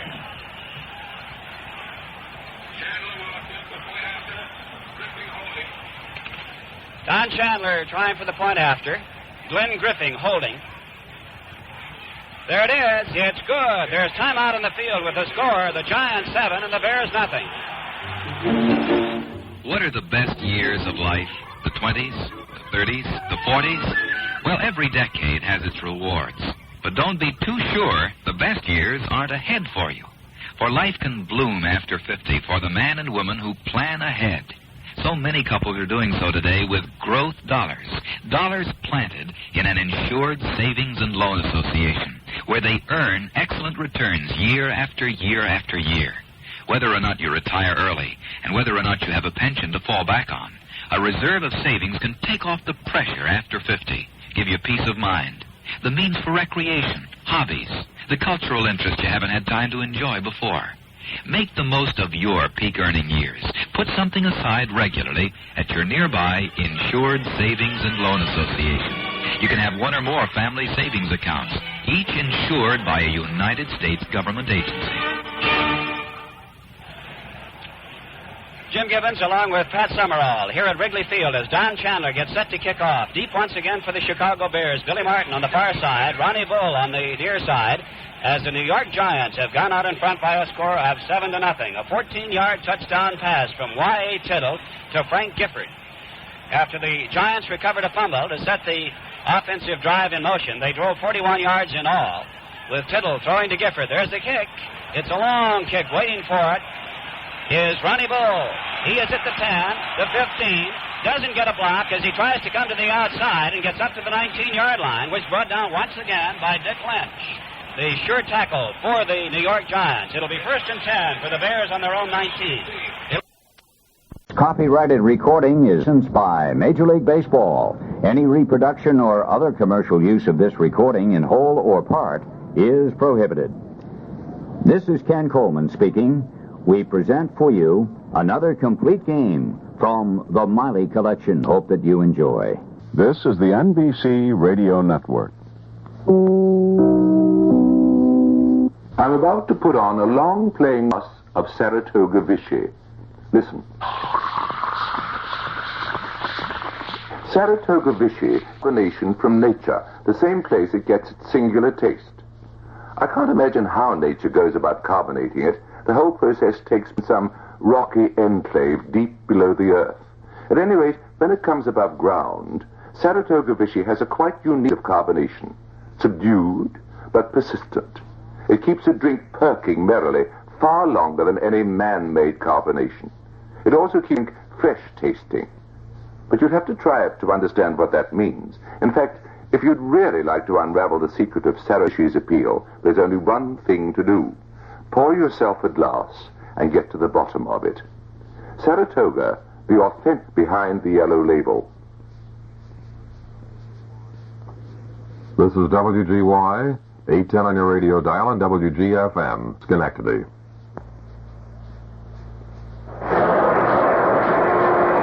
Everybody, and a very pleasant day to you, wherever you may be. The Scully, along with Bob Prince, welcoming you to Memorial Stadium in Baltimore, Maryland, and the 1966 World Series. Brought by Chrysler Corporation, makers of Chrysler Plymouth. By the world's best-seller, Gillette Right Guard. Camel Filters, the filter cigarette that was born rich. And by King Black Label. Why not enjoy one right now? Well, it's like an echo of the first game. The starting pitchers, Dave McNally and Don Drysdale, the 6 umpires meeting at home plate. Change of lineup cards between Captain Maury Wills of the Dodgers and the manager, Hank Bauer of the Baltimore Orioles. For the Dodgers, down and 1 to go, only the wrong way. And for Baltimore, the day they are hoping for is here. Dave loosening up to Charlie Lau off to the left. Had a bad start, you remember, as he was very wild at Dodger Stadium. Worked only 2 1/3 innings. Walked 5 men, gave up 2 runs, and had to come out. However, McNally's performance, as it lackluster, was suddenly turned into a bright day more with a tremendous performance by Mo Drabowski, who, although he was not ready for the last 2 games, is now ready today, if needed, to pick up. For the Dodgers, a do-or-die effort by Don Drysdale. Drysdale, you remember, in his first inning of World Series competition against Baltimore, gave up a walk to Russ Snyder and back-to-back home runs by Frank Robinson and Brooks Robinson. Drysdale has had men spoiled this year because of home runs, and the home run, the World Series, and the name Drysdale have gone together for this reason. Drysdale has allowed 7 home runs in World Series competition. The record is 8. And the first man to win against Don Drysdale in the World Series, Hank Bauer, the manager of the Baltimore Orioles. Drysdale, of course, well aware of the pressure that is on his shoulders, but he had to pitch some very big games at the end of the 1966 season and won all of them. And for the first time, did he lose, and that was the game in the World Series. The weatherman has come up with a beautiful day. Another bright sunshine in Baltimore and another capacity crowd. The crowds for the series, we had 55,941 for the first game, 55,947 for the second. Yesterday, the largest crowd ever to see a baseball game, 54,445, and a crowd somewhere around that to see this one today. If the series is prolonged, if the Dodgers can win today, why, they'll be after each other again tomorrow. If not, the 1966 season will be brought to a close. The Dodgers had to win some pretty big ball games, and most of them were played at home. And Bob Prince, your Pittsburgh Pirates, when they came to Dodger Stadium in a must series, and the Dodgers won the first three. And I can imagine that the Pirates felt that it was a rather tough club under pressure. Yes, and they have often remarked, and manager Harry Walker, who was in town covering the series, Ben, and I don't understand their play in the first three games against Baltimore, and they never played that way against us. The Dodgers got more mileage out of blue pits, walks, infield singles, bunts, running bunts than anybody we ever saw. That is, from the Pittsburgh Pirates side. So those of the National League who had it with the Dodgers know full well that while they are down, they are far from out. And I would feel the thinking on the part of the Dodgers is now Big D, as he's known, must come on to keep them in the series and then expect that tomorrow Mr. Koufax will hum up another great one, which has been the story of ball club. So a lot goes today on this one, no question about it.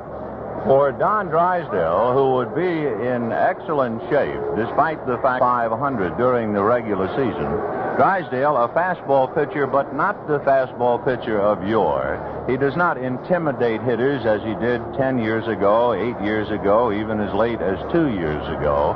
Don, prior to this World Series, averaged a strikeout an inning. That is not the Drysdale that we saw in the first game of the series, and it does not figure to be the Drysdale that we will see today. In one of his more important starts against the St. Louis Cardinals in St. Louis, in fact, it was his next to the last regular season, he went 9 strong innings and struck out but 1. And that more or less has been the difference in Drysdale this year than in years gone by. He is not up there among the strikeout leaders. Oddly enough, the Baltimore Orioles pitching, which if not underrated was certainly overshadowed by the Baltimore power, has been piling up the strikeouts. If you care for any stats at all, the composites, 21 Dodgers have been left on base. The Orioles have left 16. The Orioles have been able to hit with men on. The Dodgers have left them there. And, of course, there have been a couple of big plays in the series. Bob, despite the fact it has been Baltimore, just going back to McNally's first game, remember the second inning with runners at first and second and the pitch that hit Burrow's bat. That might very well have been one of the big plays of the series. No question about that. And also, in addition to that, as I recall and look back on, had homered, and then Parker had doubled into the gap, and Gilliam drew a base on balls. Then right after, McNally hit Roseburow's bat, which, not question, a wild pitch on ball 3. Parker would have scored. Gilliam would have gone conceivably to second, maybe to third. Roseborough then hit a line drive into right field in which young Snyder made a fantastic play. And right there, perhaps, was the very point of this World Series, because there's no question but what the Dodgers would have been back in the ball game and with a very big vengeance. And yesterday, they have the misfortune to see the ball hit by Parker again, go over the right center fence, and holding to a book rule double instead of the triple, and fly ball sent out by Willie Davis would have given him the run. So it looks as though the breaks that the Dodgers have been looking for and got sometimes throughout the season and took advantage of it have not come their way thus far in this series.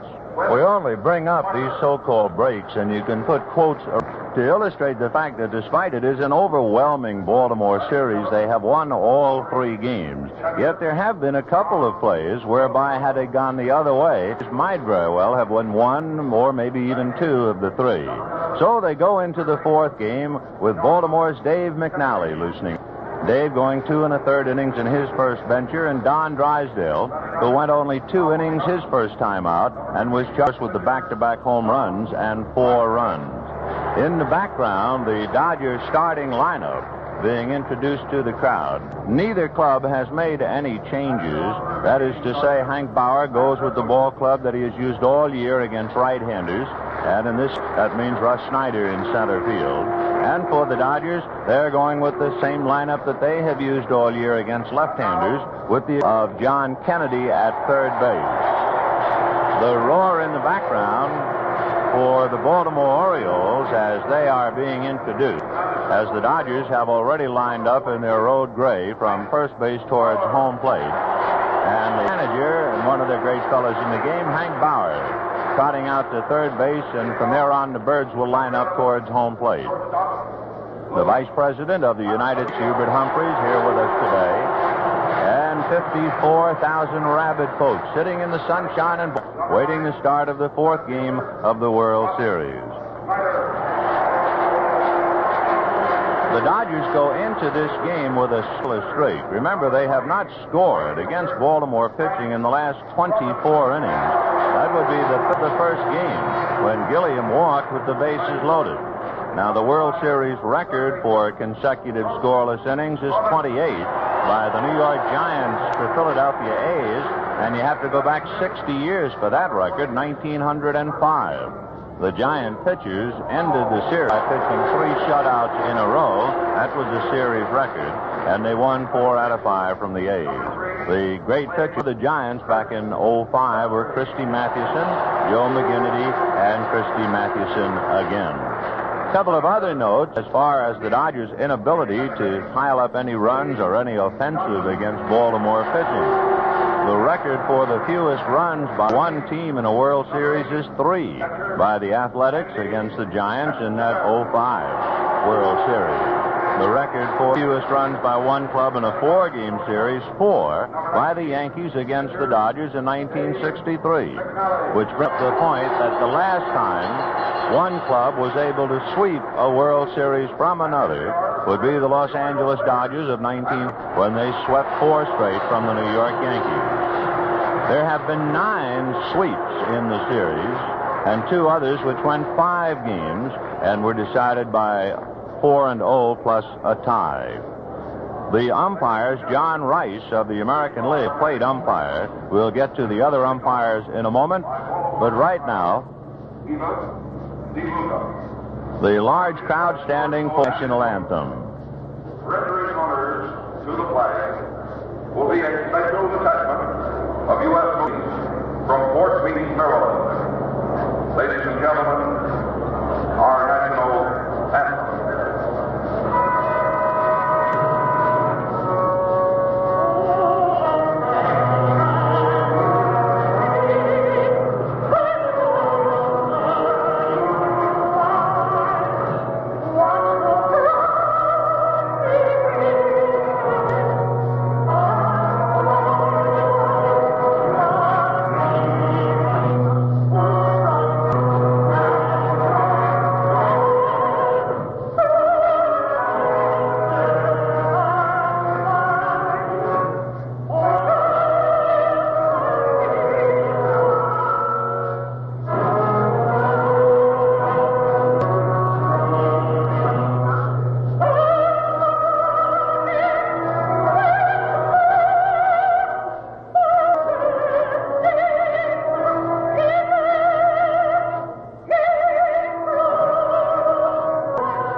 Series is seconds away, and to bring you the play-by-play, the voice of the Pittsburgh Pirates, here's Bob Prince.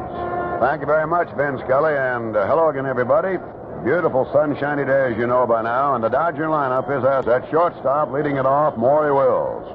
Batting in the number 2 position, playing center field, Willie Davis. In right field, third, Lou Johnson. The left fielder is Tommy Davis, batting in the cleanup spot. Jim Lefevre will play at second base and bat in the number 6 spot. First baseman, Wes Parker. Batting 7th, catching is Johnny Roseboro. And batting eighth, John Kennedy playing at third with Big Don Drysdale. 1-1 in the series underway. The Vice President of the United States, the Honorable Hubert Humphrey, just tossed out the first, and the Orioles take the field.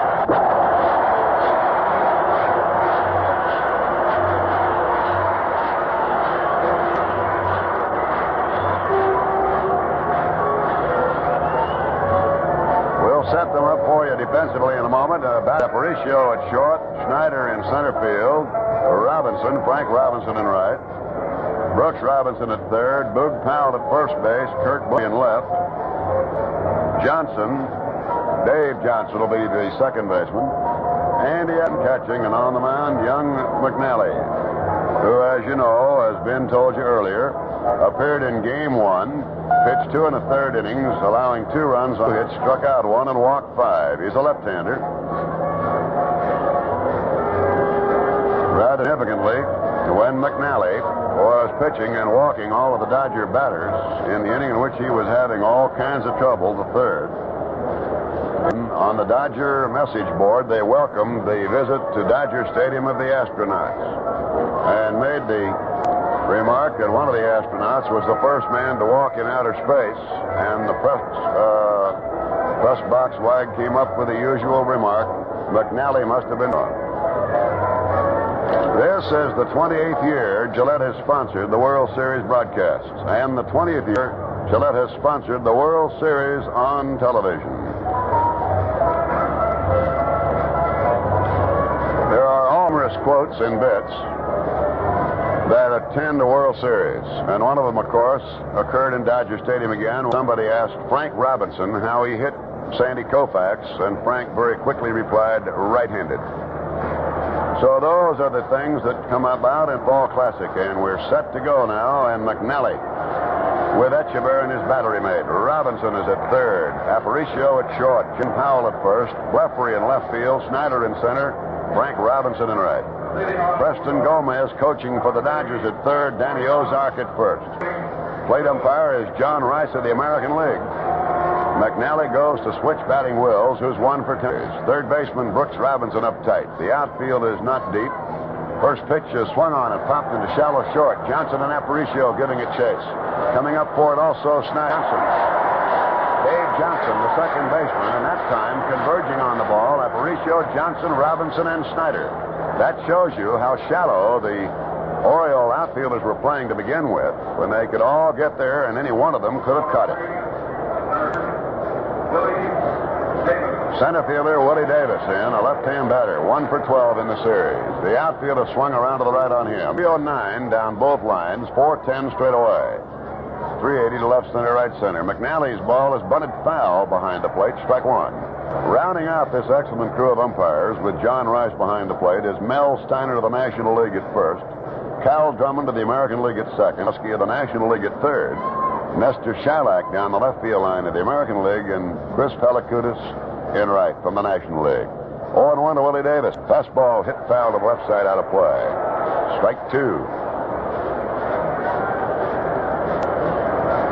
The on-deck batter, right fielder Lou Johnson, whom has been, as told you on occasion, will swing right or left depending on the insertion of Tommy Day in the lineup. Tommy always plays left field, and Lou then moves from left to right.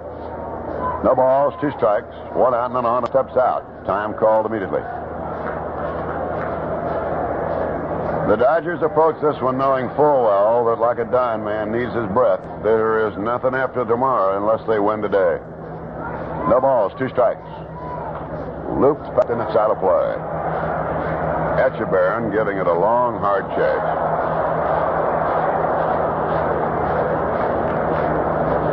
Now that into the seats about 40 rows. It's always been a source of amazement to many who observe the game of baseball how an outfielder can turn at the crack of a bat and run a ball down, and then fruitlessly chase it back on one that they know is never going to be catchable, except by a fan. Boog Powell, unassisted, put out. 2 away.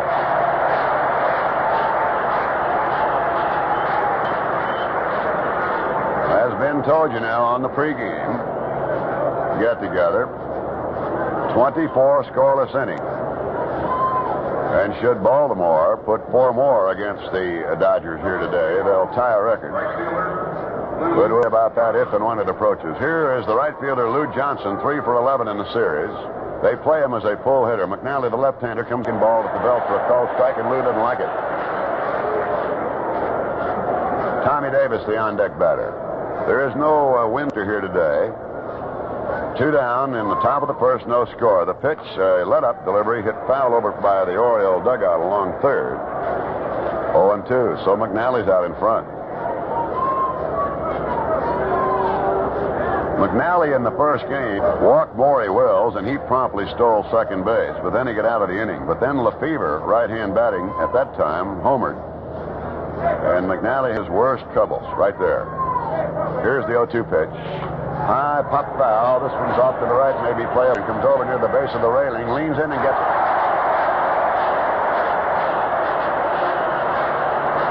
So it turns out 3 up and 3 down. And we go now bottom half of the first inning, and it is Los Angeles nothing, Baltimore nothing.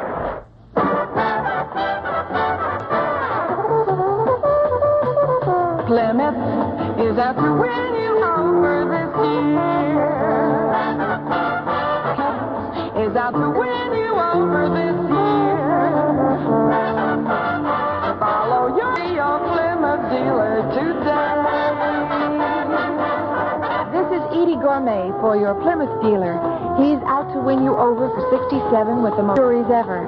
A new supercar, the Belvedere GTX. Beautiful all-new Valiants. Your Plymouth dealers, all hearts. Plymouth is out to win you over this year. Our hearts are your Plymouth dealer today.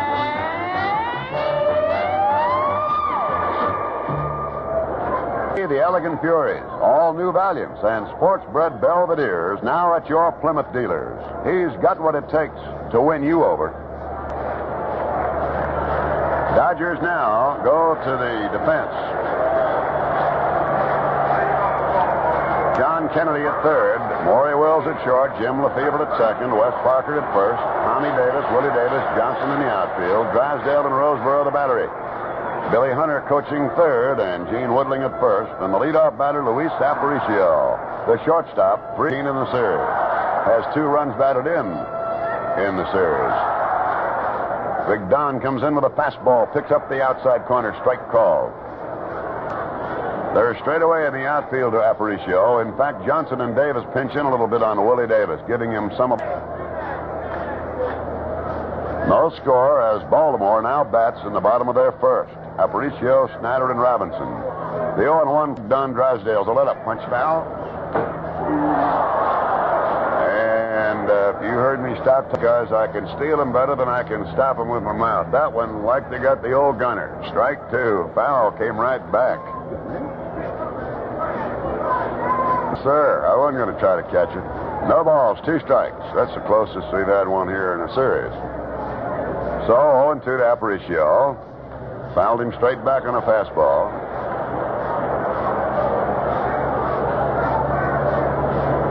Don Drysdale, you will remember, pitched 2 innings for 4 runs and 4 hits in the first game, October the 5th.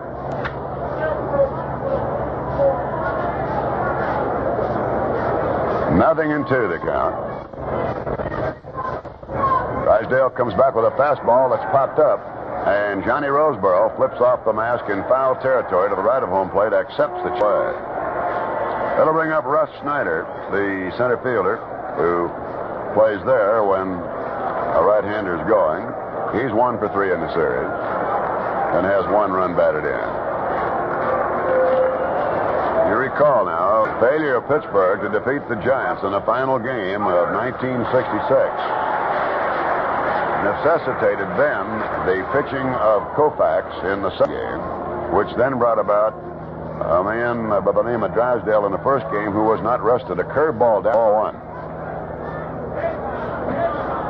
But that's all in the realm of what might have been. Prognosticate as you will. Team batting Snyder, the outfield swings just a little right on him, not too much. A gap in left center field, and Kennedy's up tight at the fastball, and he bunts it. Might have been hit by his own pitch. He batted the ball on a bunting play out in front of the plate and ran into it on a fair batted ball. The catcher was out. So Roseboro gets the put out. Hit by a fair batted ball or running into it, either way, and the out is made, and Roseboro gets the put out unassisted. Two down fielder Frank Robinson in. One homered and 2 runs batted in. And it was he who homered against Dale in the first inning.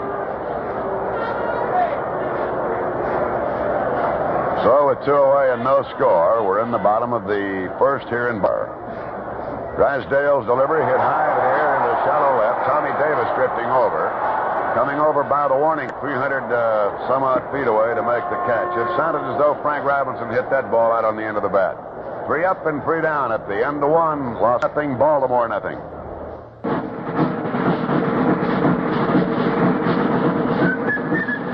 A great new filter cigarette is born. Born with the name Camel. New Camel filters. New Camel filters, born rich.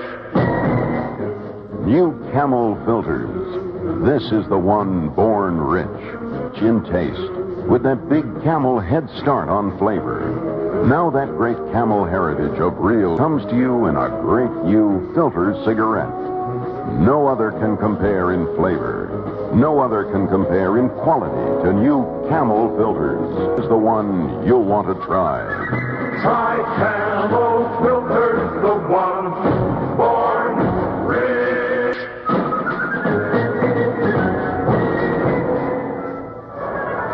Vin Scully along with Bob Prince from a stadium in Baltimore. No runs, no hits, and no errors at the end of 1 inning for each side. Both starting pitchers doing a lot better than last time out. McNally Wills, and he stole second 4 games ago. And, of course, Drysdale gave up 2 home runs in the first inning, the first shot against Baltimore. No score into the second inning and back to Bob. Tommy Davis will lead it off. He's the left fielder batting in the cleanup position. McNally, the left, ready to go. First pitch comes in, fastball, makes him button hook to get out of the way as it was inside. 1 ball and no strikes. Tommy Davis played light pull hitter. Aparicio back near the edge of the outfield grass. Robinson wide of third and rather deep. His next pitch is line for right center field. Running for it fast, Frank Robinson, and he'll make the catch.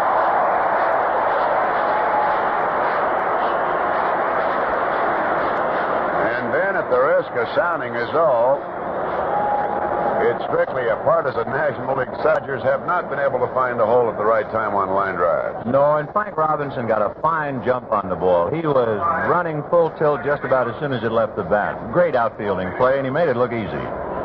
Jim Lefevre, the second baseman, he's 1 for 10 in the series. They switch. Off-speed delivery, down below the knees, ball 1. Beautiful sunshiny day in historic Baltimore. 1 ball, no strike.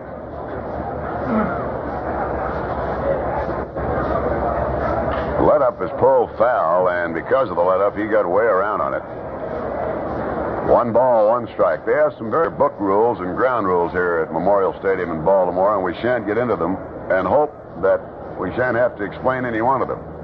They have all sorts of things that could happen in this stadium, and of course they're well covered by rules. 1-1. Up under the chin there. 2 balls and a strike.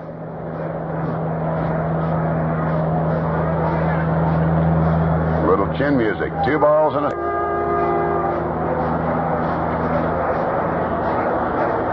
No score. 1 out and none on. Here's the pitch, and he's way outside with it. Ball 3. 3-1. Lefevre now will look down to third to Coach Preston. The Dodgers, without question, will pull anything in the book in this one. They have to. 3-1 delivery is up high. He walked him. That is the first walk given up by McNally, his 6th in the series, and brings Wes Parker. Switch batting first baseman, batting in the number 6 spot, has 3 for 10. It was his double yesterday on the book rule that bounced into the right center seats. That denied him a triple and a Dodger run, as it turns out, for Willie Davis, then the ensuing batter. sufficiently deep that Parker would have scored. So they're going to play a little bit around to the left on Parker. McNally checks Lefevre. The pitch is in there for a strike. Tommy Davis lined a rope into right field, hauled in by Robinson to lead off this to die second, and now Lefevre has walked. There is no scores yet. And Wes Parker, no balls, one strike, the batter. Again, McNally checks Lefevre, and the pitch. There's a high chopper hit slowly toward shortstop. Aparicio gets it on for one. They'll not get Parker. The high bouncing ball, slowly hit, denied the fine inner defenses of Baltimore the chance to make the double play, so the out will go short to second. Fever. And no play at all on Parker. That'll bring up catcher John Roseboro, who's 1 for 11 in the series. And now in the Dodgers' second inning, no score. And the runner Parker.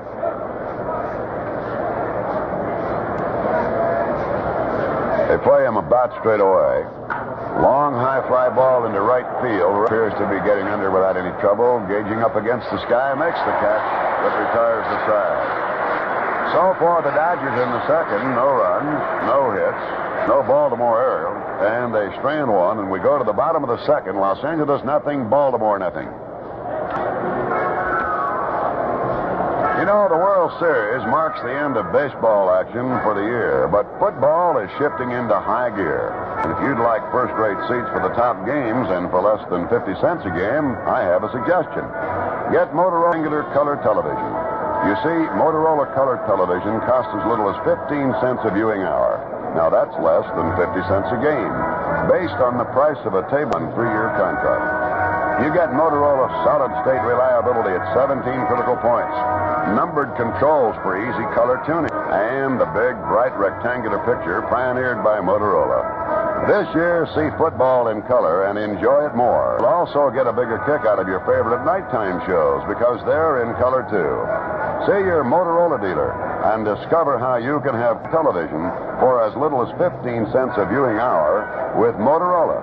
Now introducing the new flight of color TV.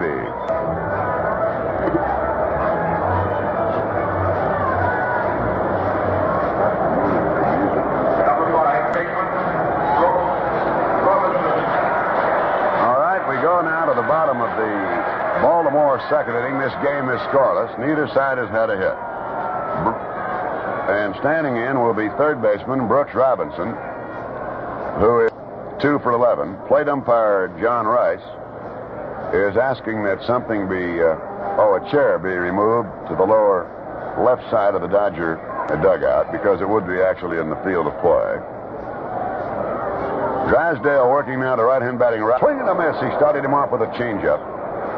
0-1. Robinson, you'll recall, backed up Frank Robinson's homer against Drysdale in 1, which tied a series record. Here's the 0-1. There's a ball hit up the and Brooks Robinson is on with a base hit.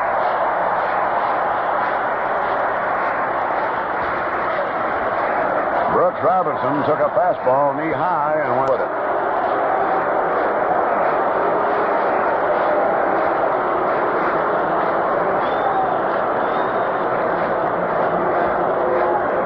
Boog Powell is stepping in.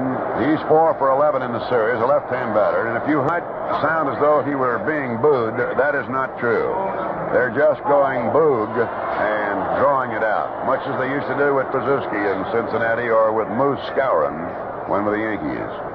Ball tailed away that time outside ball 1. So the first of Game 4 goes to Baltimore's Brooks Robinson.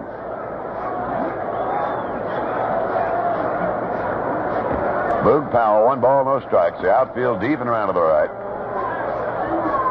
Short lead at first by Brooks. The pitch in there beautifully on the outside corners. That ball moved away from the big fella, 1-1.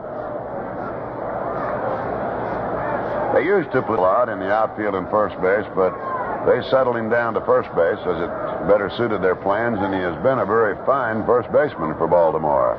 1 ball, 1 strike. Foul back. Good fastball, and Boog just got a feeling, 2. Drysdale went through the first inning, getting the Orioles out in 1-2-3 fashion and in quick order. Then Brooks Robinson swung and missed a change curve, but laced a fastball up the middle for a single. So he's the runner at first down, and the batter, Boog Powell, a ball and 2-strike count. Drysdale checks at first base, brings it in there, and foul down the left field line, deep into the lower deck, 1-2.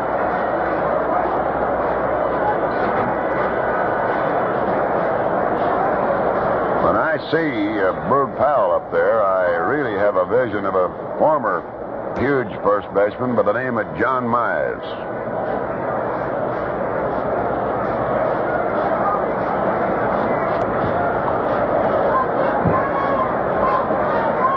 One ball, 2 strikes. Ralph comes in with a fastball that's up high, 2-2. Big Don, of course, would like to get Powell to hit the ball on the ground, and preferably right near somebody so they can double play. Ball 2, strike 2. Powell isn't going to set any world speed records in running. But an awful lot of times he just trots. Strike. Drysdale checking for the sign from Roseboro. Characteristic pose, the way he looks in. Don on the 2-2 brings a curveball in. He stuck him out swinging. Him a little bit off that breaking ball. And Big Don picks up his first strikeout. And now, left fielder Kurt Blefary, a left-hand batter, will get in. There is no score. 1 down in the Baltimore second inning. The runner at first, Brooks Robinson. A left-hand batter, 1 for 11 in the series. The outfield over shifting on him. To the right, they gap him in left center, and Tommy Davis gives him about the left field line. Reminding you now, 309 down both lines, 410 straight away with an inner wall involved. Drysdale now to the set position. Check at first and goes over there, and a quick tag by damage as Brooks Robinson dives back in headlong.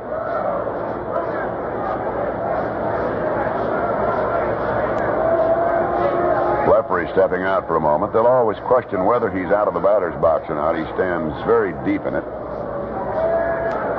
Here's the pitch, and this one is a curveball inside, low, ball 1. Many the umpires will take and erase the chalk line out. It's of lime, and they don't want throwing balls into the dirt, kicking that lime up into their face. It doesn't take them long to eradicate the lime. 1 ball and no strikes.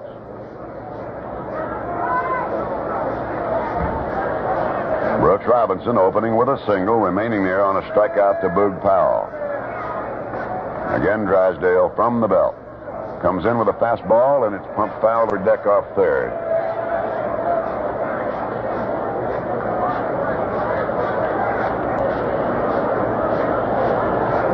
First inning went very quickly. 3 up, 3 down, no score there. The Dodgers had just a mile foot going when Lefebvre, but he was out on a force play, so actually nothing happened there in the Dodgers second, and they're still looking for a hit and run.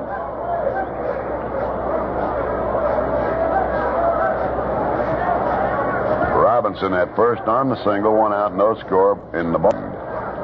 1 ball, 1 strike, and a throw to first, and Brooks is back. Drysdale has a very quick move over to base. 1-1. Pitch to Blefary, hits it foul behind the plate, 1-2.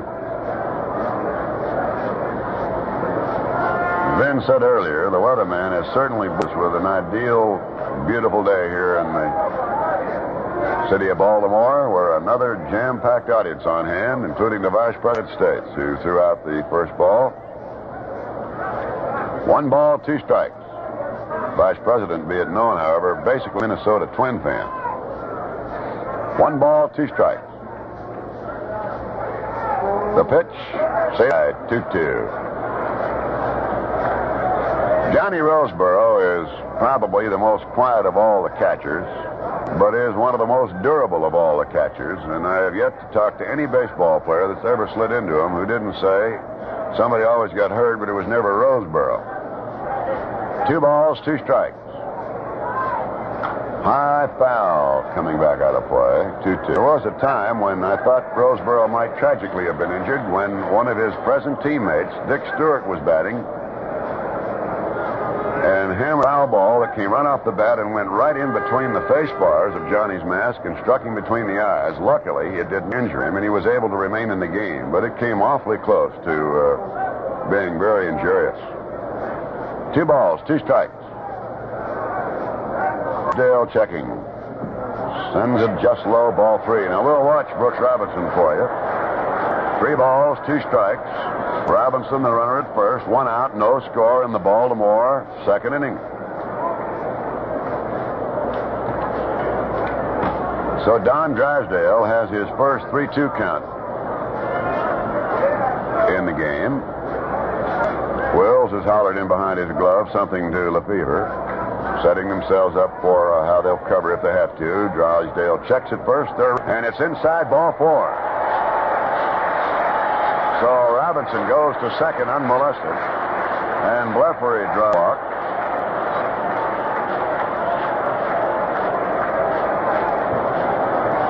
And that is the first hit issued to Baltimore, and the batter now is Davy Johnson, the youngster who has been a surprising hitting sensation in the series thus far, 4 for 11. A right-hand batter. So Brooks Robinson at second, and Kurt Blefary at first.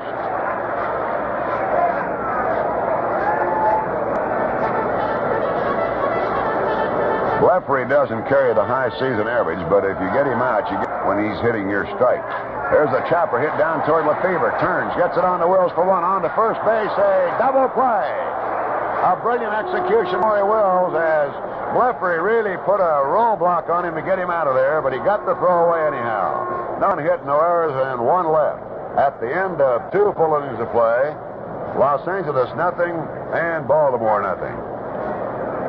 Say, you know it's great to be in. Well, which one, Bob? Baltimore or Los Angeles? Well, right now I mean Gillette Foamy. I might have known. Yeah, well, you should have. The big winner in the Shave Cream League.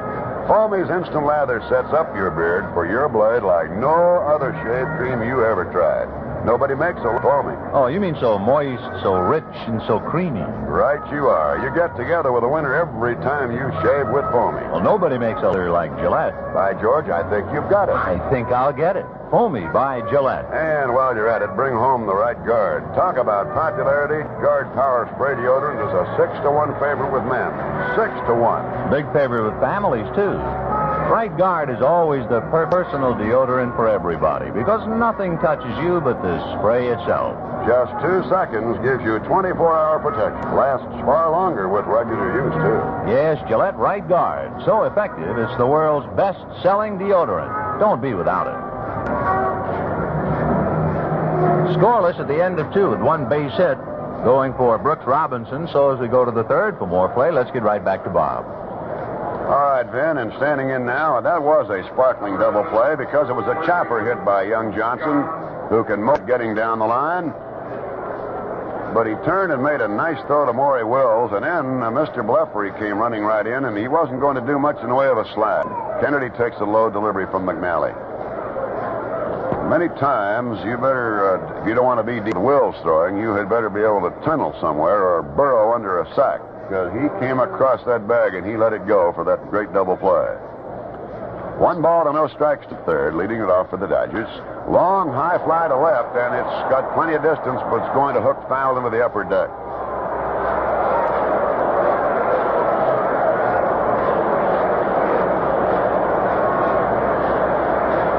Baltimore fans a little apprehensive, but from our vantage point here, there was no question but what it would be a foul ball.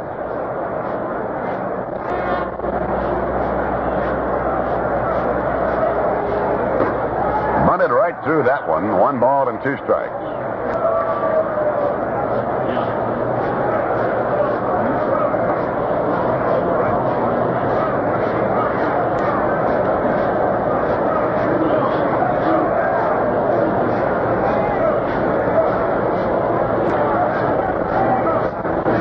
McNally on the 1-2 to Kennedy. Curveball looped out off the right side and dropping back for it, Johnson. Second baseman Johnson getting that little looper. We will be back on side 2 to continue the game.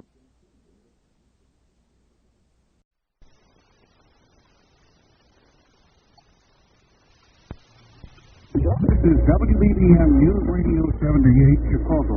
WBBM time 1:30.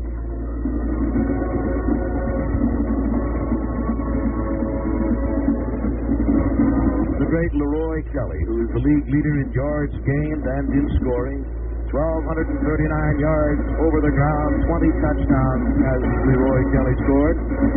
The young man who came in to take over for the great Jimmy Brown, who played in his shadows for many years, and who's turned out to be, as he said earlier, somebody in the club will step in and do the job, never realizing perhaps that he himself would be the one to do it, and what a job he's done. In addition to Kelly, split end Paul Warfield, the leading receiver with 50 catches for 1,067 yards and 12 touchdowns. He, too, will make his presence felt here this afternoon. Defensive back, Ben Davis, young speedster from Defiance University in Ohio. 8 interceptions on the year. Speedy ball carrier, Ernie Green. Solid tight end, Milt Morris, just to mention some, who will perform here for the Browns here today. And for Baltimore, of course, you got to start with Earl Morrall at quarterback. The most valuable player in the league, the leading passer in the league. 182 out of 317 for 2,909 yards and 26 touchdowns.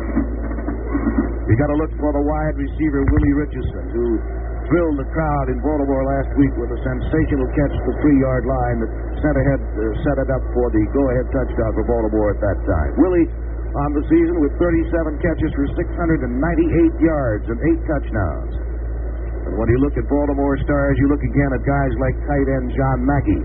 45 out of 645 catches, for 644 yards, 5 touchdowns. And probably you can get not any argument around the league that he's the best tight end in football today. And then you go to that defensive line of Baltimore, which has been sensational all year long. Big Bubba Smith, Billy Ray Smith, Freddie Miller, Ordell Brazy. And a defensive backfield, the likes of which will not be seen too many times around the league. Get all in one lump sum. Bobby Boyd, Lenny Lyles, Jerry Logan, Richie Vogt. Just some of the players that you'll see here in action for both of these great football teams as they wind up here in the championship game in Cleveland's Municipal Stadium on the shores of Lake Erie, with the wind blowing in at about 20 miles an hour and exceedingly cold. Both of these clubs have the necessary tools for victory here today. And now we shall see, of course, which uses the tools most effectively. Nothing will be spared, nothing will be saved for later. There is no such thing. Win they must today. And if it takes more than that, the regular 4 periods to do it, then they'll go to sudden death. The first to score wins. The team scored against sudden death. Down on the field, let's pick up this fine musical group, the Caballeros.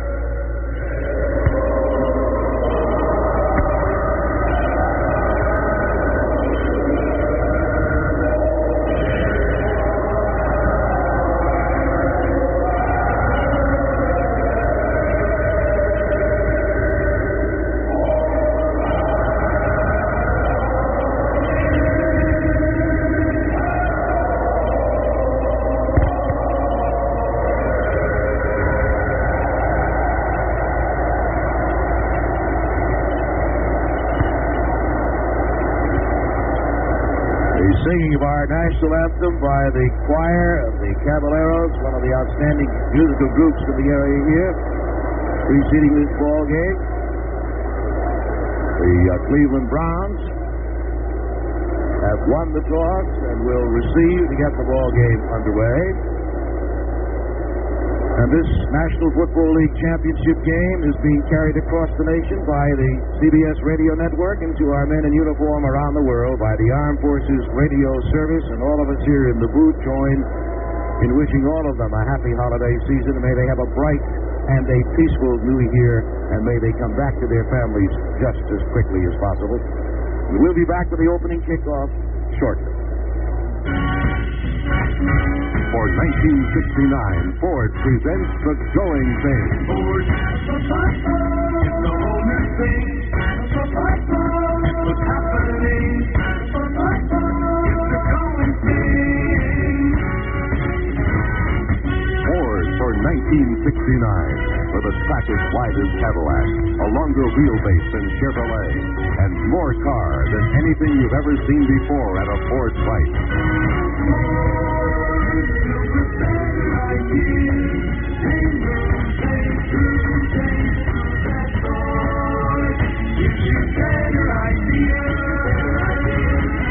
Try this better idea. Ford's front room. A closed instrument panel with all controls in front of the driver and nothing but room for passengers. At your Ford dealer, the place you've got to go to see what's going on.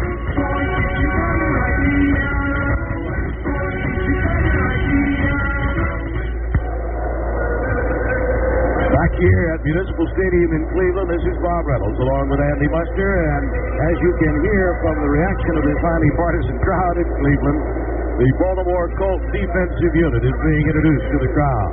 At left end, number 78, Bubba Smith, 6'7", 295-pound, two-year veteran in the league from Michigan State. At left tackle, Billy Ray Smith, 6'4", 250, 10-year veteran from Arkansas. At right tackle, Fred Miller, 6'3", 256-year veteran from LSU. And at right end, the veteran Ordell Brazy, number 81, 12-year veteran from South Dakota. The linebackers, Mike Curtis, number 32 from Duke University, who went 60 yards with a fumble recovery in the playoff game last week. In the middle, number 53, Denny Garbacks from LSU. And on the right side, number 66, the 12-year veteran from UCLA, Don Shinnick. At the left cornerback spot, the veteran Bob Boyd, 9 years in this league, who played college ball in Oklahoma. At the right cornerback spot, number 43, Lenny Lyles from Louisville. And at left safety, number 20, Jerry Logan from West Texas State. And at the right safety spot, Ricky Vogt, number 21 from the University of Michigan. So that is the defensive starting lineup for the Baltimore Colts introduced before this crowd here. And now we are getting the introduction of the offensive unit of the Cleveland Browns. And leading the way out, center Fred Hoagland, number 54 from Pittsburgh. Right behind him, Gene Hickerson, number 66. Number 65 is John Demery. John Demery, the youngster from LSU. 66, Gene Hickerson at right guard from Mississippi, an 11-year veteran. Number 77 is Dick Chaprath, the left tackle from Ohio State, a 10-year veteran. Number 73, Monty Clark, 10-year veteran from Southern California. At the tight end spot, Milt Moran, number 89, just been introduced. And at the split end, number 42, Paul Warfield. At the flanker, number 86, Gary Collins, 7-year veteran from Maryland. In the backfield, the great Leroy Kelly, number 44, introduced, 5-year veteran from Oregon State. Charlie Haraway will make the start at fullback, number 31. And the last was by far the least, the excellent quarterback of the Browns, number 16, Bill Nelson, who came, as you know, here to Cleveland in that trade from Pittsburgh last May. So there you have the offensive lineup of the Cleveland Browns introduced to the crowd, the defensive lineup of the Baltimore Colts. The officials for today's game, working this championship game, Harry Brubaker is the referee, Lou Palazzi the umpire, Bruce Alford, the head linesman, Ralph Vandenberg, the back judge, Fritz Draft is the field judge, and they have a couple of alternates on hand in case something happens to one of the officials. Bernie Ullman is here along with Frank Sinkowitz, and there's a very familiar name for you. Remember, as we told you, if this thing should go into the end of 4 periods of play and still be tied, the Cubs then go to sudden death. And under that sudden death rule, the team that scores first during the overtime is the winner. The game automatically ended on any score, including a safety, or when a score is awarded by the referee, which you would never see, I don't believe, for what the rules call a palpably unfair act. At the end of the regulation playing time, the ref tosses a coin to center the field, and the visiting team captain is allowed to call it. And after 3 minutes, in which they'll take a little rest, after the regular game, they play for 15-minute periods. They have a 2-minute intermission between them. And the first one scoring wins it. Right now, down in the center of the field, the officials are meeting with the captains. Number 26, Reese Morrison, acting as one of the captains, along with Jim Houston for the Cleveland Browns. Lenny Lyles, the acting captain for Baltimore, along with Preston Pearson, who had the honor of representing the Baltimore Colts as they came out for the ceremonial coin toss, which was done earlier officially. And as we mentioned, Cleveland won the toss and will receive, and the Baltimore Colts will be in there to kick off. Lou Michaels, the big left-footed guy who does the kicking, will kick off for the Baltimore Colts, who had their kickoff team in there. The Cleveland Browns in their receiving position, sending Reese Morrison deep.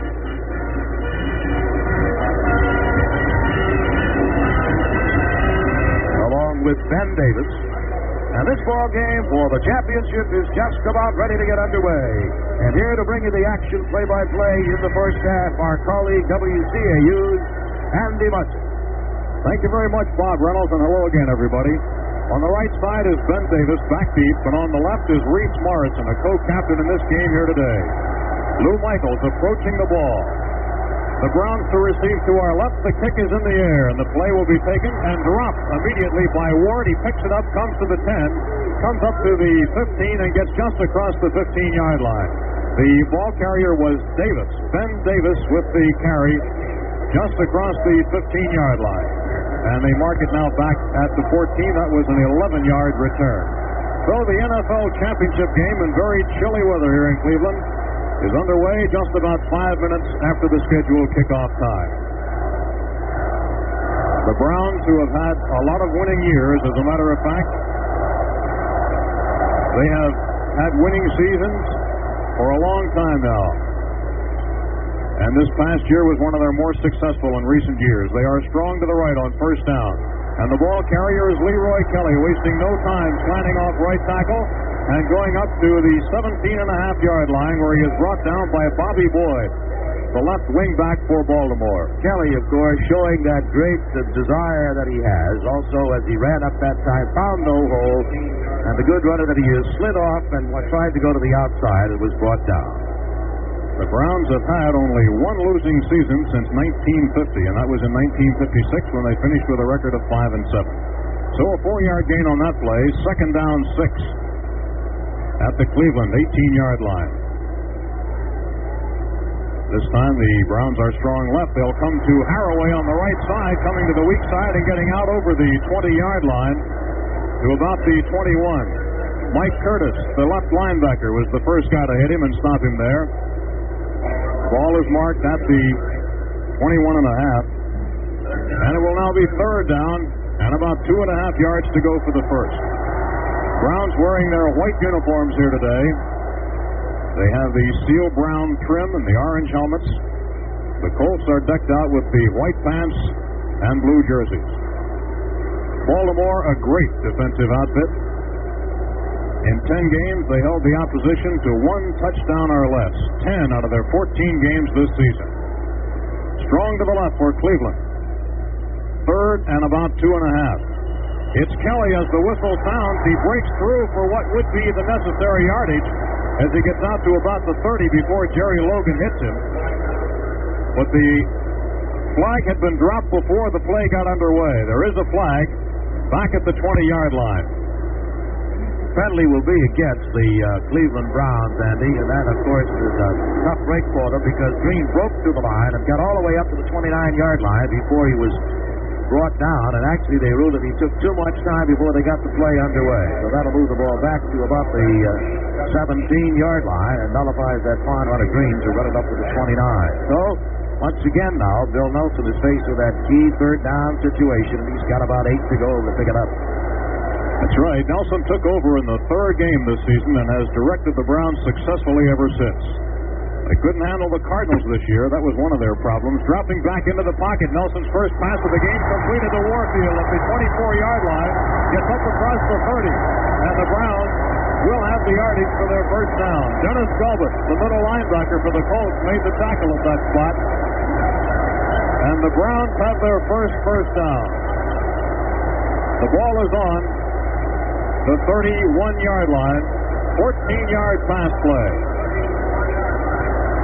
So Bill Nelson, the first time he puts the ball in the air, is successful. He completed 15 of 23. The last time the Browns defeated the Colts.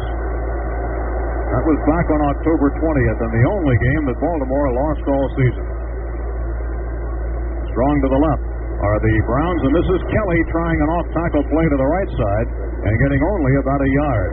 Fred Miller, one of the underrated defensive linemen in the league, who will be going to the Pro Bowl this year, made the tackle. The pass completion, Andy, from Nelson to Warfield was a very simple pattern. He just got about 4 steps and hooked right back in, and Nelson got the ball right there to him. The defensive cornerbacks were playing him a little loose, and that's a pretty handy thing to do with Warfield. If he can get the step on you, trouble.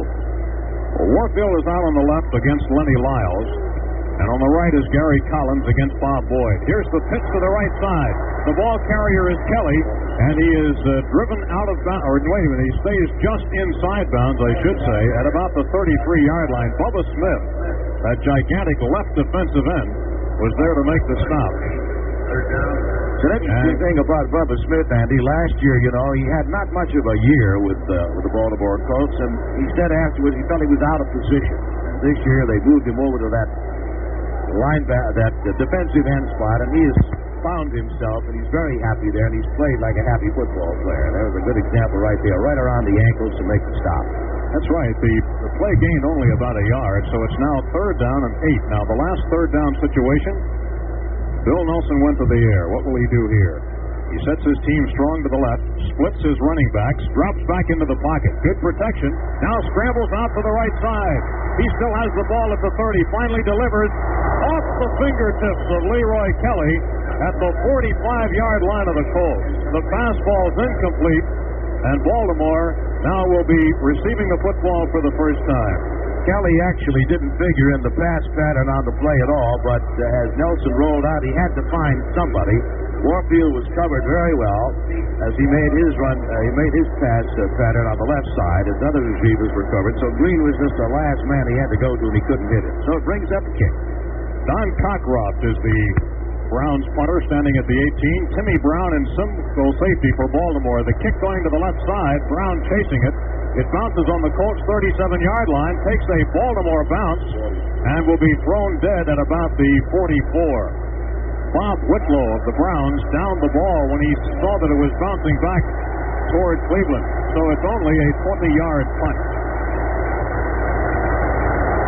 So the Baltimore Colts in possession of the ball for the first time, and it will be right on their own 45-yard line. So the Colts get it with better field position than did the Browns. Jerry Hill and Tom Matty, the starting running backs. The quarterback Morrow on a draw play on first down to Matty, coming out across the 50-yard line and getting good blocking as he heads down to the 46 of the Cleveland Browns. 9-yard gain on first down, make it 2nd and 1. The Colts use as blockers Bob Vogel at left tackle, playing despite a broken wrist, which is well padded today. Glenn Ressler, the left guard. The center is Bill Curry. The right guard is Dan Sullivan, and the right tackle is Sam Ball. Jimmy Orr flanked out to the right side on second and just a bit more than one. Jerry Hill, the fullback, on the try, and he appears to have it from here. He is across the 45-yard line down to about the 43.5, where he is tackled by Walter Johnson. Johnson, incidentally, one of the Browns who is going to the Pro Bowl this year, and the first down is recorded on the board at the 43-yard line of Cleveland. Each team now with one first down in the game. No score, 9 minutes and 10 seconds with the clock running, left to go in quarter number 1. The Colts are out now into a trips right formation. 3 receivers on the right side. The pass delivered and broken up at the 35-yard line. It was intended for the tight end, John Mackey. And the pass was broken up by the Browns defense. Bob Matheson, the middle linebacker, got a hand on that ball and knocked it away. And it falls incomplete, making it 2nd and 10 for Baltimore at the Browns' 43. That's Earl Morrow's first pass attempt of the afternoon. In the playoff game last week, Earl was 13 out of 22 for 280 yards and 2 touchdowns. It looked slow in getting started against the strong rush of the Minnesota Vikings. But he finally got on track and got him moving. This time, Willie Richardson flanked out to the right. And again, the Browns were in a the Colts, I should say, in a trips right formation. Morrow back in the pocket, delivers long, and the pass falls incomplete at the 25-yard line. The intended receiver was Willie Richardson, but he was delayed. There is no flag on that play, so it simply is third down and 10 yards to go. As the Colts defense here facing its first clutch situation. We're still in quarter number 1. The Browns defense, Ron Snydow at left end, Walter Johnson the left tackle, Jim Kanicki the right tackle, and second-year man Jack Gregory the right end. The linebackers are Jim Houston, Bob Mathesis, and Dale Lindsey. The wingbacks, Erich Barnes and Ben Davis, and the safeties, Ernie Kellerman and Mike Howell. Baltimore using a unique formation here. Morrow dropping back, completes the screen out to Matty on the left side at the 45 to the 40, down to the 35 as he heads down the left sideline, and out of bounds right at the 30-yard line. So the third down play was successful for the Colts as they pick up a first down at Cleveland's 30-yard line, a 13-yard play. Actually, Andy, that's the first time that we have seen the Baltimore Colts use that formation. It was actually a wishbone Y, really. He brought the fullback up a step ahead of the 2 setbacks, and I don't think that the front four of the Cleveland Browns knew quite what was going to happen. They haven't seen it before. That's the first thing new we've seen. Usually they don't put them in. That time it worked very well as Matty picked up the yardage for the first down at the 30-yard line. They are in the standard pro set this time, and it's a running play going straight up the middle. And the ball carrier was Jerry Hill, heading just slightly off to the right side, going inside to about the 28-yard line. Walter Johnson brought him down at that point. They have a flag on the play. We're going to get a penalty stepped off here against the Baltimore Colts at 5 yards for illegal procedure. That moves the ball back to the 35-yard line. Signal from the referee. So that'll bring up now a 1st and 15 for Baltimore, who still have that good field position at the 35-yard line. No score in the ball game. We're in the opening moments of the first period. 8:40 to go here with the Baltimore Colts and the Cleveland Browns for the championship of the National Football League. One change in the Colts lineup now. Ray Perkins has come in for Jimmy Orr at the spread end spot. Morrow back in fast formation, looking to his right. Now rolling out to his right. The ball is delivered long, looking for Perkins. Incomplete at the goal line and out of bounds on the far side of the field. Earl just threw that one away, Andy. He saw that he had no chance, and he didn't want to get trapped back there and take the loss. So at the last second, he saw that Richardson had no chance to run, and he patted it all. He just threw it away. He wanted to make sure that nobody intercepted. It's now second down and still 15 yards to go. Jerry Hill is now heading off to the sideline for Baltimore. Hill goes out. Will catch his replacement at the fullback spot.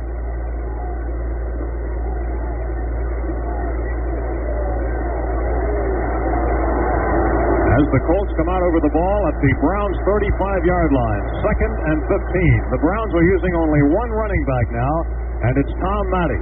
Back again, the pass is Morrow, this time to his left. The ball is intercepted right along the sideline. The Browns have come up with it. It's Ben Davis, the right cornerback, who took it away from Jimmy Orr, and the Browns will have the ball at their own 14-yard line. A timeout on the field with the score. Cleveland nothing and Baltimore nothing. To a sailor, it's a sail, sail, sail to a whaler. It's a whale, whale, whale to a circus. It's a great big tent to a croaker. It's a Kent. Kent has the most satisfying taste of any filter cigarette. Light up a Kent and find out for yourself. More taste by tobacco to a flyer. It's a clear blue sky to a baker. It's an apple pie to an actor. It's a compliment to a smoker. It's a Kent. Yes, Kent has the filter that brings out the taste. rich, full, satisfying. More taste by tobacco. If you smoke a filter cigarette, try the taste of Kent. The Cleveland Browns, who led the National Football League in interceptions with 32, have just picked off another one to give their offensive team the second chance at the football. It's 1st and 10 for Cleveland at its own 14-yard line. The Browns are strung out to the left side, and they'll go to Kelly, trying to get outside, left side, gets across the 15, and down at about the 16.5-yard line. Kelly on the carry. Don Shinnick, Baltimore's right side linebacker, was the first man to meet him on that right side as Kelly first ducked into a hole and then tried to go outside. Ball is placed at the 17. Second down, 7 yards to go after the 3-yard pickup by Kelly. Last time against Baltimore, Leroy in 30 carries gained 130 yards.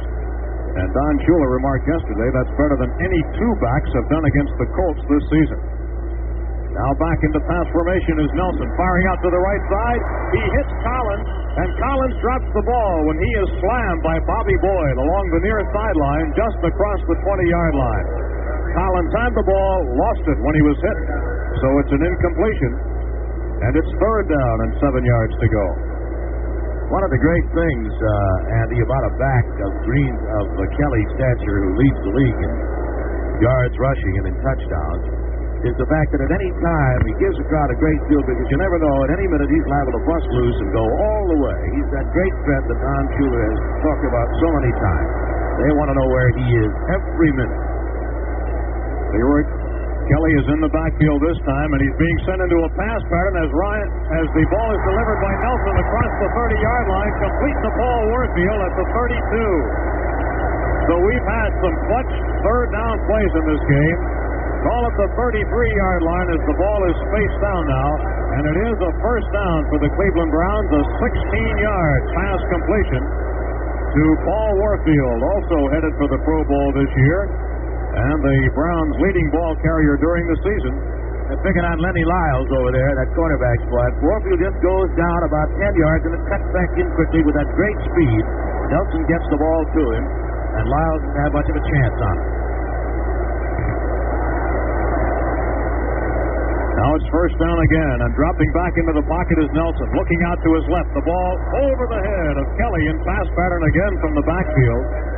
And Kelly didn't have a chance to catch it. He was isolated on linebacker Don Shinnick, but the ball was overthrown by Nelson. You notice defensively, Andy, that the secondary of the Baltimore Colts, Bobby Boyd, Lenny Lyles, played a cornerback. In contrast to most teams during the regular season, they like to play up close on those receivers because of the condition of the field, which can best be described as a dry river basin. That's about what it looks like right now. Pretty loose down there. They don't want to give these guys with a great speed that extra step or two on them deep. And so they give them those short ones, protect against that long bomb. And, of course, both of these teams are known for playing a lot of zone defense, too. Now here's Kelly with the ball again, sweeping to the left side, but not going very far. And he is stacked up at right about the line of scrimmage, sweeping to the left, but he doesn't get beyond the line of scrimmage, which was the 33-yard line. Rick Volk, the Colts free safety, brought him down right at that spot. And we're back to that seemingly very frequent third down situation. It's now 3rd and 10. Don Shula, who once played here in Cleveland for a couple of seasons, tended to be critical of the field condition yesterday, but then he caught himself and said, "You remember what happened to the last coach who criticized an opponent's field condition." So it's 3rd and 10 for the Browns at their own 33. And Nelson will put the ball in the air for the yardage, and he completes the pass to Milt Morris across midfield and into Colt territory at the 45-yard line. The tight end has the reception, and another clutch situation as Bill Nelson has come through again. It was a quick pattern for 23 yards to the 45 of the Colts. And the first time today that the Browns have been into Baltimore territory. And the crowd here in Cleveland's Municipal Stadium, which will number about 81,000 here today, starts to come alive. Nobody has scored in this game with 5.5 minutes to go in quarter number 1. The Browns are out strong to the left side. Nelson wheels around and gives off to Haraway, and he breaks through a hole and gets inside the 40, down to the 37-yard line before Jerry Logan makes the stop. Charlie Haraway starting at fullback today in place of Ernie Green, the regular who has been out much of the season and played last week for the first time since a knee injury in August. An 8-yard gainer on that play, 2nd and 2 at the 37. The great Baltimore defense being tested now by Bill Nelson, who is only 27 years of age. Kelly, a halfback on the right, gets the handoff, slants to the left side, and goes to the 35-yard line where he is stacked up by Fred Miller, the first to reach him, the right defensive tackle of the blue-shirted Colts. They gave up only 144 points all season. They're going to take a measurement on this one, Andy, but if the play started at the 45 as it did, this will have to be a first down by about a length of the football as the Cleveland Browns move as deep as they've been here in the first quarter. So it'll be a first down. This is the WBBNR Theater, Ridley Building, Chicago.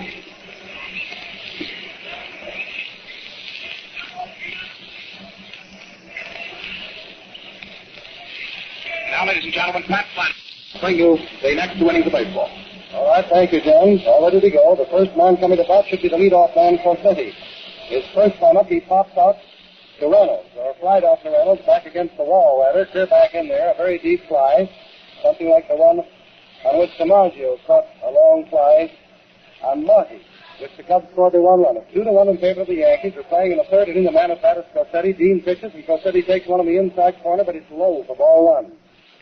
Ball one to Corsetti. Ready for that next ball to be pitched.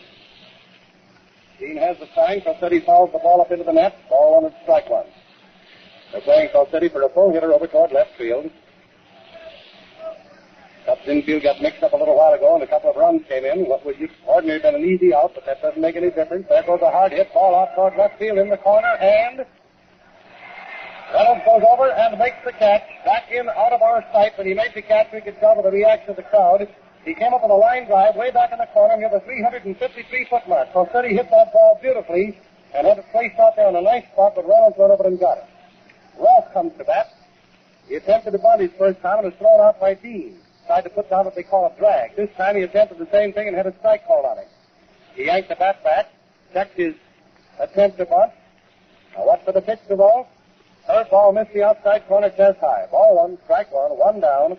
We're playing in the first half of the third, and the score is 2-1 in favor of the Yankees. Here's the pitch by Dean, a slow ball, with a float over the outside corner. The change of pace ball is just oozed in there for strike two. Ball one, strike two. Ross down there choking the bat about 2 inches off the end of the handle. Hits one down toward right field. Herman is up with it. Over to first base. Rolfe is out. A hard hit ground ball that looked sure like it was going toward right, but Billy Herman over to his left and got the ball nicely to the put-out. Henrich is coming to bat. The first time up, he popped out to Billy Jerger. Henrich at bat. Left-hand hitter. Outfielders are playing him square away in all fields. Not quite so much of a full hitter. First ball pitched to him is a lovely strike on the outside corner. Kind of a ball that looks bad all the way down there to a left-hand hitter, and just as you relax, the ball hooks in and catches that corner. Dean pitches a slow one and hits the same spot, but a little bit too low. Izzy hollers about it. Gabby looks to yell at him. The umpire saw it wide and low. Hit the corner, but it was low.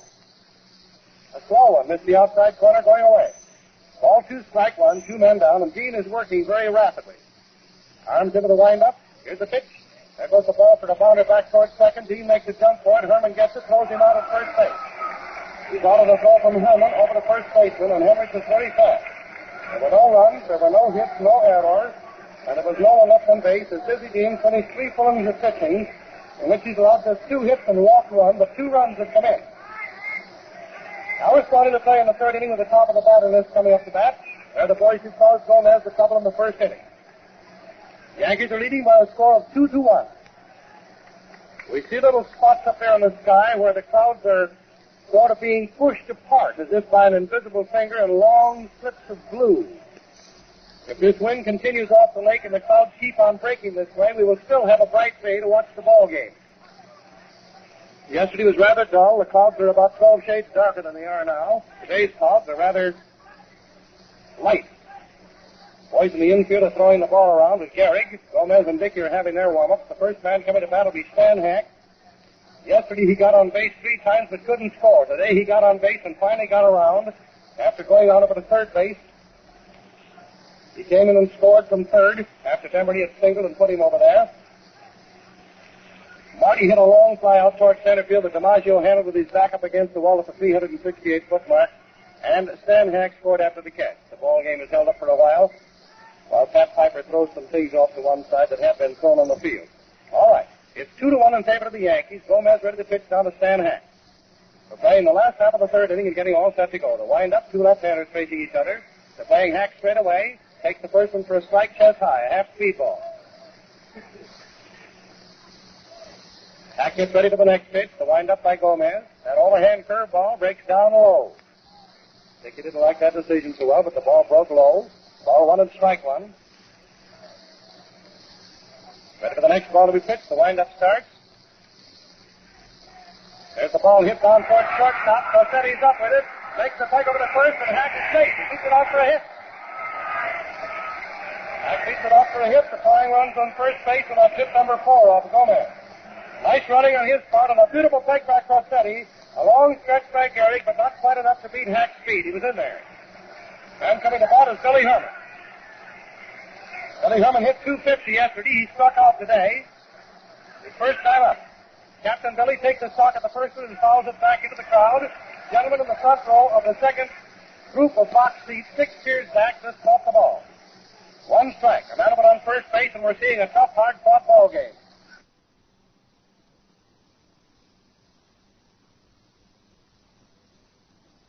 The pitch, a man on first taking a good lead.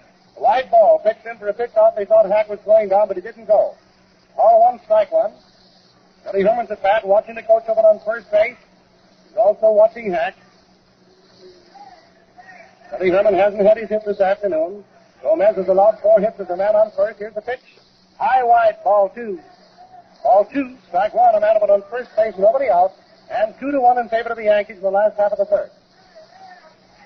The kind of a ball game that keeps everyone on their toes. Gomez has the sign. Billy Herman's the boy at bat. Here's the pitch. Billy hits the bounder over towards second base. Rossetti's after it. He finally gets the foot out of it. He's safe at first. He beats the throw. Stan Hack slid into the bag. Rossetti got the ball, made 1 step as if to get Stan, but that 1 step that he waited was too long. And the runner, Billy Herman, beats the throw over to first base for a hit. Stan Hack slid into the bag, away from Rossetti. He reached for him, missed him. Rossetti, however, made a beautiful stop back at second base. And Hack slid away from him with a hook slide, went on over the bag, caught the bag with his hands and hung on. Billy Herman gets credit for a hit because while Rossetti was reaching for Hack, Billy had taken a couple of steps. By the time ball got to Gehrig, he was safe on first. Runners on first and second. Hit number 5 off Gomez. As the bunt way down, Dickey picks it up, falls down, and the runner gets out on a throw that he made to Gehrig, but Gehrig caught on the hop. Gomez fell down, tripping over Dickey. Both runners advanced on a perfect sacrifice bunt by Demerty. The sacrifice bunt, Dickey fell down over Gomez's legs, but he made the throw to first, and Gehrig got it on the hop. Demerty is out from catcher over to first baseman, and on the play, Hack went on over to third, and Herman moved to second. Marty comes to bat. Score is 2-1 in favor of the Yankees. Runners in second and third. Marty at bat. Same situation that existed in the first inning when Marty hit that long fly out to DiMaggio. Marty's watching for it. Ball is a slow curve. Hooks the inside corner at the knees. The change of pace, it was a beauty. Gomez just eased that one in there that time. Don't think for a second this Gomez isn't a crack pitcher, because he is. He can really pitch balls. Another serve. Hits the ground and it's trapped that time with the catcher. A low ball that bounced up against the catcher's pad, and Dickey made a nice play on that bad ball. Runner on second base, runner on third base. There's 1 man down, Marty at bat. Marty's watching for the ball to be pitched. Has the bat swinging off his shoulders. There goes the ball for a line drive for right center. Corrects the bases. 1 run is coming in. 2 runs are coming in. Marty pulls up on second base with a double. Up to easy. By a score of 3-2. And the crowd is going wild.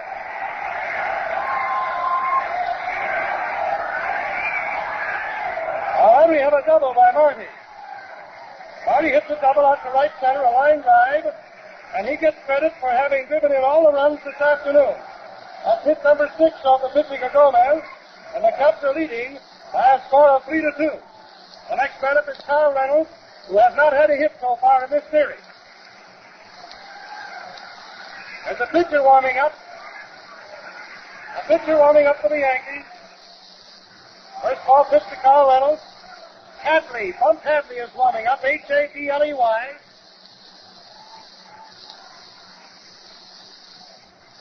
All right. Reynolds takes a low ball 2. Ball 2 pitch to Carl Reynolds. The Cubs are ahead by a score of 3-2. Marty's on second base. He has driven in all the Cubs runs. Carl hasn't had a hit so far in this series. Takes one close to the belt for ball 3. Ball 3 pitch to Carl Reynolds. There's one man down, 2 runs in, and a man on scoring position on second base, and Rolfe comes in to talk to Gomez, the pitcher.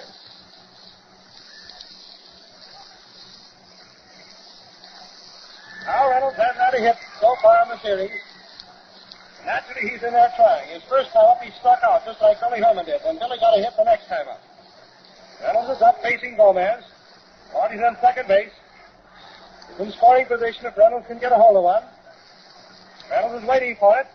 Fouls the ball up into the net. Ball 3 and strike 1. 3-1 to Carl Reynolds with a man on second base and one man down.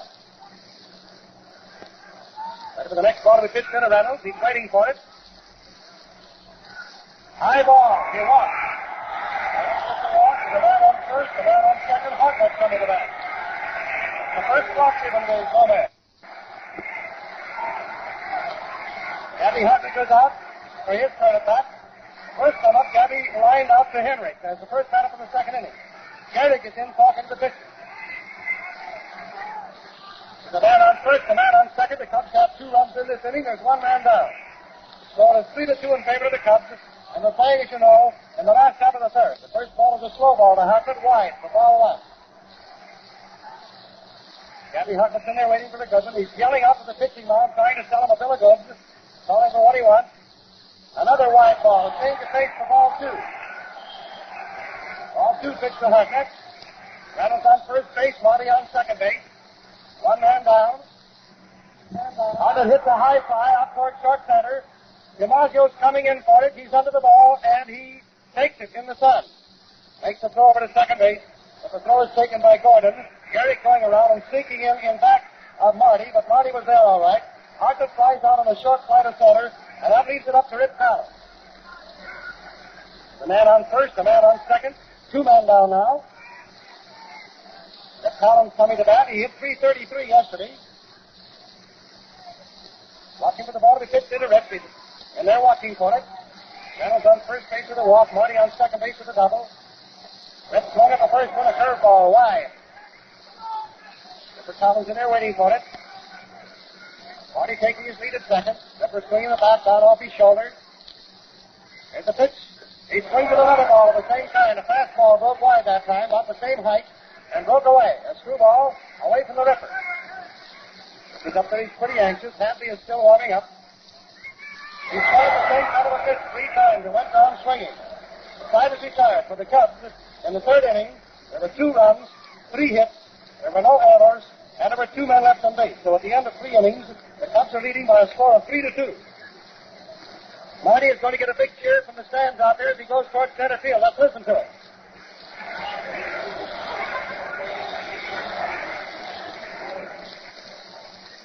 All right, DiMaggio, Garrick, and Dickey, the first 3 men to face team. The score, as you know, is Cubs 3, Yankees 2. The Cubs scored 1 run in the first inning. The Yankees got 2 runs in the second inning. The Cubs came back and got 2 more in the third inning. Dean is out there ready to have his first chance to pitch to DiMaggio. DiMaggio scored the first run for the Yankees. DiMaggio and Garrick coming in and scoring on what was given as a double to Gordon. Jurgis and Hack charging in for a slow bounding ball, and they knocked each other down. The ball went out toward left field, and both runs scored. All right, there we have it now. It's a score of 3-2. They pay on the number of boys to come over the plate. The first hit off Dean was made by DiMaggio in the second inning. Dean swings one down. DiMaggio knocks the foul up into the stands over toward left field with a slow pitch. Strike 1. Lefty French starts to warm up for the Cubs, and so does Jack Russell. Lefty French mentioned Jack Russell starting to warm up. There might be something wrong with his arm. We don't know. Not that time. Strike on the outside corner.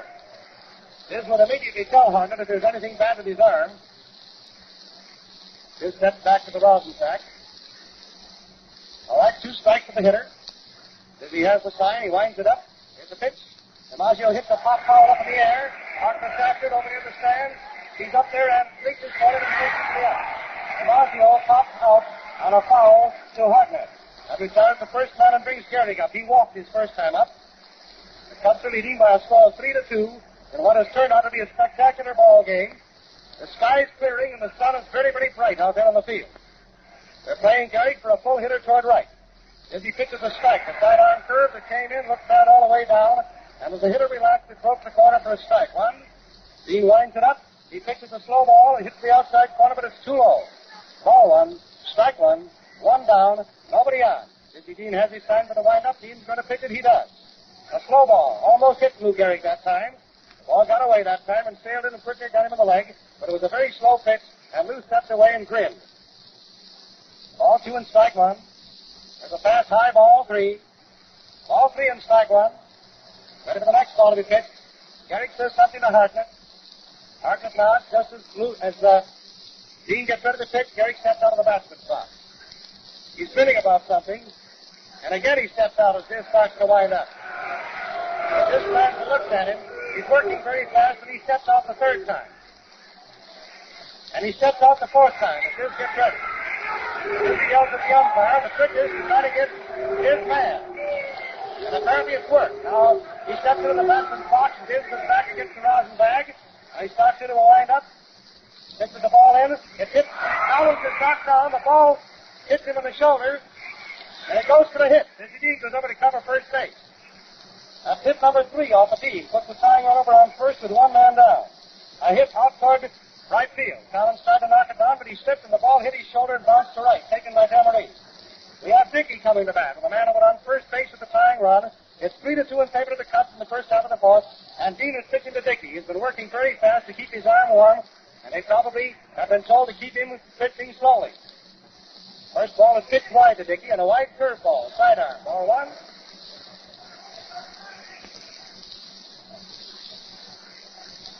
Ready for the next pitch to come over, a stretch and a look toward first. Umpire says the ball is low.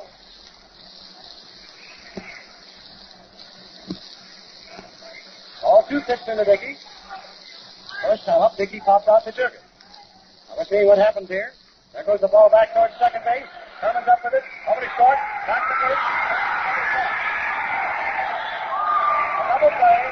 That time Gehrig went in kind of hard, and he bumped Jurgen. But he immediately got up and spoke to Billy as much as to say he was sorry he bumped you. He was not charging Jurgen in an attempt to hurt him. Gehrig is a big man, and he hit the dirt hard, and he said something to Jurgen, and Jurgen grinned and said, okay. Nobody was angry, and Gehrig was not trying to charge him. In the first half of the 4th inning, no runs, 1 hit, no errors, and no one left on base. The Cubs turning in a fast double play to nip that rally in the bud. Jurgen, Steen, and Hack coming up to base Gomez in this inning with the Cubs leading by a score of 3-2. It's turned out to be a slow ball game. In 4 innings, Dean has allowed 3 hits. He has walked 1, struck out 2, and 2 runs came in. In 3 innings, Gomez has allowed 6 hits, walked 1, struck out 2, and he's allowed 3 runs to come in, and he's had 1 error back at him. Gomez has struck out 3, John tells me. He checks. Collins is the last man to strike out. Thank you, John, and I did not check it. Struck out 2 men in the 1st inning, and the last man up in the 3rd. All right, Billy Jurgen comes to bat. He was safe in a fielder's choice in the 2nd inning when he came up as the 3rd man at bat. All right, the Cubs leading by a score of 3-2. We're playing the last half of the 4th. Ball thrown over to second base to Flash Gordon. He gives it to Cossetti. Cossetti gives the ball to Rolfe. Rolfe shoots the ball up toward the mound, and the man coming to bat is Jurgens. Billy Jurgens coming to bat. The Cubs leading 3-2, and the crowd is talking it up. Yankee fans are yelling for a shutout, or for a put-out, rather, and the Cub fans are yelling for a hit. The first ball pitched is wide and gets away from Dickey. Gomez has been throwing that ball down here this afternoon. Dizzy Dean has been using a change of pace because of the bum arm. Another ball pitched low inside. Curveball broke down, and that thing broke off like a pane of glass. Ball 2, no strikes. Man at bat is Jurgens. Then he starts to take a cut at that, changes his mind, and takes a wide ball.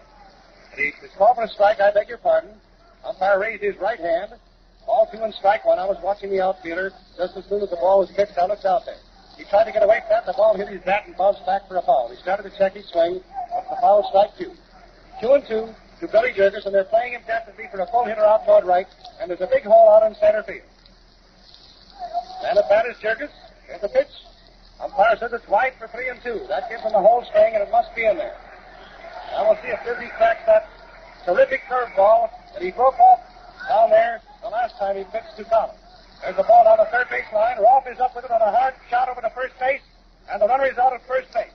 The ball was thrown wide to Gehrig, so he had to step directly down the first base line to make the catch. He got it and got out of the road nicely. Billy Jervis sidestepped him, and he's out from Rolfe over to first base. Team comes to that. There's a crowd like Dizzy. He's getting just as much of a hand from the Yankee side of the field as he is from the Cubs side of the field. Dizzy Dean at that. The first time up he went out from Crosetti over to Gehrig. Here's the pitch. Dizzy hits one down the left field. That's the first ball for a single. Hit number 7 off the pitch of Gomez. Dean is over on first base with the single, he said. The man coming to bat is Stanley Hack. Dean puts on his sweater coat. One man down. The Cubs lead him 3-2 in the last out of the fourth. Dean's over on first base. And at bat is Stanley Hack. Ready for the ball to be pitched. Stan is up there watching. Left-hand hitter. Now it's beginning to talk it up. Up, right up over his head, a high ball. So high that Dickey, with his 6 feet 3.5 inches, had to reach for it full length. That's the kind of a ball that they call a sailor. It took off after it got away from Gomez, and he had nothing to do with it. Just one of those things where the wind took it. The ball was fouled back into the net. Inside curveball. All 1 strike, 1 down, and that on first base. And the Cubs are ahead by a score of 3-2 in the fourth. That ball that Gomez threw down to Stan Hack was not a duster. It simply sailed away after it took off from his head. Hack attempts to bunt, and the ball is fouled up into the net. Attempting to bunt, the ball is fouled. Ever since the World Series started, Dickey's been trying to sell Stanley Hack a bill of goods, but there's been no sale so far. Trump Harvey is warming up for the Yankees. Hack's down there at bat with Dean over on first base. Hack's watching for it with 1-2. Low curveball, wild. And nicely played by Dickey. He had to go to his knees to block the flight of that ball. The ball hit the dirt off to the left of the plate. All 2 strikes to Stanley Hack. South of calls, as they call him on the bench, or Stash, as we call him. Stash is up. Makes the ball wide. The umpire says, no, it missed that corner. Dickey said, no, it doesn't. Umpire said, it's 3-2, my boy. A fastball, a beautiful fastball down there, but it missed that outside corner. All 3 strike 2. Gomez is mixing him up nicely. And about a Stan Hack at 3-2. Dean's on first base, ready to go. There he goes. Here's the pitch. The ball is hit toward the shortstop. He's up with it. Over to second base. Back to first. For the double play. From Crosetti to Gordon to Gehrig. Hack hits into a double play. From Crosetti to Gordon to Gehrig. And it was a sweet double play. Nicely worked. No runs, 1 hit, no errors, and no one left on bases for the Cubs. And we finished the fourth inning with the Cubs in the lead by a score of 3-2. This broadcast of the World Series game between the Chicago Cubs and the New York Yankees is coming to you from Wrigley Field, Chicago. We pause for station identification. This is the WBBMF Theater, Wrigley Building, Chicago.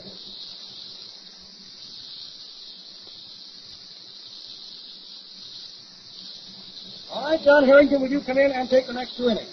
Thank you, Pat. We're going into the first half of the fifth with a score standing at 3-2 in favor of the Chicago Cubs over the New York Yankees in the second game of the 1938 World Series.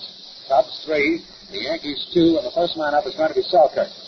George Selkirk, the left fielder for the New York Yankees, is going to be the first man to step in the batter's box. Selkirk standing off to the right while Dizzy Dean warms up with Gabby Hoffman back at the plate. Dean has thrown 3 or 4 of them. He's going to throw a couple of more. Umpire Coles, the umpire in back of the plate today, is putting on his chest protector, and he's ready to step in back of the plate in the warm-up. Is Hilder. The ball is thrown down to second base from Gabby Hartnett to Billy Herman to Jervis, back to Dean on the mound, and we're set to go in the first half of the fifth inning. The score 3-2 in favor of the Chicago Cubs. Ball looks like the ball that they've been using the warm-up, tosses it back into the game. It's used by Dizzy Dean. He's got it out there, rubbing it up now a little bit, and Selkirk steps in the batter's box, taps his bat on the plate, swings his bat a couple of times, 4 timing. Gabby goes into the crouch and back of the plate, gives Dean the sign. There's the wind-up on the pitch, and the ball is hit for a high pop up to the infield. It may be in foul territory. Collins is going over after it. He shields his eyes from the sun, takes the ball for the air. Selkirk goes out to Ripper Collins in foul territory. That's one away. One down in the first half of the fifth inning, and Gordon, the second baseman, is coming up. Joe Gordon stepping in the batter's box. He had a double the first time up. It was a sort of a freak double. Two of the Chicago Cubs infielders colliding on a very slow rolling ball down toward the shortstop, and he got a double on it. Here's the pitch. The ball is fouled off to the left of the plate down at the Cubs dugout. For a strike. Strike one. Strike one to Gordon. Gordon, a .500 hitter in yesterday's ball game, has had one hit for one tip in this game, so he's batting 1,000 for today anyway. There's the windup by Dean, the pitch, and it's a ball, a little bit wide, ball one, making the count 1-1. Then it was that side-on curveball delivered in there by Dean very slowly, easily, and it missed the outside corner for a ball. Ball one and strike on the count. There's one down. Nobody on the bases the first half of the fifth. Here's the pitch. He fouls back into the screen for strike two, making the count 1-2. Joe Gordon taking the full cut of that ball, lifting it back into the screen. The ball has gone into plate up and goes out, thrown out by the Yankee bat boy, who took it off the screen and throws it to Bat Piper. Ball one and strike two to count to Gordon, the second man up in the inning. Here's the pitch. Slow ball hit down to Stanley Hackey. Fields it easily. A fast throw over to first base. He's out by about 5 steps. He's out from Stan Hack over to Collins. It's Gordon towards the batter. He's out number 2, and that brings Gomez up to the plate. Gomez, the first time up, hit a fly ball out to Reynolds in left field and was out. Gomez is coming up for the second time in the game. Gomez, history of wins and losses is 18-12. He's never lost a World Series in college. Here's the pitcher for the Yankees today. There's the windup by Dean, the pitch, and Gomez hits a foul down the first base line. Goes just a foot outside as it goes past the first base cushion. Dean has gone over to cover at first base in case it had been fair. Collins fielded the ball. Throws it into Hartnett. Hartnett throws it around the infield. Finally back to Dean.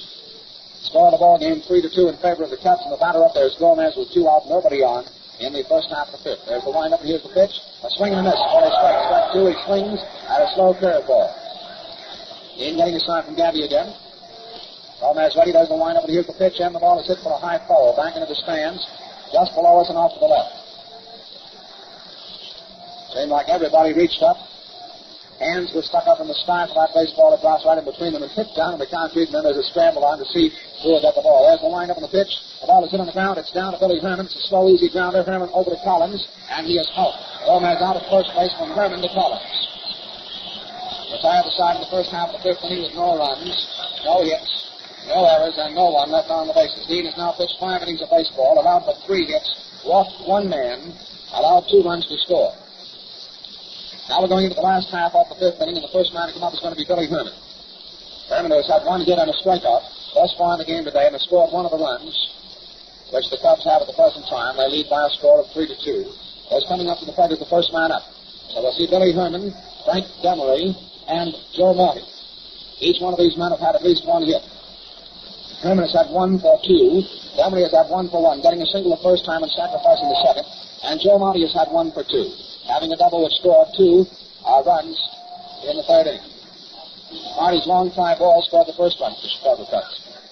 So Marty today has driven in all the runs which the Cubs have at the present time. The score being 3-2 in favor of the Chicago Cubs over the New York Yankees. The last half of the fifth inning, Gomez is warmed up. The ball has been thrown around the infield.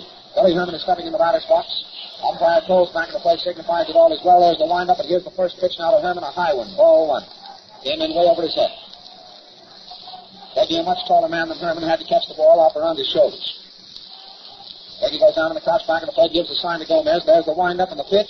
A strike, shoulder high over the inside corner, making the count 1-1. It was a fastball. Ball 1 and strike on the count.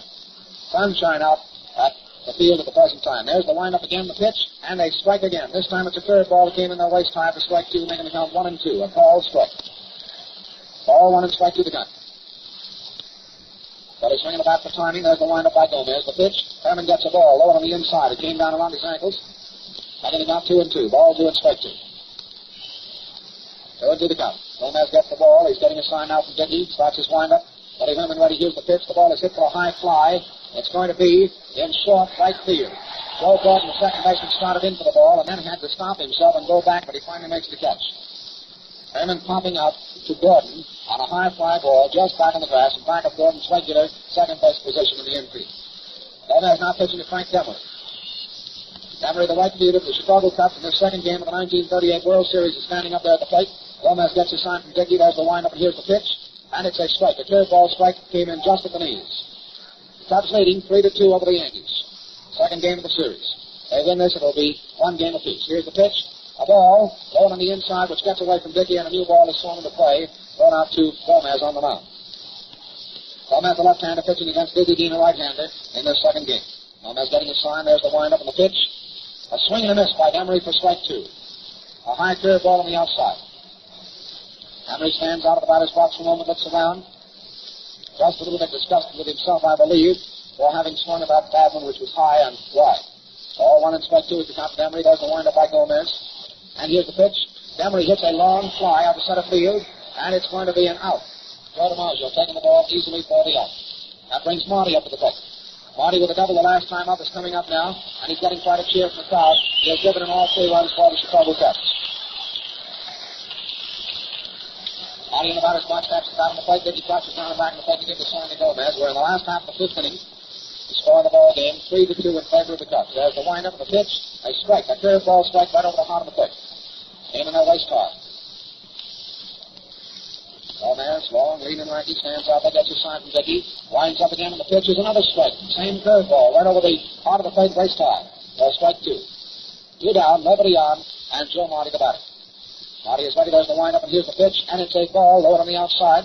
Dickey thought it should have been called a strike. He stopped and he rolled the ball out to the mound and walked off. The umpire called it a ball. It's ball 1 and strike 2.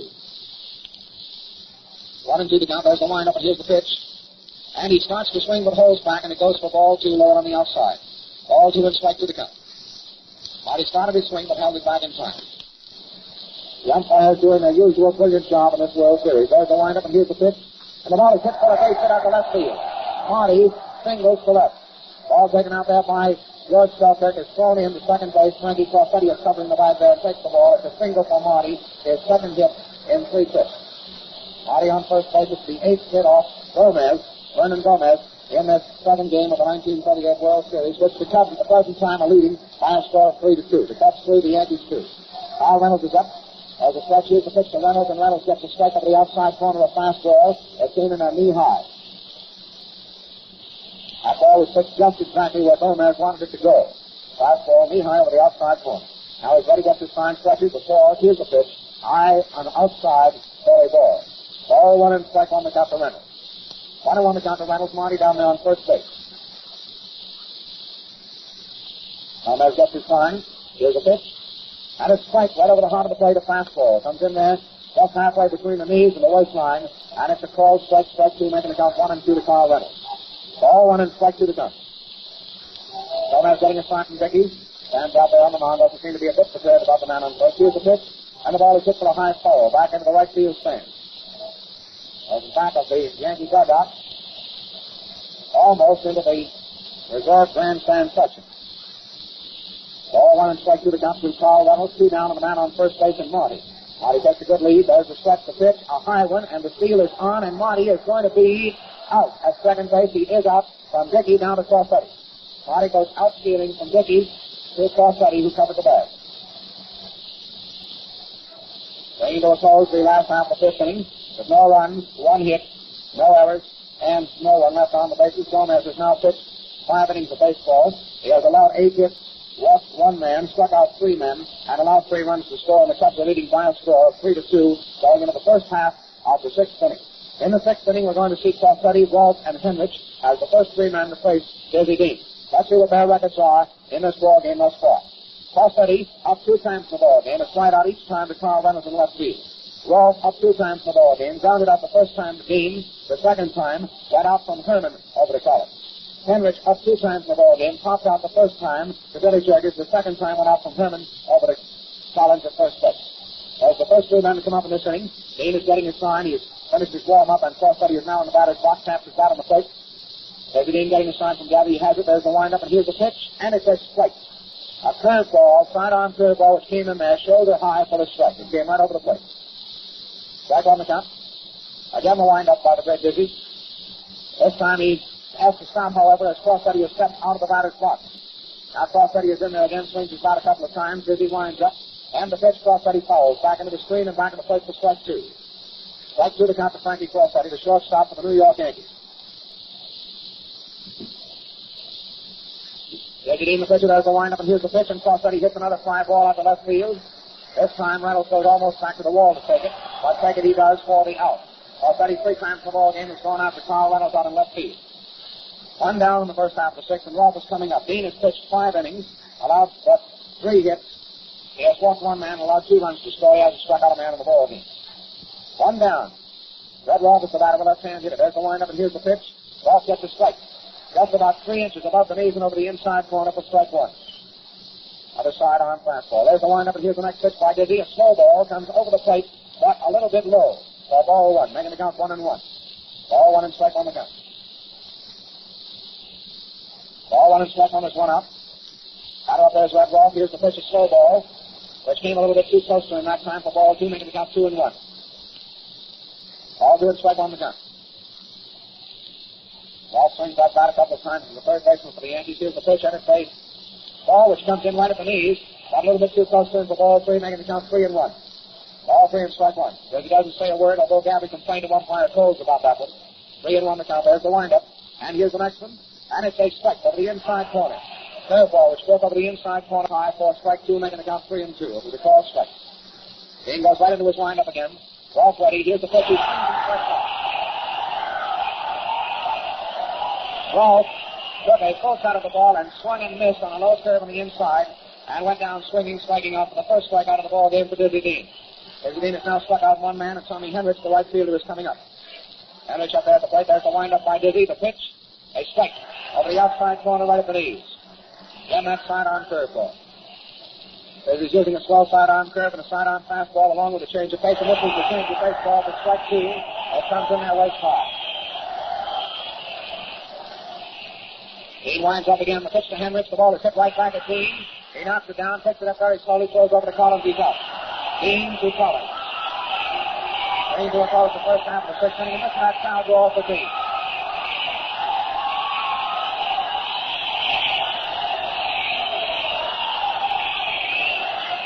The crowd has better than 40,000, around 44, I should say, stood up and cheered and clapped for Dizzy as he went over there to the dugout.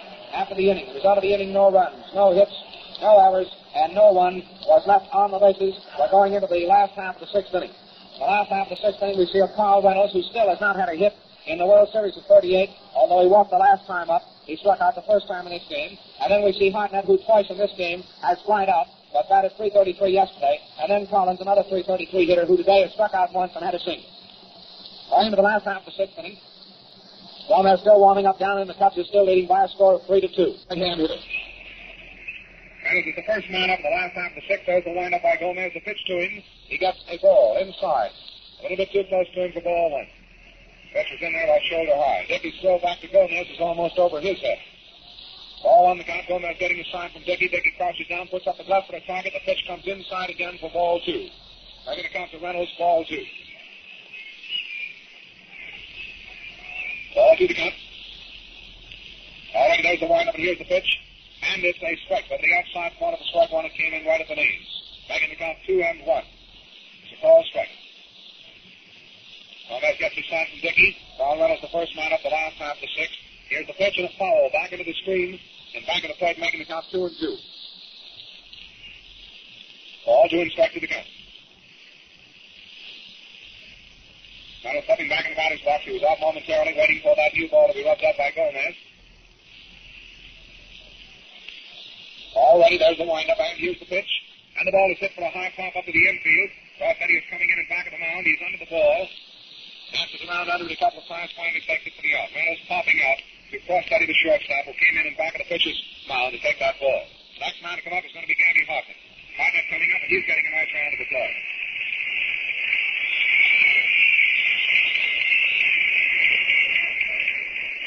Hartnett setting in the batter's box, a .333 hitter in yesterday's game. Hasn't had a hit today. Here's the pitch, a high one for a ball. Ball 1. Sort of a high lobbing throw, nothing much on it. Gomez getting a sign from Dickey. There's the windup, and here's the pitch. Hartnett hits a long ball. It's going way deep in the center field, but DiMaggio is going back after it. He gets under it and takes it for the out. It was a long fly ball, about 380 feet away from home plate, but it was to dead center. And the ball that hit to left or to right, it probably would have gone into the stands for a home run, but that was hit to dead center field. Collins is up with 2 out, nobody on the bases. The last half of the 6th, and the Cubs leading 3-2 over the Yankees. Here's the pitch. A Ball is hit for a high foul back into the screen and back at the plate by Collins for strike one. Pepper Collins, the first baseman for the Cubs, is up. The ball has been thrown in. Collins has got one hit and a strikeout and 2 trips up in this game. Here's the pitch, and he takes a slow ball, hits it down to Redwall. Ross comes up with it. Collins is running down to first. The throw is way wide by Redwall, and he is safe at first base. Waiting for the officials. It's an error for Rolfe on the throw. Error for Rolfe at third base on the throw.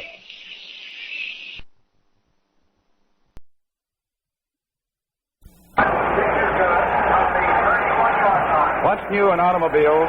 The way to find the answer to that question is to go take a look at the bold new 58 Pontiac. Because in Pontiac, you're going to find everything is new.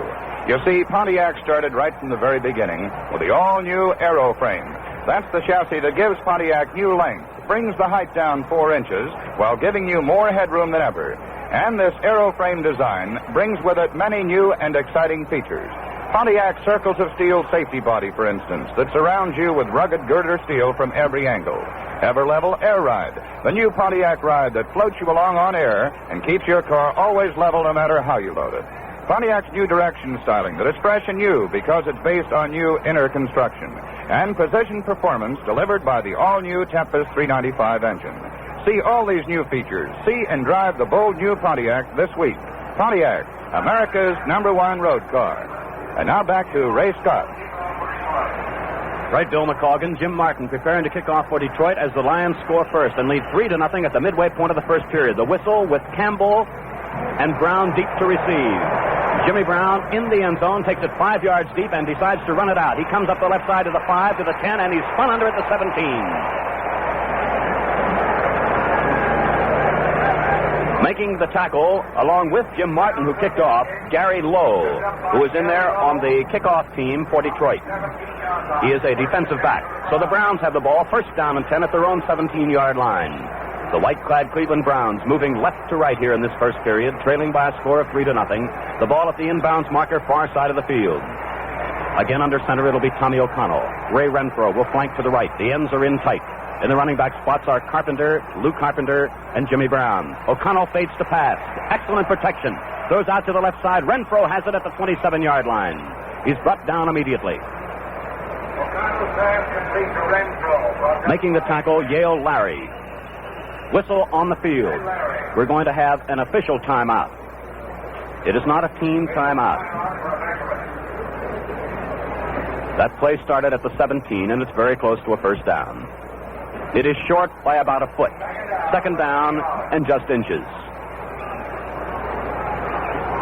Bill, if I may, you've watched the Browns all season long. On a second down and inches to go, have they shown the inclination to go for the works at a spot like this? Yes, Ray Scott, there have been times when they have gone for the distance when it appears that it might be just a straight buck up the middle. But right now, let's see what head coach Paul Brown has sent in.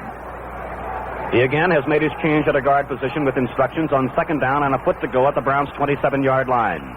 O'Connell under center. 5-man, Detroit Lions. The snap. Straight ahead goes Jimmy Brown. Across the 30, he has the first down with a couple of yards to spare. The Detroit Lions, in chalking up their field goal, making the march deep into Cleveland territory, chalked up 4 first downs as that drive started from the 10. Joe Schmidt and Gil Maines in on the stop for Detroit on this last play as Jimmy Brown picks up the first down at the Cleveland Brown 30-yard line. Jimmy Brown, who pulled down the rushing crown in the National Football League this year. First-year man from Syracuse, he has been tremendous. This time, O'Connell is going to split both his ends, and Renfro is an inside flanker on the right side. And the running backs are wide apart as O'Connell fades to pass. He looks once, he throws, it is intercepted by Bob Long. He's at the 30, the Browns 25. He's at the 20-yard line.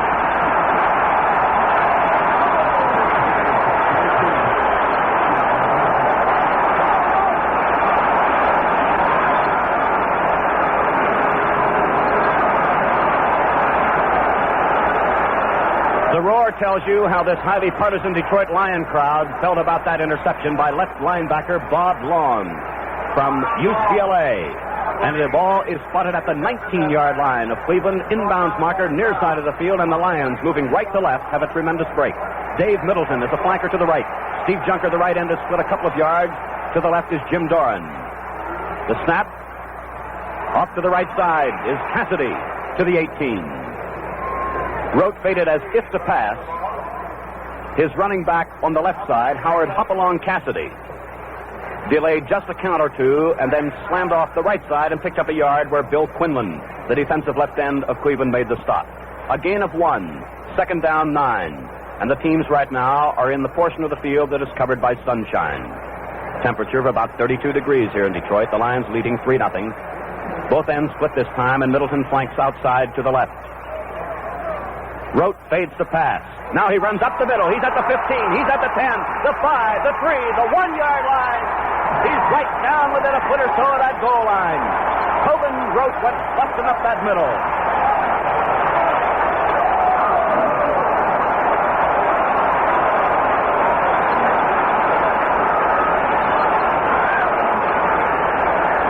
Tobin Rote has been, throughout his great career in the National Football League with the Packers and this year with the Detroit Lions, one of the great running quarterbacks. He's averaged 5 yards a carry. He brings his team to first down and goal to go on the 1. Dave Middleton is the flanker to the right. The rest of the line is tight, and Rote sneaks into the end zone for the touchdown.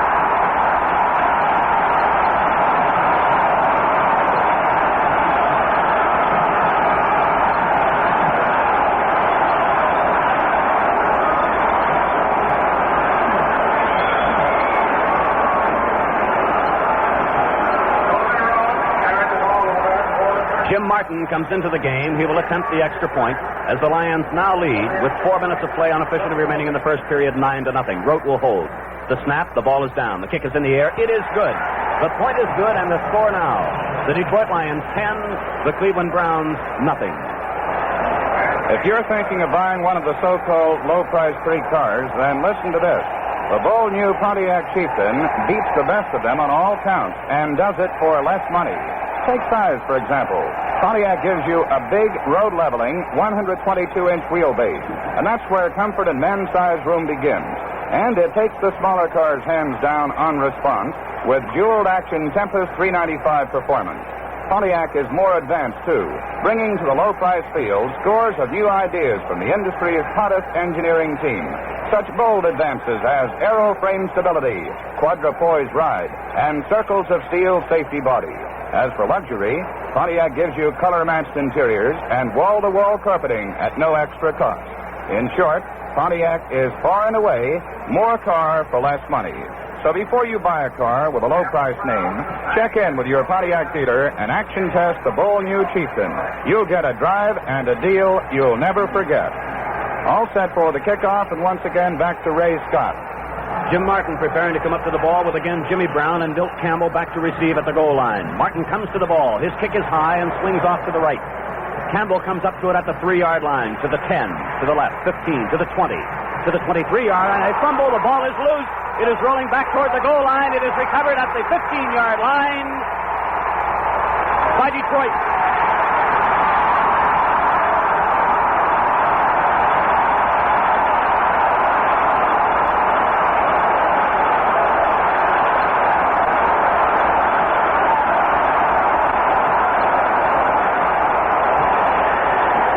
Credit Terry Barr of the defensive secondary in on the kickoff team of Detroit for recovering that fumble at the Cleveland Browns 15-yard line as Milt Campbell fumbled. And Detroit has their second break in just a couple of moments. Tobin Rote under center, Middleton flanking to the left, and Rote fades to pass. He looks, he throws, incomplete at the 1 as Middleton took a step as if to go inside, and the pass was thrown as if he intended to head to the sideline. It is incomplete, second down 10. As Rote at this point, with the breaks heavily favoring the Lions at this point in the first period, has decided to go immediately for the long gainer. Second down 10, Detroit at the Cleveland 15-yard line. Unofficially, 3.5 minutes remaining first quarter. The Lions are leading by a score of 10-0. Jim Doran splits to the left this time, and Middleton is outside the right end as a flanker. The snap. Short gain over left guard by Hopalong Cassidy. Walt Michaels made the stop. A change coming in now for the Detroit Lions. Gene Gedman is coming in. Cassidy started this game in the offensive unit for Detroit as the flanker back. Just preceding the last touchdown, the first touchdown of the game, he came in at a running back position. He is now leaving the game in favor of Gene Gedman, who comes back in. Third down, 9 yards to go. The ball at the 14-yard line. Rote fades to pass. Looks right, looks left. Over the middle, it is complete to the 5, to Junker, to the 2, to the 1. And he's swarmed under at about the 2-yard line. Right over the middle, Steve Junker got loose. It is a first down and goal to go at the 1.5-yard line of Cleveland. As Rote, at the last instant, as he was about to be hit, spotted Junker over the middle loose. He hit him with a beauty. First down and goal to go. Detroit at the 1.5-yard line. Late first quarter, a little better than 2 minutes remaining. The official time in the National Football League is kept by the umpire. The clock that we refer to is unofficial. Middleton flanks way out to the right, and both ends are tight for Detroit. Straight ahead goes Gedman. Close to the goal line. The head linesman will mark his forward progress very closely. The head linesman immediately puts his hand on his head to indicate there's an official time. Dan Pehan, the head linesman of today's game. Players unpile. Ball is put down. It's a foot short.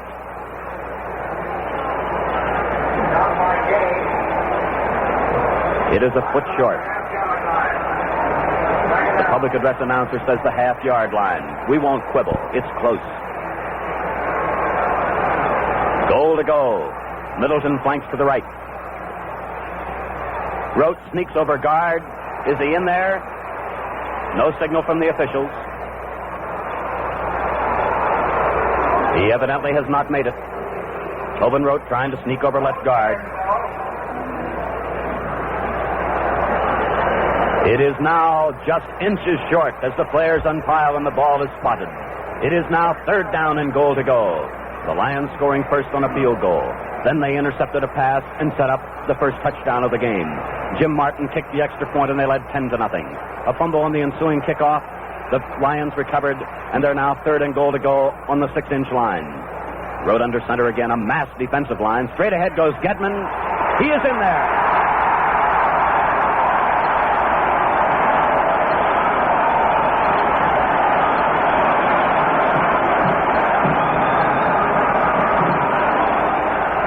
Gene Gedman scores the second touchdown of the game for the Detroit Lions. And this team that has been a second-half team and unable to score in the last few games, at least very often in the first half, is suddenly on top of a 16-0 lead. Rote holding, Martin tempting the conversion. The snap, the ball is down, the kick is in the air. It is good.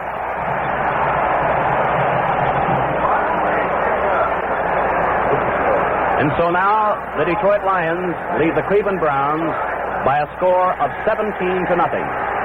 Friends, this reminder, so that we may bring you this special broadcast, the Catholic Hour, heard over most of these stations at 2:30 p.m. Eastern Standard Time, will be heard tonight at 10:30 p.m. Eastern Standard Time over many of these same stations.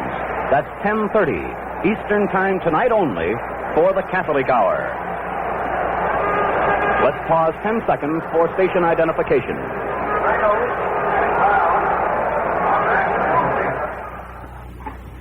This is WGY, WGFM, Schenectady.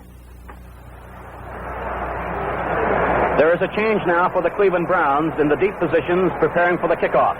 Milt Campbell was shaken up on that last kickoff and has now been replaced at a deep spot by Billy Reynolds, who teams now with Jimmy Brown, as Jim Martin prepares to kick off with a little better than a minute remaining in the first period and the Lions leading by a score of 17-0. Martin comes to the ball. His boot is down the middle, and Reynolds at the 4, slips to one knee, gets up, comes to the 10, 15, 20, 22, and there he's hit by a very hard tackle by John Gordy, rookie guard from Tennessee, in on the kickoff unit for Detroit. First down and 10 to Cleveland at their own 22-yard line, between the 21 and 22. Tommy O'Connell will be the Cleveland Brown quarterback. Tommy, from the University of Illinois, has had a tremendous year for Cleveland. He has an inside flanker on the right, Ray Renfro. The ends are split. Brown and Carpenter at the running back positions, and fading to pass is O'Connell. He looks to the left and he throws deep, intended for Brewster. It is complete and going out of bounds at the 42-yard line, as wrestling him out is Carl Karolevitz of the Detroit secondary. Pete Brewster takes the down-and-out pass from Tommy O'Connell. Seconds remaining in the first period. First down for Cleveland at their own 41.5-yard line. The guards exchanging for Cleveland today with instructions from Paul Brown are Jim Ray Smith and Fred Robinson. Fred from the University of Washington. Jim Ray Smith from Baylor. Renfro is flanking outside the right end, who is tight this time, as O'Connell gives to Carpenter. Fakes to Carpenter, and off to the left side goes Renfro with blockers in front of him to the 50, 45, 40, into Detroit territory at the 37-yard line. A beautiful fake that time. It looked as if Lou Carpenter was swinging out to the right. But Ray Renfro, from his flanking position on the right, circled wide to the left and crossed into Detroit territory and is finally brought down at the 38-yard line by Yale Larry. First down and 10, Cleveland now at the 38-yard line of Detroit. Ray Renfro breaks out of the huddle and flanks to the right side. Pete Brewster is split left. The right end, Preston Carpenter, is in tight. O'Connell the snap. Swinging out to the left this time is Carpenter. He cuts back sharply, brought down from behind at the 35-yard line by Bob Long, who circled the play, and Terry Barr, who came up from the secondary, along with Gil Maines, the defensive right end. Preston Carpenter is the right end of the Cleveland Browns in their offensive unit, and in a running back position, Lou Carpenter. They are brothers, both from the University of Arkansas. A gain on the play to the 34-yard line of 4, and it's second down 6 for Cleveland. There is the gun. That's the end of the first quarter and the score. The Detroit Lions 17, the Cleveland Browns nothing. When you're at a football game, it's nice to know all the signs that the officials use. But if you're in the market for a used car, there's one sign that you should know. The Goodwill Used Car sign. You'll find it at your Pontiac dealers, and it tells you he has the best used cars in town. Because before a car can be a Goodwill used car, it is carefully reconditioned by Pontiac-trained expert mechanics. And when it does earn that Goodwill sticker, it's guaranteed by your respected and responsible Pontiac dealer. So see him soon and look over his Goodwill used cars. As we prepare for the start of the second quarter of this championship football game of the National Football League from Briggs Stadium in Detroit, it is now my pleasure to call in the young man whom you heard prior to the start of the game, who will be calling the plays for you here in the second quarter, who has followed the Cleveland Browns all year long as their play-by-play broadcaster on radio. So from Cleveland, Ohio, here is Bill McColgan. Bill? Thank you very much, Ray Scott. All set for the second period, and the Lions certainly are off to a flying start in this one as they took advantage of two breaks. One, a fumble by Milt Campbell in which Terry Barr picked up the football. The other, a pass interception by Bob Long. And quickly, they turned it into 14 points. The other three, of course, came on a field goal by Jim Martin, who originally is from Cleveland, Ohio. Right now, the Browns have the ball just inside the Detroit Lions 35-yard line. As here in the second period, the Browns will be moving from the south to the north. They'll be moving from our right to our left. The referee, Ron Gibbs, signals that time is back in. Browns breaking out of the huddle. Second down, 7 yards to go. The Cleveland backfield, O'Connell at quarter. Renfro the flanking back. Lou Carpenter the running half. The fullback is Jimmy Brown. A long count. There's a flag. Big number 70, Ray Krause, came around and belted Tommy O'Connell from behind. There's going to be a 5-yard penalty. 5-yard penalty against the Detroit Lions for offside. It was Ray Krause, and O'Connell has a word with the referee, Ron Gibbs.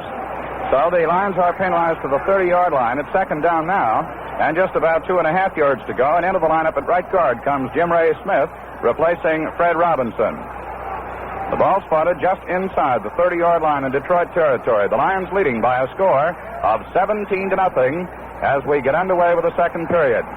The Browns up to the line of scrimmage. Pete Bruce to the left end is split. The flanker, Ray Renfro, is out to the right. The handoff goes to the fullback, Jimmy Brown. He's at the 30, down to the 25. He's to the 20, the 15, the 10, the 5, and he's in for a touchdown. Jimmy Brown leaves Detroit tacklers scattered all over the field. Carl Karolevitz had a shot at him at the 15.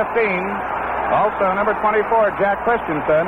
But Brown, the former All-American from Syracuse University, who led the National Football League in ground gaining this year, just ran over them, and the Browns now have their first touchdown. Jimmy Brown going 30 yards for a touchdown, and the score is now 17-6, and of course it'll be Lou the Toe Grossa who will try to pick up the extra point. Tommy O'Connell holding. There's the snapback from center. It's spotted. It's booted. It's good.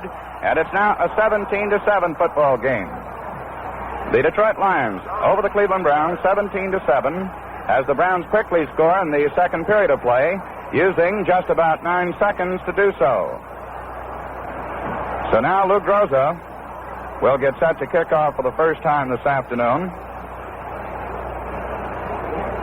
Groza, the only remaining member of the Browns, which started back in 1946.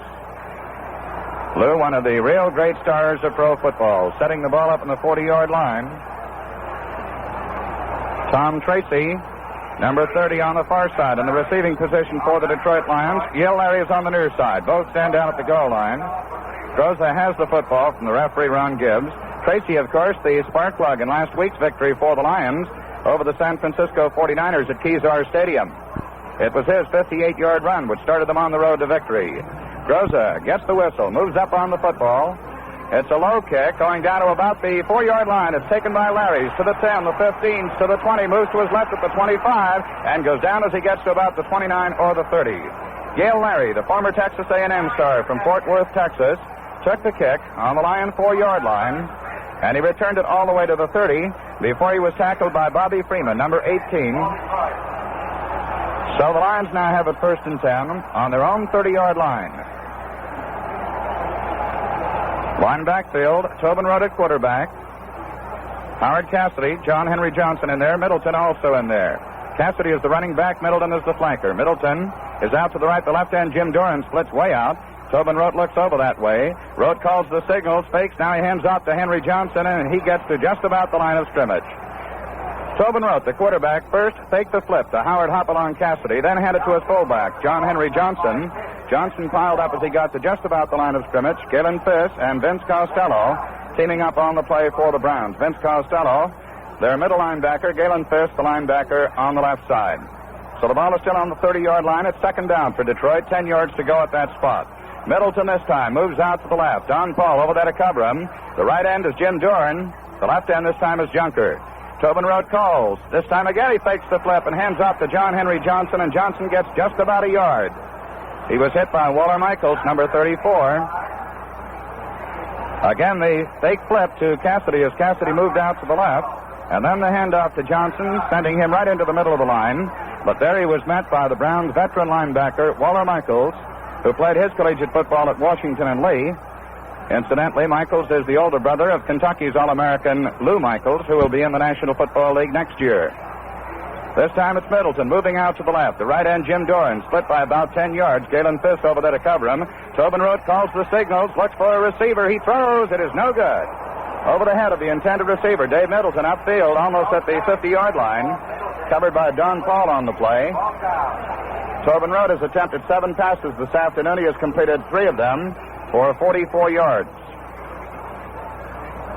That time he tried to hit Middleton on the far side of the field, near the sideline. Yale Larry comes into the football game now to do the punting for the Detroit Lions. Back in the double safety for the Browns, standing inside the 30-yard line. Chet Hanulak on the near side, Billy Reynolds on the far side. Very few of Larry's punts have been returned this year. He kicks them high and he kicks them far. He was rushed. The kick goes to Billy Reynolds at the 34. He's to the 35, but he is down back at the 34. Dorn Dibble was downfield. Dorn Dibble made the tackle. The rush was put on Yale Larry by Jim Ray Smith. The kick went to about the 34, and that's exactly where Reynolds ended up, a 46-yard punt. And the Browns have it, first and 10 on their own 34-yard line. They huddle back inside the 25-yard line. Score of the game, the Lions 17, the Browns 7 in the second period. Renfro, the inside flanker, the left. Brewster, the left end, is split out by about 15 yards. The handoff goes to the fullback, Jimmy Brown, going straight ahead. He gets just a couple of yards, moving across the 35-yard line. Hit by Ray Krause and Joe Schmidt. Krause, 275 pounds. Joe Schmidt, 222 pounds. The Lions' great linebacker. The ball is spotted just over the 35. We'll call it the 35. Give Brown a gain of a yard on the play. And it'll be second down and 9 yards to go. Cleveland out of the huddle. Preston Carpenter, the right end, splits out. Brewster does the same on the left side, and Renfro is the inside flanker to the right. O'Connell at quarterback calls the signals. The Lions up there in a 5-man line. The blitz is on. O'Connell back to pass. He throws. It is no good. Boy, they had the rush on him that time. It was intended for Pete Brewster at about the 45-yard line in Detroit territory, but it was far short. Blitzing was Bob Long, the left linebacker, and also Joe Schmidt, the middle linebacker. So on the incompleted forward pass, it is now third down coming up and 9 yards to go.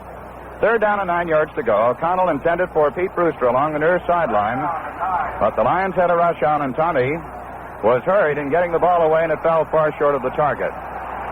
Preston Carpenter, the right end, splits out. Brewster does the same on the left side, and Renfro is the inside flanker to the left. O'Connell calls the signals. He takes. On the handoff, it goes to Jimmy Brown, the fullback. He comes forward to the 40-yard line, but of course it's going to be far short of the first down. Jimmy Brown, the fullback, taking the handoff from Tommy O'Connell, going straight ahead. He got to the 40-yard line before he was hit by Joe Schmidt and Darris McCord. McCord, the defensive left end for the Detroit Lions, and Schmidt, as we have mentioned several times, the middle linebacker. So now it's Yale Larry and Terry Barr going back into the double safety. Kenny Collins, the former Louisiana State star, will do the kicking for the Browns. They come out, now shift into punt formation. Collins moves back to about his 25-yard line. Barr and Larry upfield at the Detroit 20. Barr on the far side. Larry on the near side. There's the snapback. There's the kick. It's a good high kick going inside the 20-yard line. It's taken down there by Yale Larry. He runs to his right. He gets away from one man. He gets away from another. Cuts back in and is dropped at the 50-yard line. He was slowed down by Preston Carpenter and then tackled by Vince Costello. There's a marker on the play at the 30-yard line. So let's see what it's going to be. 42-yard punt for Kenny Collins. Vince Costello made the tackle. The kick went to about the 19-yard line, and Larry brought it back from there to the 25. But let's see now what the call is going to be. It's a holding penalty. And it's going to be against the Detroit Lions. So the Browns get a break as Detroit is penalized. It moves the ball from the 25-yard line, the spot to which Larry had returned, back inside the 15 to the 13. So the Lions have it in their own territory at the 13-yard line. The Lions lead by a score of 17-7. That penalty a half the distance to the goal line penalty. Jim Doran splits way out to the right. Middleton is out to the left. Tobin Rote calls the signals. He takes. He gives to Cassidy. Cassidy comes forward to about the 15-yard line. Warren Lahr, Galen Fisk in there to hit him along with Bob Gain. Bob Gain leading the charge. Lahr and Fisk then coming up to help out. So Cassidy gets from the 13 to the 16-yard line. A gain of 3. It'll be third down, or second down, I should say, and about 7. Second and about 7. And now the Detroit Lions are preparing to call a timeout. With the Lions taking timeout, the score is Detroit 17 and Cleveland 7. If you feel your car budget calls for sticking to the low-price 3, I've got some news for you. Take a look at the bold new Pontiac Chieftain, the low-priced member of the Pontiac family. And when you do, you'll find the Pontiac Chieftain beats the best of the low-price 3 on every count and does it for less money. That's right. The Pontiac Chieftain is priced down below many of the smaller cars and yet beats them from every angle. Size, the Chieftain gives you a man-sized 122-inch wheelbase with roomy stretch-out interiors. Performance, Pontiac's Tempest 395 engine beats the best they have to offer with jeweled action performance. Comfort, the Pontiac Chieftain gives you big car roominess, big car styling, and scores of extras at no extra cost. For example, Pontiac gives you a choice of twice as many color combinations, wall-to-wall carpeting in even the lowest-priced models, oversized tires, safety plate glass all around, crank-operated ventipanes, and many, many more as standard equipment. Stop in at your dealers and see the Pontiac Chieftain. It beats the best of the low-price 3 for less money. See it this week. 10.5 minutes remaining to be played in the first half of this football game, with the Detroit Lions in front by a score of 17-7. And in case you joined us late, the Lions picked up all 17 points in the first period. 3 of them coming on a field goal by Jim Martin to give them a 3-0 lead. And then they intercepted a pass with Bob Long, who intercepted it to set up a touchdown. And then a fumble by Milt Campbell set up another Detroit score. The Browns scored early in this period on a 30-yard run by their great fullback, rookie Jimmy Brown. The Lions have it, second down, about 7 yards to go. The ball resting just over the 15-yard line at the 16. Doran is out to the right. Middleton out to the left. The left-end junker split by about 5 yards. Road is going back to pass. He throws. It's good to Doran at the 25-yard line. Wrestled out of bounds by Kenny Conn, but it's going to be enough for the first down. Tobin Rote, the Lions' fine quarterback, connecting with Jim Doran, the veteran end, moving from the 16-yard line across the 25. We'll call it the 26-yard line, and it's the Lions' first down and 10 yards to go. The Lion backfield has Tobin Rote throwing them. Middleton, the flanking halfback. Howard Cassidy, the running half, and John Henry Johnson as the fullback. Doran, the right end, again is split. Rote this time to John Henry Johnson on the draw, and he comes forward to about the 28-yard line, getting a couple of yards on the play. It looked for a moment as though the Browns' defense had fallen for it, and that Johnson might go for distance. He does get to the 28-yard line.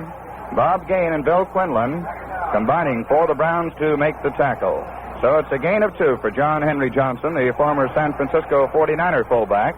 And it's second down and 8 yards to go for the Detroit Lions.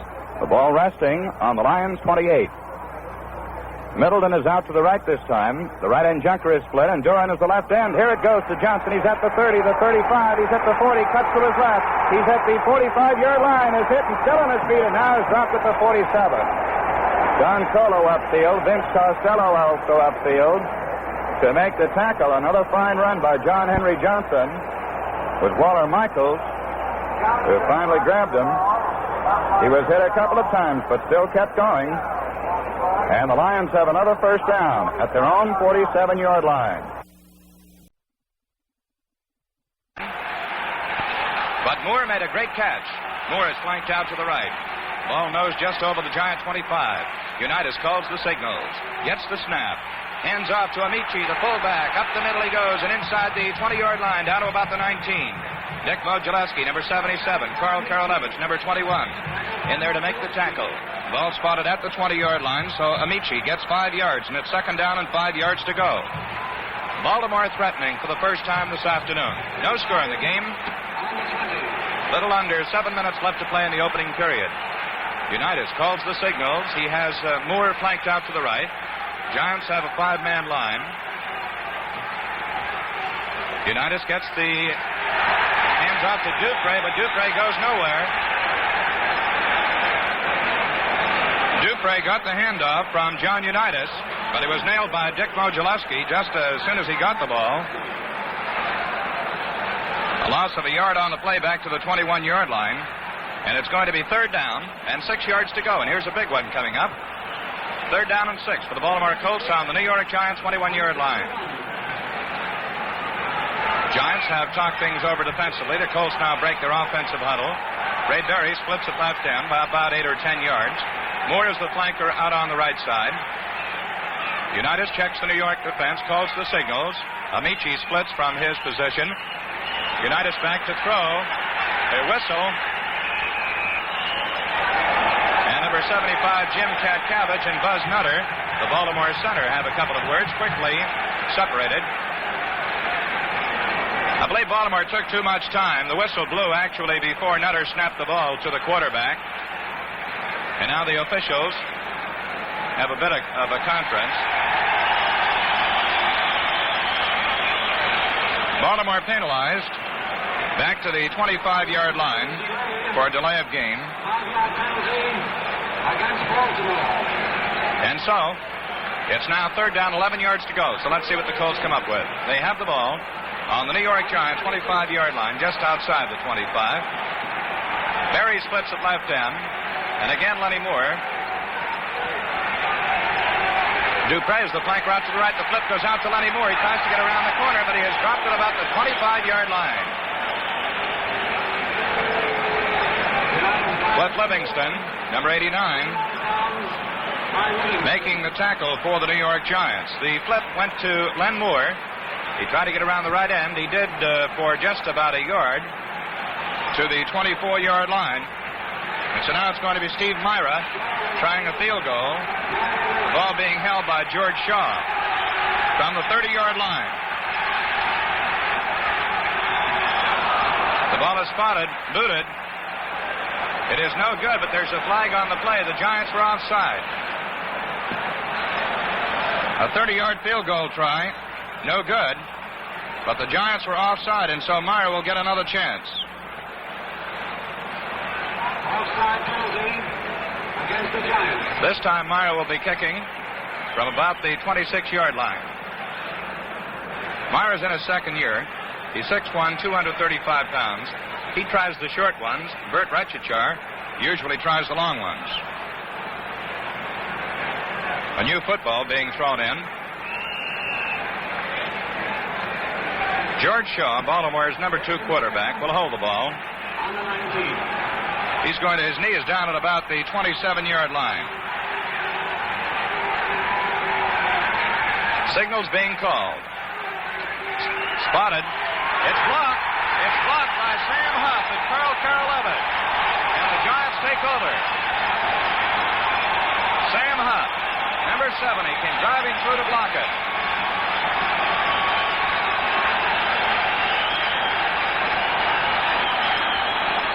New York's defensive platoon again came through, and they're getting the plaudits of this crowd of 70,000. They stymied the Baltimore attack, and now New York has taken over once more, and here we go with the veteran Charlie Connolly, I believe, at the throttle. Right, Joe. Connolly is in at quarterback. Gifford is a flanker out to the right. The ends are tight this time. The handoff to Webster. He goes wide to the left, cuts back in, but he gets just about a yard to the 22-yard line. Big Art Donovan, defensive left tackle for the Baltimore Colts. In there to make the tackle. Donovan 6'3", 270 pounds. Plenty of meat on that Baltimore defensive line. Joyce at right end, 255. Marchetti at the left end is 240. Donovan, 270 pounds, and the right tackle, Gene Lipscomb, weighs 288 pounds. Ball at the 22-yard line at second down, about 9. Webster flanks out to the right. The left end, Kyle Rhodes, splits by about 10 yards. Connerly at quarterback. The old master calls the signals. Gets set to throw. Throws the quick one to Triplett, the fullback. He's over the 30-yard line. Tackle made by Shinnick, number 66. Bill Pellington was the first one to hit Triplett, but he got away from him, and Shinnick finally made the tackle. And again, it was that short flare pass out to the right this time to the fullback, Mel Triplett. And Triplett carried up over the 30-yard line to about the 31. And now the chain gang is being called in from across the way for a measurement. We have less than 4 minutes left to play in the opening period of this championship football game at Yankee Stadium. The Baltimore Colts nothing and the New York Giants nothing. It's short of the first down, so it's going to be third down and about a yard to go. Jim Lee Howell yells something into his players. New York backfield right now is Charlie Connolly at quarterback. Frank Gifford at left half. Alex Webster is at right half. And the fullback is Mel Triplett. The ends are Kyle Rote and Bob Schnelker. And they frequently exchange sides. Schnelker, most of the time playing a tight end, while Rote is the split end. Giants have picked up 5 first downs. Or 3. Giants up there at the line of scrimmage. Webster flanked out to the right. The ends are tight. The flip goes to Gifford, wide to the left. And he gets yardage. He's at the 35, the 40.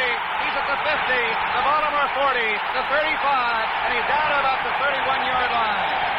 Bill Pellington makes the tackle. Gifford doing some fancy running. Circled his own left end, cut back, and goes all the way down to the Baltimore 31-yard line.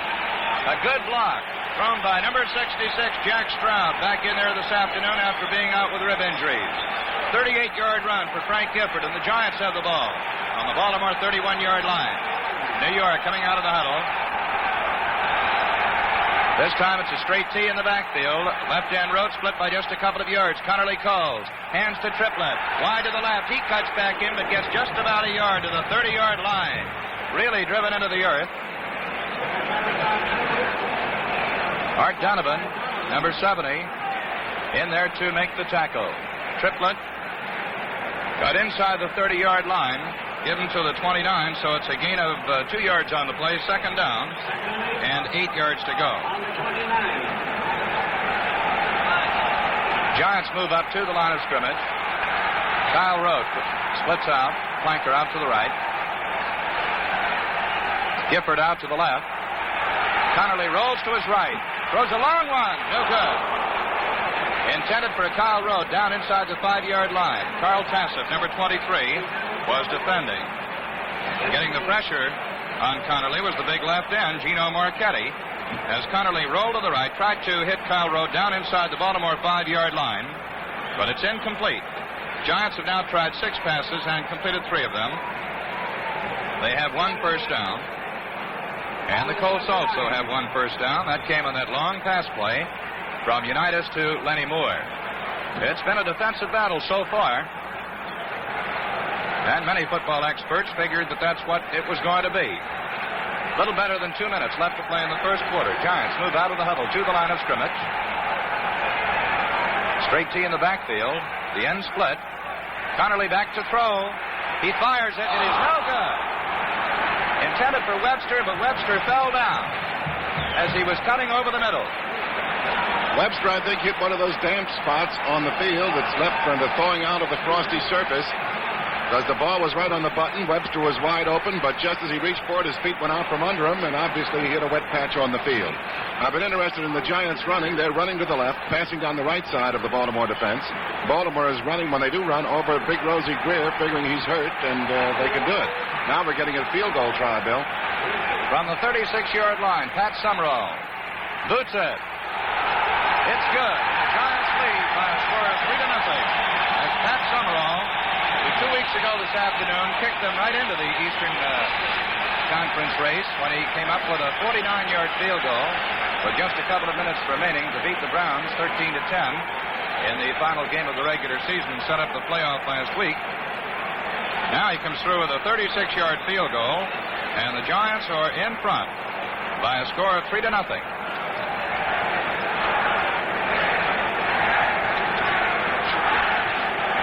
Going back in the double safety to receive the kickoff, Leonard Lyles, number 26, while at Louisville, billed as the fastest man in football. And on the other side, it's Jackie Simpson, another rookie, number 41, from the University of Florida. Don Chandler is setting the ball up in the 40-yard line to kick off for the New York Giants. Leonard Lyles, 5'11", 190 pounds. Chandler has the ball teed up on the 40. Lyles on the far side, and Simpson is on the near side. Giants in front, 3-0 as Chandler kicks off. Lyles takes it down on the goal line, comes straight out, the 5, the 10, the 15, moves to the right, and is he hit? As he gets to just about the 20-yard line. It was Cliff Livingston, number 89, who was in there to make the tackle. 60-yard kickoff, a 20-yard return for Lyles, and Baltimore has it, 1st and 10. On the 20-yard line. Colts out of the huddle. Lenny Moore goes out to the right. Left end, Ray Berry splits. Unitas at quarterback calls the signals. Gets the snap. He goes back to throw. He fires it. Moore has it at about the 26-yard line. Tackled immediately. Lenny Moore went down the far sideline, then stopped short and came back to get it at the 26, tackled immediately by Lyndon Crow, number 41. Unitas has attempted 5 and completed 4 in the first period with 1 minute and 15 seconds left to play in this quarters. The Colts have the ball 2nd and 4 on their own 26-yard line. Again, Moore is out to the right. Berry the left end split. Handoff goes to Dupre. Dupre following the fullback. Moves in behind the right side of his line and gets up close to the 30-yard line. So it's about at the 29-yard line. It'll be 3rd down. And a yard to go. Emlyn Tunnell moving in from the New York secondary to help Dick Modzelewski make the tackle. Colts backfield. Unitas, Dupre, Moore, Amici. Lenny Moore flanks out to the right. The ends are tight this time. Unitas at quarterback calls the signals, gets the snap, fakes to Amici, goes back to throw. He throws. It is no good. Intended for Lenny Moore. It was broken up on the far side by Lyndon Crow.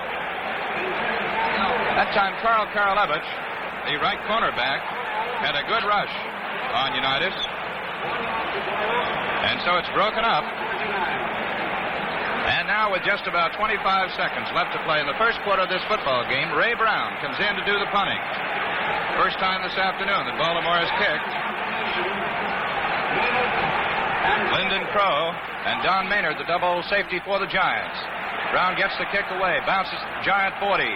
Taken by Lyndon Crow at the 30. And he is driven all the way back to the 15-yard line. Sherman Plunkett, number 79, was the first man downfield for the Baltimore Colts. Crow, in trying to get away from him, was driven all the way back to the 17-yard line. Ordell Bracey, reserve end, also in on that tackle. 38-yard punt. But Lyndon Crow lost 8 yards. On the Giants, 17.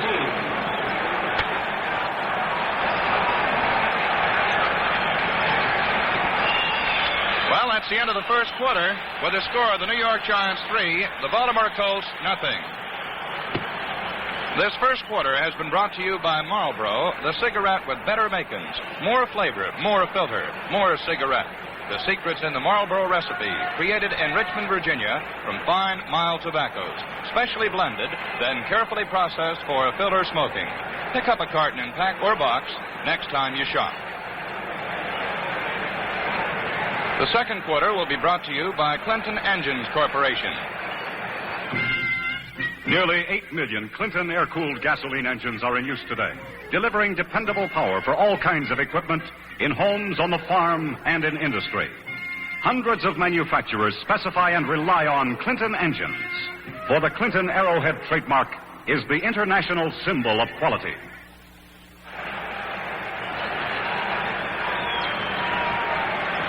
Right now, let's pause 10 seconds for station identification. These are the General Electric stations, Schenectady, WGY, and WGFM.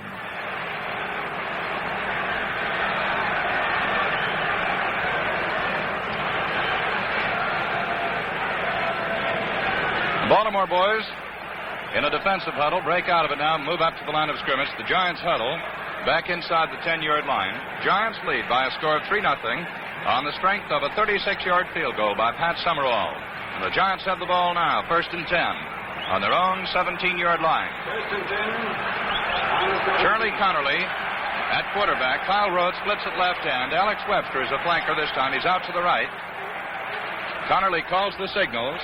He gets the snap, and he's going back to throw. He throws the flare to Gifford out to the left. Gifford away from one man is a fumble. And the Baltimore Colts have recovered. Ray Krause in there for Baltimore. Recovers as Gifford, in taking the pass from Connerly, did sidestep one man, but then was hit at about the 19-yard line. He fumbled, and the Colts have it. Ray Krause, the veteran defensive tackle, coming up with it at the 20-yard line. Another big break for the Baltimore Colts. Unitas hands off to Moore. Wide to the left, cuts back in. He gets down to about the 15-yard line. Sam Huff has him. And Moore finally is dumped to the earth by Sam Huff. Lenny Moore taking the handoff from the quarterback, John Unitas, swinging out to the left. And he gets as far as the 16-yard line. So it's a gain of just about 4. It'll be 2nd and 6. In the Baltimore backfield, Unitas at quarterback, L.G. Dupre at left half, Lenny Moore at right half, and Alan Amici is the fullback. Dupre is a flanker out to the right this time, with Moore in the backfield as the running back. The left end Berry split by a couple of yards.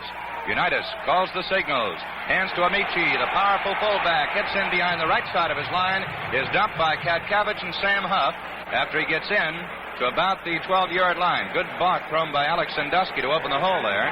Edmo Gillespie also in on the stop for the New York Giants. Ball is spotted at about the 12-yard line. It'll be 3rd down and 2 yards to go. Giants leading by a score of 3-0, but the Colts have the ball on the New York 12. 3rd down, 2 yards to go. Dupre flank to the right. The left end Berry is split. Unitas hands to Amici. Amici gets in close to the 1st down. And again it was Sam Huff who made a tackle right down at the ankles, but it's a 1st down. Alan Amici, the 6'1", 220-pound fullback from the University of Wisconsin, carries for the 1st down. Ball is in at about the 8-yard line about the 9-yard line. So it is first down for the Baltimore Colts. They're at the line of scrimmage. Again, Dupre is the flanker to the right. Left end, Berry split by just a couple of yards. Unitas, the quarterback, calls the signals. Hand out to Moore. Wide to the left. He gets by one man. He gets down to about the 1, and it's ruled that he stepped out of bounds at the 1-yard line. Jim Patton bouncing him out of bounds. Carl Karolevich had his arms on Lenny Moore at or in back of the line of scrimmage. But Moore got away from him. So the ball is on the 1-yard line, and it is second down. Moore has tremendous speed for those sweeps around the end. Dupre is again flanked to the right. Unitas, the quarterback. The line goes down. Snap back to Unitas. Hand off to Amici, the fullback, and he's in for the touchdown.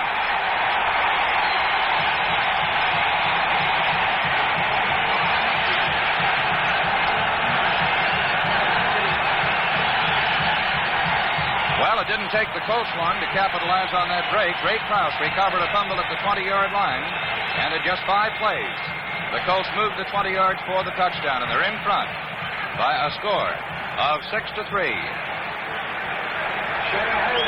Myra trying for the extra point. George Shaw holding. Ball will be spotted at the 10-yard line. It's good. Myra converts. And it is a 7-3 football game. The Baltimore Colts in front. 12 minutes and 35 seconds left to play in the second quarter. Giants took the lead on Summerall's 36-yard field goal, but the Colts came back as a result of the fumble recovery and went in for the touchdown that puts them in front. And so now the Giants will receive Phil King and Don Maynard. Going back in the double safety, Bert Retchichar will kick off for the Baltimore Colts.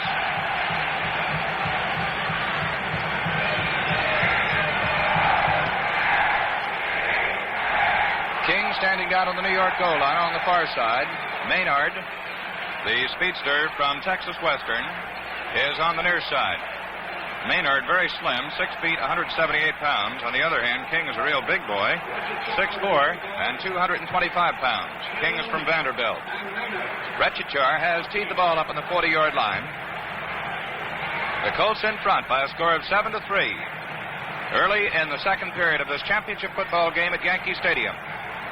Retchichar signals that he's all set. He gets the whistle and moves up on it. It's a low kick. Bouncing and taken by Triplett at the 15-yard line. Still on his feet as he crosses the 30-yard line, and he gets up to about the 33. Triplett had his hands on it, couldn't hold onto it first. Down at about the 15, it was picked up by a lineman, Roosevelt Brown, who turned and handed it to Triplett.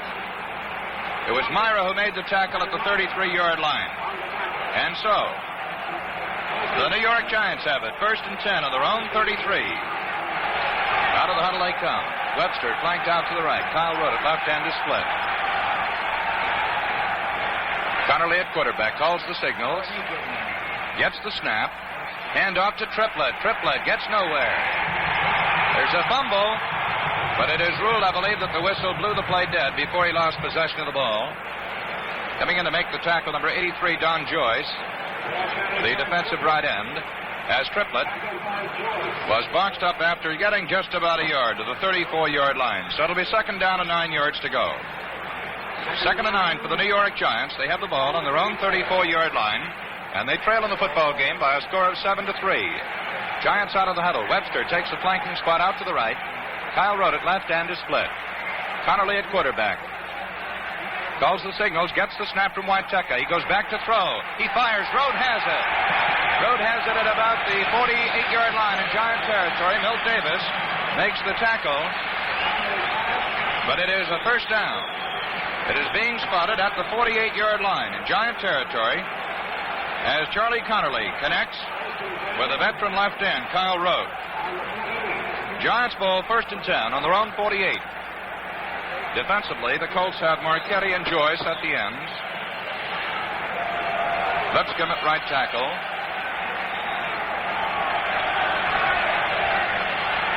Giants set to put the ball in play. Webster flanked out to the right. Connerly back to throw, but he's smothered back inside his own 40-yard line. Bill Pellington, number 36, the linebacker, came crashing through. They fired all three linebackers through on that one, Bill. They've been doing that, both teams, and Baltimore particularly.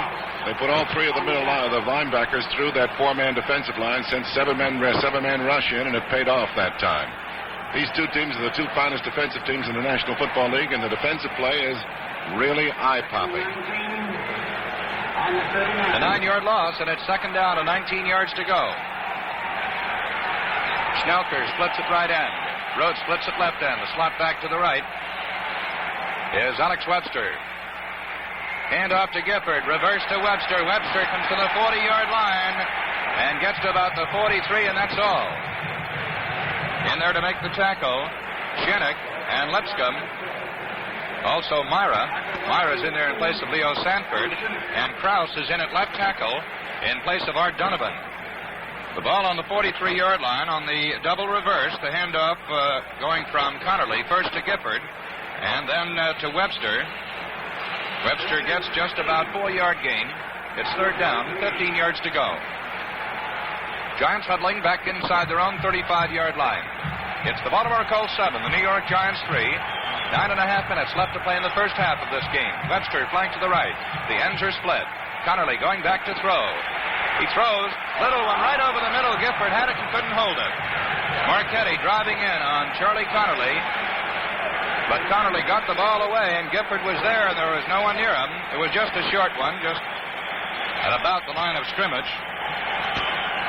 So the Baltimore defense again is held. It's now fourth down and 15 yards to go.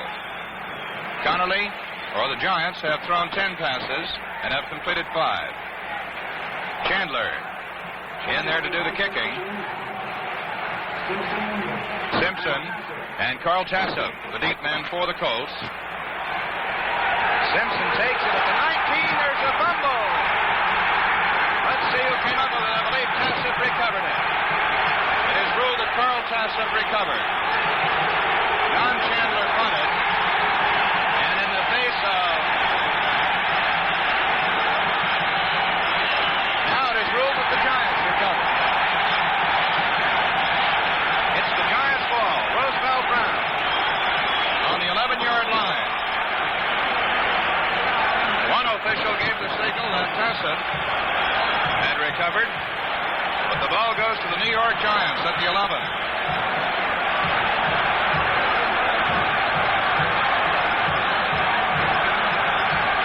Simpson signaled, or took the ball, couldn't hold on to it.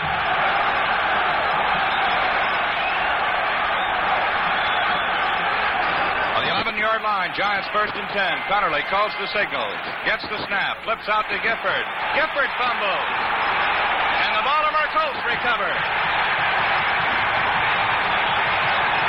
It was Milt Davis who made the tackle. And let's see, it's big John Joyce, number 83, who came up with the football. Well, we've seen some fumbles and some pass interceptions here in the first half. The ball on the 14-yard line.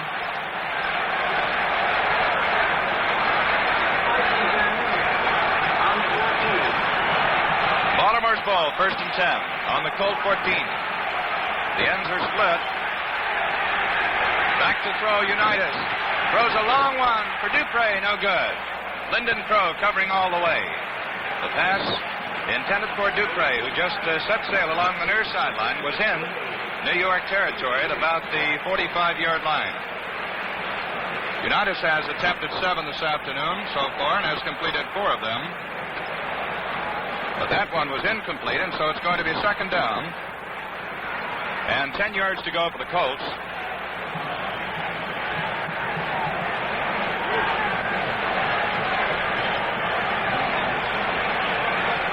The Colts huddle back inside their own 5-yard line. Lenny Moore flanks to the right.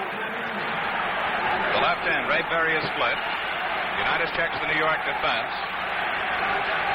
Unitas goes back to throw. He fires. It's good over on the far side to Ray Berry at just about the 18-yard line. He was tackled immediately by Carl Karalevich. For these defensive lines, really putting on an exhibition here at Yankee Stadium. Ray Berry gets the ball up to the 19-yard line. It's going to be third down and about 5 yards to go. 3rd and 5 for the Baltimore Colts on their own 19-yard line. They lead the Giants by a score of 7-3. 8 minutes left to play in the first half. Lenny Moore is a flanker out to the right. 2 men over here to cover him. Unitas at quarterback calls the signals. Berry split it left end. The fake to Dupre. The pass to the fullback. Amici's at the 20, 25. Across the 25 to about the 29-yard line, the 30-yard line. Sam Huff makes the tackle. Again, that flare pass work to the fullback, Amici, as Amici moved out to the right. Got a good block from George Freese, the right tackle. And finally was hauled down by Huff at the 29-yard line. And so it is a gain of 10 yards on the play. Unitas to Alan Amici. And for the Colts, it is first down and 10 yards to go. Baltimore out of the huddle. Muncheller is split at right end this time. The flanker is out to the left. L.G. Dupre is the flanker. Lenny Moore in the running back field now. Moore takes it, cuts in behind the left side of his line, comes up across the 35 to about the 39-yard line. It's going to be close to a first down. Cliff Livingston made the tackle. Jim Parker, the offensive left end for the Colts, cleared the way for Lenny Moore. And he got up to the 39-yard line. And I believe we're going to have a measurement. So now with timeout, the score is 7-3 in favor of the Baltimore Colts.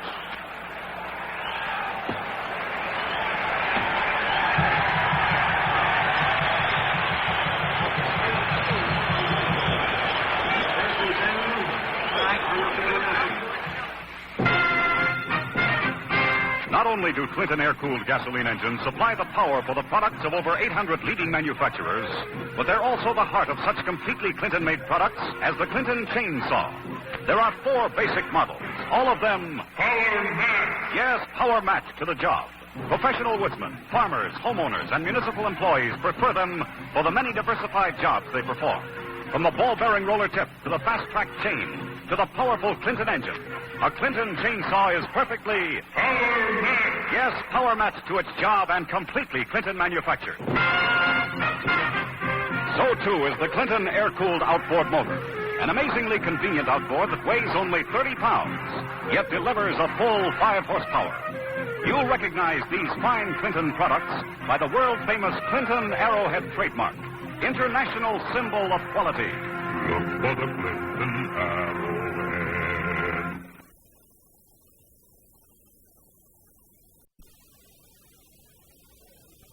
Was Curry, then Greminger, but Rote was there. The ball just slipped off his fingertips. It's incomplete.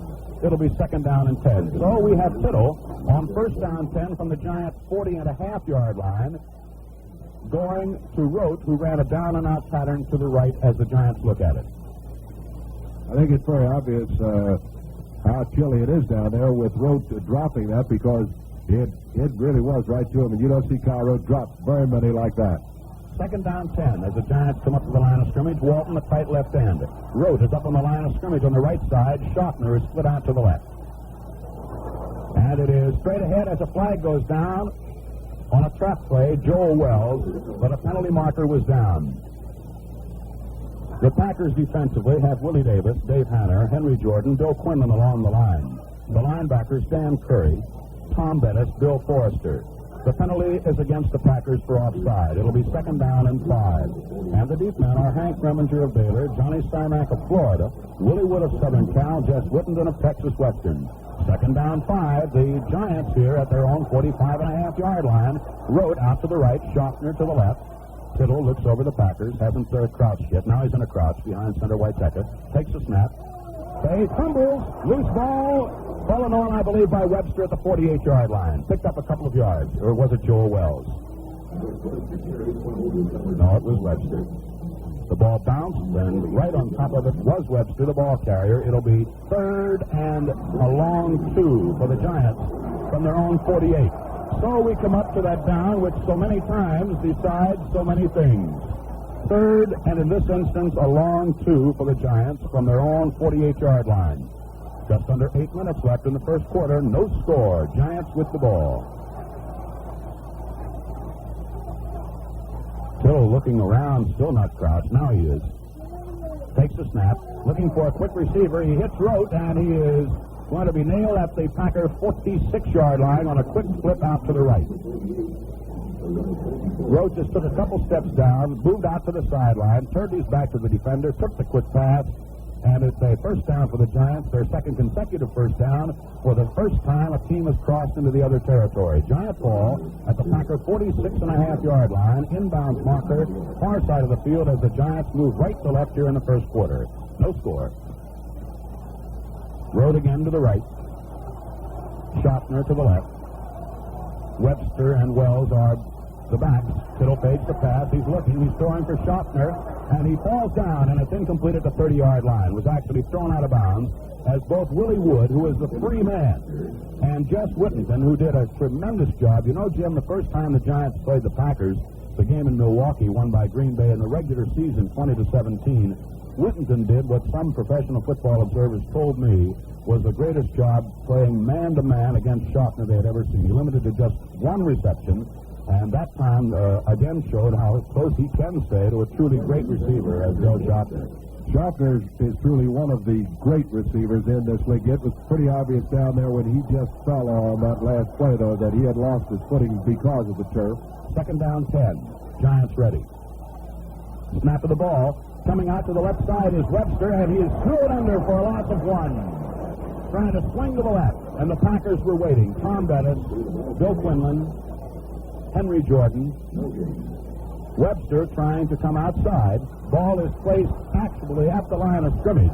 His forward progress being there, so it is 3rd and 10. And, of course, always be mindful of the fact, as we are, that the Giants have a great place kicker in Pat Summerall on the bench, just as the Packers have both Paul Hornung and Ben Agajanian. So a 3rd down and 10 play coming up as the Giants are on the line of scrimmage and the Packers are waiting.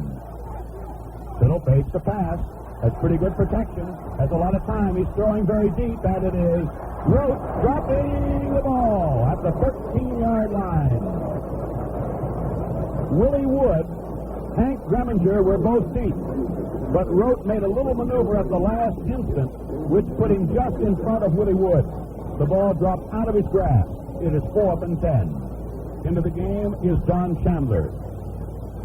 With the ball at the Green Bay 46.5-yard line, this modest drive of the Giants comes to an apparent halt with about 6 minutes left in the first quarter and no score. Lou Carpenter, Willie Wood looking into the sun are the deep men at the 10-yard line for Green Bay. John Chandler, a great punter, stands at the Giants 40. The pass in center is true. The kick in for the left coffin corner. A high spiral will go into the end zone in the left corner. And the Packers will have the ball for the second time in this game from their own 20-yard line. And no doubt about it, Jim, the weather is cold enough when, as you mentioned earlier, a sure-fingered receiver like Kyle Rote has trouble holding onto the ball. Kyle is having a little bit of difficulty with his right hand, too. He had that injured, and I'm sure that isn't helping him at all on these receptions. But he is a truly great receiver, and that has to be one of the reasons with this frigid weather. Packers up on the line at the 20. Bart Starr calls signals. Taylor and Hornung behind him. Taylor to the right. Rather, Hornung to the right. And it is Paul Hornung off the left side, coming to the 20, to the 24-yard line, slanting to the left. And again, it was first a fake to Taylor, then the give to Hornung. The first time back in Milwaukee, Taylor had one of his great days when he ran for 186 yards against the Giants. And conceivably, the Packers are trying to take advantage of the fact that they are expecting Taylor. Gain of 4, 2nd down 6. Rosie Greer, the right tackle. Andy Robistelli, the defensive right end, made the stop for New York.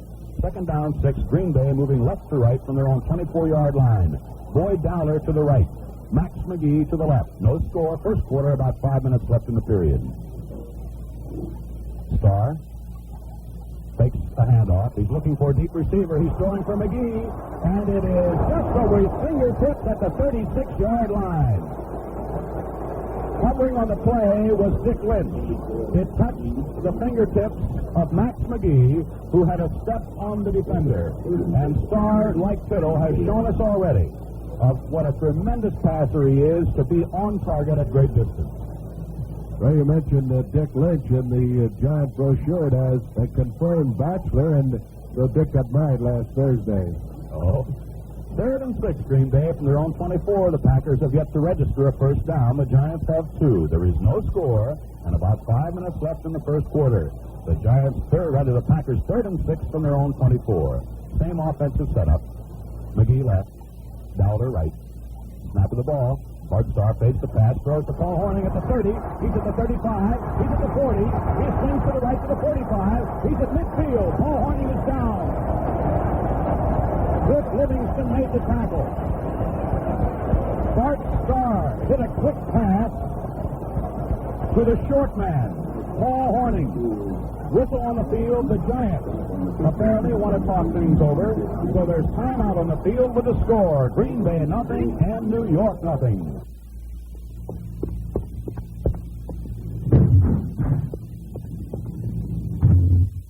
You know what, Charlie? I've just come from neighbors, and I think there's something wrong with us. But, Marge... You know that family room they built? Well, they've got a savings account at an insured savings and loan association, and that's how they paid for it.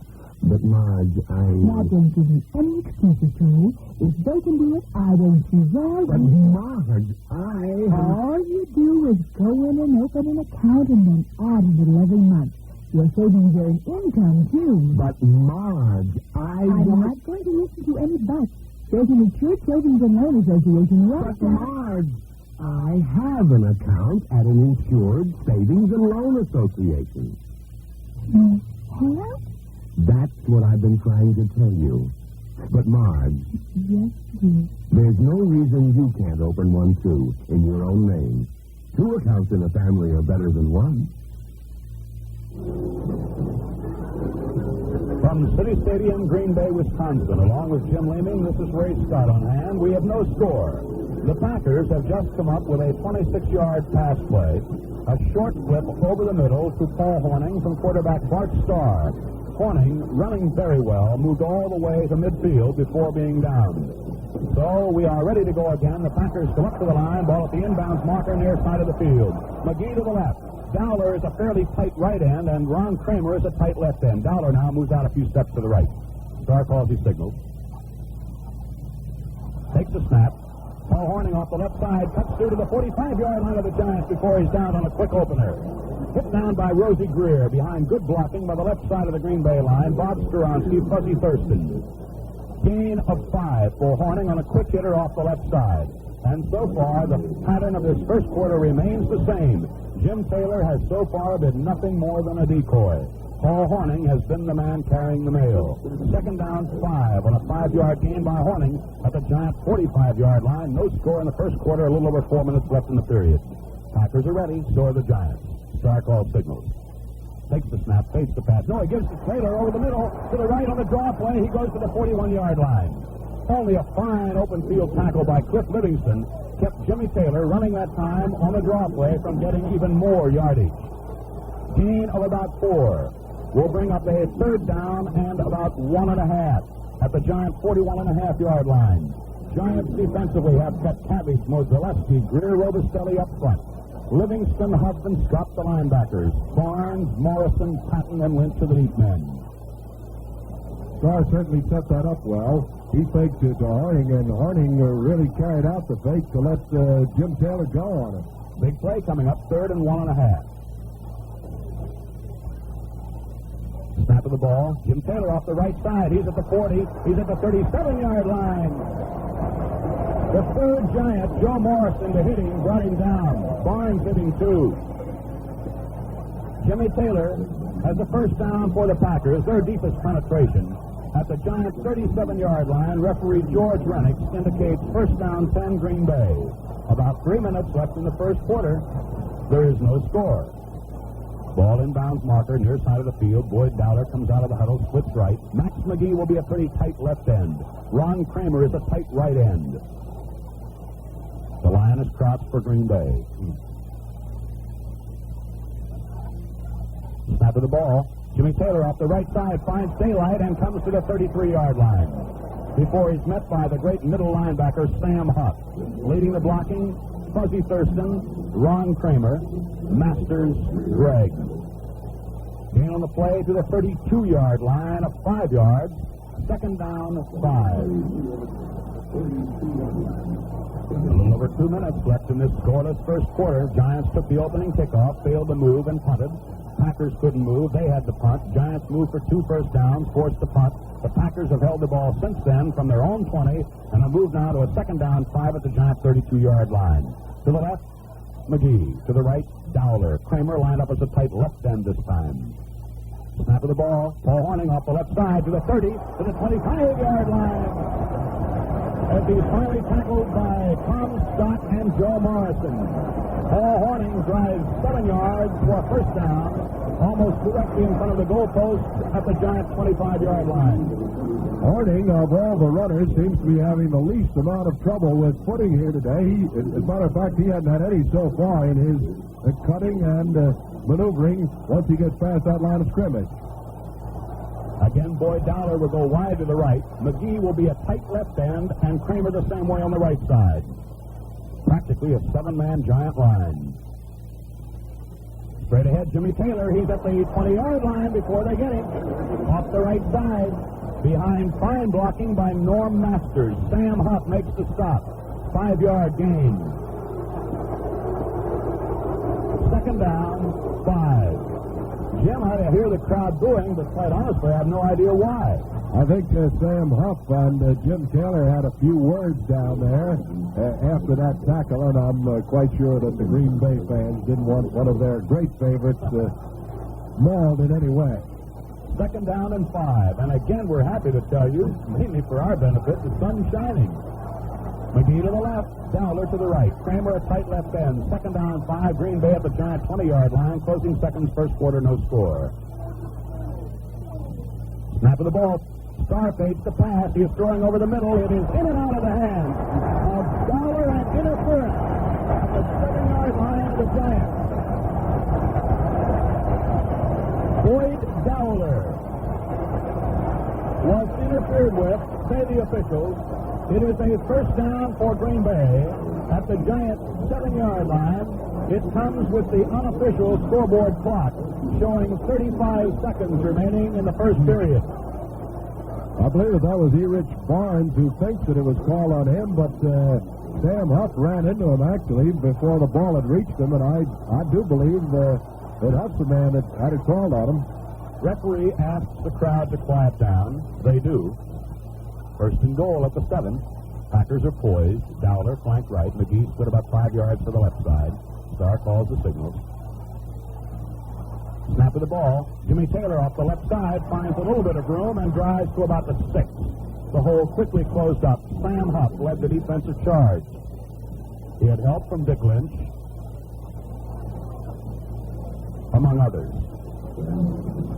Gain on the play, if any, about a half yard. And we may or may not have time for another play here in the first period. Although the official time is kept on the field by the back judge, it is usually close to that showing on the scoreboard, and the scoreboard clock, which is running, shows just 3 seconds left in the period. The Packers break huddle. There's the gun. That's the end of the first quarter with the score. Green Bay nothing, New York nothing.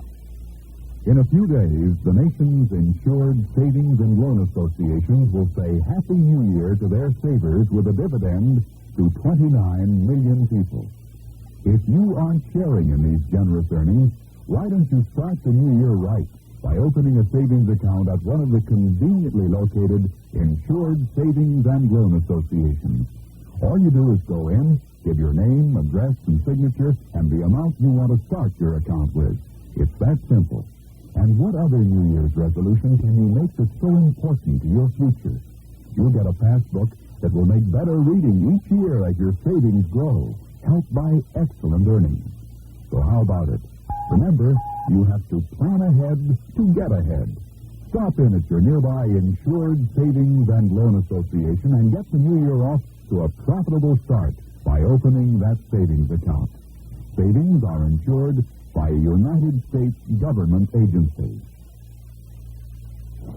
We pause 10 seconds for station identification. These are the General Electric stations, WGY and WGFM Schenectady.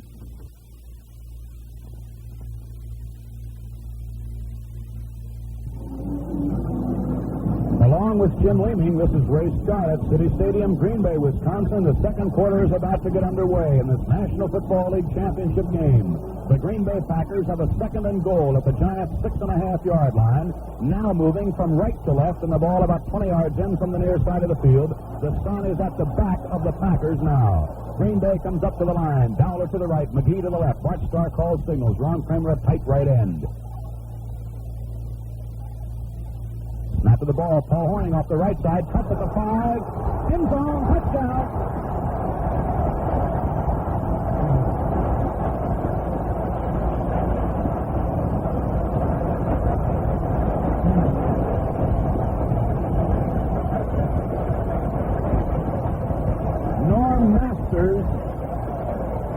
And Forrest Gregg with Ron Kramer led the blocking for Paul Hornung. And the Packers draw first blood, leading 6-0. Hornung with Starr holding will try to make it 7.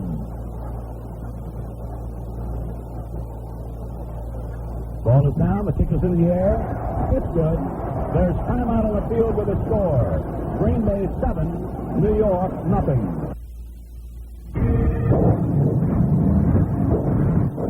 Ride on a roller coaster is fun.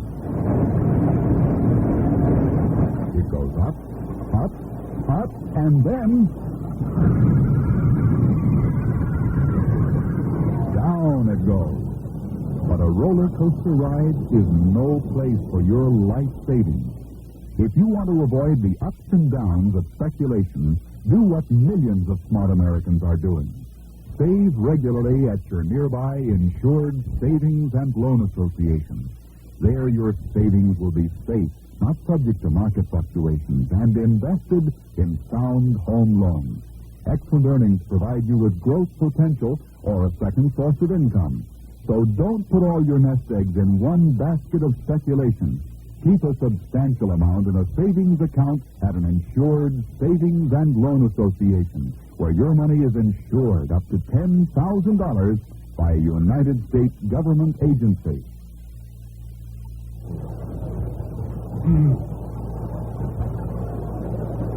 Jim, Paul Hornung has certainly been a most impressive runner today, but as you have pointed out on several occasions, it's been the teamwork of he and Taylor with their fake setting up the other that's made it all possible.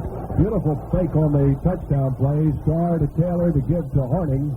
Here's Ben Agajanian's kick. It's pretty high. Wells comes to meet it at the 16, comes to the 20, slips, and down he goes at the 25-yard line. Joel Wells. As he slipped, right there with him was the young fellow who has been down on so many kickoffs for Green Bay, Elijah Pitts. So now it's the offensive group of the Giants.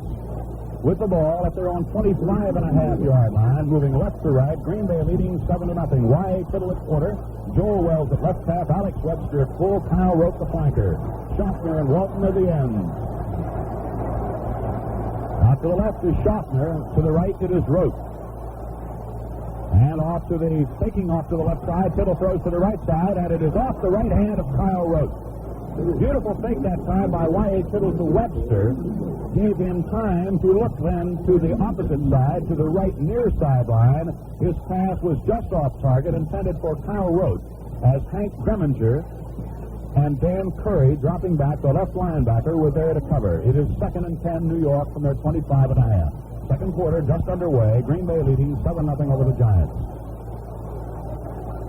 There's a draw to the left side. Webster carrying, finds some running room, and drives to a 30-yard line, where he's met by Dave Hanner. It's a gain of about 5 on the fullback draw, with Alex Webster picking his way for 5. It'll be 3rd and 5, New York, moving left to right on their own 30.5-yard line. Looking over at the Giants bench, you can see Charlie Connerty working feverishly on that foam with the scouts upstairs. That the pattern of play of the New York Giants continues here, no doubt it will. Chuck will be in there if they can't move this ball under Y.A. Kittle. A spread formation now for New York just before the snap of the ball. And fading to pass is Kittle. He is looking, he's throwing, the ball is batted, intercepted by Nitsky. He is at the 34-yard line. Ray Nitsky intercepts a ball that was batted near the line of scrimmage. It was by virtue of being tipped, short of its target. Ray Nitschke, who had moved in at middle linebacker, carries it back to the Giants' 34-yard line, and the Packers are in great position. It's first down at the Giants' 34 and leading 7-0 early in the second quarter. Dowler to the right. McGee splits left. Ron Kramer, the tight right end, as Bart Starr holds up his hands and asks this capacity crowd to be quiet. Snap of the ball. It is Horning off to the right, looking for a receiver. He is throwing for McGee. He has it and drops it at the 14-yard line. Dick Lynch was defending. Back comes the ball to the Giants' 34-yard line. There was the halfback option play, and showing again how dangerous it is when you have a fellow like Horning, and before that with the Giants, the great Frank Gifford before his retirement.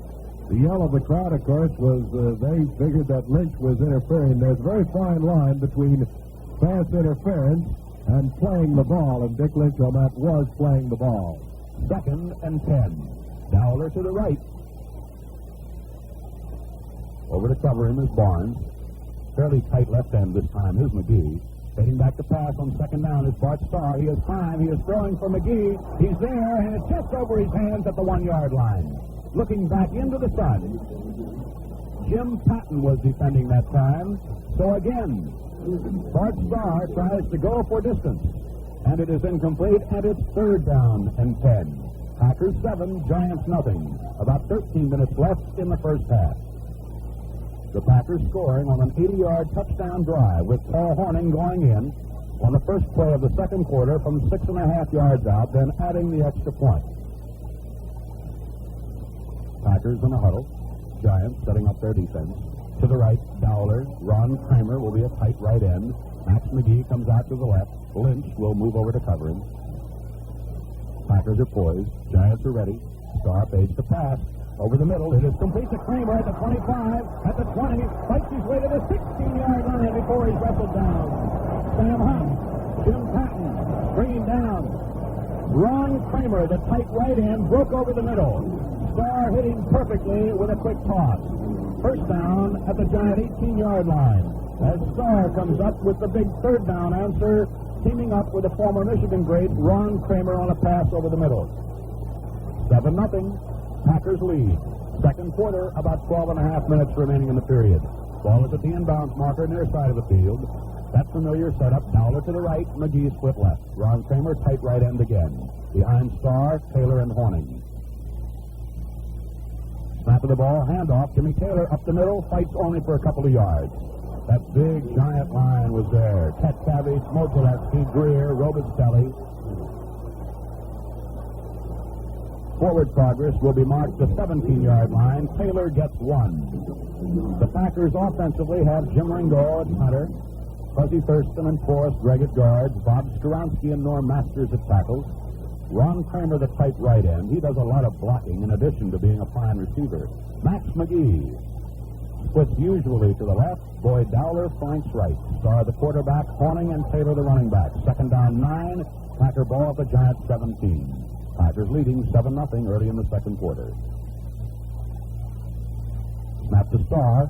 It is straight ahead. Jimmy Taylor trying to find running room. Crosses the 15 to the 13-yard line. There he's met by Robistelli, Greer, and others of the Giants. So it will set up a 3rd down as players still on pile. Jimmy Taylor slowly getting up. The ball is going to be at the 13-yard line. It will be 3rd and a long 5. Ball inbounds marker near side of the field. This next play, of course, could decide whether the Packers will have a chance to go for 3 or for 6. Giants are ready and waiting. The sun right now is shining absolutely beautifully, and there are practically no clouds in the skies over Green Bay, Wisconsin. The Packers come up. Starr looks over the defense. Snap of the ball, fades the pass. Looks to the right. He is looking. It is complete to Dowler. Touchdown.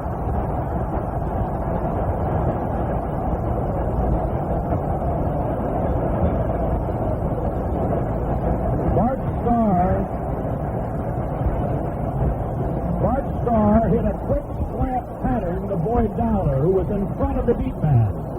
He hit him on the fingertips at the 5. Dowler went in without a hand being laid on him. The Packers move into a 13-0 lead. Starr will hold for Horning.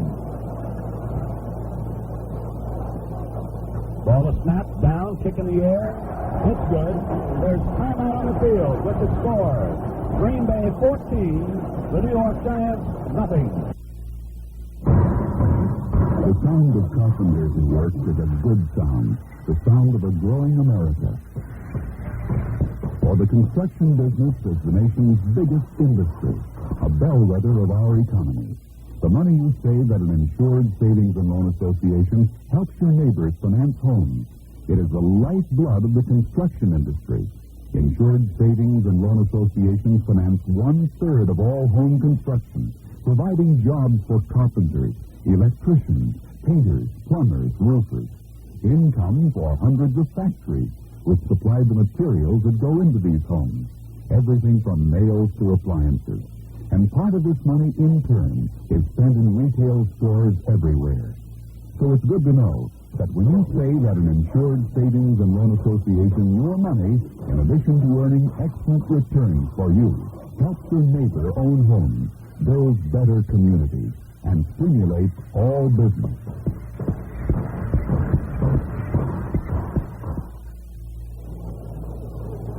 Well, Jim, so far the fans here at Green Bay have had an awful lot to cheer about. They certainly have. It's been a well-called game so far, and on the part of quarterback Bart Starr, he has mixed them up just perfectly here. Ben Agajanian preparing to kick off. The Giant Beatmen, Gators and Wells are up at the 10-yard line. There's the kick. This one will drop Wells, and he'll take it at the 10, comes to the 15, 20, swings to the left, 25, to the 30, and down at the 32-yard line under a host of backers. To give you an idea, for those of you who do not get a chance to follow professional football regularly, as the Green Bay Packers are now on defense, here are some of the sizes. Willie Davis, 240. Dave Hanner, 260. Henry Jordan, 250. Bill Quinlan, 250. The front four. The linebackers, Dan Curry, 240. Ray Nitschke, 235. Bill Forrester, 240. Y.A. Tittle is still at quarterback. The Giants again go into a spread with only Wells behind the quarterback Tittle. And Tittle fakes the pass. He's being rushed. He throws, and it is thrown away out to the left flat as Willie Davis put a tremendous rush on Y.A. Tittle. Willie Davis is the fellow who blocked that pass that was intercepted just a moment ago before the series that carried Green Bay in for their second touchdown. Davis is putting a great deal of pressure on Y.A. Tittle from his defensive left end position. Tittle that time, I believe, Jim, had visions of throwing a little screen off to the left to Joel Wells, but the ball was maybe 2 yards behind him. Second down 10, Giants from their own 32. Again, they go into a spread. Webster to the right, Walton to the right, Rote to the right. Fading the pass is Tittle. Pretty good protection, throws over the middle, and it is way overthrown, intended for Walton. Wood, Nitschke, Whittington were all back there, and Tittle was off target that time to the extent that on the incomplete pass, it'll be 3rd and 10. Second quarter has about 10 minutes remaining. Here at Green Bay, Wisconsin, if you joined us late, the Green Bay Packers lead the New York Giants by a score of 14-0 on a touchdown run by Horning, a pass thrown from Starr to Dowler, 2 extra points kicked successfully by Horning.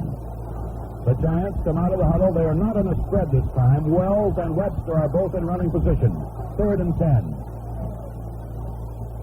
Tittle fakes the pass. He's looking over the middle. He throws, intended for Root.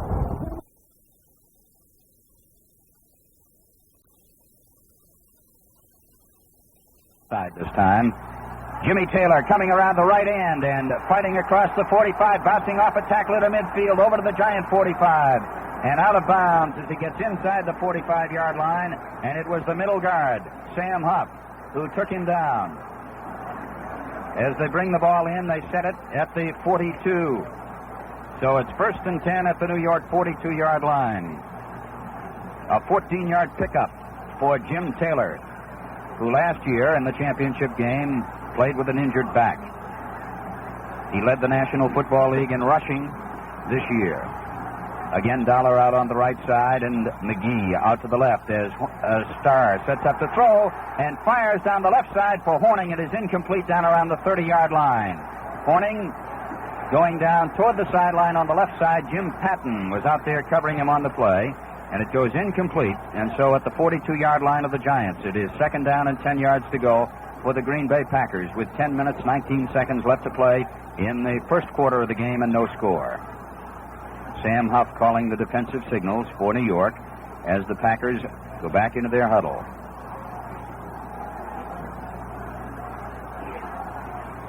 Here they come, up to the line of scrimmage. Same formation with McGee going out a little wider this time on the left side and Dollar to the right. Draw play, Taylor driving over the left tackle position, fighting on, and Sam Huff is there to make the tackle on the play. The middle guard, Sam Huff of the New York Giants, keying on the draw play. And along with Jim Catcabbage, he took him down at the 42-yard line, the line of scrimmage, and it is 3rd and 10 for the Green Bay Packers. 20 degrees in Yankee Stadium and a capacity crowd watching this National Football League championship game. 3rd down and 10 now for Green Bay, and it's McGee going out to the left again and Dollar swinging out on the right side. Stars going back to throw, way back, but it's a screen to Taylor, takes it at midfield into the 45, onto the 40, into the 35, and out of bounds as Erich Barnes and Jim Patton manage to get to him. We'll see where they spot the ball when they bring it in. It is being spotted at the 29-yard line, and it is a first down.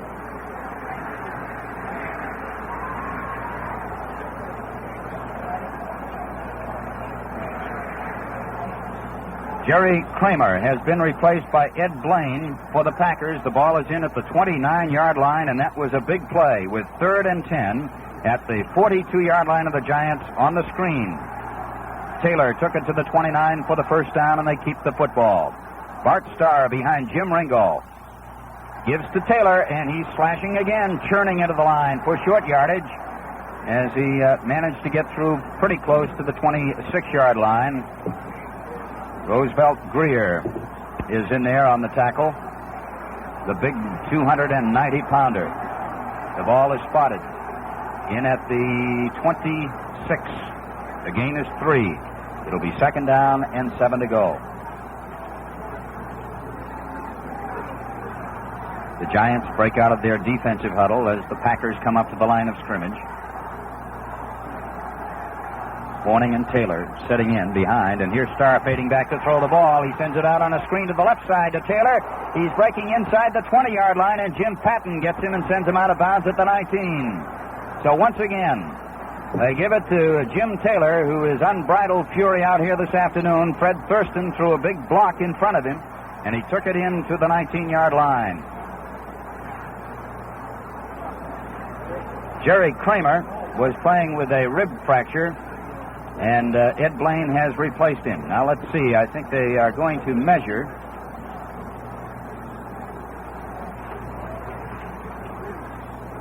They may not have to measure. It looks like he did not quite make the first down.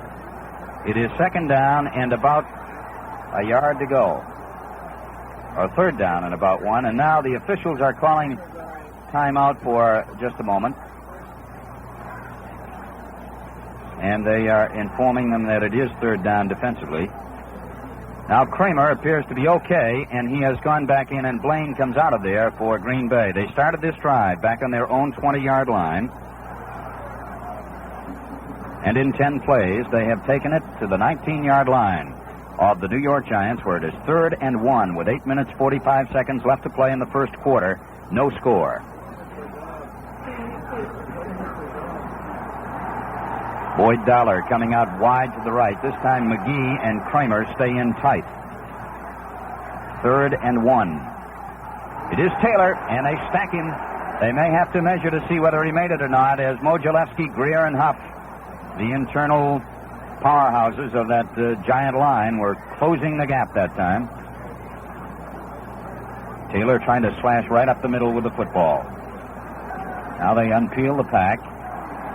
And it is 4th down. So we come to one of the early clutch situations, and the Packers apparently are going for the 3. They're sending in their field goal unit with the ball just about on the 19-yard line. Jerry Kramer, with Bart Starr holding, will be trying from the 26. Ringo over the ball. It's back, it's down. The kick is in the air, and it is good.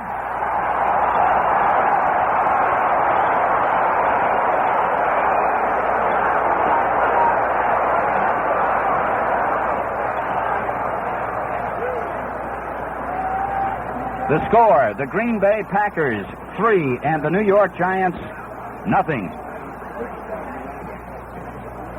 There is no getting away from the fact that a college education is an expensive investment. Yet more and more young people are entering colleges each year. Will your children be among the fortunate ones? When they are ready for college, will you be ready with the funds? All over the country, insured savings and loan associations are helping parents save to meet the cost of college education. The earlier you start, the less you will have to put aside each month. And remember, at an insured savings and loan association, excellent earnings help your savings grow fast with safety. So start now. Open a savings account at your nearby insured savings and loan association and add to it regularly. You can open an account in the name of each of your children. Each account insured up to $10,000 by the Federal Savings and Loan Insurance Corporation, a United States government agency. This is Ken Coleman with Ted Moore at Yankee Stadium in New York with 7 minutes and 44 seconds left to play in the first quarter. The Green Bay Packers lead the New York Giants by a score of 3-0 on a 26-yard field goal by Jerry Kramer. And now Willie Wood is kicking off for Green Bay. Again, the ball coming down to about the 14-yard line where it is grabbed down there by Counts. And he's coming up the left side, or rather Horner, and he gets it out pretty close to the 40-yard line as he came zigzagging up the left side of the field, and Ed Blaine was there to make the tackle on the play for the Packers. The ball is spotted at the 38-yard line, and it is 1st and 10 there for New York. When Jerry Kramer kicked the field goal, he apparently suffered a pinched nerve in his right shoulder, which has bothered him periodically over the year. 1st and 10 at the 38. Phil King coming around the left end, gets over the 40 and fights on to about the 42-yard line. And there he is taken down. Making the tackle was Jesse Whittington of the Packers on the play. He got some help from Willie Wood. The ball spotted on the 43-yard line. The gain is 5. It'll be 2nd down, 5 yards to go for the New York Giants, who trail 3-0. Now Frank Gifford going out wide to the right. Webster and King set in behind Tittle. The ends are tight. It is Webster driving on the left side and burrowing in there, getting across the 45-yard line. Big Dave Hanner, 260-pound, 11-year veteran, along with the left end Willie Davis, there to make the stop on the play. He took it 3 yards to the 46-yard line, and it'll be 3rd down and 2 yards to go for New York. The Giants had the ball for 8 plays earlier. Then Green Bay took it from their 20 down to where they could kick a field goal. And the wind is blowing in gusts down there on the field now. The Giants wearing the sneakers and the ripple-soled coach's shoes. 3rd and 2. Tittle faking twice and firing a pass for Schaffner. Hits him at the 42 of the Packers, inside the 35. And taken down at about the 33-yard line, and up there to make the tackle on the play was Willie Wood.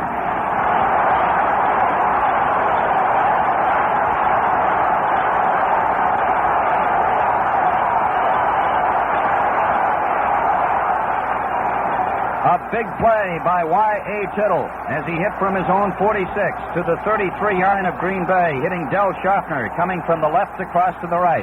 1st and 10 at the Green Bay 33. Tittle is back to throw for Schaffner, and he makes the catch and is taken down by Jesse Whittington as he gets into the 25-yard line. There's a gain of 8 on it, and it'll be 2nd down and 2 to go. So Y.A. is starting to wind up and throw that ball. 2 out of 4 for Tittle. As the old pro goes to work and tries to move his ball club, they're trailing by a score of 3-0. 5 minutes, 40 seconds left to play in the first quarter of this game. Again, Schaffner coming out on the left, and there is Gifford out wide to the right. 2nd and 2. Tittle back to throw. He hits King on the 30 on a screen, and he dives inside the 20-yard line and fights onto the 16. Jesse Whittington making the tackle on the play as he went to the 16-yard line. And the Giants are moving. They started on their own 38 after Horner's kickoff return. And they have it into the 16-yard line of the Green Bay Packers. 1st and 10 for New York. Ray Wateka leads them out. Gifford going out to the right. Schaffner digs out on the left side. Tittle, draw play. And he gave it away that time to his running back. It's King carrying and getting into about the line of scrimmage. And there he's taken down by Ray Nitschke.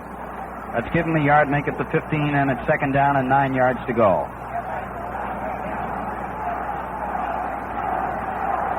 2nd and 9 at the 15-yard line of the Green Bay Packers as the Giants come up to the line of scrimmage.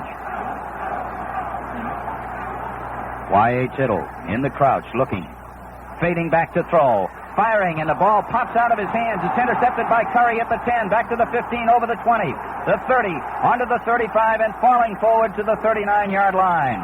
As Tittle was trying to throw the football, somebody deflected it, and it went wobbly to the 10-yard line with a left linebacker. Dan Curry was there to make the grab, and he took it from the 10-yard line up close to the 40, and the Packers worked their way out of an early jam. There is timeout on the field with the score. Green Bay 3 and New York nothing. In a few days, the nation's insured savings and loan associations will say Happy New Year to their savers with a dividend to 32 million people. If you aren't sharing in these generous earnings, why don't you start the new year right by opening a savings account at one of the conveniently located insured savings and loan associations? All you do is go in, give your name, address, and signature, and the amount you want to start your account with. It's that simple. And what other New Year's resolution can you make that's so important to your future? You'll get a passbook that will make better reading each year as your savings grow, helped by excellent earnings. So how about it? Remember, you have to plan ahead to get ahead. Stop in at your nearby insured savings and loan association and get the new year off to a profitable start by opening that savings account. Savings are insured by a United States government agency. We pause now 10 seconds for station identification.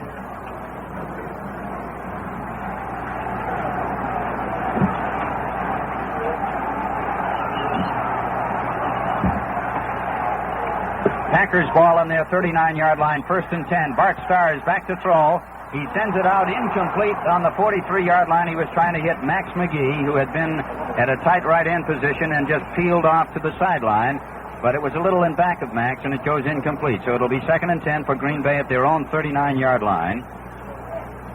Starr has 3 out of 5 in the throwing department.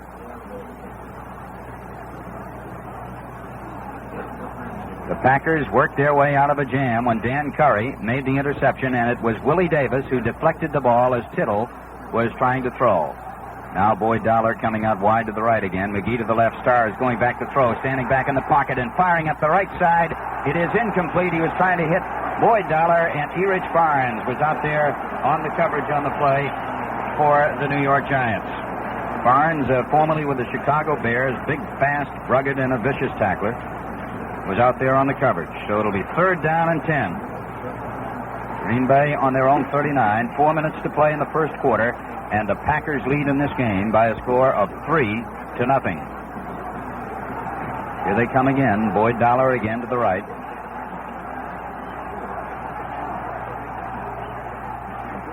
Starr gives it to Horning, who may throw. He's behind the line. He's running. He's up to the 45.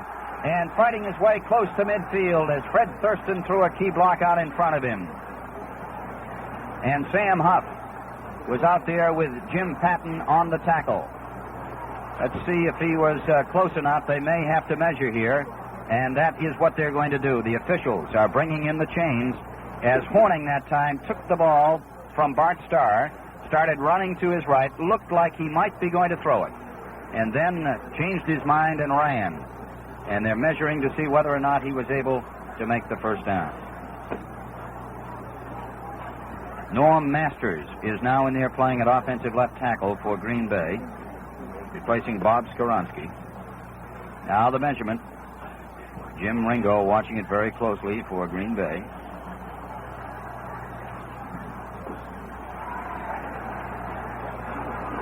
And he made the first down. So the Packers come up with a big one, 1st and 10, after a 3rd and 10 situation on their 39. Paul Horning getting the first down for them. Green Bay leading by a score of 3-0. The swirling winds, about 25, 30 miles an hour down there on the turf. Jim Taylor trying to run the left side, and Andy Robustelli, the great veteran defensive end of the New York Giants, is there to stack him up, and Jim Patton comes along to help him out on the play. Right at the line of scrimmage, as Taylor was trying to go over his own left side. Taylor so far has gained 38 yards in 7 carries, according to our unofficial figures. So it's going to be 2nd down, 10 yards to go now for Green Bay at their own 49. Again, it's Big Boyd Dollar off wide to the right, 6 foot 5 inches tall. Starr back to pass. He's throwing downfield for Kramer. A beautiful catch by Ron, and he's into about the 34-yard line. He had Dollar going deep and over the middle, and Kramer came across and cut to the outside and made a beautiful leaping catch of the ball. Alan Webb making the tackle on the play for New York. And the ball is into the 34-yard line of the Giants, and it is 1st and 10 for the Packers.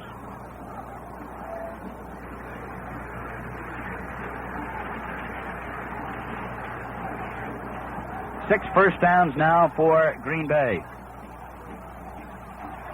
Jim Taylor takes it from Bart Starr, driving into the line. It looks like a loose ball, but the whistle may have blown. A scramble for the ball as Taylor went cracking in for short yardage. Roosevelt Greer was there to stack him up on the play. No fumble, as the whistle had blown when the ball came out of the pack. The ball is into the 31-yard line, so it's 2nd down and 7 to go. 2nd down and 7 for Green Bay with 1:49 left to play in the first quarter, and the Packers leading by a score of 3-0 on Jerry Kramer's 26-yard field goal. 2nd and 7 at the Giant 31. Taylor trying to sweep on the left side, and they're out there looking for him, and Cat Cabbage is able to make the tackle on the play. He came across with Mojalewski, and Jim Patton closed it up too, in there to make the stop. And there is a loss on the play. Just a slight one, though, so it's still 3rd down and 7 to go. Still 7 with 3rd down coming up.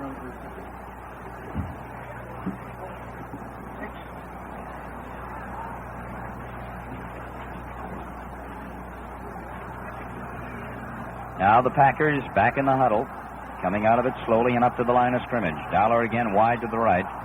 McGee goes out on the left side. And it is Taylor running, and he's being spilled at about the 30-yard line. Jim Taylor started up the middle, tried to cut to the left side when he couldn't find the opening, and Sam Huff was there to meet him on the play.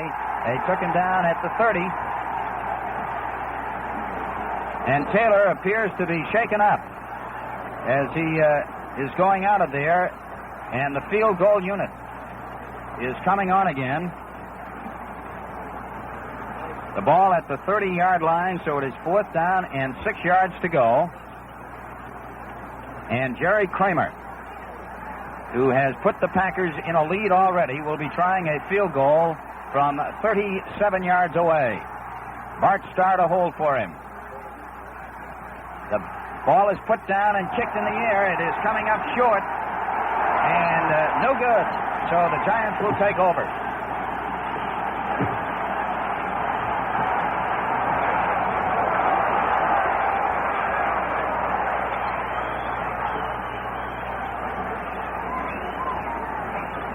New York will take over, and we have reached the end of the first 15 minutes of play. That's the end of the first quarter with the score Green Bay 3 and New York nothing.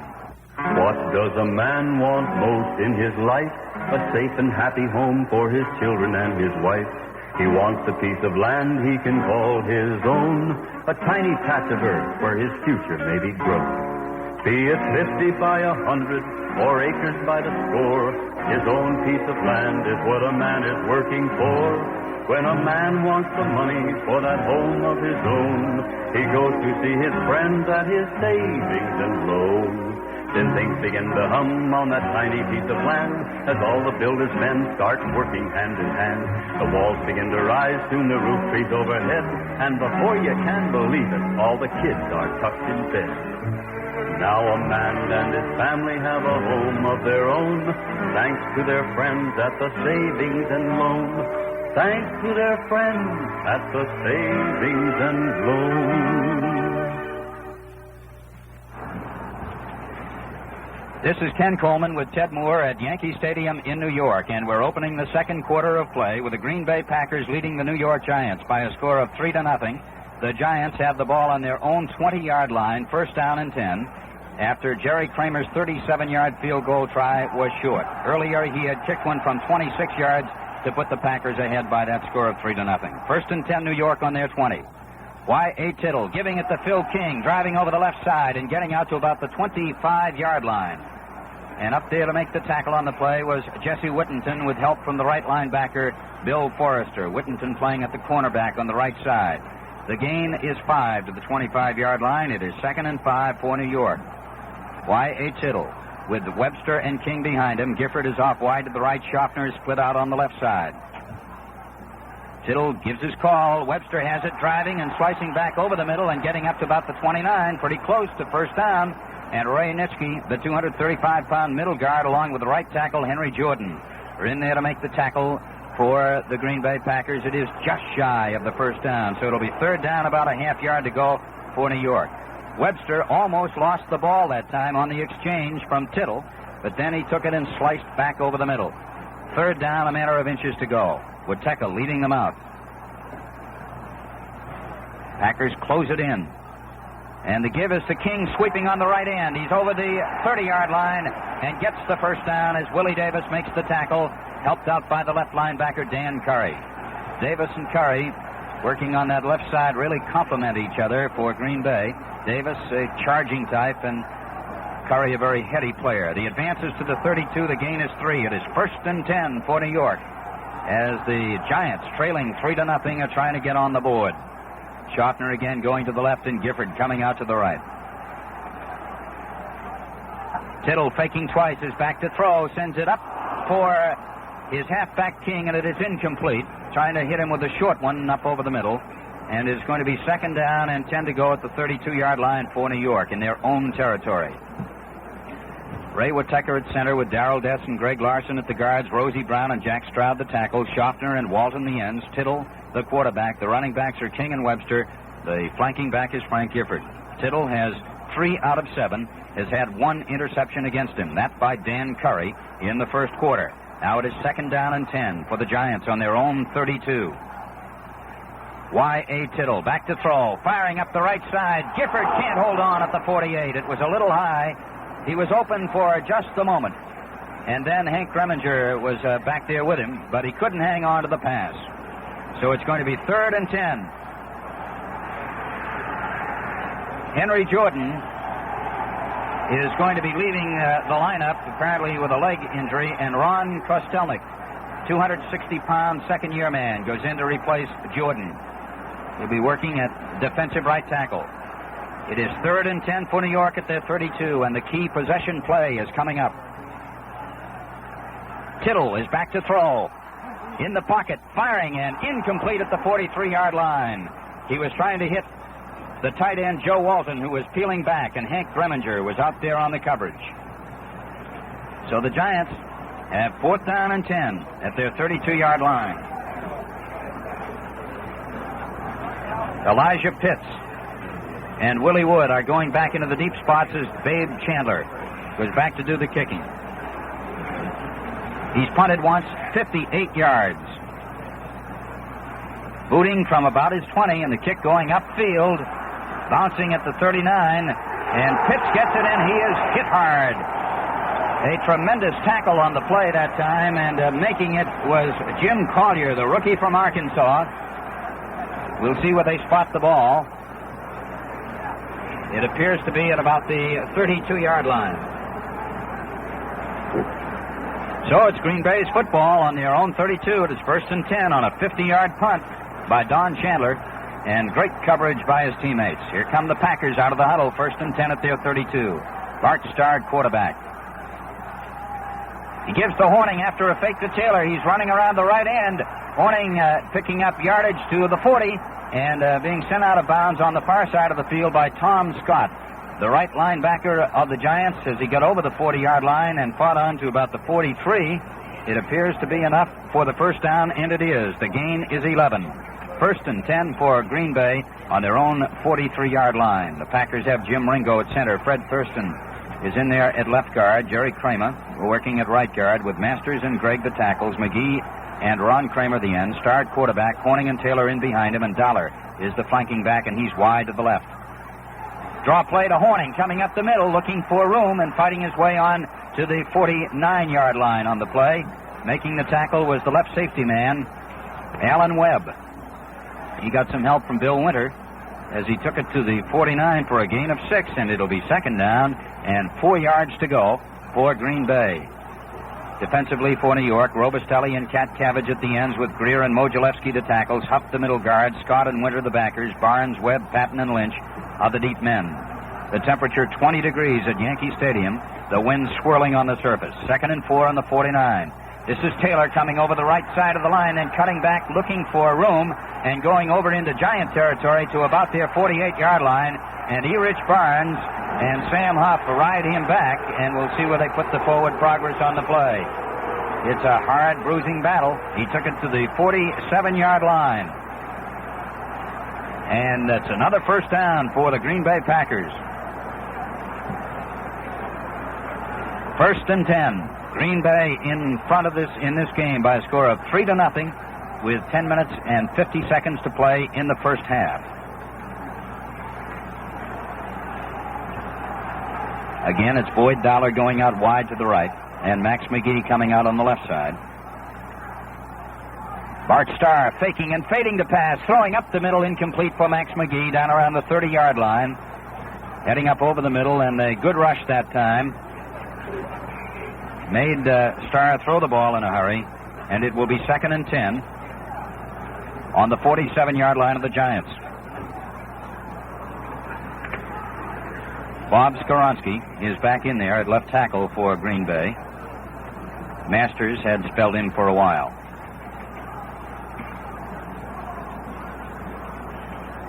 The Packers coming out of the huddle, 2nd and 10 at the 47 of New York. Bart Starr fading back to throw, sending it out to Taylor. He's got it behind the line of scrimmage on the flare, and he is going to be dumped at about that line of scrimmage as Sam Huff was out there along with Jim Cavitt and Alan Webb to make the tackle on the play for the New York Giants. 3-0, the Green Bay Packers in the lead, and it is now 3rd down and 10 for Green Bay at the New York Giants 47. Jerry Kramer kicking a field goal in the first quarter from 26 yards away. The Giants had one deep drive, and an interception by Curry broke it up. Here's 3rd and 10 now. Starr is sending Dollar out a little further on the left side, or rather McGee. He fades, rolling right, looking to throw and firing hard up the middle, hitting at the 33-yard line, and making the catch on the play was Boyd Dollar. A first down for Green Bay. Dollar, who is 6'5" tall, 220 pounds, and can do the 100-yard dash in just under 10 seconds. Catching the ball, thrown by Bart Starr.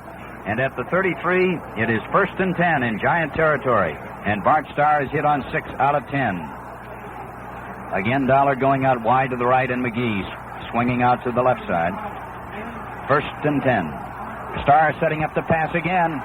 Being rushed, and Dick Modzelewski gets him back at the 44-yard line. The 260-pound defensive left tackle of the New York Giants, Dick Modzelewski, came pouring through and spilled in for a loss of 11 back at the 44 to make it 2nd and 21.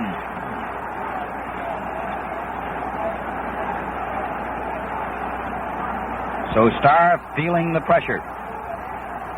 2nd down and 21 at the Giant 44. 8 minutes and 50 seconds left to play in the first half.